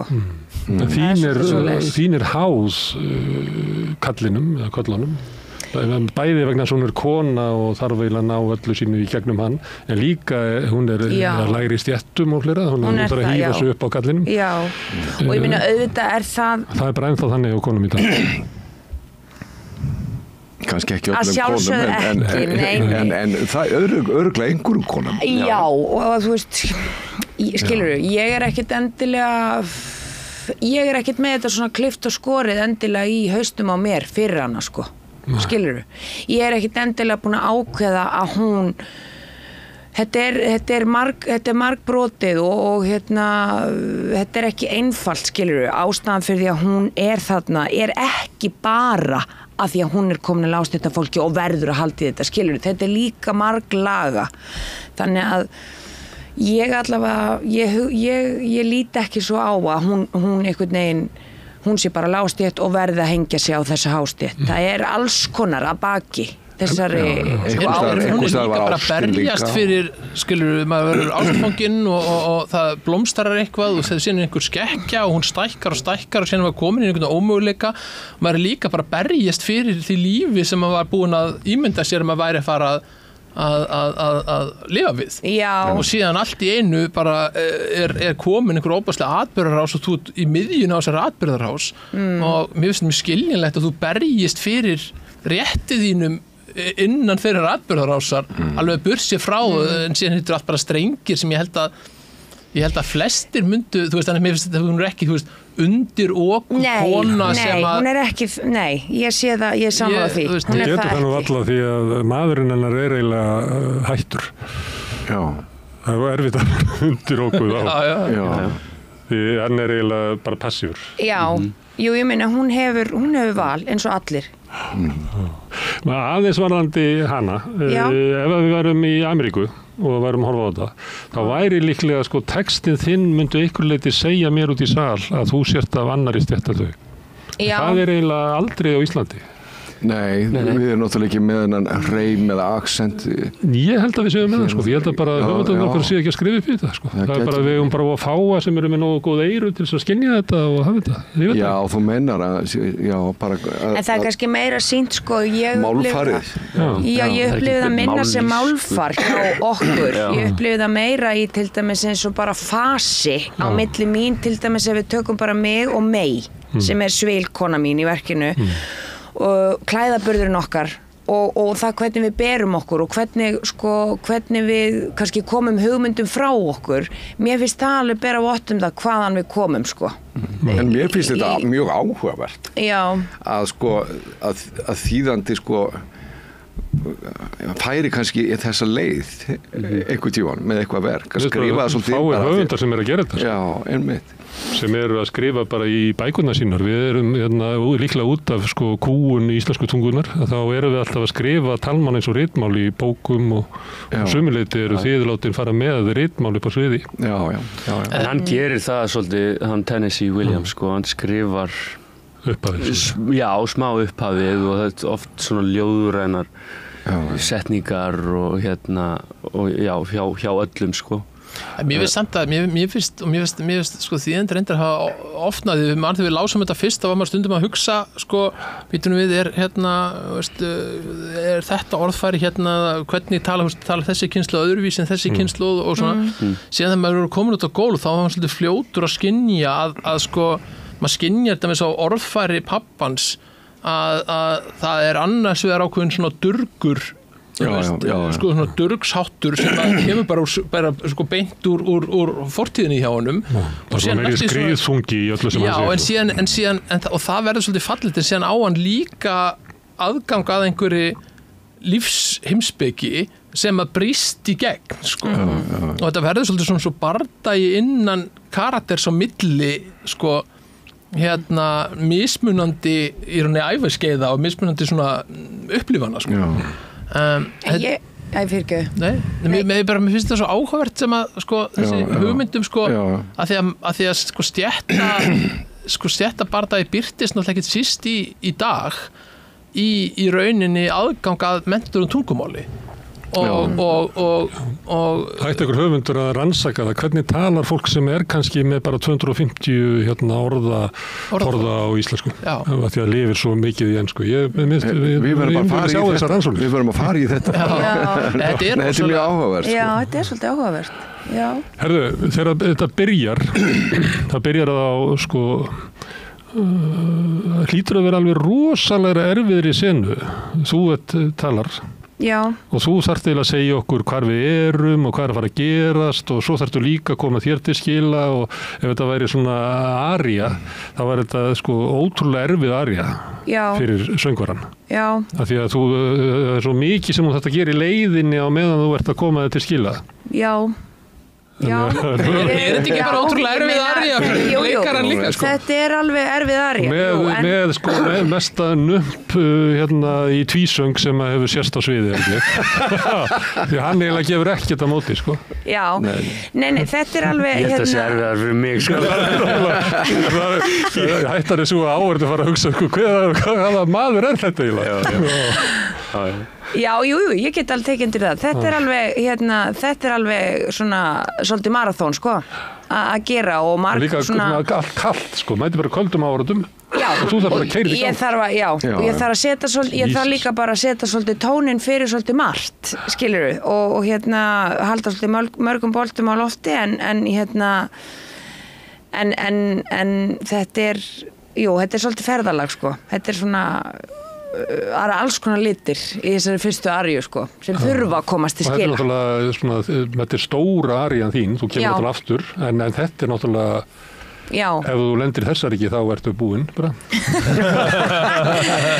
Það gerðist í gær sko sýningu að hún talar náttúrulega svo mikið og það er svo erfitt fyrir mig að og þú svo lítið ég er svo lítið ég er bara með svona setningar hér og þar og ég þarf að ná tjúunum hvað segiru? Já, sem er oft bara varst að segja eitthvað bara eitthvað svona sko bara eitt nema í gær þá ég að bíða eftir einhverju kjúi og segja eitthvað og það kemur ekki þá var ég á allt öðrum stað í verkinu og hún var að bíða þegar ég segði eitthvað en ég fatt ekki neitt Þú hefur ekki lært hennar aríu nú vel Nei, ég meina við erum búin að gera þetta náttúrulega alveg 100 sinnum bara á æfingarferlinu sko, þetta hefur ekki komið fyrir að ég bara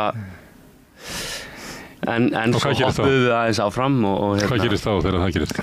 Þá gerist eitthvað þá fór í gang eitthvað svona kannski 30 sekúndna eða eitthvað hugsun hjá mér því ég vissi nákvæmlega hvað vorum ég gat ekki svarað ég gat ekki haldið áfram ef hann kæmi ekki með spurninguna þannig ég hugsaði bara hann segi þetta, ég svara þessu, hann segi þetta hvað kemur næst, ok, þessi replika, nei, ok ég fer bara þarna inn og svo bara er ég að reyna að leika og muna á sama tíma En þú byrjar á svona trukki en þú Sigurður byrjar alveg eiginlega í svona stöðu gagnvart áhorfendunum að það eiginlega gefið að áhorfendunum bara leiðist þú eiginlega. Já, þú ert eiginlega alveg og munið til bíómyndinni því að náttúrulega séð hana. Þá er þessu bjargað með svona nærmyndum af andlitin á Paul Newman. Já. Þannig að þá er ég að hugsa hvað þú ert að hugsa yfir ræðinni hjá Elizabeth Taylor. Einmitt. En þú færð ekki svoleiðis í leikhúsi? Nei, og ég fæ heldur ekki áhorfendur á eina hlið, heldur eru við að leika í hring, áhorfendur sitja í allan hringin í kringum okkur.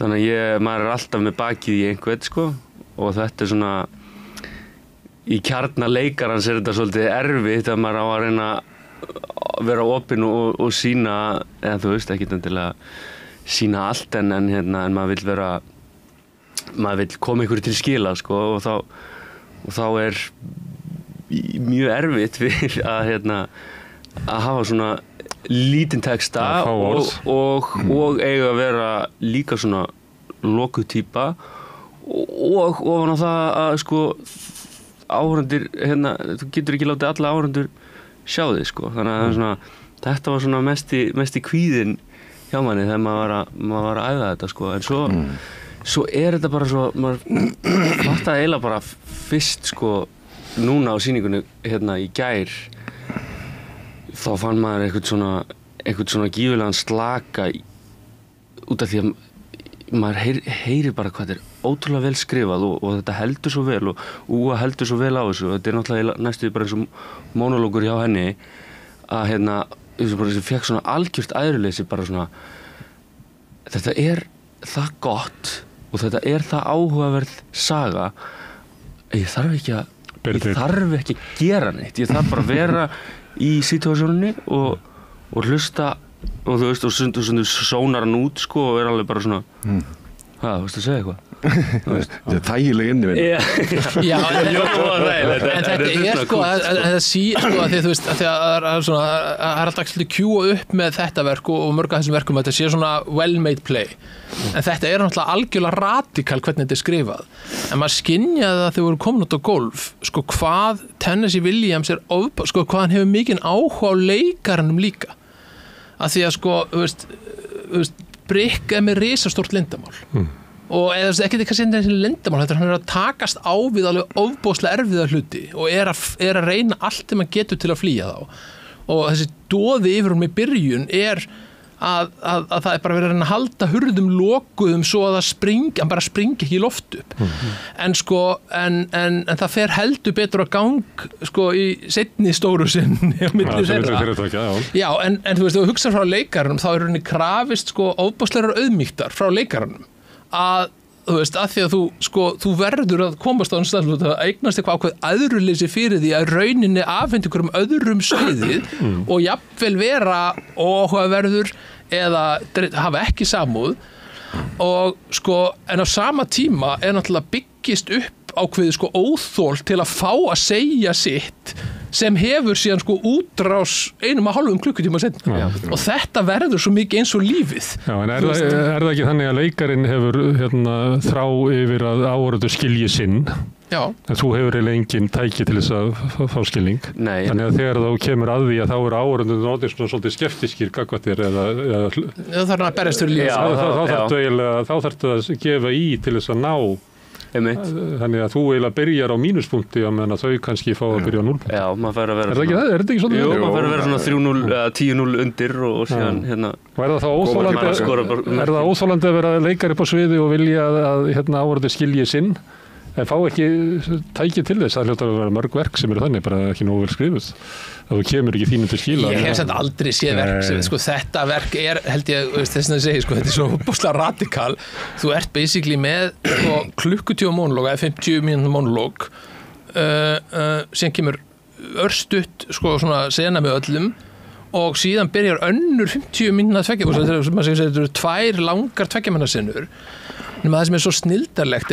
maður sér þetta oft í sjónvarpsþáttum sérstaklega svona miðlung sjónvarpsþáttum þá fyrsti þátturinn, það leikarar í mynd eða karakterar í mynd að segja manni hvað serían Nei, hún að gera það en það allt undirbyggt af ákveðinu sko innri nauð þannig að sko sagan revílar það sem við þurfum að vita ekki að nú fæ ég að vita við erum að Fáskrúðsfirði eða þú veist við erum í þessu þorpi í Bandaríkjunum og maður upplifir bara þessi setning var bara skrifuð svo ég áhorfendur fá að vita sem að þessu þorpi í Bandaríkjunum heldur allt notað sem sko bæði innra dræf og upplýsingagjöf og þetta rosalega erfiður þessi fyrsta sena fyrir leikurinn sem leikur Maggi að því að eins og þú segir það hlýtur að vera að koma inn í svona ég veit ekki hvað það sé kalla kaldur salur eða eitthvað Já, ég menn það allir kaldir, það voru bara allir að slökkva á símanum sínum og södra síðasta kvítisklassi settist niður og hvað kemur núna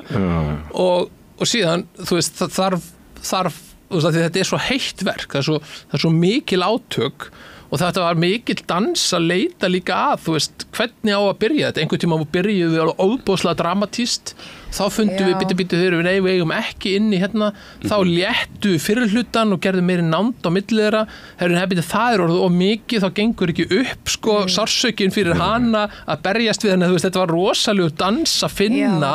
Það þarf líka að vera svo mikið undir öllu í byrjun til þess að þetta gangi upp sko, af því að þetta svo langt. Það þarf að vera svo rosalega þurfa að vera svo sko margi litir og alla tilfinningarnar í þeirra samböndum sem hún að tala þurfa að koma fram. Já.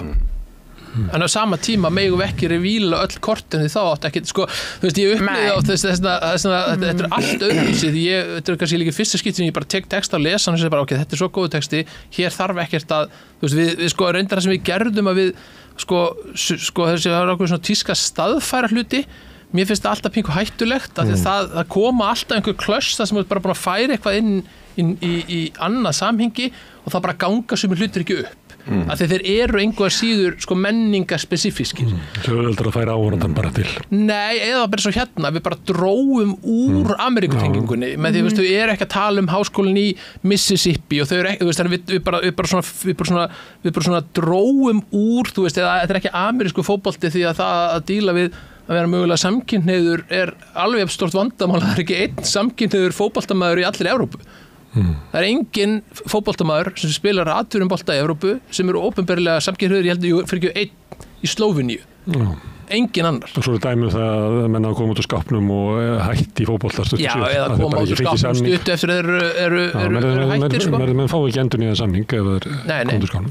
Þetta er bara menning sem leifir það ekki, þannig að sko, þú veist, það er svona kannski leiðin sem við fórum sko handritalega séð, en hins vegar er sko, og ég held að sko bæði fyrir leikan fyrir leikstjórn líka að sko það þarf að hugsa þetta sem svolítið gott fallið þú talar þetta svo Aríu sko maður þarf að hugsa þetta líka svolítið eins og tónlist sko tungumál sem tónlist en líka tilfinningalegt ferðalag þetta er tilfinningaleg tónlist og hún er líka þú veist, ef maður skoðar þetta bara tónlistarlega þú veist, þú verður að setja inn ákveðin stef í upphafi og síðan er þetta alltaf sko útfærsla á stefi eða leiðarstef já, svona nokkur leiðarstef og síðan hvernig þú spilar leiðarstefin í byrjun og hvernig þau eiga hljóma í lok má ekki vera sama útgáfan að því. Nei, það verður að vera balans. Já.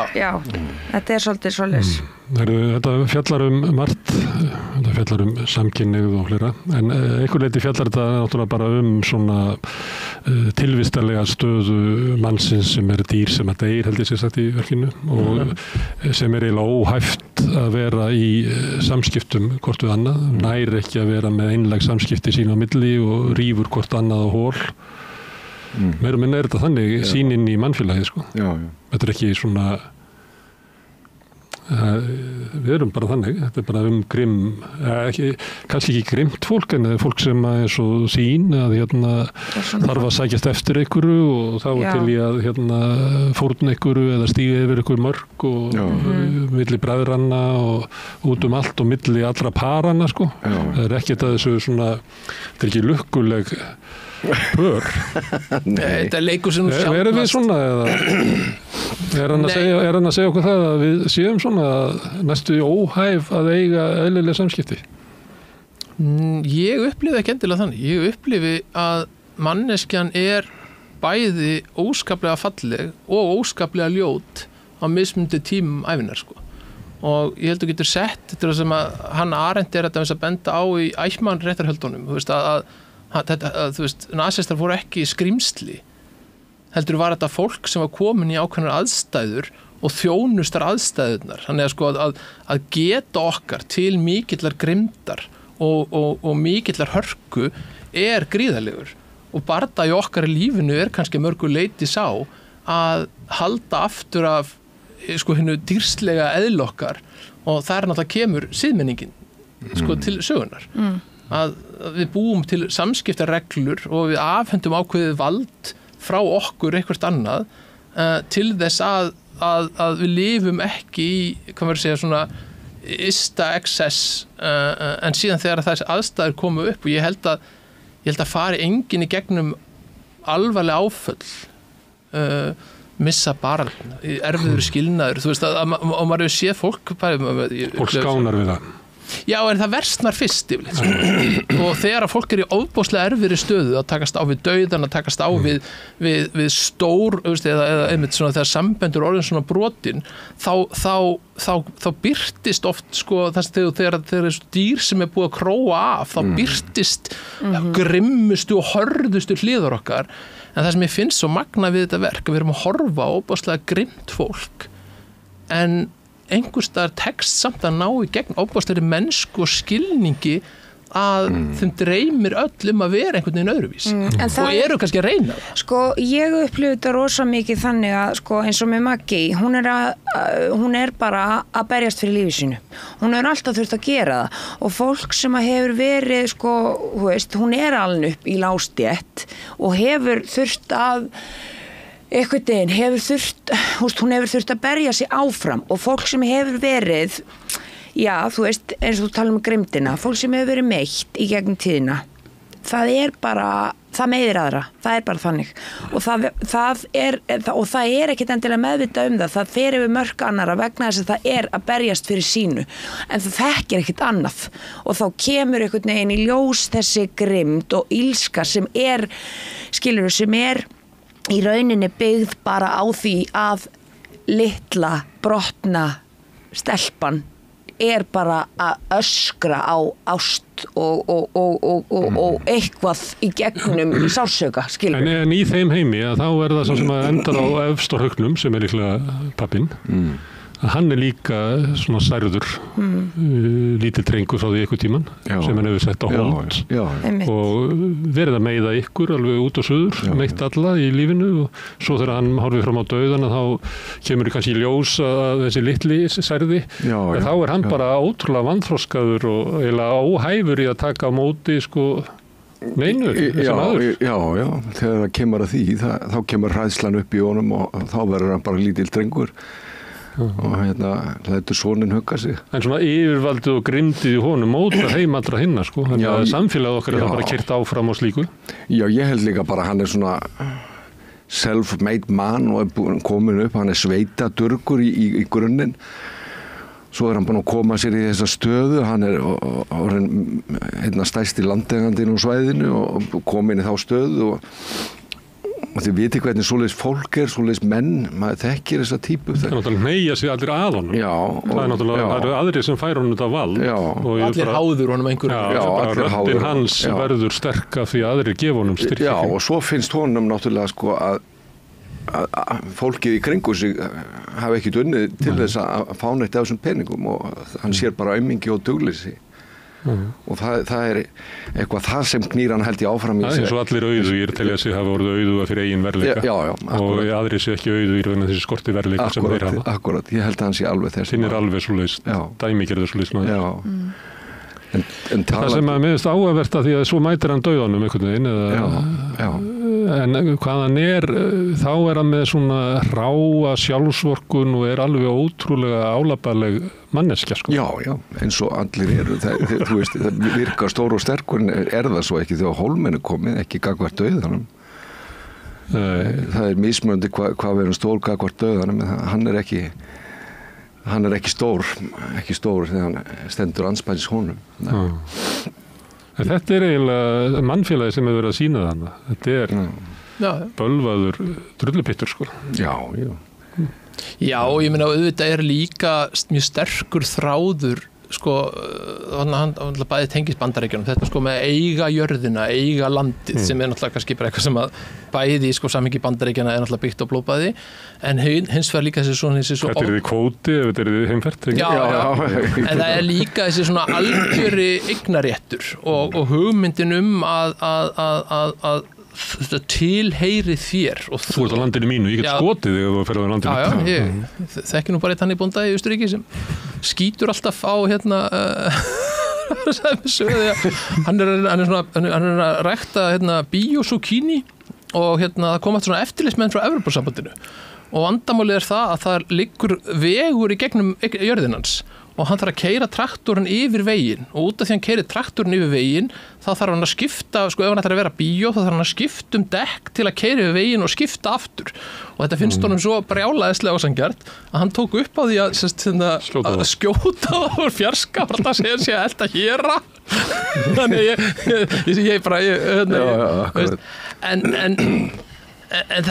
en auðvitað verið að líka takast á við sko í verkinu sko það komin ofboðslegur auður og hann skilgreinir allt og sko eldri bróðurinn hann sko og kona hans eru að reyna að vinna nú þau vita hann að deyja og því haldið leyndu fyrir honum. Þau hafa gert allt rétt til þess að ná þessu. Já, með þau samkvæmt samfélagsmyndinni eru þau að gera allt rétt. Þá meina pappin allar að veita honum þetta fyrir náð. Já. Þetta veit ekki svona guðfræðilega hugtök í þetta. Önnur eru að reyna að gera allt rétt. Já. En hann reynir ekki að gera neitt rétt en Nei, og þarna kemur barna sko mismununin, hann bara favorite, the favorite son og hann vill helst að auðurinn farið þangað. Guð náttúrulega aðan patriarkin og hann deilir náðinni svona. Já, en þetta auðvitað líka þennan ótrúlega spillingarmátt mikill að auðafa.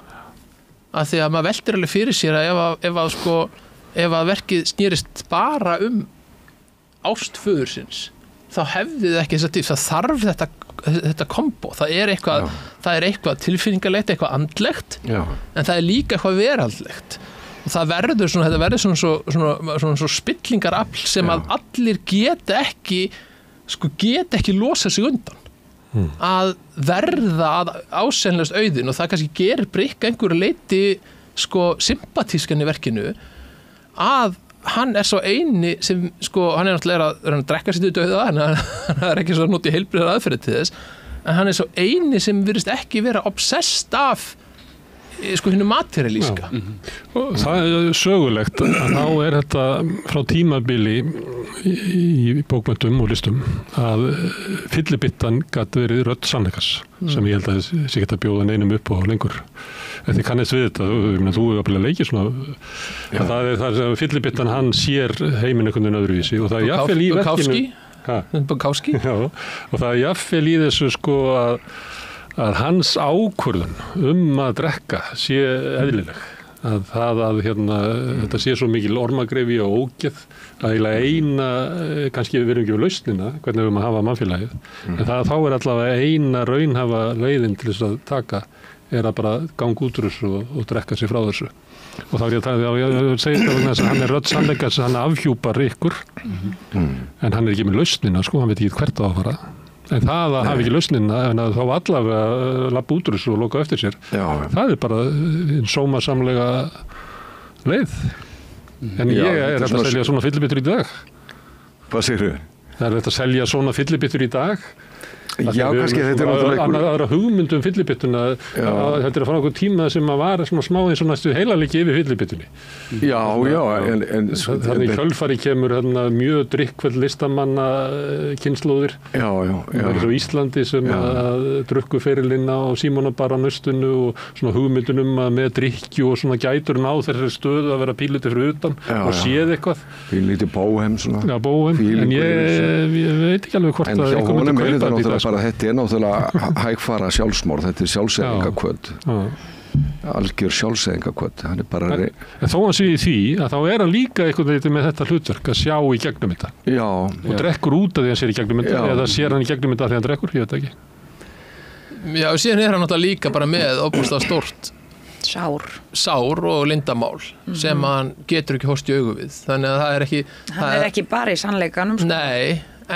og maður veltir sem fyrir sér leifir hann sér að vera fær hann aðgang að því að geta hort í gegnum þetta og dæmt alla aðra að því að það er fullkomin afsökun til að þurfa heldur ekki að díla við stóra sárið í sjálfum sér þannig að það er ekki einu sinni þetta er einslít hjá hann sér í gegnum þetta en hann kann ekki næsta skref Nei, að því hann sjálfur býr við mikið óheðilega hann sjálfum sér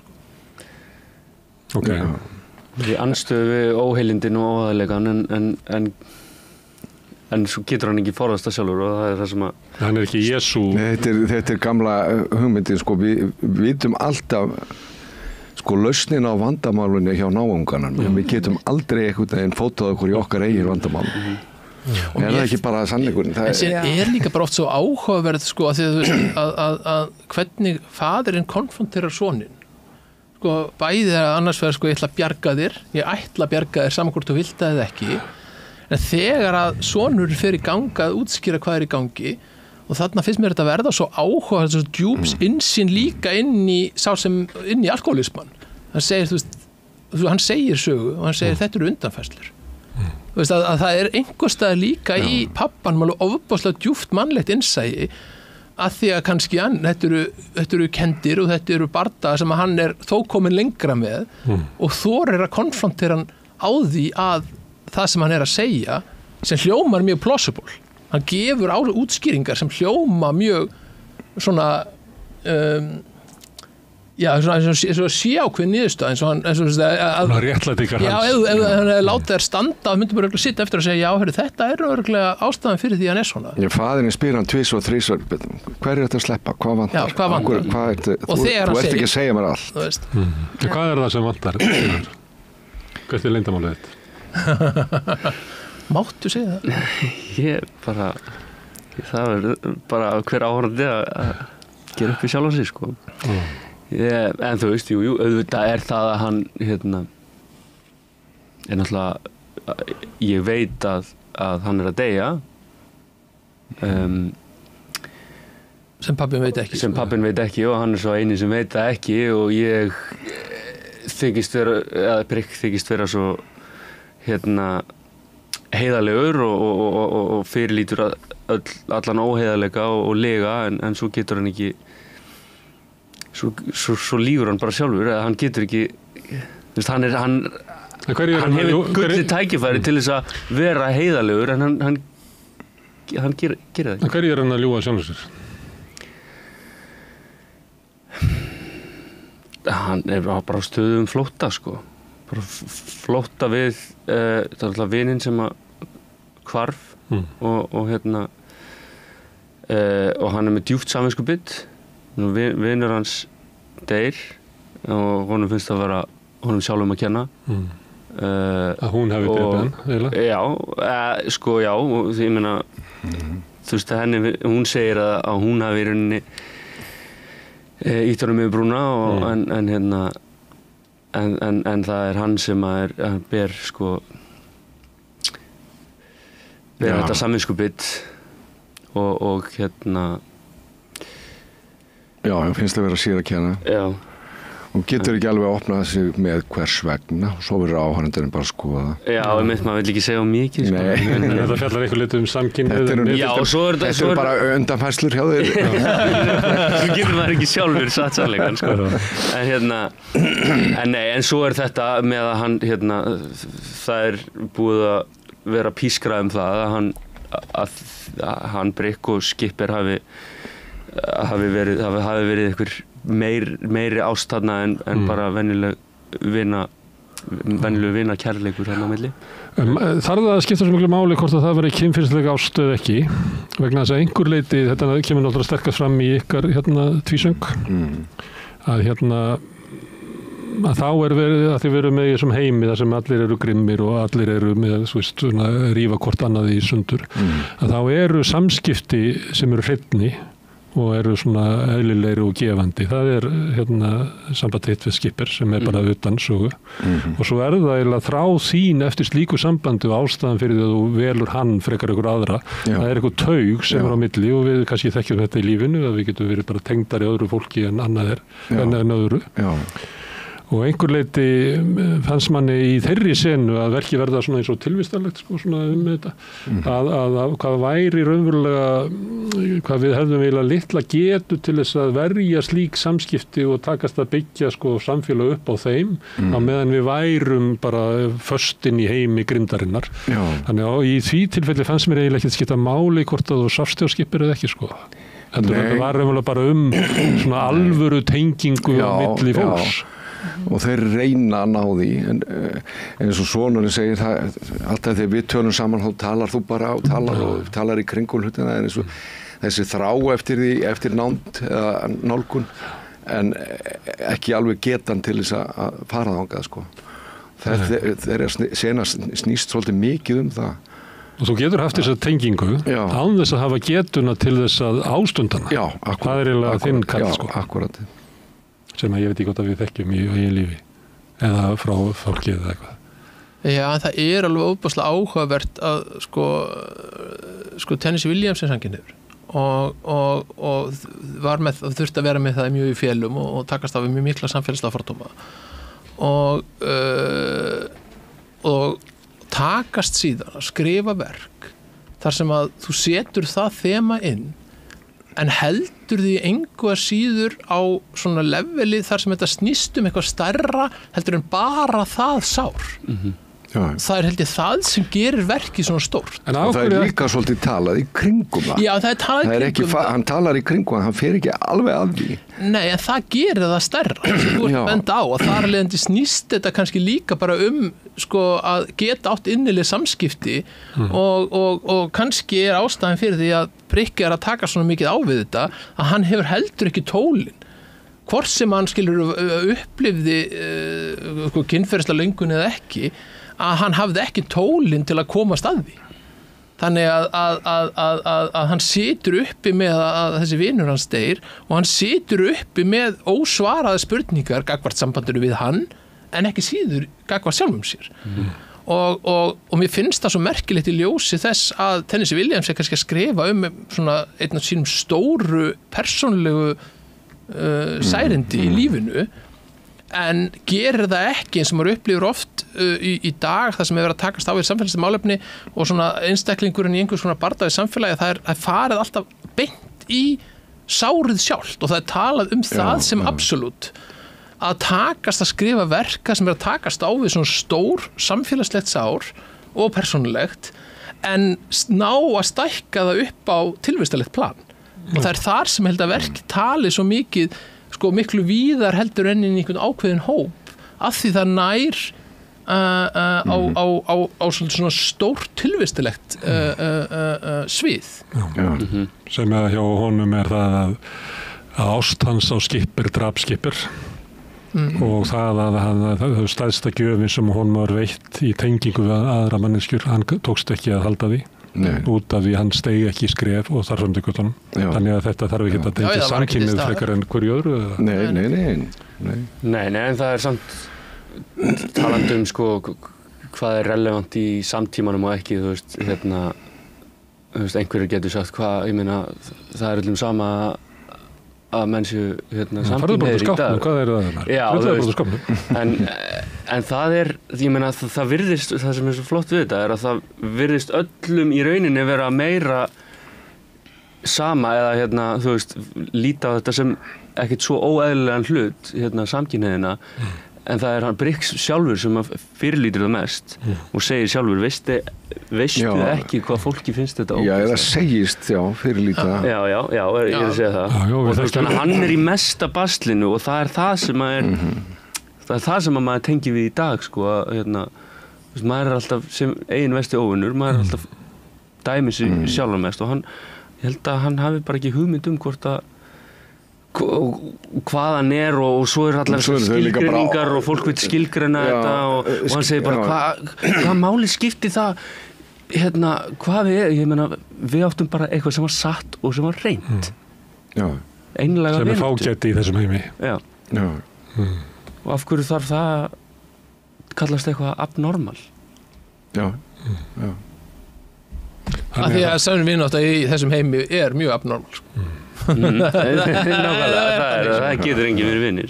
Þetta er á litla sviðinu og það er svolítið svona notað það er svona meiri nálæði eiginlega áhorfendur heldur en mér finnst það líka ágætt að maður sá alltaf áhorfendurna hinum minn mér finnst alltaf gaman að horfa á áhorfendur í leikursi ég kíkja oft aftur og svona af því að sjá hvernig leikritið hittir annað fólk, það er gaman að því en það er náttúrulega leikarinnir innanum og saman við og af hverju er þetta á litla sviðinu? Vildið þú það eða?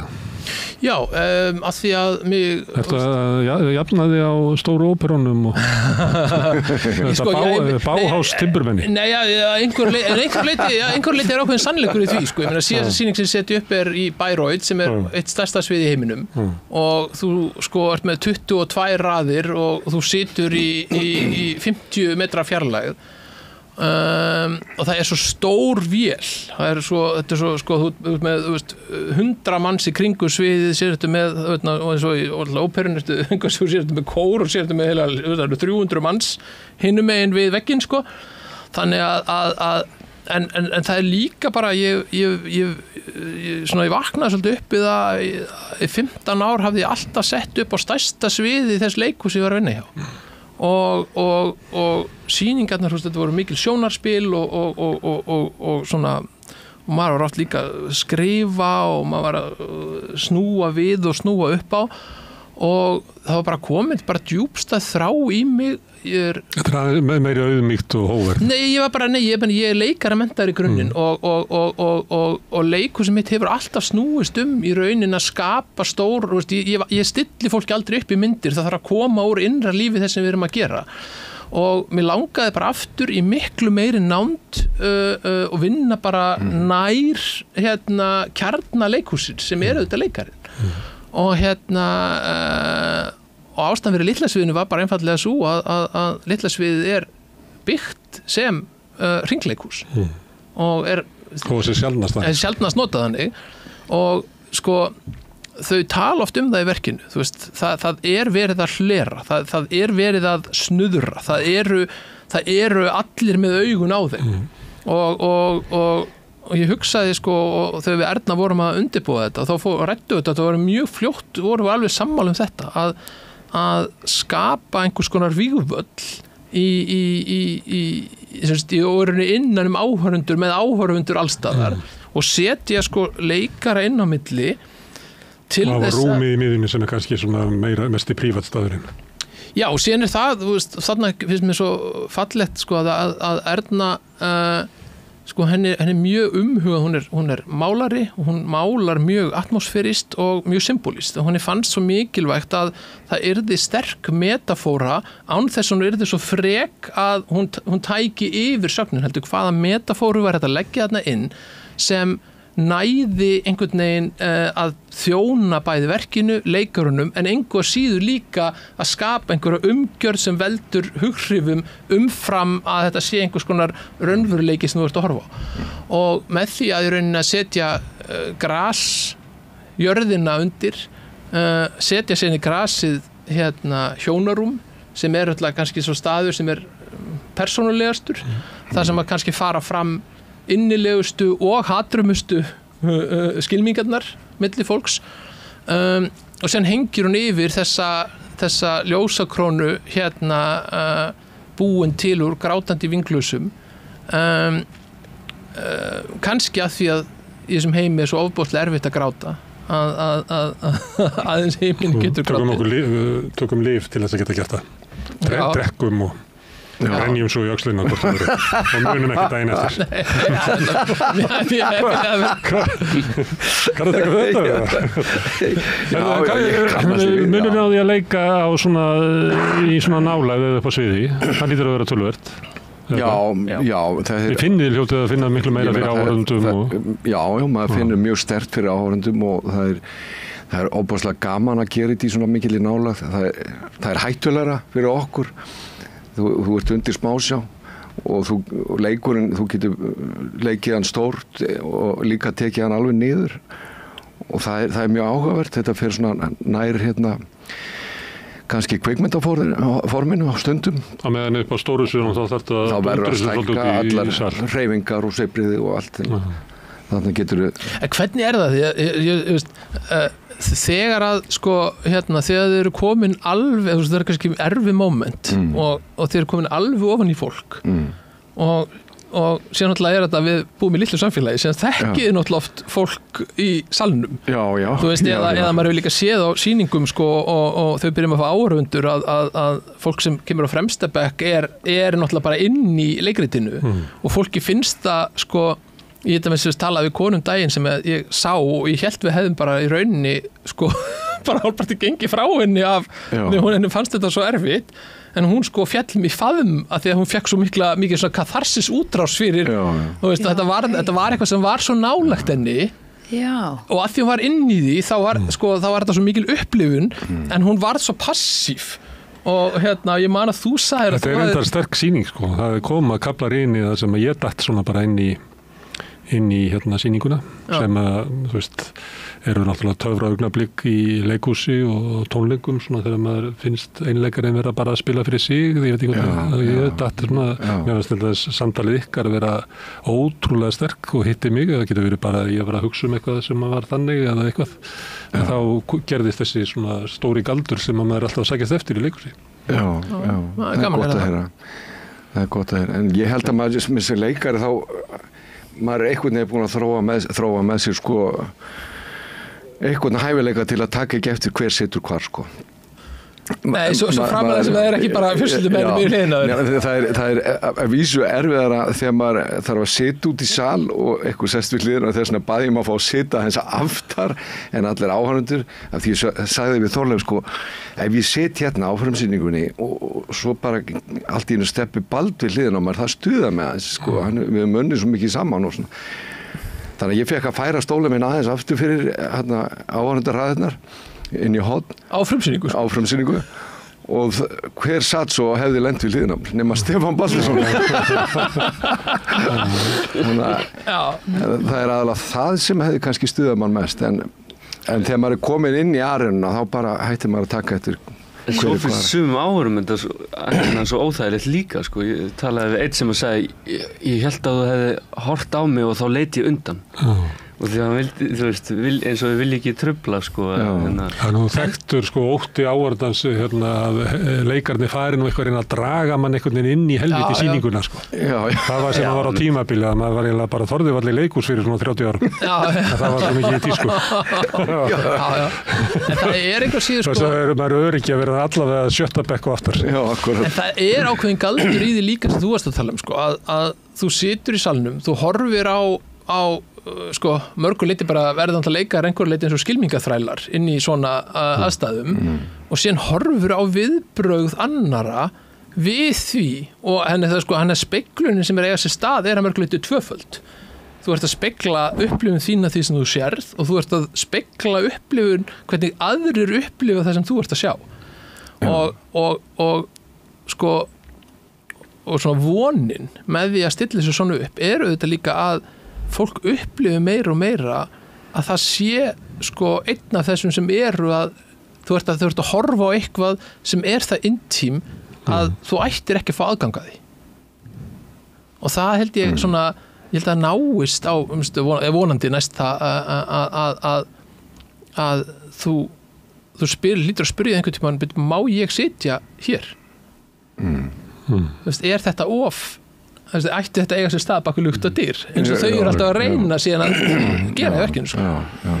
Ástundur skiptir að máli að vera á þessari nálegð í svona nánd það ég bara tek undir allt sem að Hilmir sagði það er bara rosa gaman sko það gefur manni rosa mikið sem leikara að svona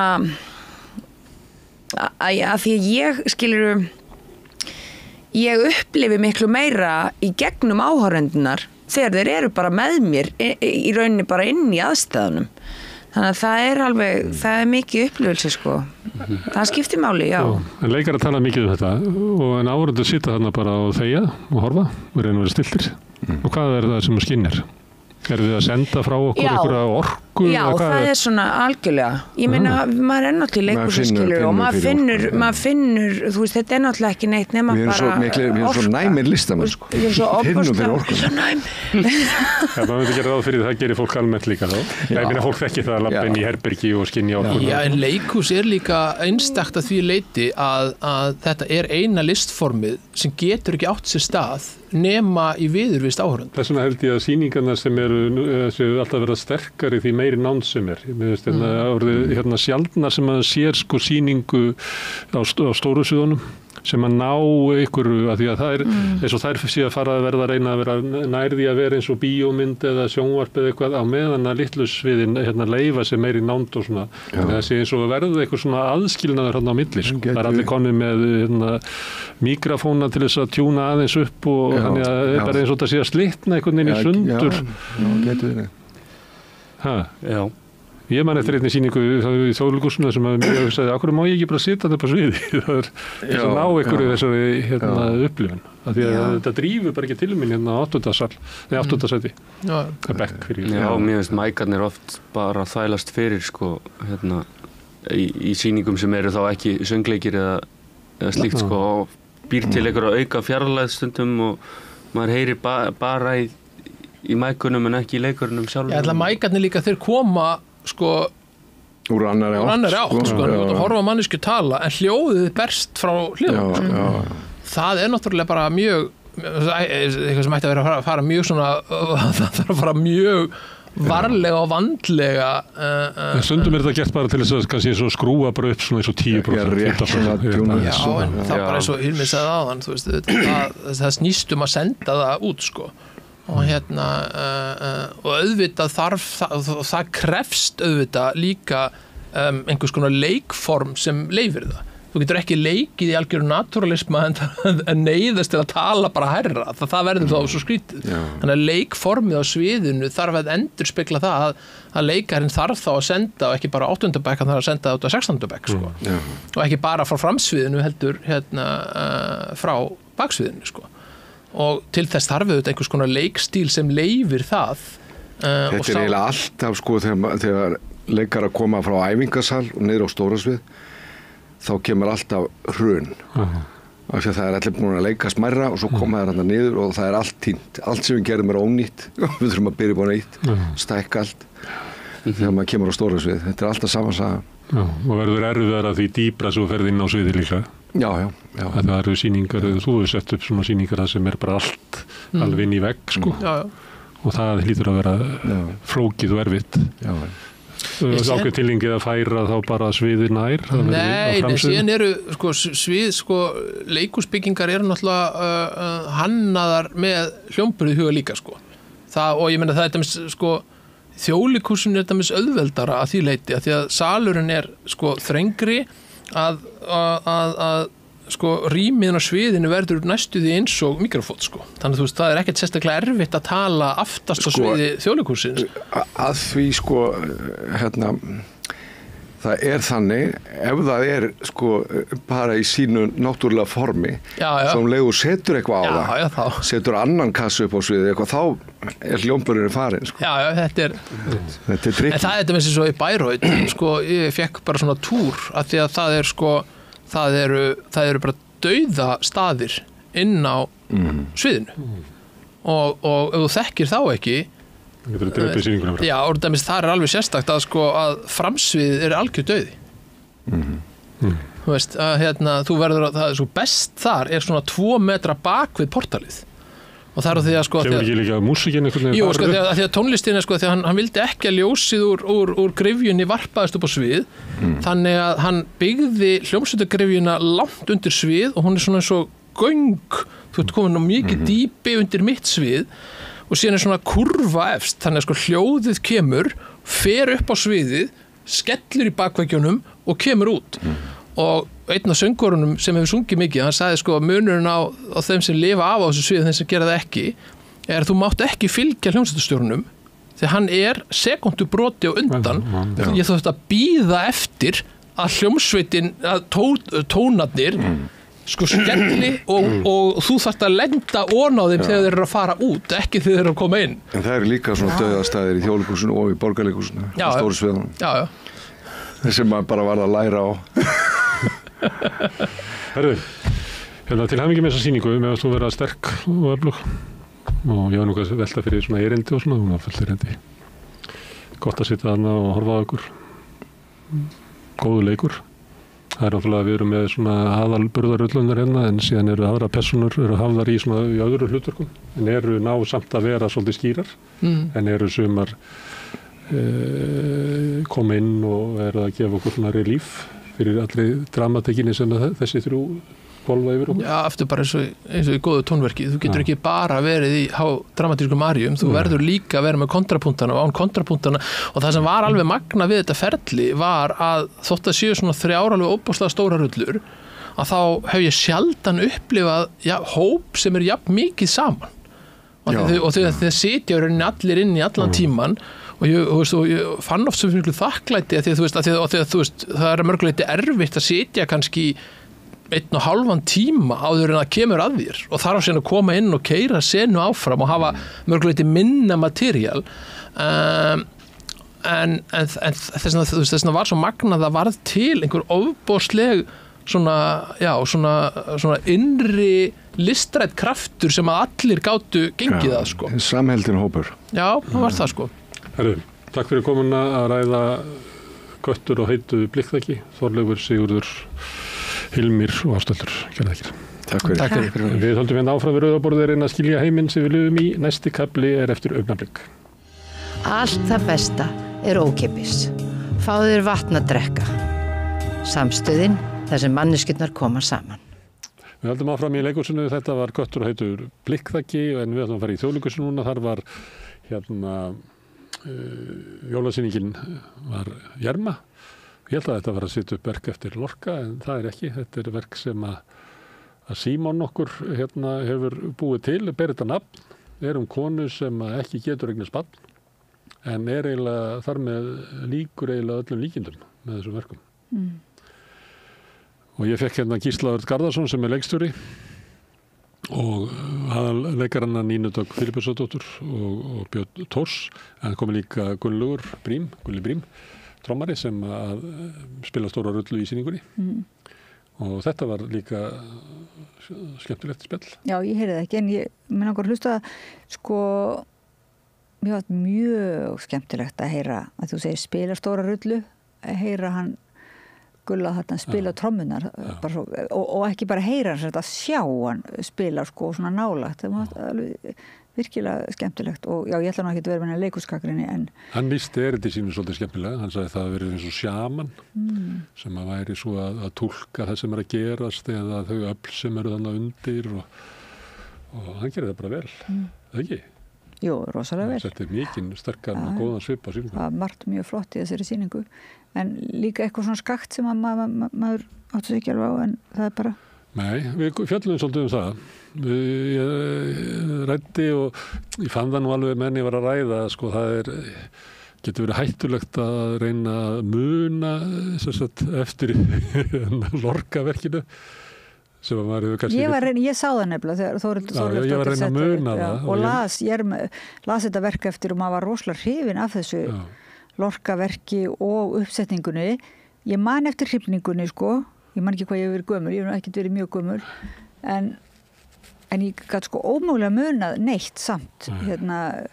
Hvað það var sem að ég veit vakti hrifninguna og alls ekki, svona mörgum ára setja að fara að bera það saman, sko. En það samt í þeir verki að maður mundi eftir að það til dæmis túlkunar leið á því að Jerma sé ófrjó vegna þess að hún ekki vökvus og maðurinn að hann neyti að vökvana og þú getur skilið þetta sem samvistir sko þjóðarinnar við Franko og yfirvaldið að þjóðin sé að skrælna og hún sé ófrjó lífi og svona alveg út í svona frá bara pólitísku yfir í sko félagslegt og yfir í svona menningarlega deglu einhvern veginn sem í því verki en það bara alls ekki í þessu. Nei. Þetta algjörlega bara einkanlegt verk. Og það vantar eiginlega finnst mér sko. Mér finnst eiginlega vanta í þetta verk svona það svolítið skrítið að klippa alveg á þetta félagslega og svona pólitíska eiginlega. Það fannst mér samtalið okkar svolítið áhugavert. Af því að ég eiginlega að reyna að fá þau til að ræða það. Kannski sem við komin á eitthvað svona svæði að þetta verk sem í Þjóðleikhúsinu hvílir ekki á sko bókmyndum eða menningarsögunni heldur fyrst og fremst þeim hluta menningarsöguna sem eru svona sjálfshjálparbækur og sjálfskil identity politics tíminn sem við erum með, það sem við erum að skilgreina. Já, ég endilega að hlusta á þetta spjall sko, af því að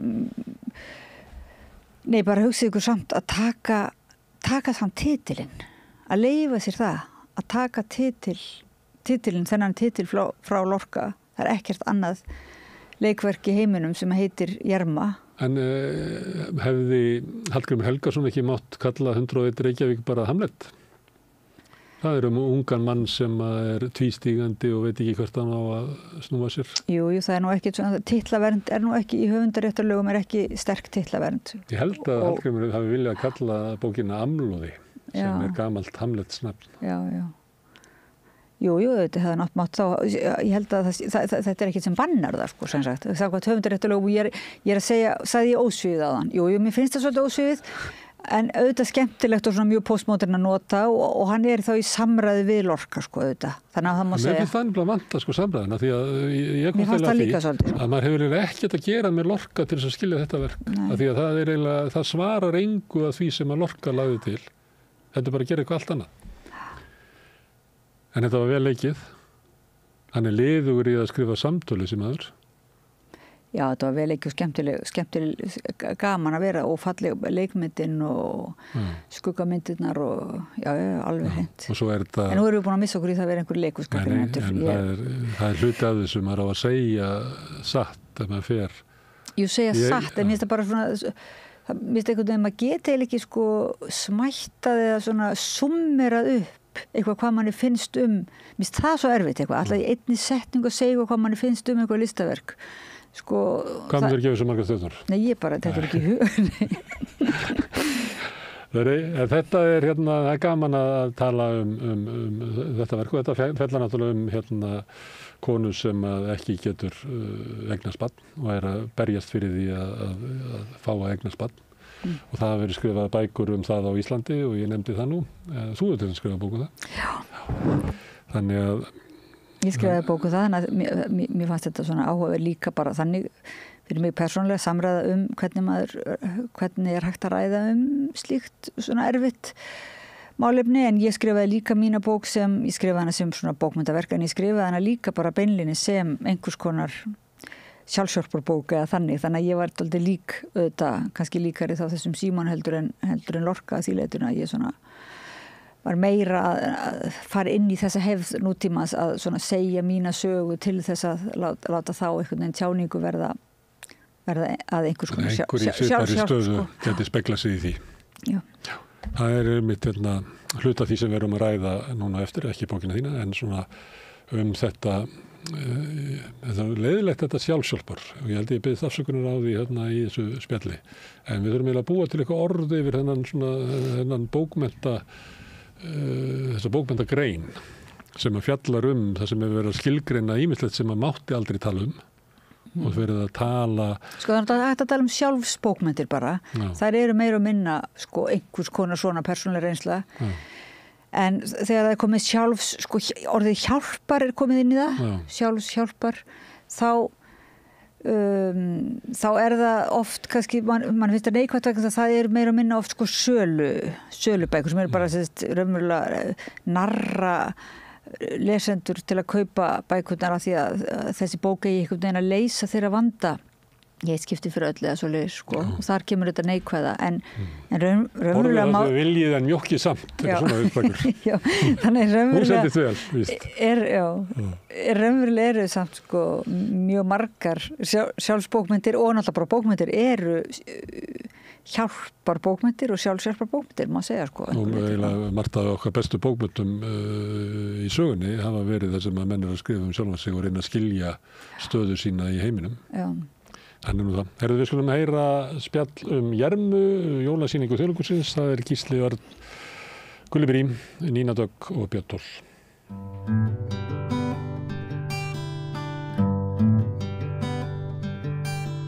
Já, það komið að leikhúsi. Við ræddum jólasýningu Borgarleikhússins fyrir vikunni, en nú komið að jólasýningu Þjóðleikhússins og það er leikritið Jerma eftir einhvern Ástrala sem ég bara glemdi að skrifa hjá mér. Hvað heitir hann? Simon Andrew Stone. Simon Stone, já. Þetta er Gísli Örn Garðarsson, hann er leikstjóri sýningarinnar. Hérna er líka Gunnlaugur Brím sem semur og fremur tónlistina og svo aðarleikarinn Nína Dögg, Filippusdóttir og Björn Thors. Verið velkomin. Takk fyrir að koma hingað. Takk fyrir. Herðu, ekki bara að byrja á þessu verki sem heitir sama verki og leikrið eftir Lorca, en er með mjög veika tengingu. Já. Nánast bara titilinn, kannski. Já, má þetta, það sagði ykkur við mig, hérna, má ég bara búa til leikrit einhvern mann í tilvistarkreppu og kalla hann Hamlet? Já. Það má, þetta má. Það má allt í dag. Já, en af hverju að þessu? Ef hann hefði ekki meiri tenging að þetta? Nú get ég ekki svara fyrir hann af hverju hann gerði þetta. Þú velti fyrir það, ekki? Jú, en hann sko, sjálfur hann samkynhneigður, hann Simon, eins og Lorca var og hjá þeim spilar þá kannski bæði þetta með börn og það geta ekki eignast börn svona út frá þeim því lífi sem að þeir eru fættir inn í og Jerma þýðir í sjálfu sér eitthvað sem að sko er ekki hægt að frjóvga. Þannig að ég hugsa að það sé sko tengingin í báðum tilfellum eða allavega hjá Simon Stone að þetta svona að geta ekki eignast barn og svo einhvern veginn að færa það inn í umhverfi sem er nær honum og nær okkur í tíma og tíðaranda. Ég meina, þetta er ekki sama verkið sko og ef maður ætlar að bera það saman þá er það eins og að bera saman einmitt eins og þú segir ef að þú myndir gera einhvern bara nýjan Hamlet sko en þetta er í rauninni þannig að út frá nafninu þá er þetta eins og myndir sko kannski gera þú veist titillinn gæti alveg eins verið ófrjósemi. Já, þessu verki. Já. En það myndi ekki duga með Jermu Lorca því að það fjallar svona fólk jafnvel að má lesa alls konar í það. Já. Að það sé eitthvað í kerfinu sem að ítir fólki í svona ófrjótt líf til barna og það má lesa stjettir í það og svo náttúrulega alls konar skáldlegri tilvísanir heldur en í þessu. Akkurat og miklu ljóðrænna og það eru maður lendir í vandræðum þegar maður að byrja þetta saman. Já, þá lendur í vandræðum, já. Algjörlega. En svo er það sko en svo að bera þetta saman svo er það spurningin líka sko hversu vel að fólk að sér raunverulega í einhverju bara í heimsbókmenntunum það er náttúrulega, þú veist, einhverjir eru það en flestir ekki. Þannig að sko það er eitt af því sem ég velti fyrir mér með sýningunni að því að mér fannst sko grunnurinn á henni raunverulega ekki vera svona bókmenntalur. Nei, einmitt. Heldur að sækja inn í svona ógnastóra heim sem að við erum komið með sem eru svona sjálfsjálfarbækur sem að tilheyrir bara allir þessari umræðu sko vanda einstaklingsins og fleira sem er náttúrulega svo rosalegur litteratúr sem og mér fannst ekki að vera að velta fyrir mér þetta verk hvílir frekar á því heldur en einhverju sem að væri hægt að kalla sem svona klassíska bókmyndir. Já, og ég menn þetta og líka, þetta er svona miklu líkari bara til dæmis kvikmynd, sko kvikmyndahandriti heldur en leikhúshandriti í svona ljóðrænum skilningi allavega. Þú veist, það myndi engin, þú geta gert kvikmynd upp á þessu, en það væri langur vegur að gera til dæmis kvikmynd upp úr Lorca. Það eru senur frekar heldur en kaflar eða þættir. Já, og svo bara hvernig sko tungumálið er og svona lipurt í munni og rennur hratt áfram og þetta er svona hversdagslegri aðstæður kannski, en ekki ljóðrænar. Það tók eftir því að þetta var ótrúlega til þess að samtölun ykkar, þetta er ótrúlega gert að mikil í færni. Já. Það er eins og Mammet hafði skrifað þetta, hvað hann heitir hann? Já, akkurat. Þetta er í þeim stíl. En skiptir það þá engu máli að þú ert að leika einhverja spegilmynd eða einhverja mynd af Jermu Lorca? Hlustar eitthvað að hugsa hana? Það máttur ekki hugsa hana? Jú, þú veist, ég las auðvitað Lorca og ótrúlega fallegt verk en þú veist, maður finnir það strax að þetta er, þú veist, á öðru meiði, það er miklu ljóðræfna en á sama tíma eins og þú ert að segja með sjálfshjálparbækurnar, þú veist, hún leitar leiða til norna eða kvenna sem eru að búa til seiði og þú veist, þannig að þetta er í svona, þú veist, eins og maður segir, þetta er inspirerað af þessu en fært mikið bara alveg í nútíman til okkar og tengingin í raun og veru bara við Lorca er bara kona sem er að reyna að berjast að eiga barn, skilurðu, og það er svona það sem að maður tekur frá Lorca inn í þetta, þessi bara langa saga og barátta fólks að reyna að eiga barn. og það er ekkit öllum gefið. Og svo má kannski grípa inn í, þetta svona, þú veist, það að hversdags gera það svolítið ég meina, þetta náttúrulega alvöru vandamál hjá sko mjög stórum hópi fólks og það Heyrðu, það hundur í stúdíónu hlustundur að sína því skilning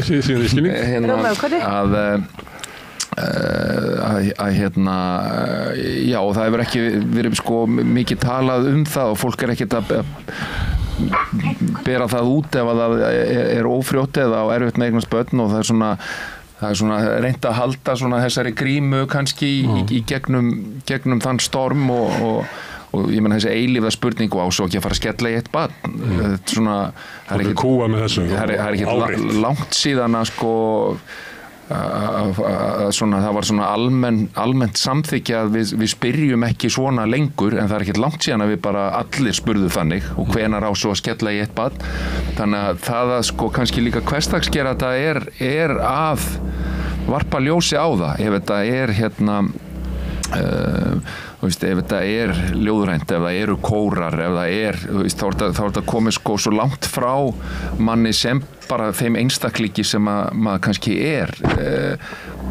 þetta svona það alltaf lagi, finnst mér alltaf lagi fyrst að vera með þessi tvö ólíku verk og þau byggjar á svona ólíkri hugmyndu sko stöðu einstaklings í samfélaginu og hvað þú stendur bara í menningararfleðinni og Lorca trúir að við séum bara í því fljóti í þessu verki þetta þess að þú kallar hversdagslega, þá það líka verið að fara svona bara nær einstaklingum eins og við upplifum hann í dag þetta sé einkanleg vandamál og ég verða að gera eitthvað svona til þess að minnst það svona, þetta tölvur breyting og ég verða að velta fyrir mig að horfa á þetta eru við komin svona langt og þá myndum að velta fyrir sér að fólk sem að leikritið að fjalla sem hefur verið bent á að þeir eru kannski aðeins eldri heldur en það er svona fólk sem þrítugt og það skiptir gerir samt á 15 ára tímabili en samt skiptir þetta skiptir svolítið máli út af þessu að eins og ef menningin okkar að breytast og sjálfsmyndin okkar að breytast þá myndum að gera ráð fyrir því að fólk sem eru þrítugt sé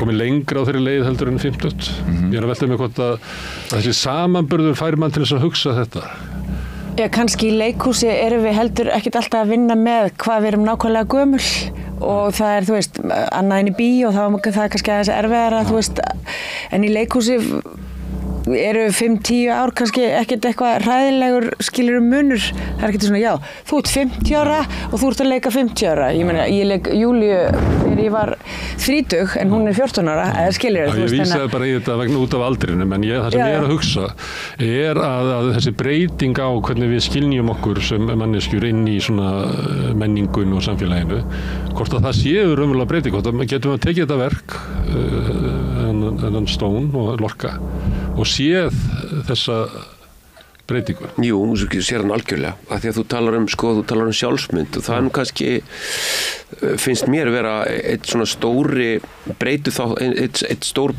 þáttur í uppsetningunni frá Lorca, það er að segja þetta í grunn til svona sjálfsmyndamál í verki Stone það er að segja við kynnumst þarna fólki sem á allt og og framtíðin bara björt og þau eiga fínt og fallegt hús og í fínu hverfi og fínan karriér og þau eru tekjuhá og þau eru svona dálítið efnishyggju fólk og þau vilja barn Þau hafa allt sem þau dreymir nema eitthvað eitt sko. Þannig að þetta snýst að miklu leyti sjálfsmynd. Þau eru að reyna að fylla upp í einhverja sjálfsmynd og þetta er þeirra krafa einhvers konar materialíska sjálfsmynd og einhverja stöðu sem þau ætla að taka sér í samfélaginu.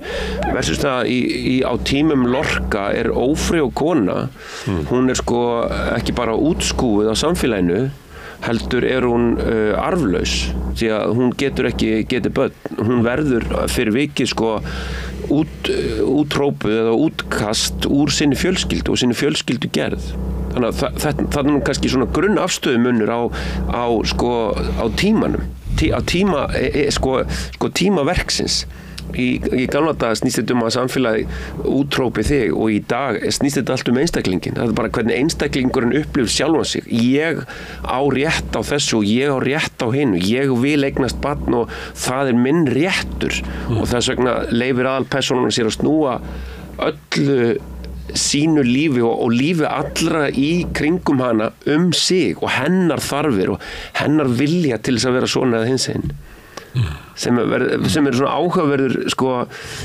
afstöðumunur innan verkana tveggja. Akkurat. En það líka munurinn sá að hjá Lorca þetta eina hlutverk konunar að koma með eignarspötni.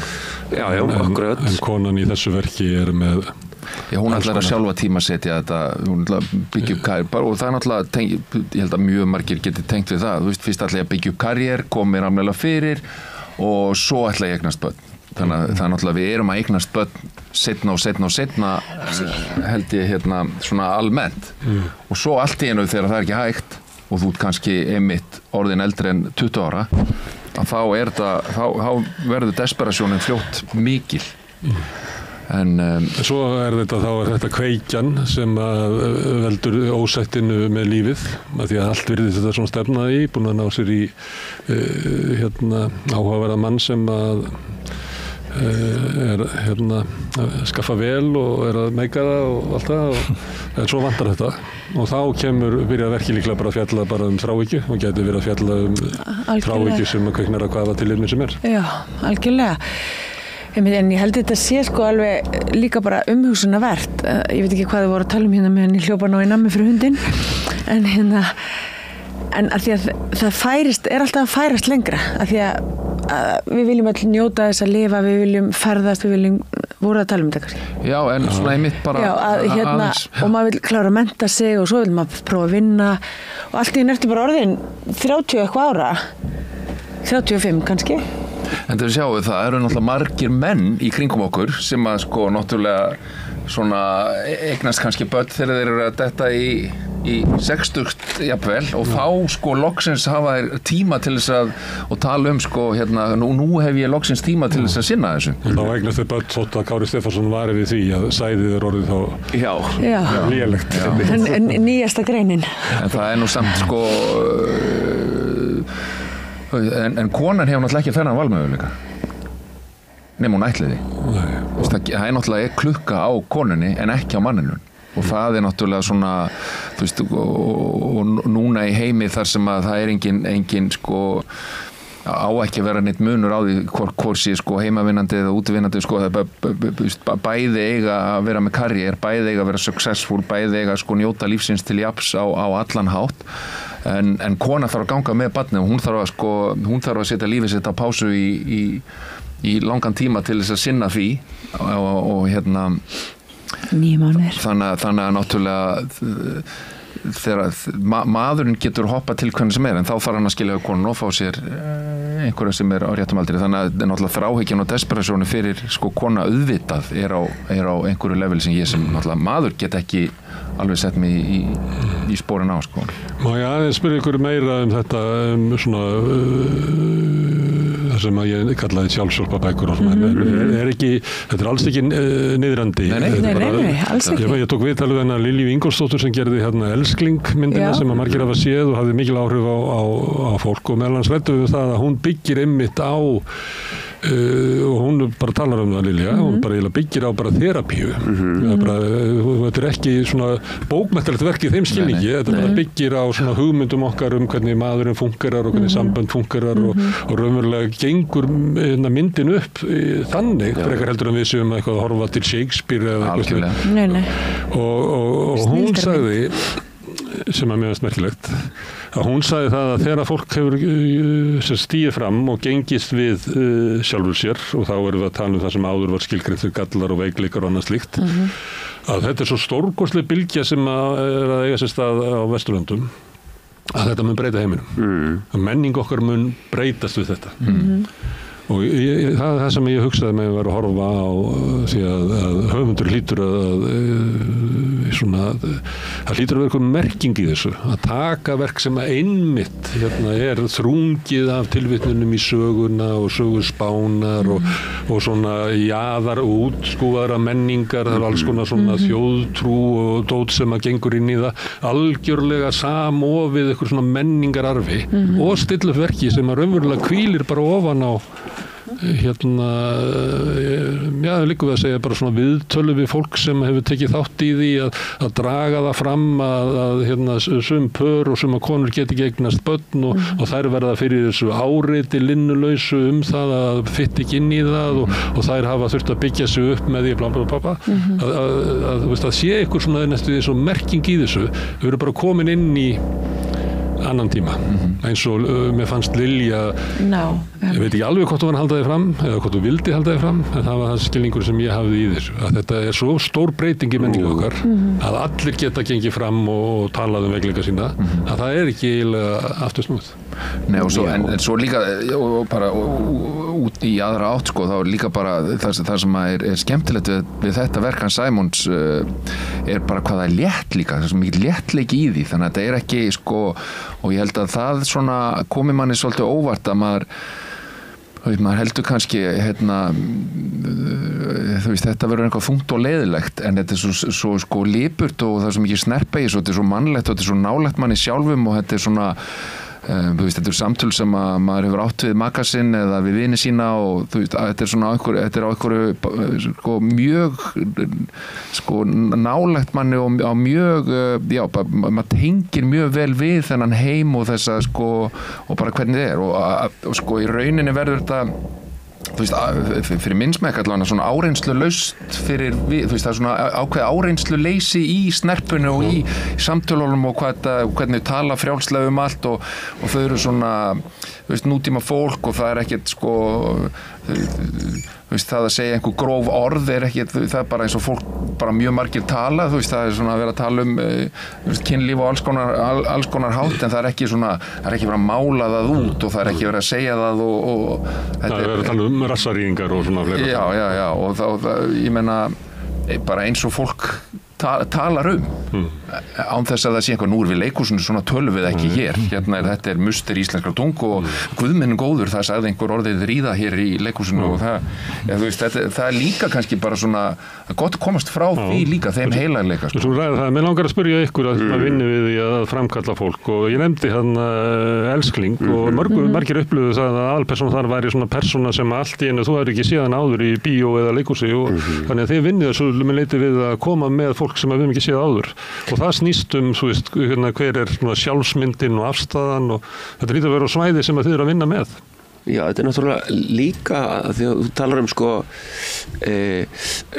umræðan er að breytast, þessi áfallakúltúr, þessi áfallaumræða, hún er öll bara mjög framarlega í bæði sko listunum auðvitað eins og sést á bara allir útgáfu hérna síðustu ár sem að hverfist svona meira og minna höfundinn og höfundur að skrifa sjálfan sig en þetta er líka inn í svona vísindasamhengi inn í heilbrigðiskerunum og sálfræðinni og hérna uppgjör við alkoholisma og uppgjör við geðsjúkdóma og því þú nefnir elskling, ég meina það fjallar uppgjör aðalpersónu við móður sína og hvernig hennar vandamál verða einhvern veginn hverfast samskipti við foreldra og einhvers konar æsku uppgjör. Það er þema í þessu verki líka og reyndar í fleiri verkum sem að þú talar sko hlutverk leikarana og okkar í leikhúsinu sko eiginlega öll síðustu verk sem að ég hef tekið þátt í mínu starfi í leikhúsinu fjalla þetta sama. Við erum með Jermu og Saknaðarilm sem að fjallar uppgjör konu við foreldra sína og Vertu Úlfur á einhverju leyti líka, þá fjallar uppgjör manns við foreldra sína og sitt uppeldi Þríleikirnir sem við gerðum? Þríleikirnir að einhverju leyti líka. Þú er fluttur inn í þetta svæði? Ég er fluttur inn á þetta svæði, þetta er orðið mitt törf akkurat núna, en það er sena í þessu verki sannarlega sem að Jerma á uppgjör við móður sína og svo sena hún fjallar náttúrulega tengsl og tengslaleysi eins og er sko grunnþema í öllum verkum leikhúsins eiginlega. Við erum alltaf að fjalla tengsl og tengslaleysi og í þessu samhengi er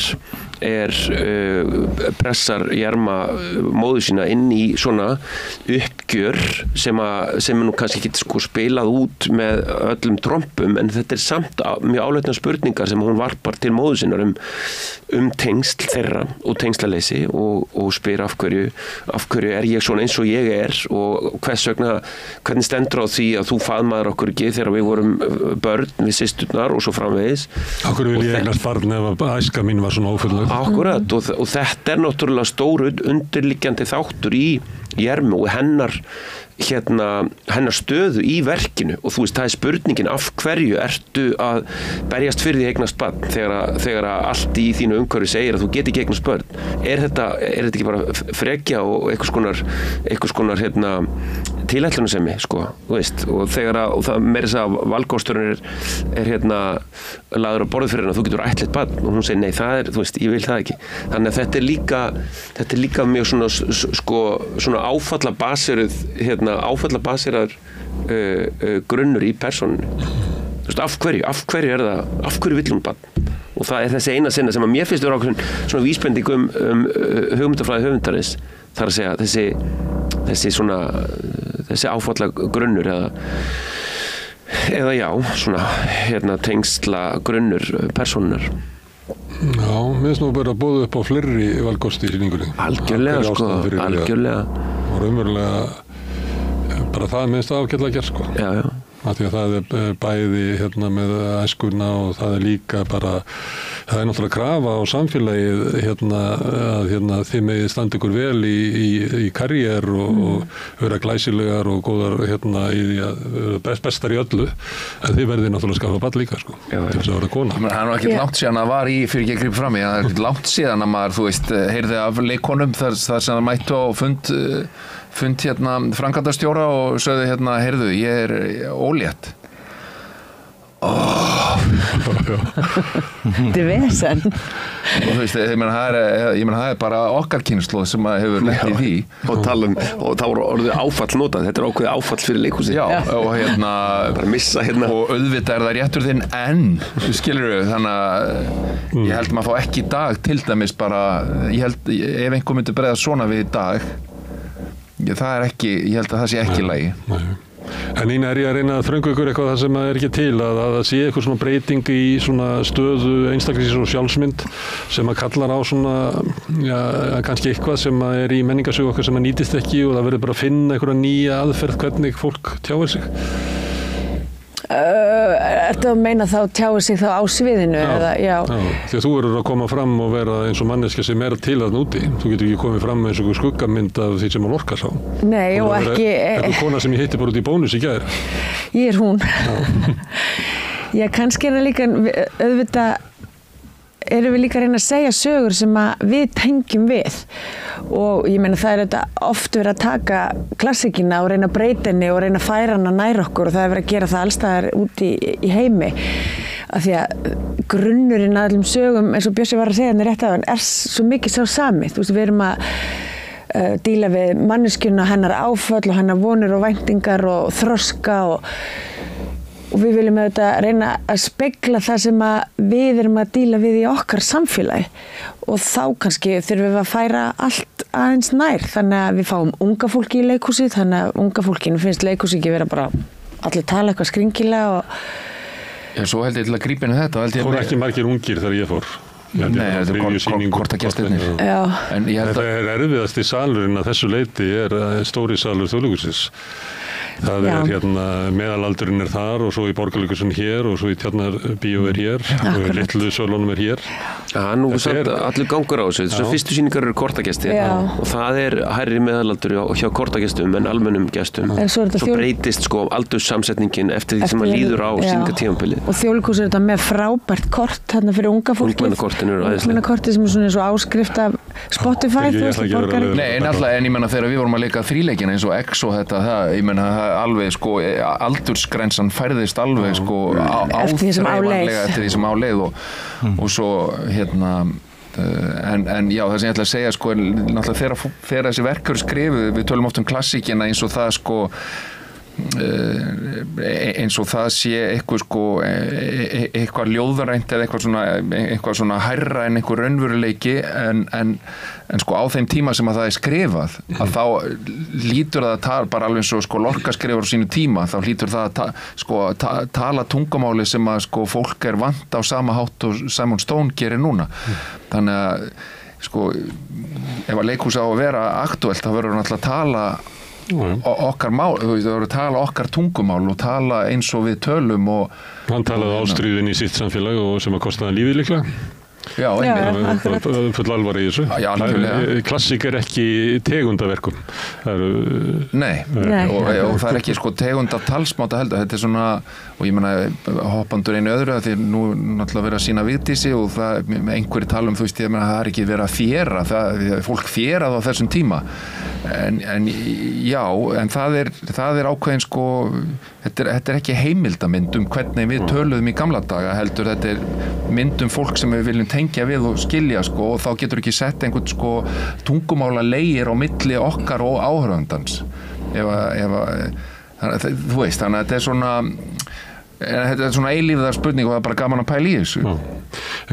Uppsetningin öll svona nútímilag, það ekki, myndi ég segja? Verkið er byggt þannig. Hvað er nútímalega? Nei, ég sé það. Þess vegna var ég með hennar fyrir það. Það er svona notað svona að vera að ramma inn myndir og sömuleyti er svona mjög margt sem að minnir á bara bíómyndir og eitthvað fleira. Já, þetta er náttúrulega glugginn í líf þessa, margir gluggar inn í líf þessa fólks. Og eitt til þess að minna á að þetta er nútíminn er að þú byrjað sýninguna, Gulli. Lemur trommuna þannig að áhorfendur fá. Já, ég var í svona pínu svona smá efasemdum með það en mér fannst það bara, þú veist, Gísli kom með þetta einslag og að byrja þetta svolítið krafti og bara láta óhamið bara láta vaða á áhorfendur og þú veist fyrir mig sko ég sé mig alltaf sem svona eitthvað svona ljóðskáld að því að í upprunalega verkinu sagði Gísli mér að það voru lesin ljóð innan milli sena. Leikararnir lási ljóð og ég stoppaði svolítið við það. Ég hugsaði, ok, þá ætla ég að reyna að sjá mig svolítið í þessu hlutverki. Ég sé svona eins og ljóðskáld með litapalettu. Þú ert einn svona ljóðræni Gandalf með töfrasprota. Það myndi halda sko lúta eða selló myndi henda betur í það heldur en trommusett. Já, sko, en ég var að segja við Bjössa á hann, sko, veist, ég sagði við hann, það má ekki segja þetta, sko, þetta er náttúrulega bara svona sjamanísk, sko, svona trúa samkoma, þú veist, það eru mildi og það eru djöflar og það eru óþægindi og svona skellur á eftir því sem líður á sýningun og þetta er alltaf að fara úr böndunum og fólk er bara að fara yfir þá verður þetta svona, þá fyrir hljóðheimurinn að vera svona óþægilegri, svona þægilegur en samt óþægilegur og það er alltaf þessi togstreita alltaf þarna á milli og þú veist, ég hugsa ekki allt í trommum, sko, ég hugsa bara hljóðheiminn sem heildar. Hljóðborð í eitt skipti. Já, nokkuð skipti þarna sem ég var að glamra píanó, sko, og það kom bara svona sjálfu sér en sko Gísli vildi hafa þetta meira svona trommuhefi, meiri presence af mér, sko, og það var kannski eitt sem að mér langaði til að koma að það, ég var að keyra hérna nýrtir og sem ég er alveg ofboðslega þakklátur fyrir og það er það að ég fekk það traust til að geta verið sjálfur þú veist, í sköpunni þú veist, og maður fær traust til að gera það sem maður finnst rétt að gera í þessu tilfelli og ég hugsaði bara með mér, ok, ég ætla bara að taka sjensinn á því að vera Gulli Briem, bara all the way og þú veist, og þá hugsaði ég bara, ég er mjög frjór og ég lakar búið til svona undra heima sem að tengjast inn í sálinni á karakterunum í verkinu og þegar ég var hérna upp í æfingasal að pæla sko, við fullt að græjum og píanó og trommunar og allt svona og sat ég bara þú veist, þá var enginn í rýminu, þú veist, annars sátum við saman og vorum svona, þú veist, ég var með þeim alveg frá byrjun og ég satt einn sko og var að lesa karakterina og var ekki móta mér mína eigin upplifun á karakterinum, hvað með þetta fólk hérna, viljaðu barnið eða viljaðu ekki barnið eða teljaðu sjálfum sér trúum að þau vilji barnið en viljaðu kannski ekki, eru kannski raunin að íta barninu frá sér á sama hátt að þau vilja það. Það er eitthvað hluta af þeim sem vill eignast barnið en það er eitthvað fyrirstaðana og tónlistin kannski endurspeglar það svolítið að þessa togstreitu og það koma svona óbærslega fallegi hljóðþemar þegar allt lítur svo vel út, þú veist, og það er einhvern veginn alltaf gerast og það, þú veist, við erum bara að sjá hérna, vonandi fara að sjá eitthvað í ákvaða þróun hjá hjónunum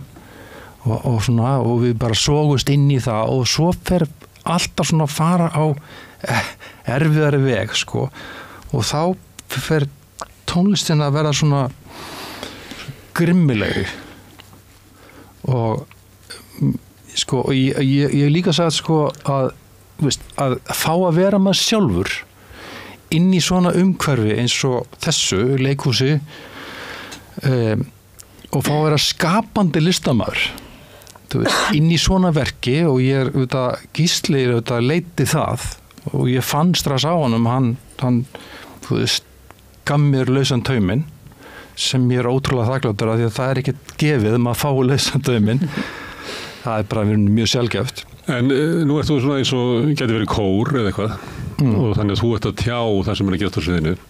Hvort þetta tjá það sem að þau eru að gangi í gegnum eða ert að tjá eitthvað sem er undir í þeirra lífi sem að veldur því að þau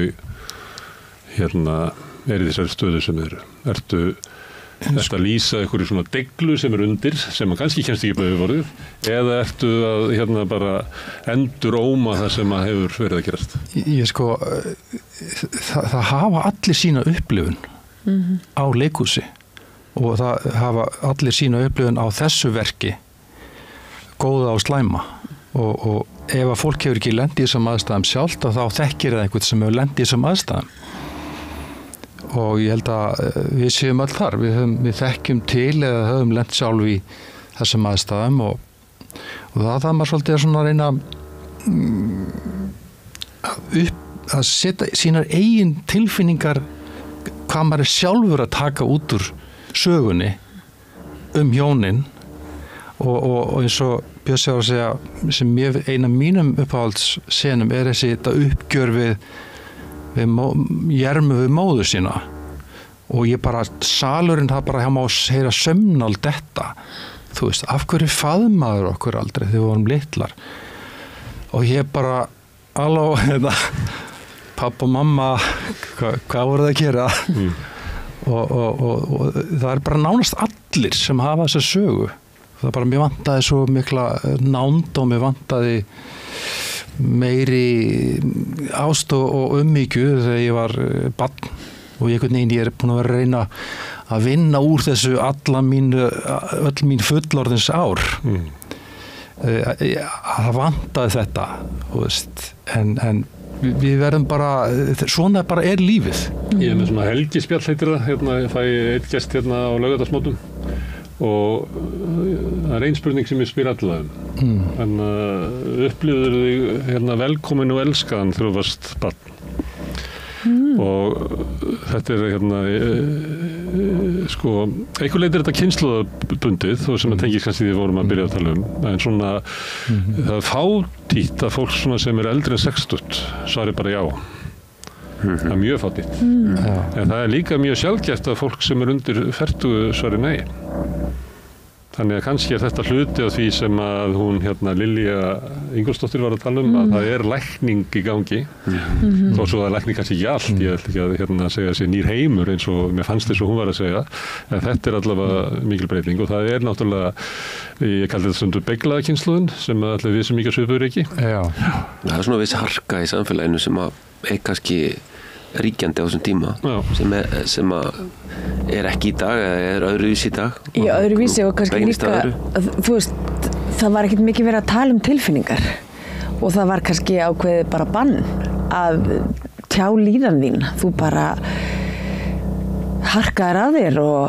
alveg sama hvað gerðist. Ég meina, fólk misti börn og þegar alls konar og það var bara aldrei talað um neitt. Ég meina að bara nálægt okkur okkar náni vinur misti pappa sinn og svo bara það var aldrei rætt. Hann fekk aldrei að sína tilfinningar, þið veitir, og hann er 8 ára. Þetta er bara, við lifum á allt öðruvísi tími núna bara verður að tjá tilfinningar þínar og þú átt að segja og þú mátt gráta og þannig, þú veist, það er rosa munur síðustu 20 ár. Hættan er svo að þá missum við kannski að mönnum eins og Gulla sem eru að tjá sig í kjörnum trommunar. Þráin til að tjá sig. Þið trúið því ekki að þráin til að tjá sig byggist á einhverjum. Jú, ég held að munu aldrei allir upplifa þessa slæðu af kærleika. Hún verður aldrei algild. Fólk er náttúrulega mismunandi að upplægi og það er náttúrulega auðvitað eru sem betur fer er hægt að setja orð á hluti í dag og bara eins og í Jermu að ófrjósemi er ekki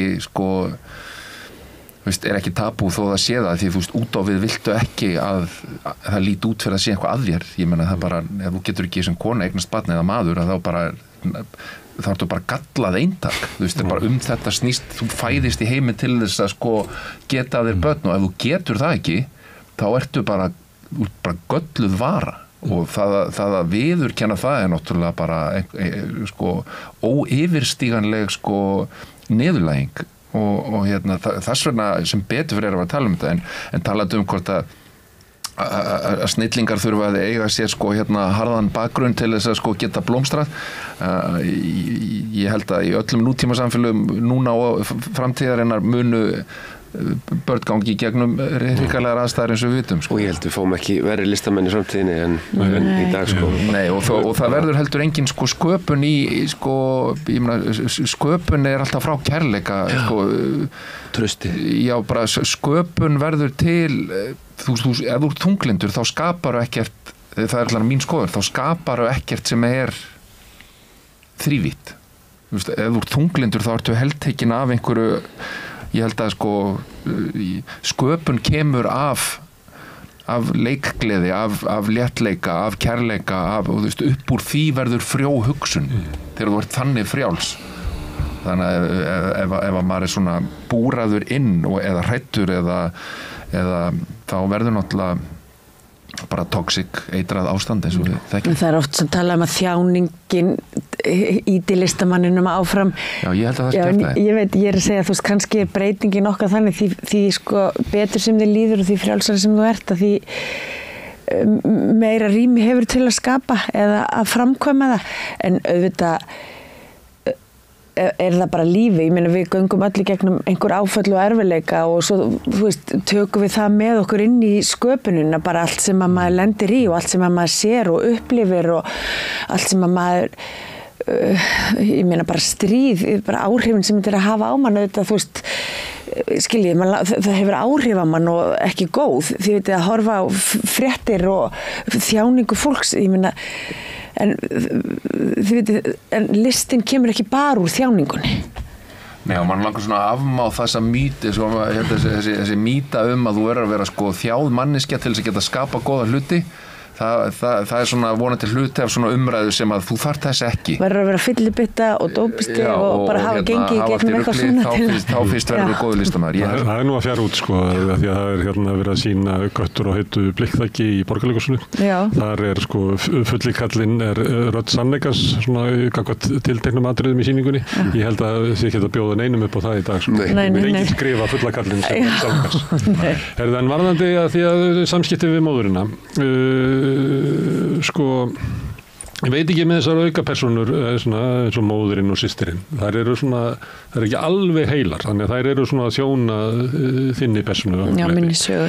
Maður gæti túlkað þetta þeir sem að hafa upplifað hafa þráð nánd og kærleika í æsku, skynjaða þannig að þetta er meðgur það sem að það vantaði. En maður getur líka hort á þetta svona kalkulerað og sagt já, Sko móðurinn, hún valdi karriér og það mjög áberandi í hennar hlutverki, hún alltaf á leiðinni að halda fyrirlestur og hún bara stendur sig bara frábærlega, aðdóan að vera konu út af við og hún eignaðist börn, en hún þarf að fórna einhverju því þú bara ferði ekki allt sko og hún fórnaði sko nándinni við börnin. Þannig að sömuleyti gæti maður að túlka þetta bara sem skilabóð valkostina sem að þín hefur og allar konur hafa.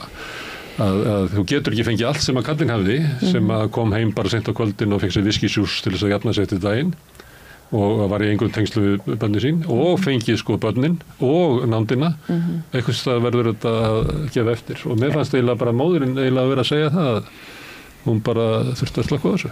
Já, það er kannski líka það sem að eins og ég hef tekið til mín ástæða, kannski eina af ástæðunum fyrir því að ég vill ekki eignast börn strax eða þú veist bara ætlaði sér ekki að eiga börn var þetta að upplifa það að horfa mömmu sína ekki gefa þeim neina ást og hlýju en eiga karriér að hún hugsaði þú veist ég ætla ekki að vera svona kona ég ætla bara að verða karriérkona og njóta þess að lifa lífinu. Ég ætla ekki að láta bitna á börnunum mínum þess vegna ætla ég ekki að eignast börn en svo auðvitað bara erum við bara búnt á tilfinningum og það kemur síðan alltaf. Ég meina, við vorum, ég 32 ára þegar ég eignast fyrsta barnið mitt og ég hugsaði bara, vá, en ég svo ung.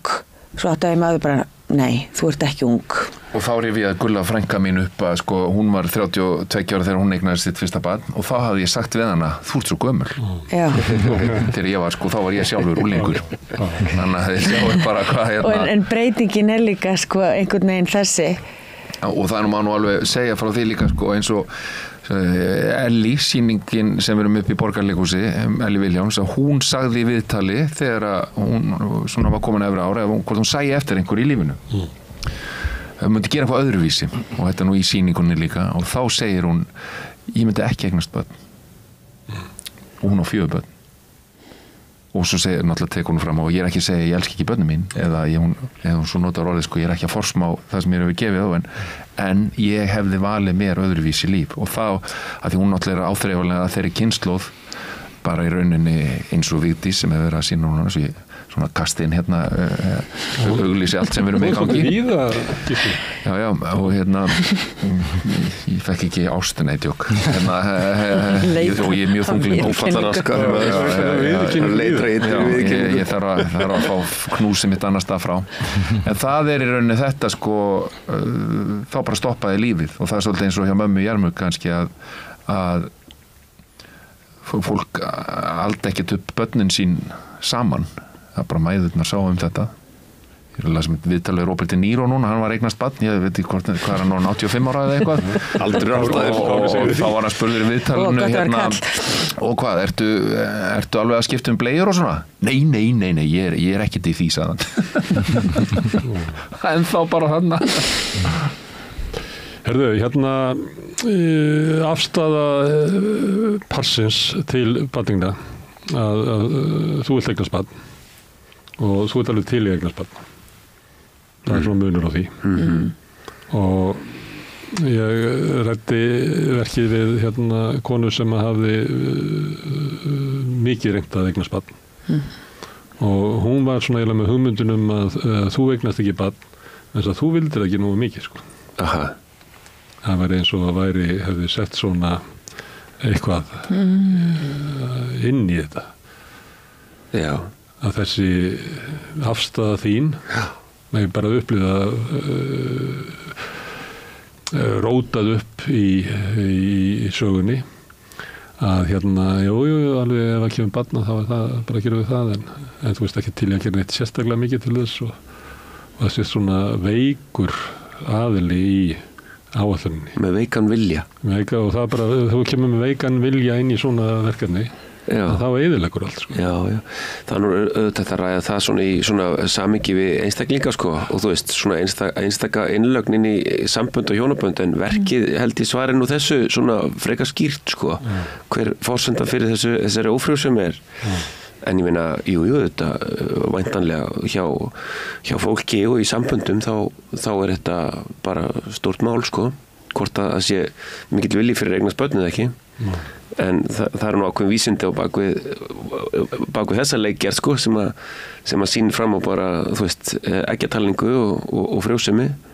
Já, svo má kannski skjóta inn í að það er, eftir sem við tölum áðan held ég, að það er þetta, sko, við erum ekki, við menn, það er ekki sko tímaklukka á okkur.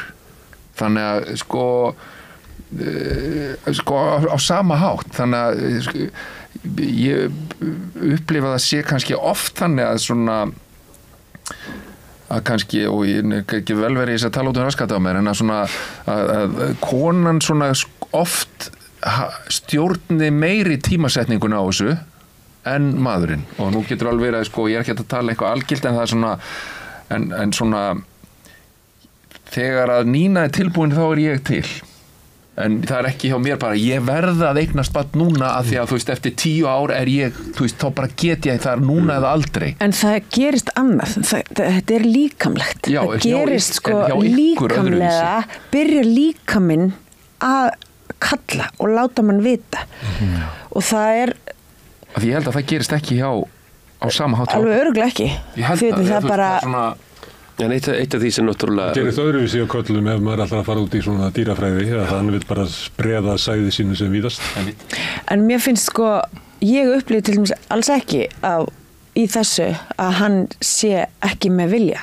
Það bara, lífið er einhvern veginn að gerast og þau ákveða að ætla ekki að eignast börn og svo byrja klukkan hennar að tifa og hún finnur fyrir því og hún hugsar, mér langar í barn og ég verði að fá það núna því að núna er tíminn af því að ég annars verður það seint.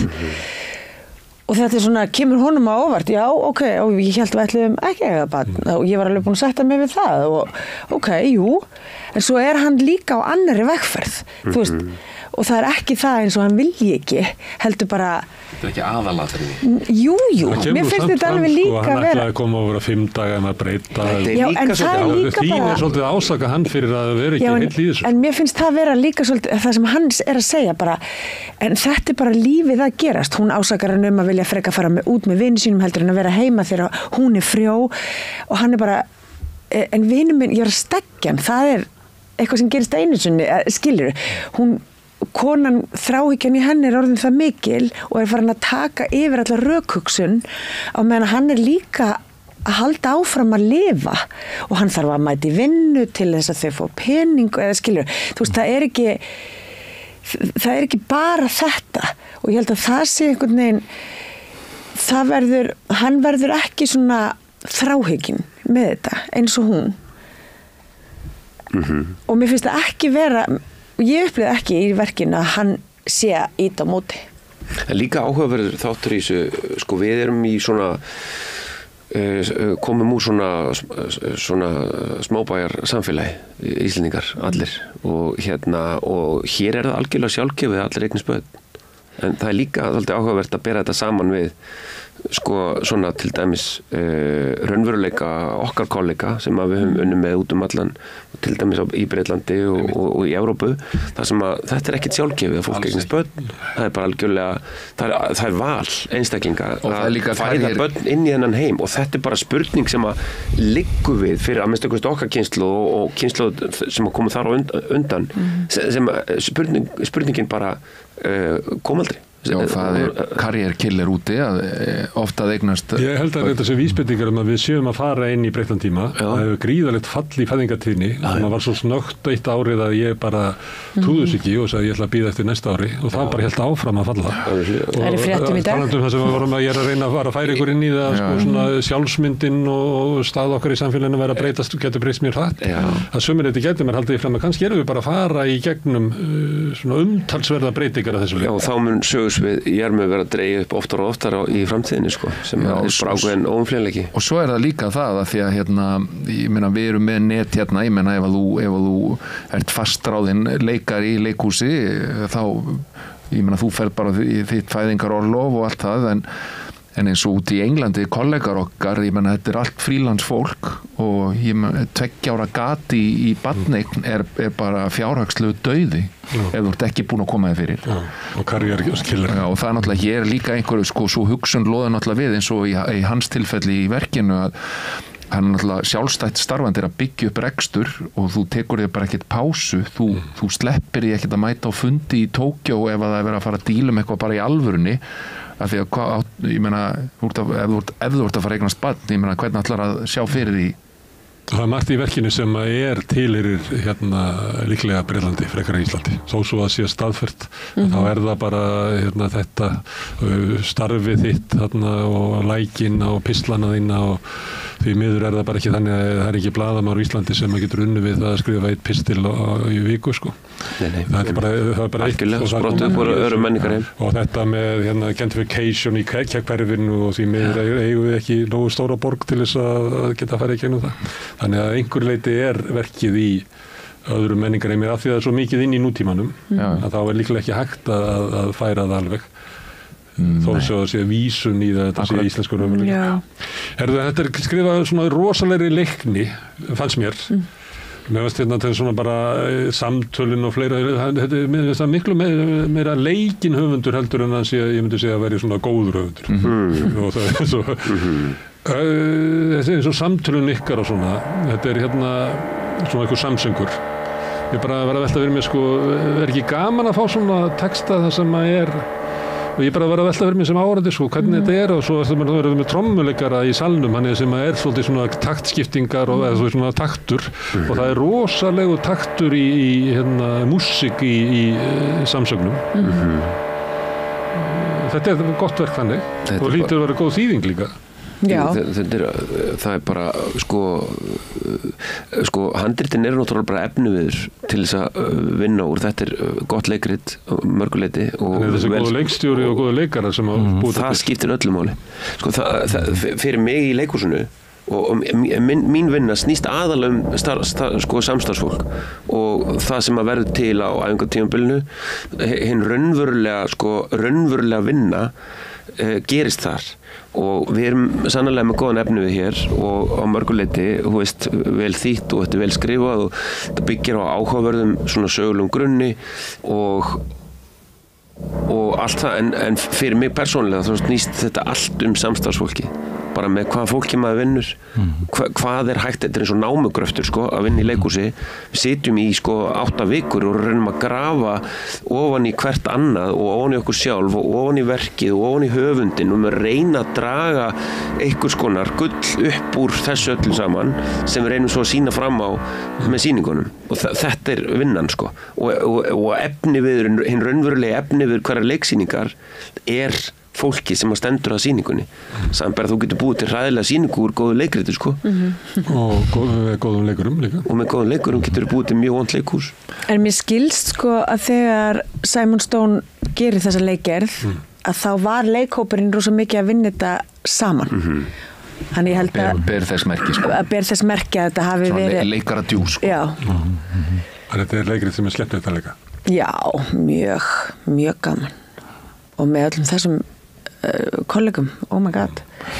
Og það er ótrúlega gaman tónlistaveisla fyrir leikarana, sko. Já, og þetta er svona eins og við tölum aftur hann að þríleikin sem var í fyrra, það var í hitti fyrra, tími líður svo hratt bæði að það er þessi snerpa og þessi samtöl, sko, og þetta er ótrúlega, þetta er mjög krefjandi fyrir okkur, það er mikið hlustun, maður þurfum að vera rosa mikið alert, þú veist, að keyra þetta áfram og passa þetta dett ekki og halda þessu uppi og íta undir textan, sko, að því leið og við setjumst og textin fær að verða eitthvað svona leikhús, að þá missum við boltan. En þetta er ótrúlega skemmtileg leikfimi. Já, gera það, og þetta er svona eitt af þessum, þannig að sýningin er aldrei í rauninni tilbúin. Það sem er upplifið með svona, sko, það er út með lifandi tónlist og þú ert með, sko, texta sem að krefst þess eins að fólk hlusta á hvort öðru og grípi boltan hjá hvort öðru og ef ég segi svona þá þarf ég að grípa hann hérna og ef ég segi svona þá þarf hann að grípa hér. Þannig að þetta er svona, sko, eins og Nína segja, þú sest ekkert niður og flytur þinn texta og hugsar hvar áherslan er á samhljóðum, það er bara, þú ert að grípa bara á þá áttu bara hælarnum. Já, algjörlega. Og þannig að þetta er bara rassinu. Og það er, það heldur þú bara að byrja, þetta er bara uppafsreitur og svo bara go. Herðu, ég spurði ykkur ég held að vera áður við byrjuðum af hverju það ekki þannig í leikhúsinu sem þetta taka upp svona gamla sýningar og ég hafði eiginlega þríleik í huga því ég misti á honum. Af hverju ekki þetta bara að taka hann upp og setja hann upp? Það verður nú kannski alveg hægt með hann af því að það bara var eitt sófi. Já. Þetta snýst leikmynd. Já, oft, en svo það líka kannski bara... Svo rennur bara sitt skeið, sko. Já. Og ég var bara að vísa í því sem óperús gerir þetta. Þú veist, það eru kannski setja bara upp eina eða 2 óperur og það voru þannig stór hús, sko. Já. En svo hitt meira og minna endurflutningur og eldri uppfærslum. En við gerðum þetta rosa mikið með stóru sýningarnar okkar í Vesturporti á sínum tíma þegar við vorum að ferðast með þær erlendis, geymdum leikmyndirnar, svo fóru leikmyndirnar út og svo komu þær heim og þá oft settum við aftur upp sýningarnar hér af því að auðvitað er alltaf svona sýningar er alltaf í vinnslu og það bætist alltaf eitthvað við þegar maður tekur þau upp og fer aftur inn í gömul verk og þá fattar maður eitthvað nýtt og já þetta og eitthvað sem maður fattaði kannski þegar við vorum að setja upp á ensku og þá kemur einhver ný breytt sem maður kannski manni yfirsást. Þannig að sýningin mætti fá svoleiðis framhald líf. Já, algjörlega. Já, svo þú ert þetta nýbúin að gera svona með Já, Úlfinn. við fórum með Vertu Úlfur til Póllands og sýndum hana þar núna bara í vetur. Og fer norður reyndar, við fyrir með Saknaðarinn norður til Akureyrar núna seinna í árinu, en sko leikhúsin náttúrulega bara byggð svoleiðis upp. Við erum með kortagesti og það kemur nýtt leikár með 10-15 nýjum leikritum á hverju einasta hausti. Þannig að það þarf líka bara að rýma sviðið. Það þarf bara að reynsa til í leikmyndageymslunum og það er nú alltaf að tala öðru hverju að geyma sýningar og ákveðna leikmyndir eru geymdar sannarlega, en þetta er líka bara framkvæmt sem er örlítið flókin. List andartaksins. Já, koma bara nýja sýningar og það krefist þess að fá. Því sem þannig að fólki sem er að fara helgina eða eftir mánuð mun ekki sjá sýninguna sem ég sá. Það var miklu betri Leikhúsið er svo lifandi Það er alltaf En því, ég meina, breytist. Já.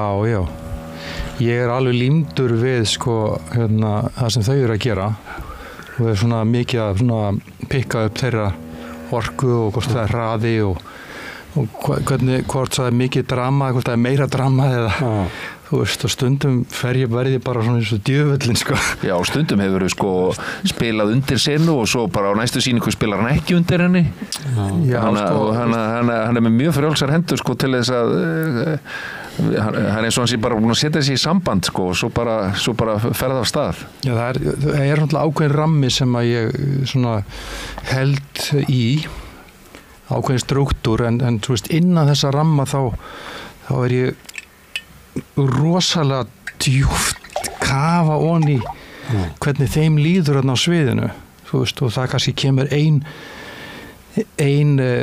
eitt smá space á milli þar sem að hjónin er eitthvað að kýta þarna, rífast og þá kem ég inn með svona smá, bara svona eins og Mike Tyson búm Undir. Já, svona áhrifalöð. Já, en stundu, veist, ég er rosa líka mikið að reyna að gefa verkinu, þú veist, svona fallega svona öldu til að surfa á, þú veist, maður er alltaf þessi dansk og ekki taka of mikið rými, en svo þegar kemur tækifærið, þegar Bjössi á hann að daldi erfitt í stykkinu, þá kemur tækifærið þar sem ég fæ bara að gefa allt í botn, bara allt, þú veist, það er allt að fara á límingunum og þá get ég stungið mig til sunds og látið vaða, þú veist, inn í mínu plossi, og þá fæ ég bara fullt skotleyfi til að grípa þessa upplifun hans og guðsenni áfram yfir áhörunduna. Þú veist, þannig að það var einni senu að þá voru þau búin að koma sér fyrir á sviðinu og biðu eftir að þú klárar þig. Þá hefur það líklega verið svona aðeins lengra það sem þú varst ekki alveg búin að klára það sem það þarf að segja á trómunum. Það sem að virkaði bara að biðu eftir að hann kláraði sig. Þetta er allt einhvern veginn svona læst, hljóð og hljóðmynd og ljósin og þetta er búin að læsa svo allir saman. Þannig að tímasetningin er alltaf nokkurn veginn 100%. Og það var svolítið mál að ná þessum tímasetningum öllum þannig að flæðið væri svona continuous, gengi svona áfallalaust og Gísli, það var mjög næs að það gerði mikla breytingar bara viku fyrir frumsýningu og ég bara krossaði mig, ég sagði bara þetta er bara komið og svo kemur bara langur listi af breytingum og þá fór að fara mig sko. Þá fór að fara og ég sagði bara, heyrðu, ég get þetta ekki. Ég get ekki gert þetta. Og þá segir Snorri, trompetleikari, hann segir, ég vinnu með Gísla og þetta er alltaf til hins betra. Ekki hafa áhyggjur. Hann er með þetta og ég bara, ok. Og hann er með þetta og hann var með þetta og við setjum bara traust okkar á hans heildarmynd af verkinu og öllu sem að lýsingu og hljóði og öllu. Það verður ykkur einn að keyra hennar strætó. Og það gengur vel að því að Gísli er svolítið markaðsmaður og tók smá tölu áðan að þó svo að verkið fjallaði alveg mál að þá væri þetta líka skemmtilegt og ég skal bara ítreka það fyrir þig og við höfum kannski verið að tala svona þungu tónina í verkinu að þá er þetta kvöldstund þar sem að verkið líður ekki feilspor í því. Já, og líka svona minna á af hverju manni langar að setja þetta. Þetta er létt tala alvarleg málefni og þetta leikrit þannig. Þetta er létt tala alvarleg málefni. Og ástæðan fyrir að mann langar að setja það upp að því það eru margir litir í því. Já, má ég spyrja einu að ég ætla að fara að hætta, svo myndi ég allir nöðri.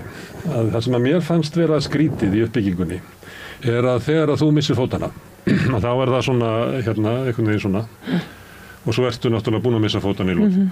Og þegar þú ert svona mest að missa fótana, þá ertu að baksa við þetta tré þarna í bakgrunni og að sumu leyti, þá gerist alvarlegasta hrunið þitt utan sögu. Á hverju er þetta svona? Hvað meinar utan sögu? Því að þegar hún er að baksla við tréð þarna og í moldinni og sem er kannski einhver vísun í Lorca, að munurinn á henni áður og þegar hún kemur út úr þessu, það er mesta niðurfall í andlegri heilsu og ég er að velta mér af hverju er höfundurinn eða leiksturinn, af hverju er þetta ekki haft fram í sögunni? En ég held að ég viti hvað þú meina, þetta er þegar hann fyrir erlendis og mamman er að passa og þau eru að ræða hann og ég er hann í bak. Það er frásögn af niðurfallinu, en þú ert ekki í niðurfallinu á sviðinu. Nei, en ég er svona sýnileg kannski. En þetta er alvarlegast í kaflin í þínu. Já, og þetta er líka til þess að sé, þetta er líka tímalapsus. Ég er ekki að kvarta. Nei, þetta er tímalapsus, Þetta er eins og ég sagði held ég upp að verki gerist á 15 ára tímabili. En manni líður kannski eins og það sé dálítið línuleg frásögn og þannig að þetta er í rauninni frá hendi höfundar, maður er að fá glugga inn í líf fólksins á mismunandi tímum og þannig að talandi klassíkina, þetta er svona eins og í Shakespeare, þá er maður hlutinni gerast þrisvar hjá Shakespeare, það kemur einhver og segir hvað hugsanlega muni gerast, svo gerist það og svo talar einhver hvað gerðist. Þannig að í rauninni í þessu er eins og með mömmuna og hann, að þá eru þau raun að segja okkur hvar Jerma er stödd núna á þessum tíma, hvert við erum komin í rauninni í leikritinu. Þannig að það er svona, það er frásagnarmátin í þessu að maður eigi að finna ok, núliðin tími og hún hefur vissulega henni hefur rakað mikið og þetta er búið að gerast. Þannig að þetta eru gluggar inn í líf þeirra á mismunandi tímabilum á í rauninni 15 ára tímabili. Þannig að í rauninni maður mætti svo sem segja sem svo að þetta gerist frá þegar þau eru kannski svona 33 til 48 ára gömul. Ég var að segja það svara spurningunni. En já, kannski er þetta líka bara svona, annars væri þetta klukkutíma verk í viðbót þegar þú þyrftir að sjá allt fallið og færði þetta bara svona. Fyrir þessa senu, þá er niðurbrótið inn í þér. Í þessari senu þá verða aðri vari við og byrja að tala það. Sem að þrýsta þér í því að fara ennþá neðar þar sem að allt í einu bæri upp samfélagið að mæta þér sem Casey. Ég veit ekki.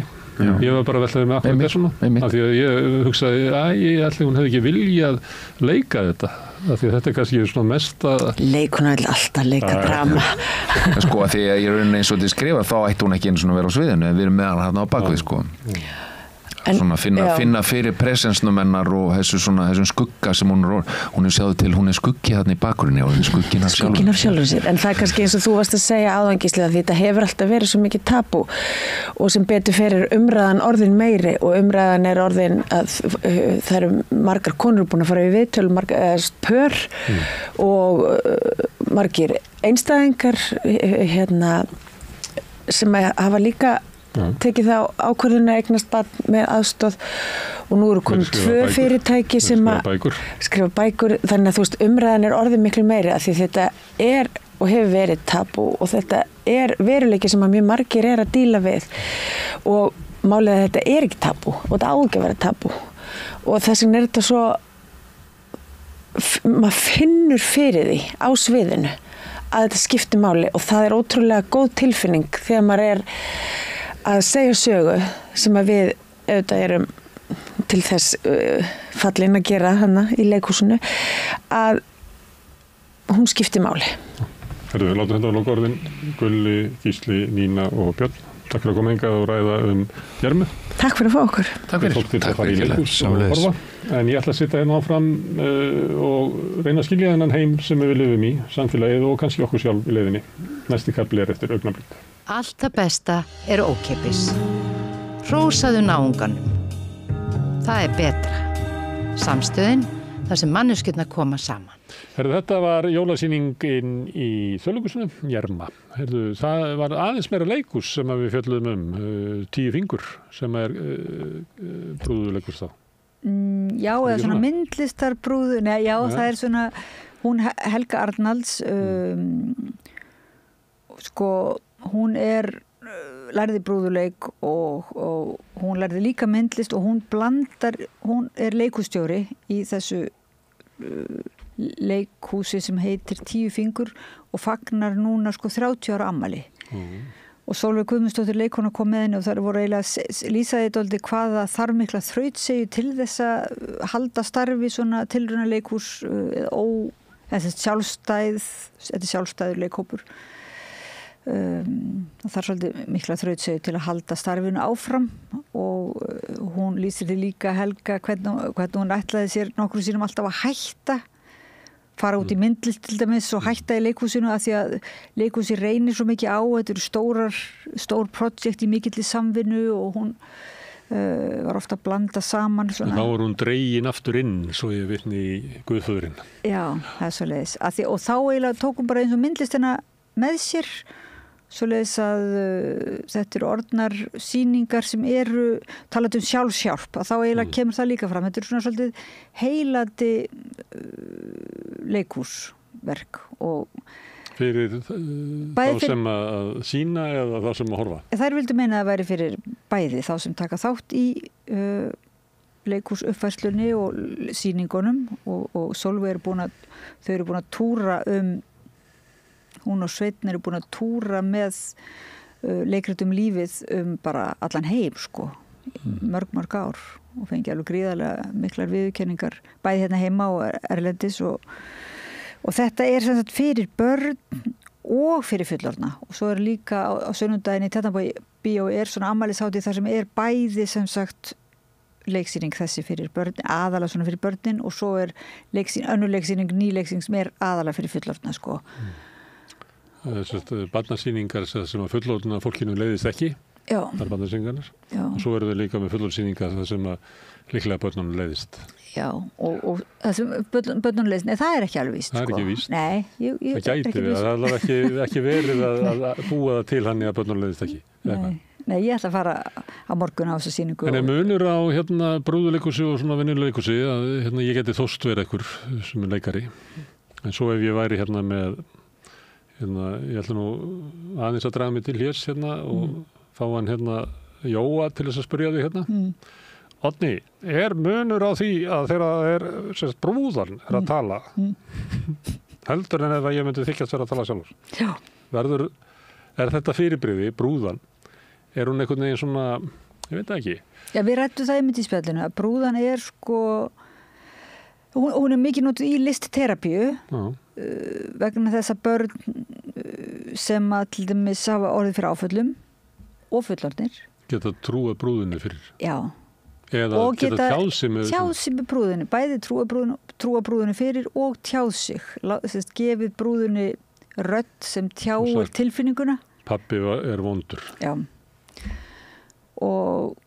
En svo líka þetta svona politist fyrirbæri brúðuleikus uppálega ekki fyrir börn sko, heldur fyrir kúaða borgara sem að með brúðuleikus geta tjáð gagnrýni sína á valdhafa. Á kónginum. Sínt kóngin hérna dettandi á rassinn og það ekki hægt að handtaka brúðuna, það verður að handtaka leikaran. Og líka svona raunverulega það væri mörguleiti sniðut fyrir fjölmiðla sko þegar verða hvað heitir það, kæra fjölmiðla fyrir meiðyrði eða hvað svoleiðis, þetta ekki meiðyrða já, og ef það væri sko brúður, ég hugsa maður þetta aðtóð með höfundaröð, ef það væri brúður sem að segja þetta þess að hörðustu gaggrínina sko, þá kannski væri ekki hægt að sækja blaðamann til að saka. Það var náttúrulega í Bretlandi Spitting Image á Thatcher-tímanum sem var mjög hvass gaggríni á stjórnvöld og stjórnarstefnuna og það var einmitt gert með brúðum og kannski var bara ekki rými til þess að gera það öðruvísi. En hún lýsir því nú Helga, hún skilgreinir þetta ekki endilega sem brúðuleikus einmitt út af þessum sömu sökum hún tala áðan, sjálfshjálpar, það eitthvað svona brúðuleikus eins og þú segir, það fylgir því orðið svolítið að þetta sé svona sunnudagssýning fyrir börn, saklaus sunnudagssýning fyrir börn, en þannig hún bara setur þetta inn í leikhús sem að hún notar sko sem sagt mikinn efni við, lætur efni við einhvern veginn stjórn ráða för og þannig að það er svona mikið líkamleg tjáning líka og mér fannst þess að hún lýsti því hvernig þetta væri mjög svona heilandi ferli, allt leikhús raunverulega. Við skulum hlusta á viðtalið við Helgu Arnalds og Sólveigu Guðmundsdóttur.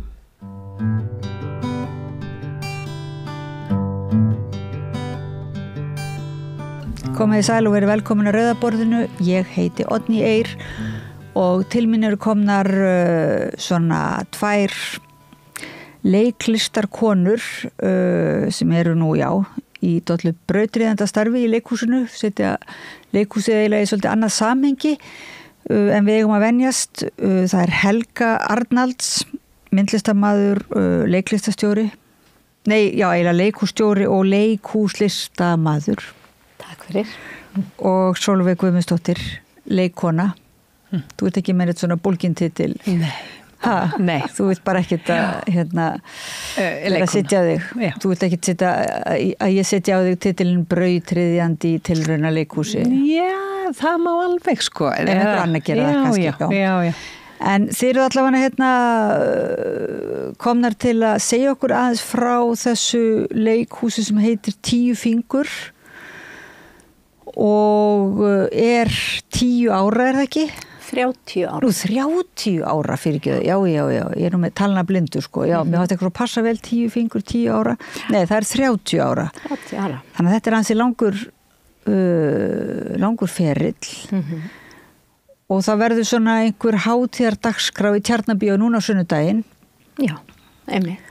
Við ætlum að halda upp á þessi tímamót bara með því að fagna svolítið og svolítið gaman að svona halda upp á svona áfanga og við verðum svolítið með 2 sýningar, verðum sýnum lífið sem að við bjögum til fyrir 10 árum og lífið drullumall sem er búin til með mold og við erum búin að ferðast með hana heiminn í 10 ár. Í 10 ár, já. Þetta er svona, það er sem sagt Sólveig sem leikur og Sveinn Ólafur Gunnarsson og við fengum grímuna á sínu tíma og alls konar verðlaun. Og ekki 2 grímur? Já, 2 grímur. Fyrir þá sýningu? Já. En hún hefur ekkert, og það er bara 1 sýning núna á sunnudaginn.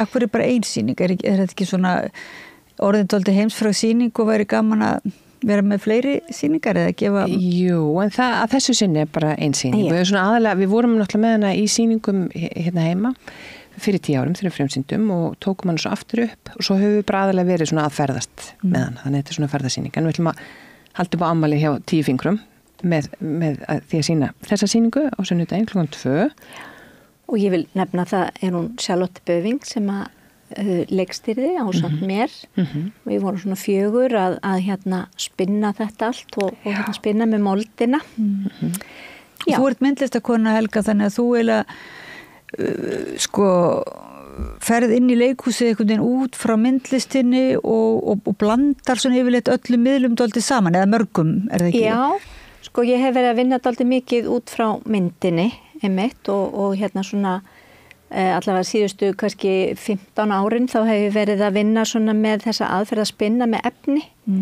og þá veljum við okkur efni fyrir hverja sýningu og hérna þessi sýningar sem sagt úr mold og svo gerðum við skrýmsli litla systir mín sem var frumsýnd í hérna Norræna húsinu 2012 hún var úr pappír svo gerðum við hérna stúlkan sem stöðvaði heiminn hún var frumsýnd í Borgarleikhúsinu og var gerð úr plasti og svo er þessi sýning sem verður líka sýnd á sunnudaginn sem heitir Líkaminn er skál og hún er gerð með leir þannig að við erum svona alltaf að spinna með efni og vinna mjög mikið út frá myndrænu hliðinu og lífið til dæmis er án orða.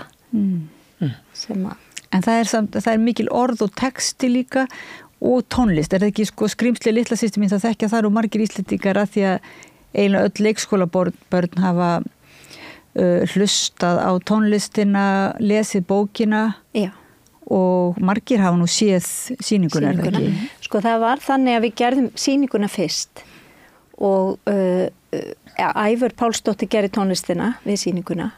Svo langaði okkur til að gefa út tónlistina og þá ákvaðum við að gefa út bók með tónlistinni og hérna og fengum hana Bjarkadóttur til að myndskreita. Og þessi bók hefur verið mjög vinsæl á leikskólanum mitt og að því að það fylgdi líka svona hljóðdiskur og þannig að það er einmitt mjög margir krakkar í dag sem kunna bara bæði alla söguna og alla tónlistinu utan bókar. Já, ég held svona börn hafi sko, það er svo maður hitt svo marga krakkar sem hafa fengið þetta dálítið á heilan og þetta hefur verið notað skilst mér til þess eins og svona til einhvers konar valdeflingar eða svolítið svona á sálfræðilegu miðum svona eins konar listterapi er það ekki?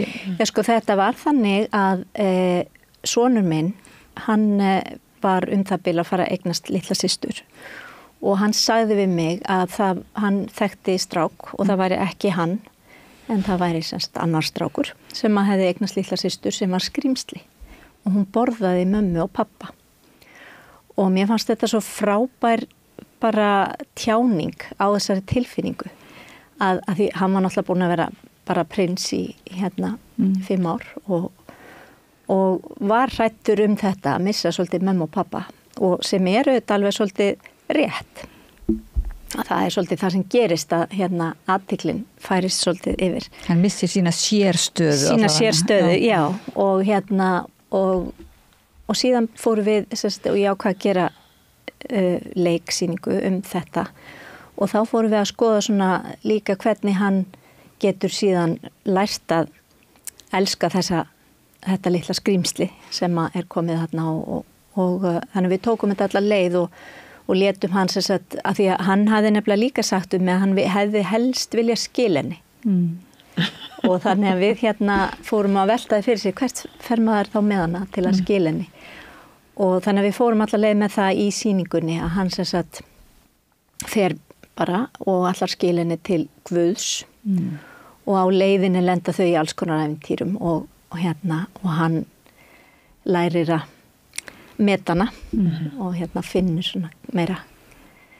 Þannig að já og einmitt hérna það eru náttúrulega mjög mörg börn sem geta sett sig í þessi spór og ég var að lesa þessa bók fyrir litla frænda minn sem á litla systur og svo söngi þarna eitthvað á þessum lögum og hann alveg, þetta er svo viltu syngja þetta aftur, þetta er fallega við þurfum að læra þennan texta saman og svona alls konar heimspekilega vangaveltu sko bæði textan og þetta og það sem er náttúrulega einkennandi fyrir þína sýningar eru líka að sko þær eru bæði svona lokal en líka svo global, þær eru börnum allan heim sem að eru með þessar hugsanir og þú veist, að elska en vil ekki missa og einhvers konar, þetta er svona einhvers konar vettvangur þá fyrir tilfinningatjáningu sem að þú ert að búa til svona, og hérna virkja börnin með einhvern veginn, af því að einmitt þau eru ekki bara að horfa á sýninguna heldur eru þau sjálf síðan að syngja með, læra það er aldrei kannski það sem maður finnur að mikilvægt. Svo hef ég líka oft verið með í þessum sýningum eins og þarna, það er mjög oft einhvers konar framhald af sýningunni. Þannig að þau til dæmis þarna eftir Skrímslið þá fengu þau að búa til svona pappísdreka sem að þau fóru með heim og í lífinu þar eru við með hérna lítið svona box sem að þau fá að fara með heim með frægi og svo getur farið og vökvað og þannig heldur lífið áfram. Heima í gluggakistu. Og í líkaminn skál þá erum við oft með hérna svona leirsmiðju á eftir þannig að fólk býr sér til sína eigin skál. Þannig að við erum svona svolítið að líka bara þannig að þú hérna upplifir þetta svolítið líkamlega eða svona eiginlega bara einhvern veginn tengir betur. En mér finnst þetta bara svo vera áhugavert í þínum sýningum og ykkar. Það er þessi svona þáttaka svolítið, óbeina barna og fullorðina, því nú er þetta nú ansið svona aldurslaust og fyrir marga aldurshópa.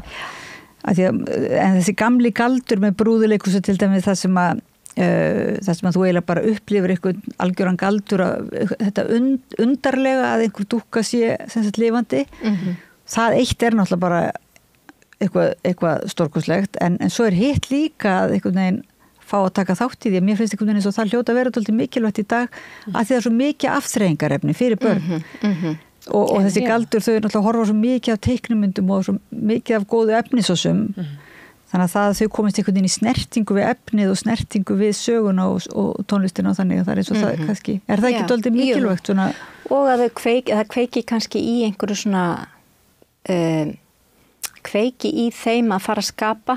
Ég vissi það til dæmis eftir Skrímslið að þá fóru þau mjög oft heima og voru að teikna að því ég er að teikna í sýningunni og það er svona eitthvað hérna skemmtilegt við það einmitt að þetta lifi áfram í þér einhvern veginn.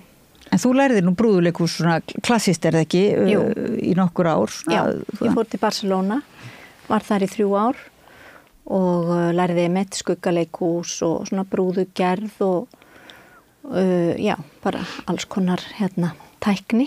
Og er það, mammaðinn er brúðuleikhúskona, er það ekki? Jú, ég er náttúrulega ólst upp við þetta, hún hérna var í leikbrúðulandi og ég er svona séð að þú veist að því ég hef verið svolítið að skoða svolítið núna á þessu tímamótum, bara alls konar efni og hérna og maður sér alveg svona hvernig ég svona byrjaði á svona svipuðum slóðum og hún hafði verið. Viltu segja okkur hvað hún heitir? Hún heitir Hallveig Thorlacius. Já, Hallveig. Ég held að þekki hana nú mjög margir. Já, algjörlega. Og hún var náttúrulega í þessu í mörg ár og hérna var bæði hjá Leikbrúðulandi og svo stofnaði hún sitt eigið leikhús sem hitt Sögusvundan og hún var mikið að ferða svona í leikskólana og segja sögur og hérna og einmitt mikið í þessu svona láta börnin taka þátt og allt þetta og hérna og þannig ég auðvitað bara ólst upp í þessu umhverfi og hérna en svo auðvitað fer maður bara að finna sinn eigin stíl og hérna og ég fór hérna í myndlistina og þá fer þetta að fá svona pínu annað annað yfirbragð eða svona þú veist maður fyrir að kanna önnur mynd En þú Sólveig, þú kemur inn í þessar sýningur og ert þá bara búin að vera að túra eiginlega heiminn. Já, sko við kynnumst fyrir svona kannski 12-15 árum eitthvað svo leiðis. Þegar við vorum að gera Skrímslið. Já, þegar við vorum að gera Skrímslið, litla systir mín og þá kem ég inn í það sem að bara sjá sko kynningarmál fyrir þegar var aðeins búin að vinna með Charlotte á undan og svona og náttúrulega alveg heilluð af þessari sýningu því að hún hafði séð aðrar sýningar hjá þér áður og svo förum við svona að spjallum hvað væri spennandi að gera og ég var með eitthvað bók og fannst eitthvað spennandi að gera hérna barnaleikrit dauðan og hún stingur upp að hvað með að nota mold og þá svona vindur þetta svolítið upp á sig og við fáum styrk hjá Sviðslistasjóði til að setja upp sýningu dauðan fyrir börn. En svo mikið líf í moldinni að þetta breytist eiginlega í það að verða sko lífið og þróunina og alls konar svona spennandi stórar hugmyndir í mjög svona lítilli kjarnaðri sýningu samt, en samt svona risastórt umfjöllunarefni og það náttúrulega sem svo spennandi við þessa vinnu og merkilegt við þetta afmæli til dæmis að það ekki sjálfsagt að sjálfstætt leikhús starfi í 30 ár. Það alveg bara svolítið magnað sko.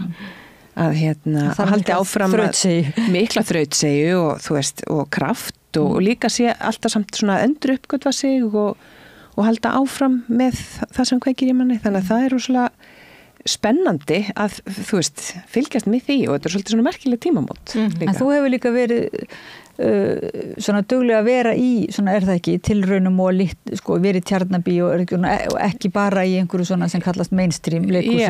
Já, einmitt. Trúur á það svona að það þurfa að vera sína þessa þrautsjá, það þurfa að vera þessi svona sjálfstæðu leikhópar. Já, algjörlega og það þar sem að öll svona nýsköpun gerist að mestum hluta gerist nýsköpunin í leikhúsi í sjálfstæðum leikhópum.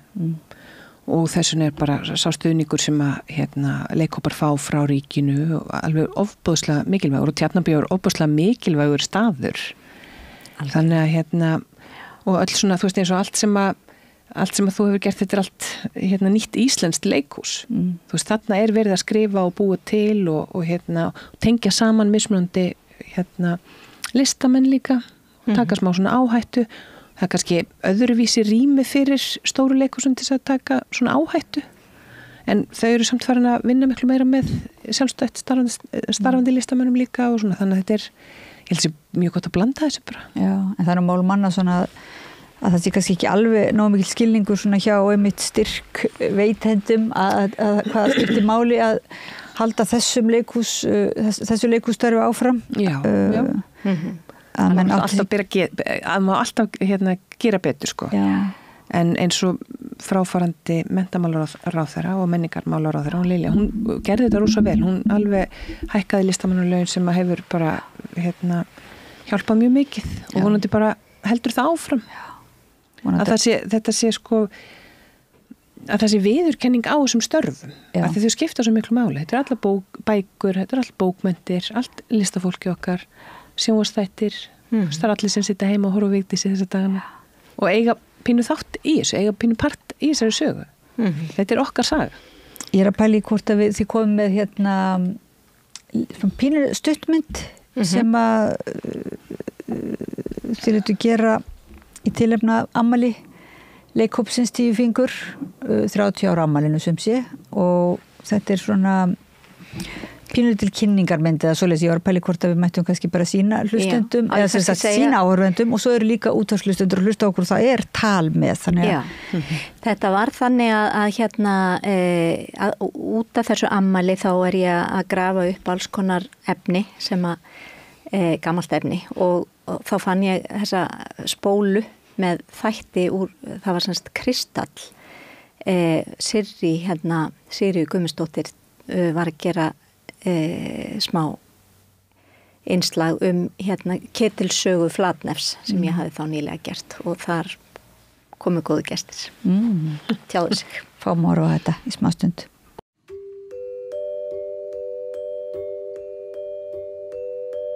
Helga hinn dæmigerði einyrki í leikhúsinu.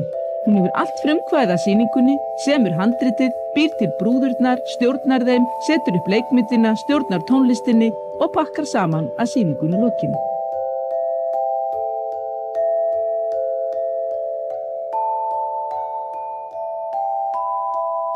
Helga kannski svolítið töframaður, það finnst mér.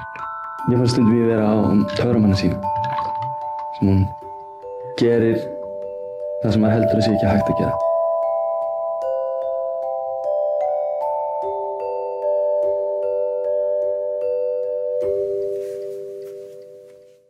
Þarna sáum við meðal annars Ingvar Sigurðsson sem ansi ungur og minnir okkur náttúrulega á son sinn sem núna á í Borgarleikhúsinu að leika og hann nefnir þarna hvað þetta sé mikið ævintýri að fá að vera í þessu leikhússtarfi, þetta sé svona öðruvísi en annað starf og hann kallar þig galdramann og svona, var hann ekki að meina þá að þetta væri svona, hann hefði bara ekki trú að hann hefði kannski ekki beint trú á það í byrjun að þetta myndi ganga upp? Já, sko hann var ekki að vinna þar í þessari sýningu, hann var að tjá sig þessa sýningu Ketilsögu Flatnefs og var að tala hvað hann væri miklu töfrar. Ég held hann sé að tala sko að þetta leikhús, það er vegna þess að sko brúðuleikhús, það er svo oft bara fyrir börn og það er svo allt önnur lögmál. Við vitum alveg hvað manneskja getur gert. Við vitum hvað mannslíkaminn getur gert. En þegar þú ert með þetta form sem er svona myndrænt leikhús, þá getur í rauninni gert allt. Þú getur einmitt framkallað töfra. Og ég held að sé svolítið að tala það að það er svona þú ert að horfa og þú veist ekki hvernig sumt er gert og það einhvern veginn svona tekur þig eitthvað annað heldur en kannski svona venjulegt texta leikhús og það er það sem ég finnst svo skemmtilegt við sko að blanda saman hefðbundnu leikara leikhúsi og síðan svona myndrænu svona myndleikhúsi eða brúðuleikhúsi, það getur líka verið alveg án þess að vera með brúður eins og við erum að vinna með oft pappír eða plast eða eitthvað sem lifnar við og það eru töfrar sem að gerist eitthvað sem að býst ekki við að geti gerst eða kemur hann á óvart og það er það sem að hann er held ég að Vilt þú svona síður segja brúðuleikhús eða finnst þér þá svona Sko mér finnst alltaf að tala brúðuleikhús en það er bara svolítið svona hvað maður að segja það er svona minnkar svolítið að því að þú veist í hugum fólks þá er brúðuleikhús bara brúður og ég er svolítið komið frá því að nota brúður en ég er að nota þessi grunnelement úr brúðuleikhúsinu þar sem eitthvað er að lifna á sviðinu fyrir töfra þessa miðils án þess að það séu fyrirfram gerðar brúður. En er ekki svolítið búið að á einhverjum ástæðum hefur svona það svolítið smættast eða þrengst þessi svona skilningur okkar á brúðuleikhúsi svona eins og kannski bara það er svo mörg form eða listform sem að við erum svo duglega að segja þetta sé fyrir fullorðna, þetta fyrir börn, þetta fyrir þetta fag og þú mátt ekki blanda saman og svo er á okkar tímum dálítið mikið verið að einmitt blanda upp og nýtt og gera svona tilraunir til þess að sprengja af sér þessa svona bókasaps kynningar en að því að maður hugsar sko það er búið að vera að skrifa kannski endurskrifa sögu dataistana sem voru þarna í byrjun eða eftir fyrra stríði heimstyrjöldina í Evrópu, það var svona listamenn sem komu saman og hefðu svolítið mist trúna á venjulega listtjáningu svona og að þyrfti einhvern veginn að gera einhvern veginn öðruvísi og þá kemur ljós fast mér ég hafði ekki vitað sko hvað mitt brúður voru brúðuleikhús var svona stór þáttur í þeirra tjáningu sko og alltaf blandað við einhvern veginn bókmenntir og akkurat og þetta eru þetta bara listmiðill og kannski í hugum okkar þegar við tölum þetta sé svona að hafi smættast þetta fylgir oft ef að eitthvað er fyrir börn og það segir auðvitað svolítið mikið það hversu mikla virðingu við berum fyrir börnum að okkur finnist eitthvað sem er fyrir þau ekki eins merkilegt en þetta er auðvitað bara miðill sem að höfðar mjög sterkt til barna en getur auðvitað höfðar mjög sterkt til fullorðna líka og eins og þú segir að í gegnum söguna þá var þetta ekki alltaf þannig að þetta væri bara barnamiðill. Nei og stundum með svona pólitískur að miðaldum nota svona sem eiginlega eiginlega í svona ritskoðunartímum líka, þá var hægt að raunverulega láta einhverja brúður segja eitthvað sem var ekki hægt að sækja fyrir rétti. Við höfum alveg lent í því líka þegar við vorum í Kína, að þá ætluðu að fara og vorum að sýna lífið, sem sagt, í fyrsta skipti, farið þarna tvisvar, að þá sko ætluðu þau að fara að byrja svona þess að ritskoða sýninguna. Og það voru svona vissir hlutir í sýningunni sem að þau voru hrædd við að börn sæju. Og við rættum þetta bara við þau og fórum svolítið djúpt yfir þetta. Og svo voru þetta atriðin sem að áhorfendur voru bara mest að missa sig yfir og fannst mest spennandi og vakti sko stærstu viðbröðin líka hjá fullorðna fólkinu. Þannig að þú veist, þetta er alveg, þetta er svolítið magnað. Já, og ég meina eins og í Austur-Evrópu þá við vorum nú að vinna með leikhópi sem heitir Drag leikhópurinn og einmitt brúðuleikurs og þau voru allan þennan tíma sem að Tékkland var undir ritskoðun og að þá voru þau að setja upp barnasýningar sem voru alveg hápólitískar en það var í rauninni aldrei hægt að koma fingri á það hvað þau væri að segja en myndin gat sagt svo mikið án orða og svo náttúrulega í gamla daga þá var meistari Jakob, hann eiginlega, það byrjaði sem sko svona út á torgunum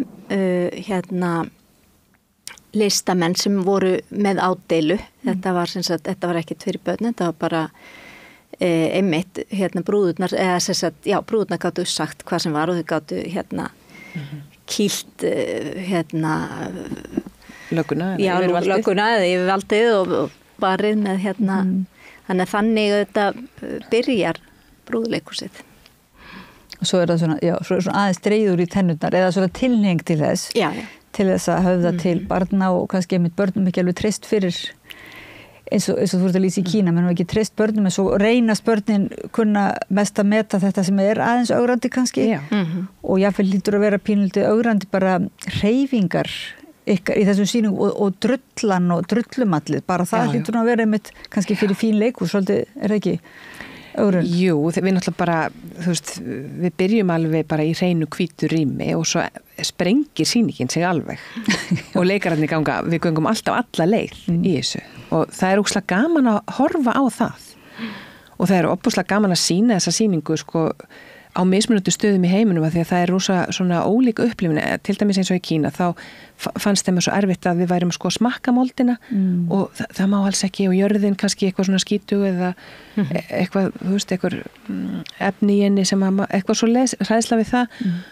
en svo á Möltu þá sko var lesturinn á sýninguna svo mikið út frá sko kaþólsku trúni og hvernig þau upplýðu þetta og fullorðnum fólki þarf svo mikið að tala um það og fólk situr alveg og grætur og hlær og Japan var mjög mikið sko að því að þetta er auðvitað líka, þú getur lesið þetta svolítið sem heimstyrjöld líka og þau eru þarna og þar var einmitt á fyrstu sýningun okkar, það var alveg bara fullt af fullorðnu fólki sem hágrét í lokin, því það var bara að tengja við sína upplifun á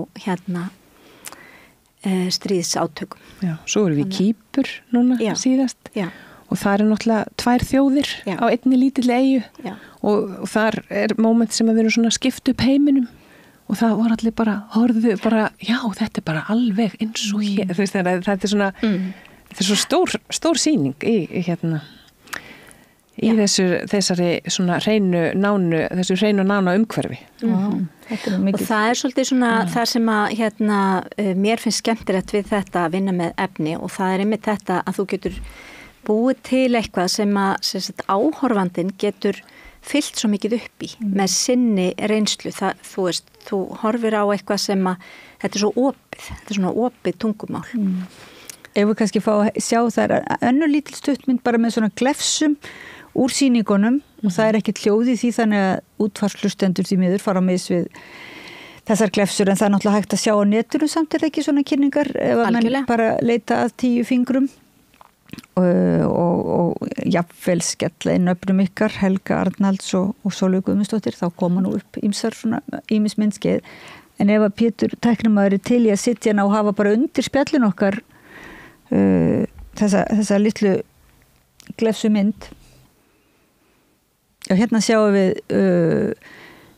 sjáum við úr þessum sýningum sem eru núna bara sýningarnar verða núna sunnudaginn. Á sunnudaginn, já. Þetta bæði sýningi lífið sem við vorum að tala og svo nýjasta sýning leikhússins sem heitir Líkaminn skál og gerð með leir og hún verður sýnd klukkan 6 og hún svona meira stíluð á fullorðna.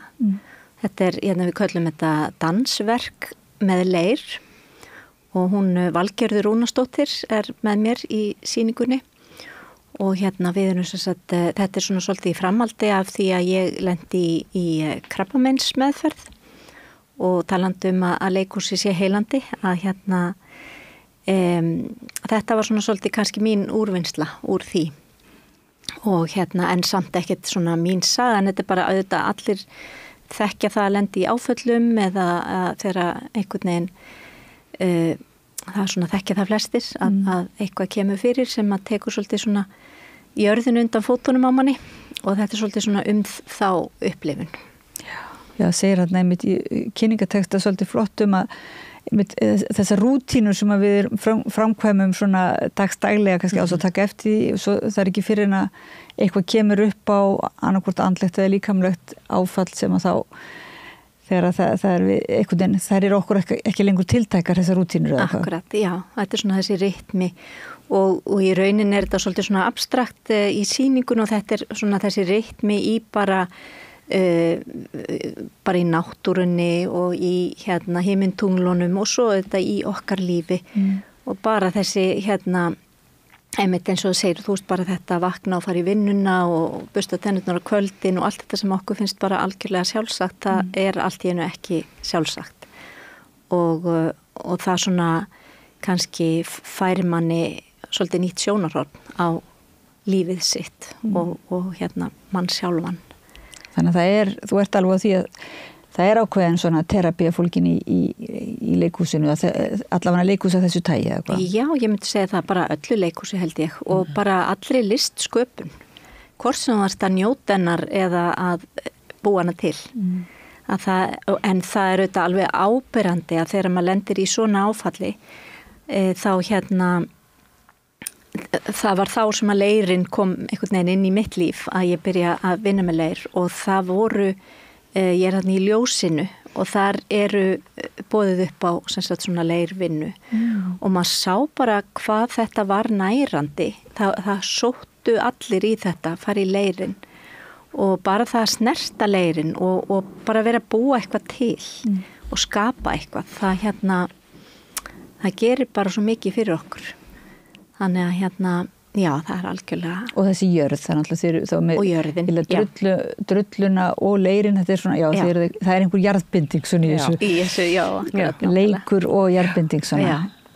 Og á þessari hátíð á sunnudaginn, þá lífið sýnt klukkan 2. Svo erum við með smá súkkulaðiköku og smá afmælispartí og svo verður nú Sigríður Jónsdóttir sem er forstöðumaður leikminjasafnsins. Hún ætlar að spjalla eins við mig og það verður smá farið yfir söguna.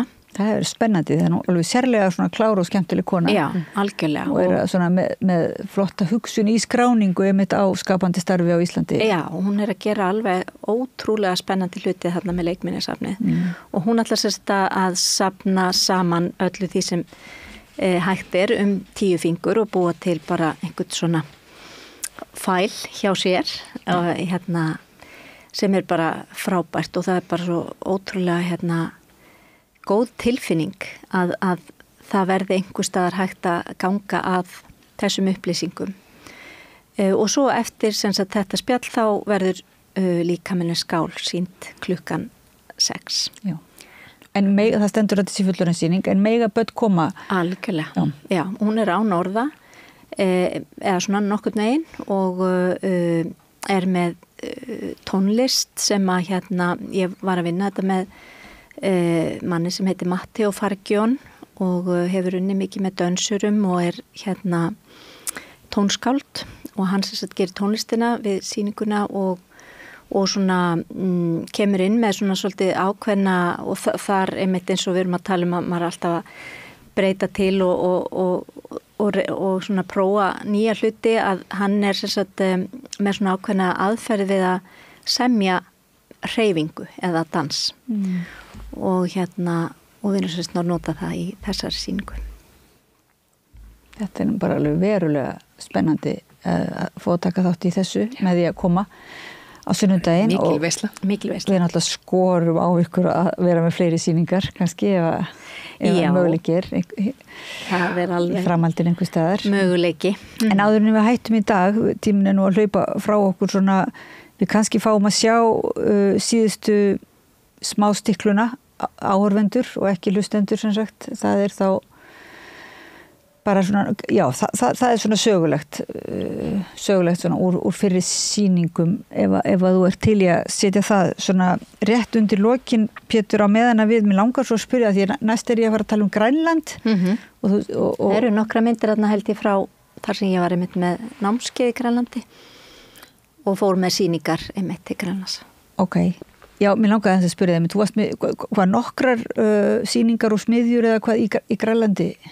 Já, það var fyrir dálítið mörgum árum þá við erum búin að fara ég held ég að fara allavega 3, var ekki 4 til Grænlands með sýningar og með námskeið og var með skuggaleikursnámskeið og við fórum þarna bæði suður eftir og alveg upp í diskóflóa þannig að það var algjört ævintýr og þá vorum við með grænlenska leikara vorum með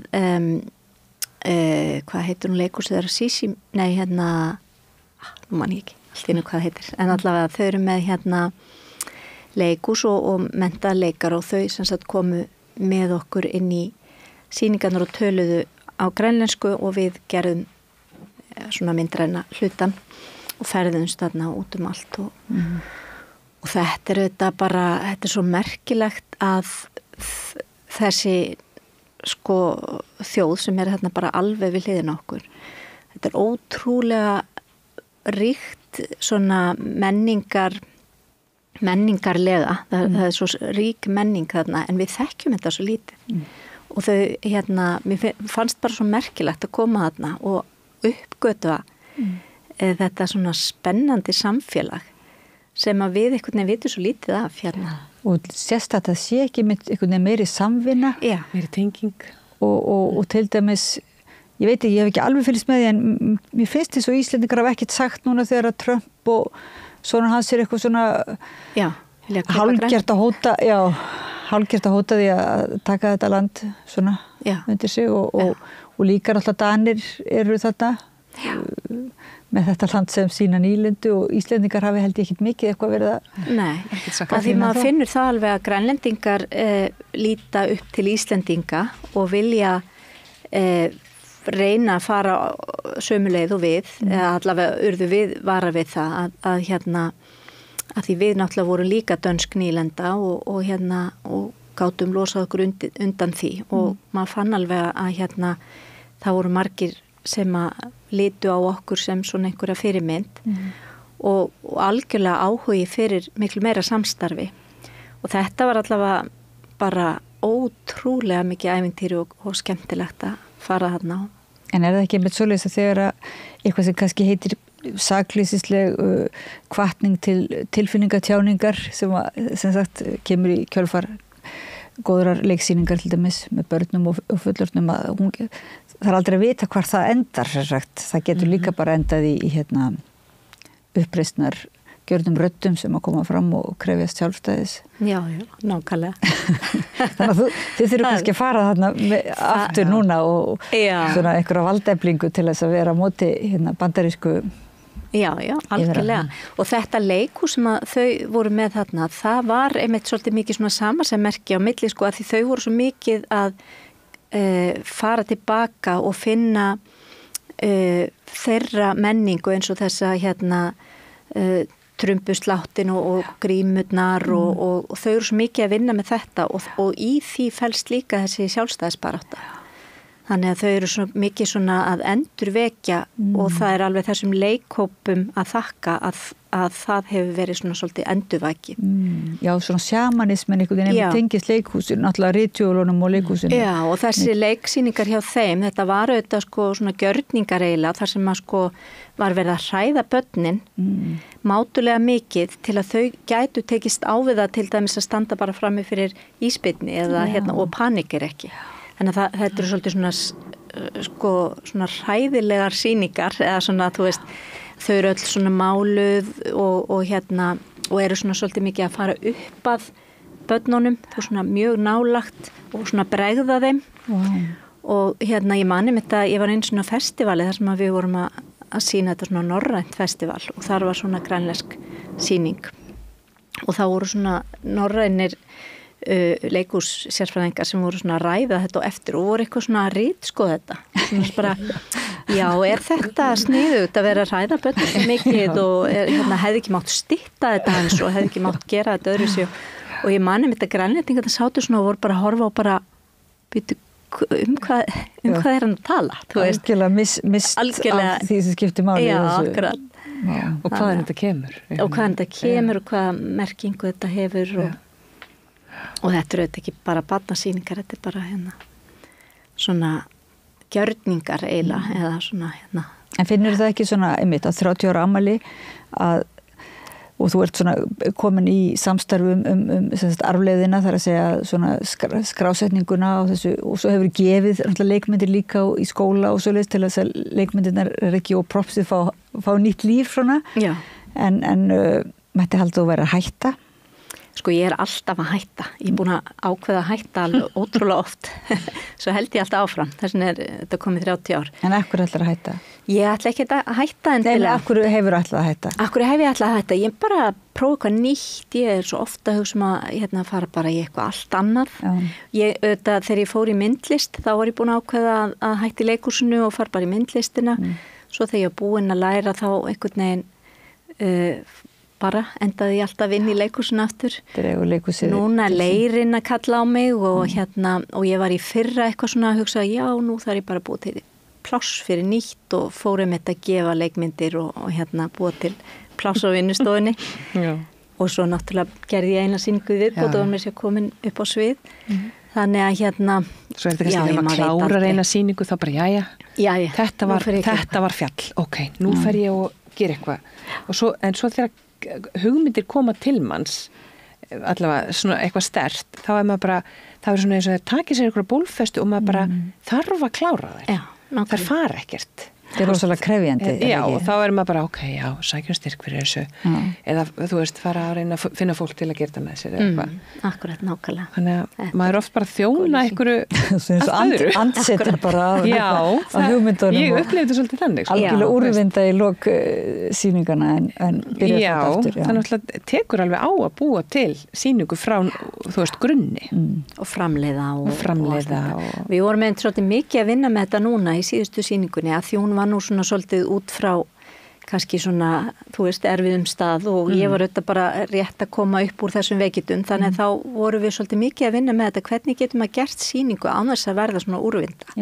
Getum við gert þetta og haft ferli þannig að það sé bara algjörlega nærandi og við getum Ég vona að svari sér já. Mér fannst það allavega, sko, svo reyndar á síðustu metrun þá bara missum að, þú veist, það er bara en svona framan af þá var þetta bara mjög nærandi. Þegar maður finnur að það þarf að setja eitthvað ekstra sem aðeins að, gefa eitthvað ekstra í. Já, það bara alltaf gangu, sko. Þannig, og margir saman og vera einmitt metnaður alltaf að blanda mörgu saman. Kæra þakki fyrir að koma til okkar og til hamingju afmælið. Takk kærlega fyrir. Og takk fyrir starfið og leiksýningarnar og ég hvet alla til að fara á þessar sýningar á sunnudaginn í Tjarnarbíói. Dagskráin hefst klukkan 2, skilst mér, og seinni sýningin er klukkan 6. Hægt að nálgast upplýsingar á netinu. Leikhúsið heitir 10 fingur. Miðarfast og Tix. Og hér er Sólveig Guðmundsdóttir, leikona. Helga Arnalds, myndlistarkona, leikhúslistamaður, brautryðjandi í annars konar og þið báðar eiginlega má segja. Þið er svona haldið upp í merkjum annars konar leikhús á Íslandi. Kæra þakkir fyrir að koma og áhorfendum og hlustendum þakka ég fyrir að vera með okkur hérna og þakka Pétur fyrir ekstra snúninga með myndefni og fyrir að flytja þetta yfir til ykkar. Við höldum áfram eftir smá stund. Gerist áskrifendur á Samstöðinni og taki þátt í að byggja upp öfluga og róttæka samfélagsumræðu. Þetta var Brúðuleikhúsið og við ætlum enda á að Björn Þorláks kom hingað og fekk hann Trausta Jónsson til þess að tala veðrið sem er elsta og klassískasta umfjöllunarefni sem hugsast getur. Talandi tilfinningatjáningu sko í leikhúsi og Brúðuleikhúsi þá er nú oft sagt að Íslendingar sé að tala sína eigin tilfinningar þegar þeir eru að tala veðrið kannski í gamla dag hafi komist næst því að tala tilfinningar sínar þegar það voru að lýsa svona mjög fjálglegan hátt tala veðrið. Trausti var stórstjarna á sínum tíma, þú kannski ung til að muna það? Nei, maður er svo gömul. Og hann var rosa stjarna. Já. Það var bara þjóðin elskaði Trausta. En það var svolítið merkilegt að því að hann var með svona fas sem var svona pílundi, svona ólundarlegt, maður ekki eftir þessu. Já. Svona gaf ekki hann er með svona sérstökustu svona mönnum sem allir elska einhvern veginn vegna þess að hann eiginlega var ekki að biðja það sko og eiginlega allt hans svona afstafa var svona temmilega ólundarlegt. Kannski var það vegna þess að fólk upplifa hann var að ýta sig frá sér og allir elsku hann. En það er, ég held að engin veðurfræðingur verið jafn mikið elskaður og Trausti Jónsson á sínum yngri árum en á landsjörn hefur verið í sjónvarpinu. En hann er hér á Samstöðinni og Björn Þorláks hefur fengið hann oftar en einu sinni og það er alltaf gaman að hlusta þá tvo tala veðrið og þetta er þá lokinn á úrvalinu þessa vikuna og ég segi bara góða helgi.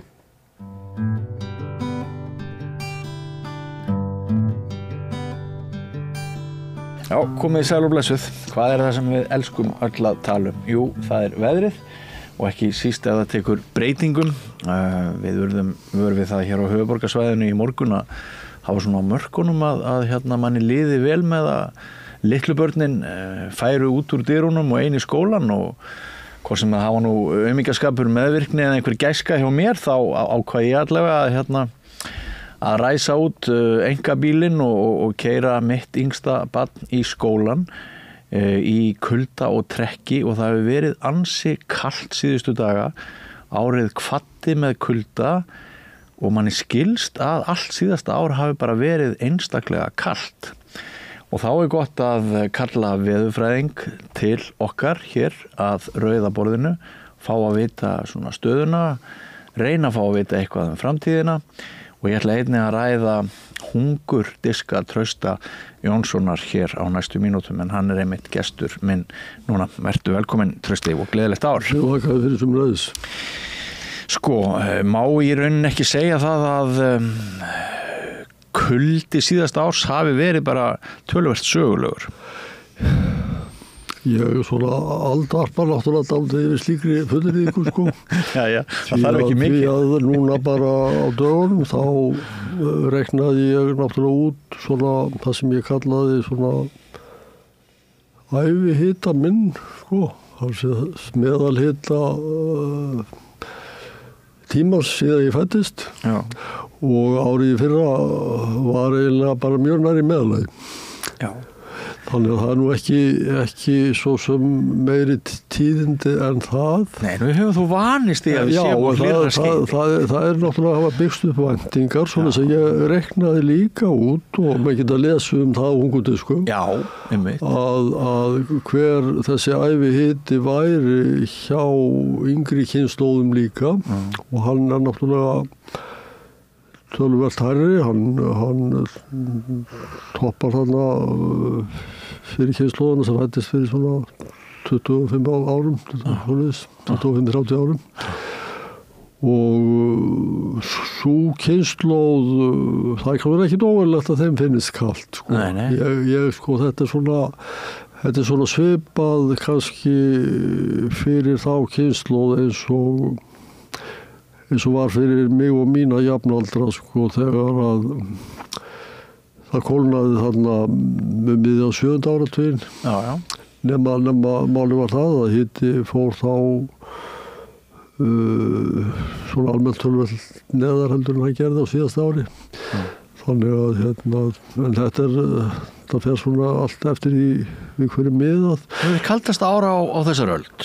Já, kaldasta ára á þessar öld eiginlega all land. Það eru ég þó grunum að séu nú samt einhverjar veðurstöðvar þar sem að árið 2005 var kaldara. Já. En ég á eftir að fara betur í sömul á því, árið er nú bara rétt að byrja og maður á eftir að fara yfir þarna mjög margar vísitölur sem ég með í gangi, sko. Þetta er eins og með framfærslu vísitölun og allt þetta, sko, láskjara vísitölun og vextina, sko, maður svona margskonar hægt að reikna þetta á margskonar máta.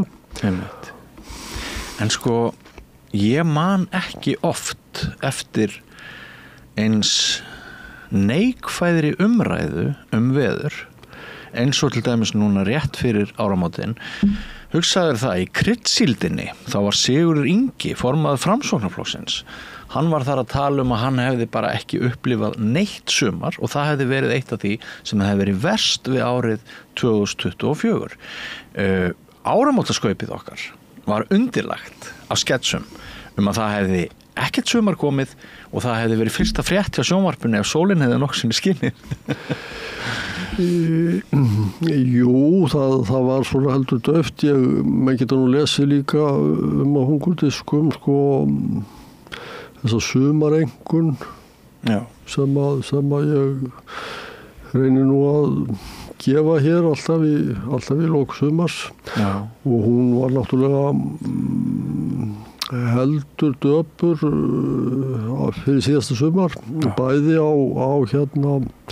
bæði hér sunnanlands og eins fyrir norðan. Það er kannski óvinnilegt að hún hafi verið á báðum stöðum.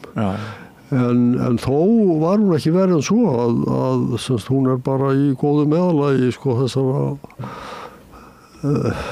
koldu ára sem að ég var nú alinn uppið og voru hér lengi öll mín fyrstu starfsára á Veðurstofunni, sko. Þannig að þetta er svona. Og svo náttúrulega fer svona pínlítið í taugarnar á mér svona, það fer náttúrulega ekkert í taugarnar á mér, svo sem ég bara hlusta á það, að með sem erum svona fannir að tala eitthvað nýtt kuldaskeið og svona. En sannleikurinn sá að síðan að mælingar hófust þá, og við vitum svona í grófum dráttum hitafar á landinu í 200 árum. Og á þessum tímabili þá hafa komið 3 tímabil sem að við getum kallað með einhverju rétti hlýindaskeið, eða í þeirri merkingu að það koma tímabil sem eru hlýrri heldur en það kom einhver áratugir þar sem eru hlýrri heldur en árin fyrir og eftir. Og þessi hlýskeið eru sem sagt það fyrsta stendur frá því svona gróflega upp úr 1820 fram til svona fram á miðjan 7. áratug 19. aldar. Menn þá létu jafnvel hafa eftir sér um 1850 að fyrir hluti 19. aldar hefði verið besta veðurlag Íslandsbyggðar og uppaf Íslandsbyggðar. Og ég ætla nú ekki að tala það var allavega viðhorfið þá, þannig að menn fundu það var eitthvað betra veðurlag heldur en hafði verið áratugina á undan. Og svo sannarlega þá varð veðurlag áratugina á eftir verra. Jú, þá eitt næsta kuldaskeið. Síðan fáum við svona nokkuð samfellt kuldaskeið alveg frá því þarna.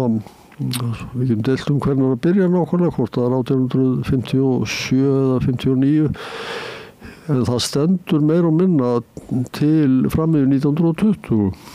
Og að vísu er það ekki alveg svona heilt, það má svona greina smá tímabilaskiptingu innan þess eins og alltaf en það allavega meira en 60 ár sko að kuldaskeið. Já, og einhvern þátt í því að 15 landsmanna hörfaði úr landi. Já, það var nú reyndar svo sem ýmsar ástæður fyrir því, það var til dæmis, það var ekki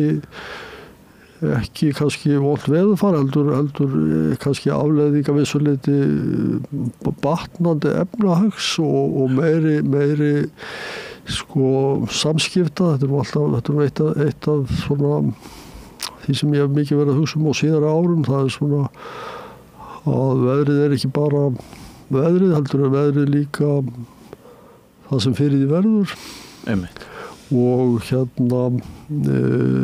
en því kuldaskeið líkur sem þannig 1920, það svona líka svona dálítið erfitt að fastsetja það á ár, en við getum sagt að það örugglega komið í gang 1927 og það stendur þarna til 1964 og þetta sko skeið sem þarna í 40 ár að það sko ef við hefðum lýsti yfir að því var í lokið í fyrsta skipti sem að hitinn datt niður í þann hita sem að hann datt niður í núna á síðastlega ári þá hefði því strax verið lokið 1931 sko og svo hvað eftir annað en því var bara ekkert lokið sko heldur tóku hlýindin sig alltaf upp aftur það var til dæmis á árunum frá síðan hluta árs 1948 og fram á svona fram 1950 og 1953 minnstakosti að þá komað þarna nokkuð kolda ár sem að menn voru jafnvel farnir að tala að hlýindunum væri lokið en það voru samt 10 ár eftir sko og þannig að það náttúrulega sko fullkomlega ótímabært að vera með einhverja yfirlýsingar á þessu stíði sko. En það augljóst að við höfum vanist þeirri hugsun Íslendingar að við séum með hlýrra loftslag en við höfðum til dæmis í... Já, það var þú að segja sko, það sem greinir núverandi hlýskeið sem hefst upp á aldamótum sem á fullu, að það greinir það frá fyrra hlýskeiði að það verið svona tiltölulega heilt sko, það ekki nema það eru þarna allir þetta sé ekki svona 4. eða 5. árið á þessu tímabili þar sem að hefur verið svona frekar svalt sko, það var 2005, það var 2011 2015 og 2018 og svo núna og þannig að það mikið minni hluti ára sem að hefur verið svona frekar svalur og ekkert ár hefur raun og verið komið sko mjög svalt en hérna í Reykjavík þetta nú reyndar sko áberandi kaldast af þessum árum en þannig að það má segja að væntingar eru náttúrulega miklar og það ef við horfum líka á þessa sumarvísitölu og þá sem ég var að tala sumareinkunnina sko þá líka þessi tími frá 2003 sko þangað til 2019 með þess að kosti sko áberandi miklu betri heldur en það sem að ég hafði upplifað fram að því sko. Og það kom svona slæðingur á svona árum í 2 kippum sumrum í 2 kippum annars vegar í kringum 1930 og hins vegar í kringum 1940 en síðan ekki sögur með sko.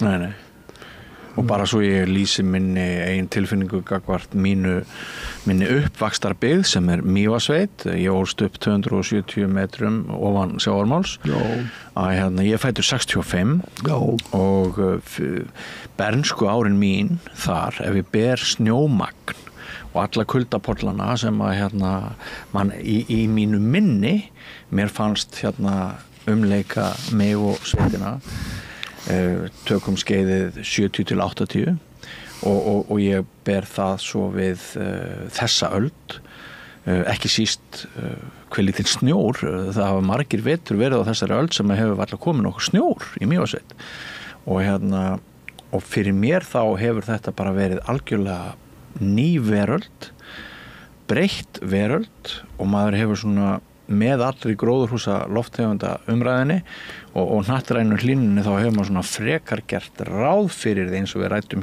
síðast að leiðin myndi liggja upp en niður. Það kannski það sem við erum svolítið bara átt okkur á núna að ekki sjálfgefið.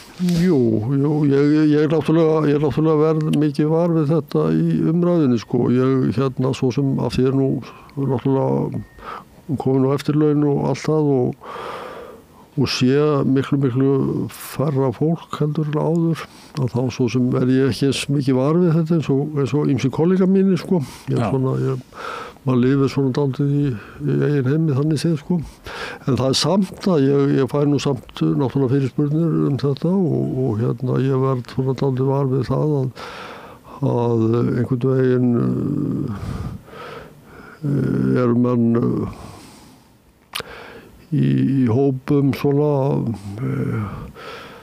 teljandi sér trúum að það sé ekkit orðið úr þessar hnattrænu hlýnun og ef hún sé þá mun hún ekkit skila sér hér á landi og svo framvegis og þetta hefur hreinlega haft áhrif sko yfir í svona dálítið hinn pólitíska þangagang sko. Þessi Við lásum bandaríska banka í morgun í viðskiptablaðinu sem ætla ekki að taka þátt í kolefnisjöfnuna því að þeir bara halda að þetta sé bara kjaftaði allt saman. Já, sko það eru við þeir fyrir að taka alveg sérstaka spjallhátt það sko. Jú. Það er alltaf handleikur sko og það er vandamálin en það er svona mér finnst samt svona leiðilegt svona hvernig andstæðingar eða þeir sem að reyna að gera lítið úr auknum gróðursáhrifum svona einhvern veginn reyna að nota þetta svala ár hér svona sér til framdráttar. Já, einmitt. En svo maður náttúrulega beður sko skýringar á þessu og það er náttúrulega eins og ég reyndar myndist á þegar ég spjallaði við síðast sko að þá er alltaf oftast við svona spurningum það er oftast auðvelt að finna skýringar en það er hins vegar ekki endilega auðvelt að finna réttarskýringar og allavega eru pólitíkusar mjög innir við það að finna skýringar sko en við vitum það að þeir sko þeirra skýringar er ekki alltaf réttar. Nei.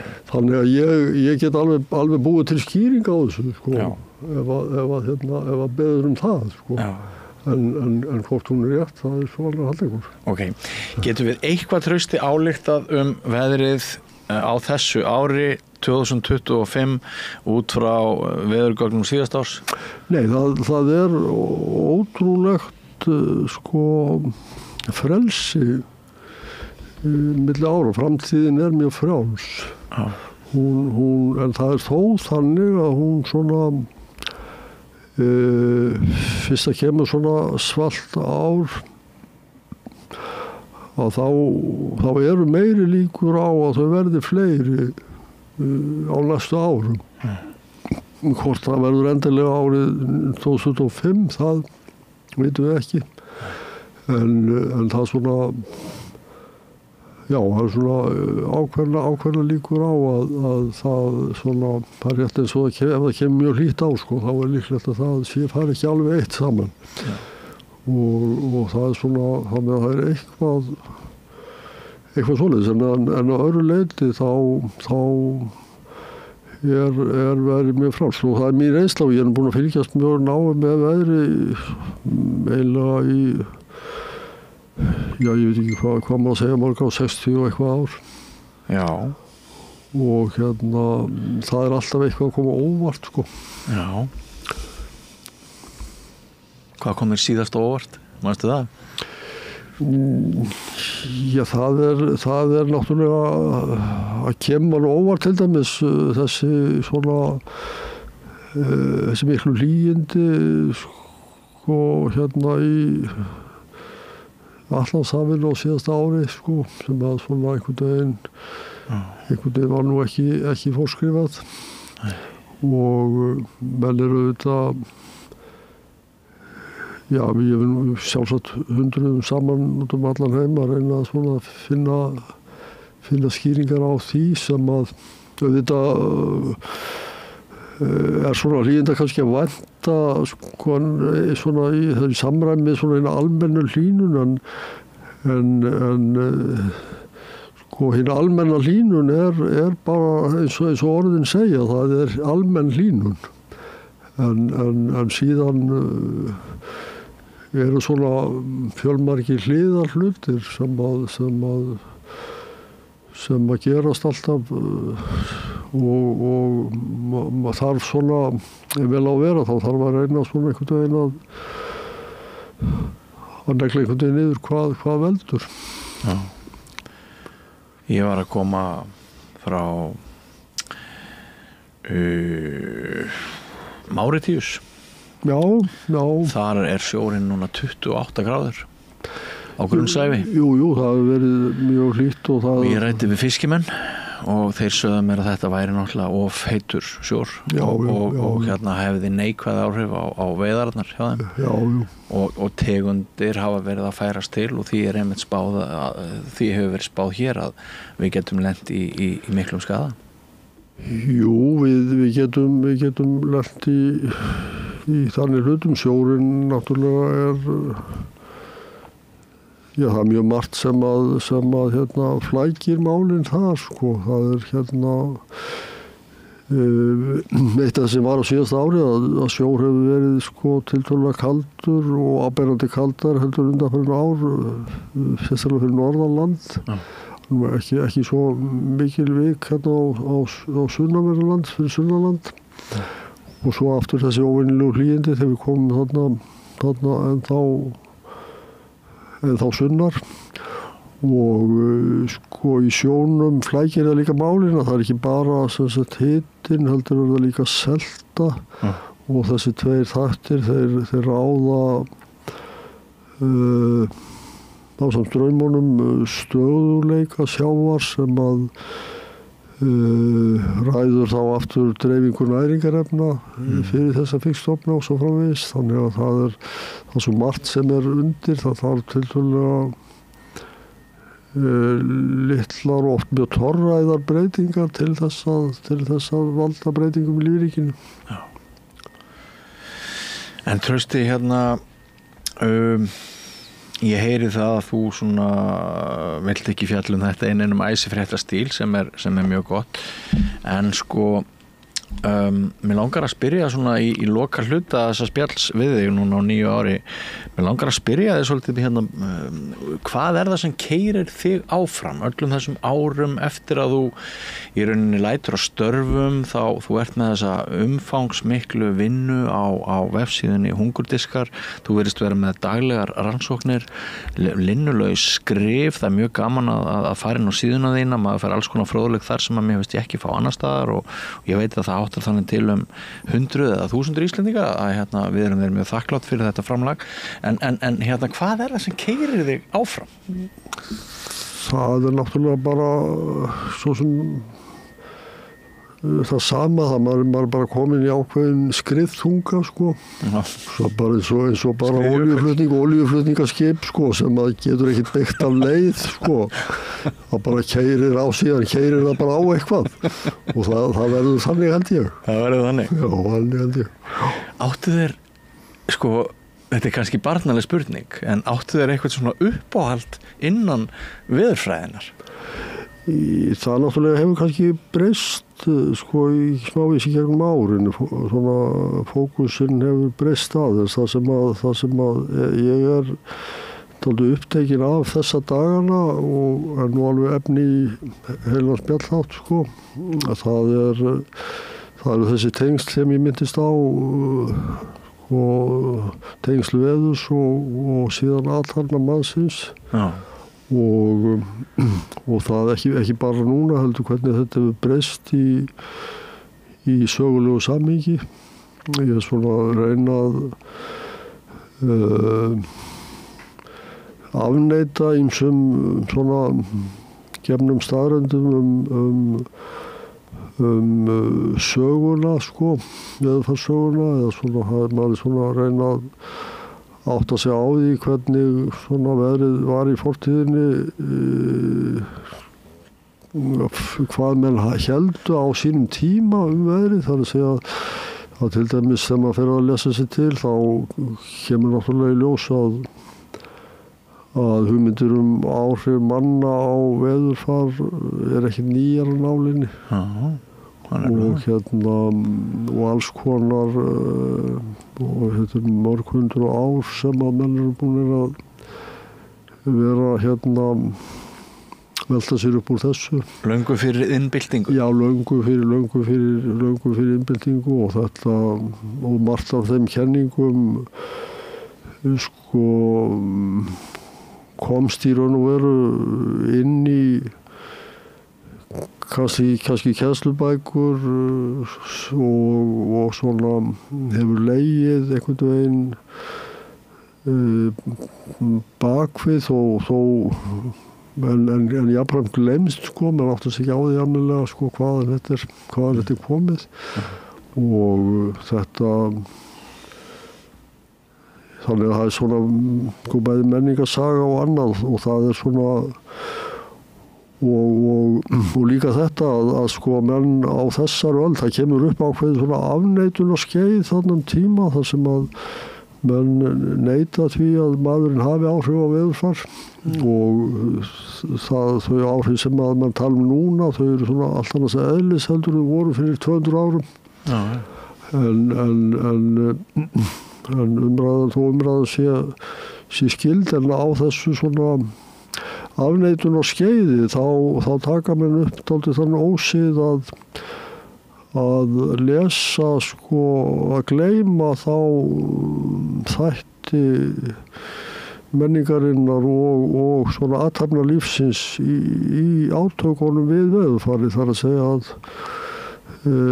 það svona verður svona ákveður rof, sko menn fara að segja að ákveðnir atburðir sem eiga sér stað í efnahagslífinu séu hljóti að vera af völdum veðurfarsins en það er kannski öfugt sem sagt að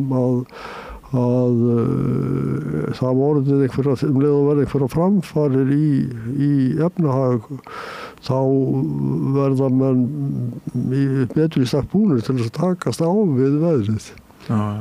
Og menn auðvitað gera sér grein fyrir því þegar það á sér stað en 100 árum síðan þá segir menn já þetta hlýtur að vera vegna þess að það verður orðið einhver veðurfarsbreyting sem er kannski alls ekki. Og skilur sko þetta er svona og þetta er allavega atriði sem að svona, ég hef haft svona vaxandi áhuga á. Já. Ert þú með skoðun á votlendi, framræslu, losun? Þetta er eitt af þessum sko umræðefnum sem að vinir mínir, ef við hittumst yfir kaffibolla, við vitum ekkert hvað okkur á að finnast um þetta. Nei, það er náttúrulega sko leið og fyrir að tala um þá er í raun og veru líka það nákvæmlega sú umræða sem að sko átt sér stað sko fyrir 200 árum sko það menn stjórnuðu þá veðurfari að töldu sig geta stjórna veðurfari með skórækt eða höggva skó eða framræslu votlendis eða og svo framvegis sko en það eiginlega sko það versta við þessa umræðu núna að hún sko margt af þessum hugmyndum svo bundið einhverjum fjárglæfurum. Sko það eru kannski góðar hugmyndir í grunninn varðveislu útveislu endurheimt votlendis eða skógrækt en einhvern veginn þá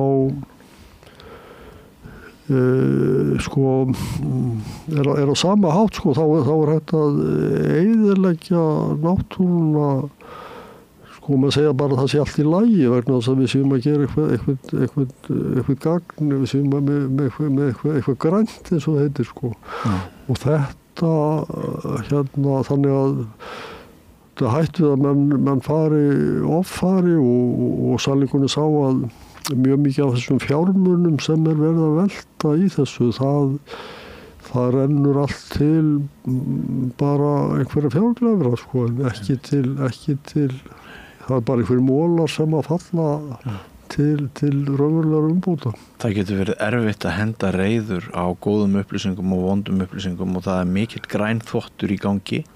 Já, það er alveg ljóst og sannleikunni sá að þessi pólitíska þróun hér á landi núna síðustu misserin sko hún og svona hvernig svona já, hvað maður að segja grunnstefin eru afskaplega ljót í mínum huga.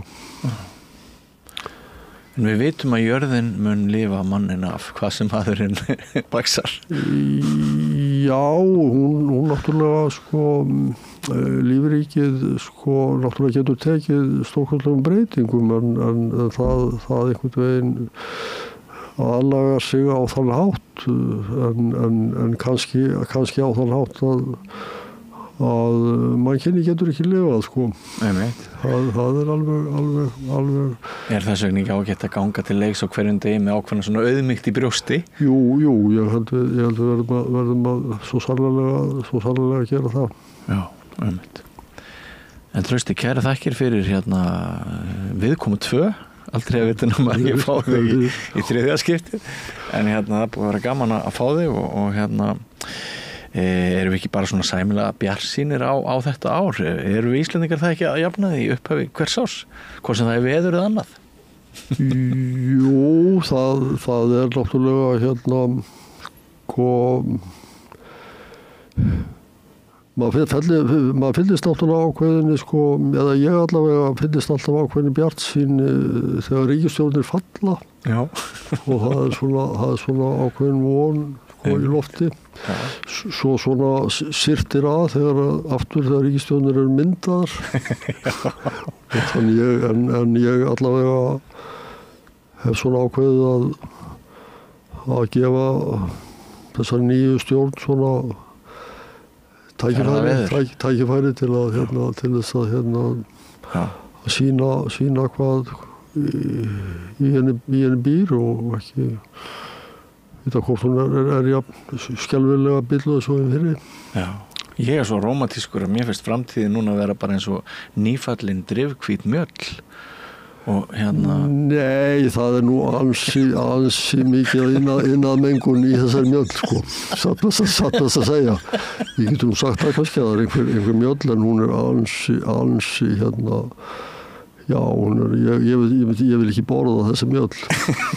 Eins og maður gerði sem barn í gamla daga. Nei. En Trausti, kæra þakki fyrir komuna. Jú, þakka fyrir.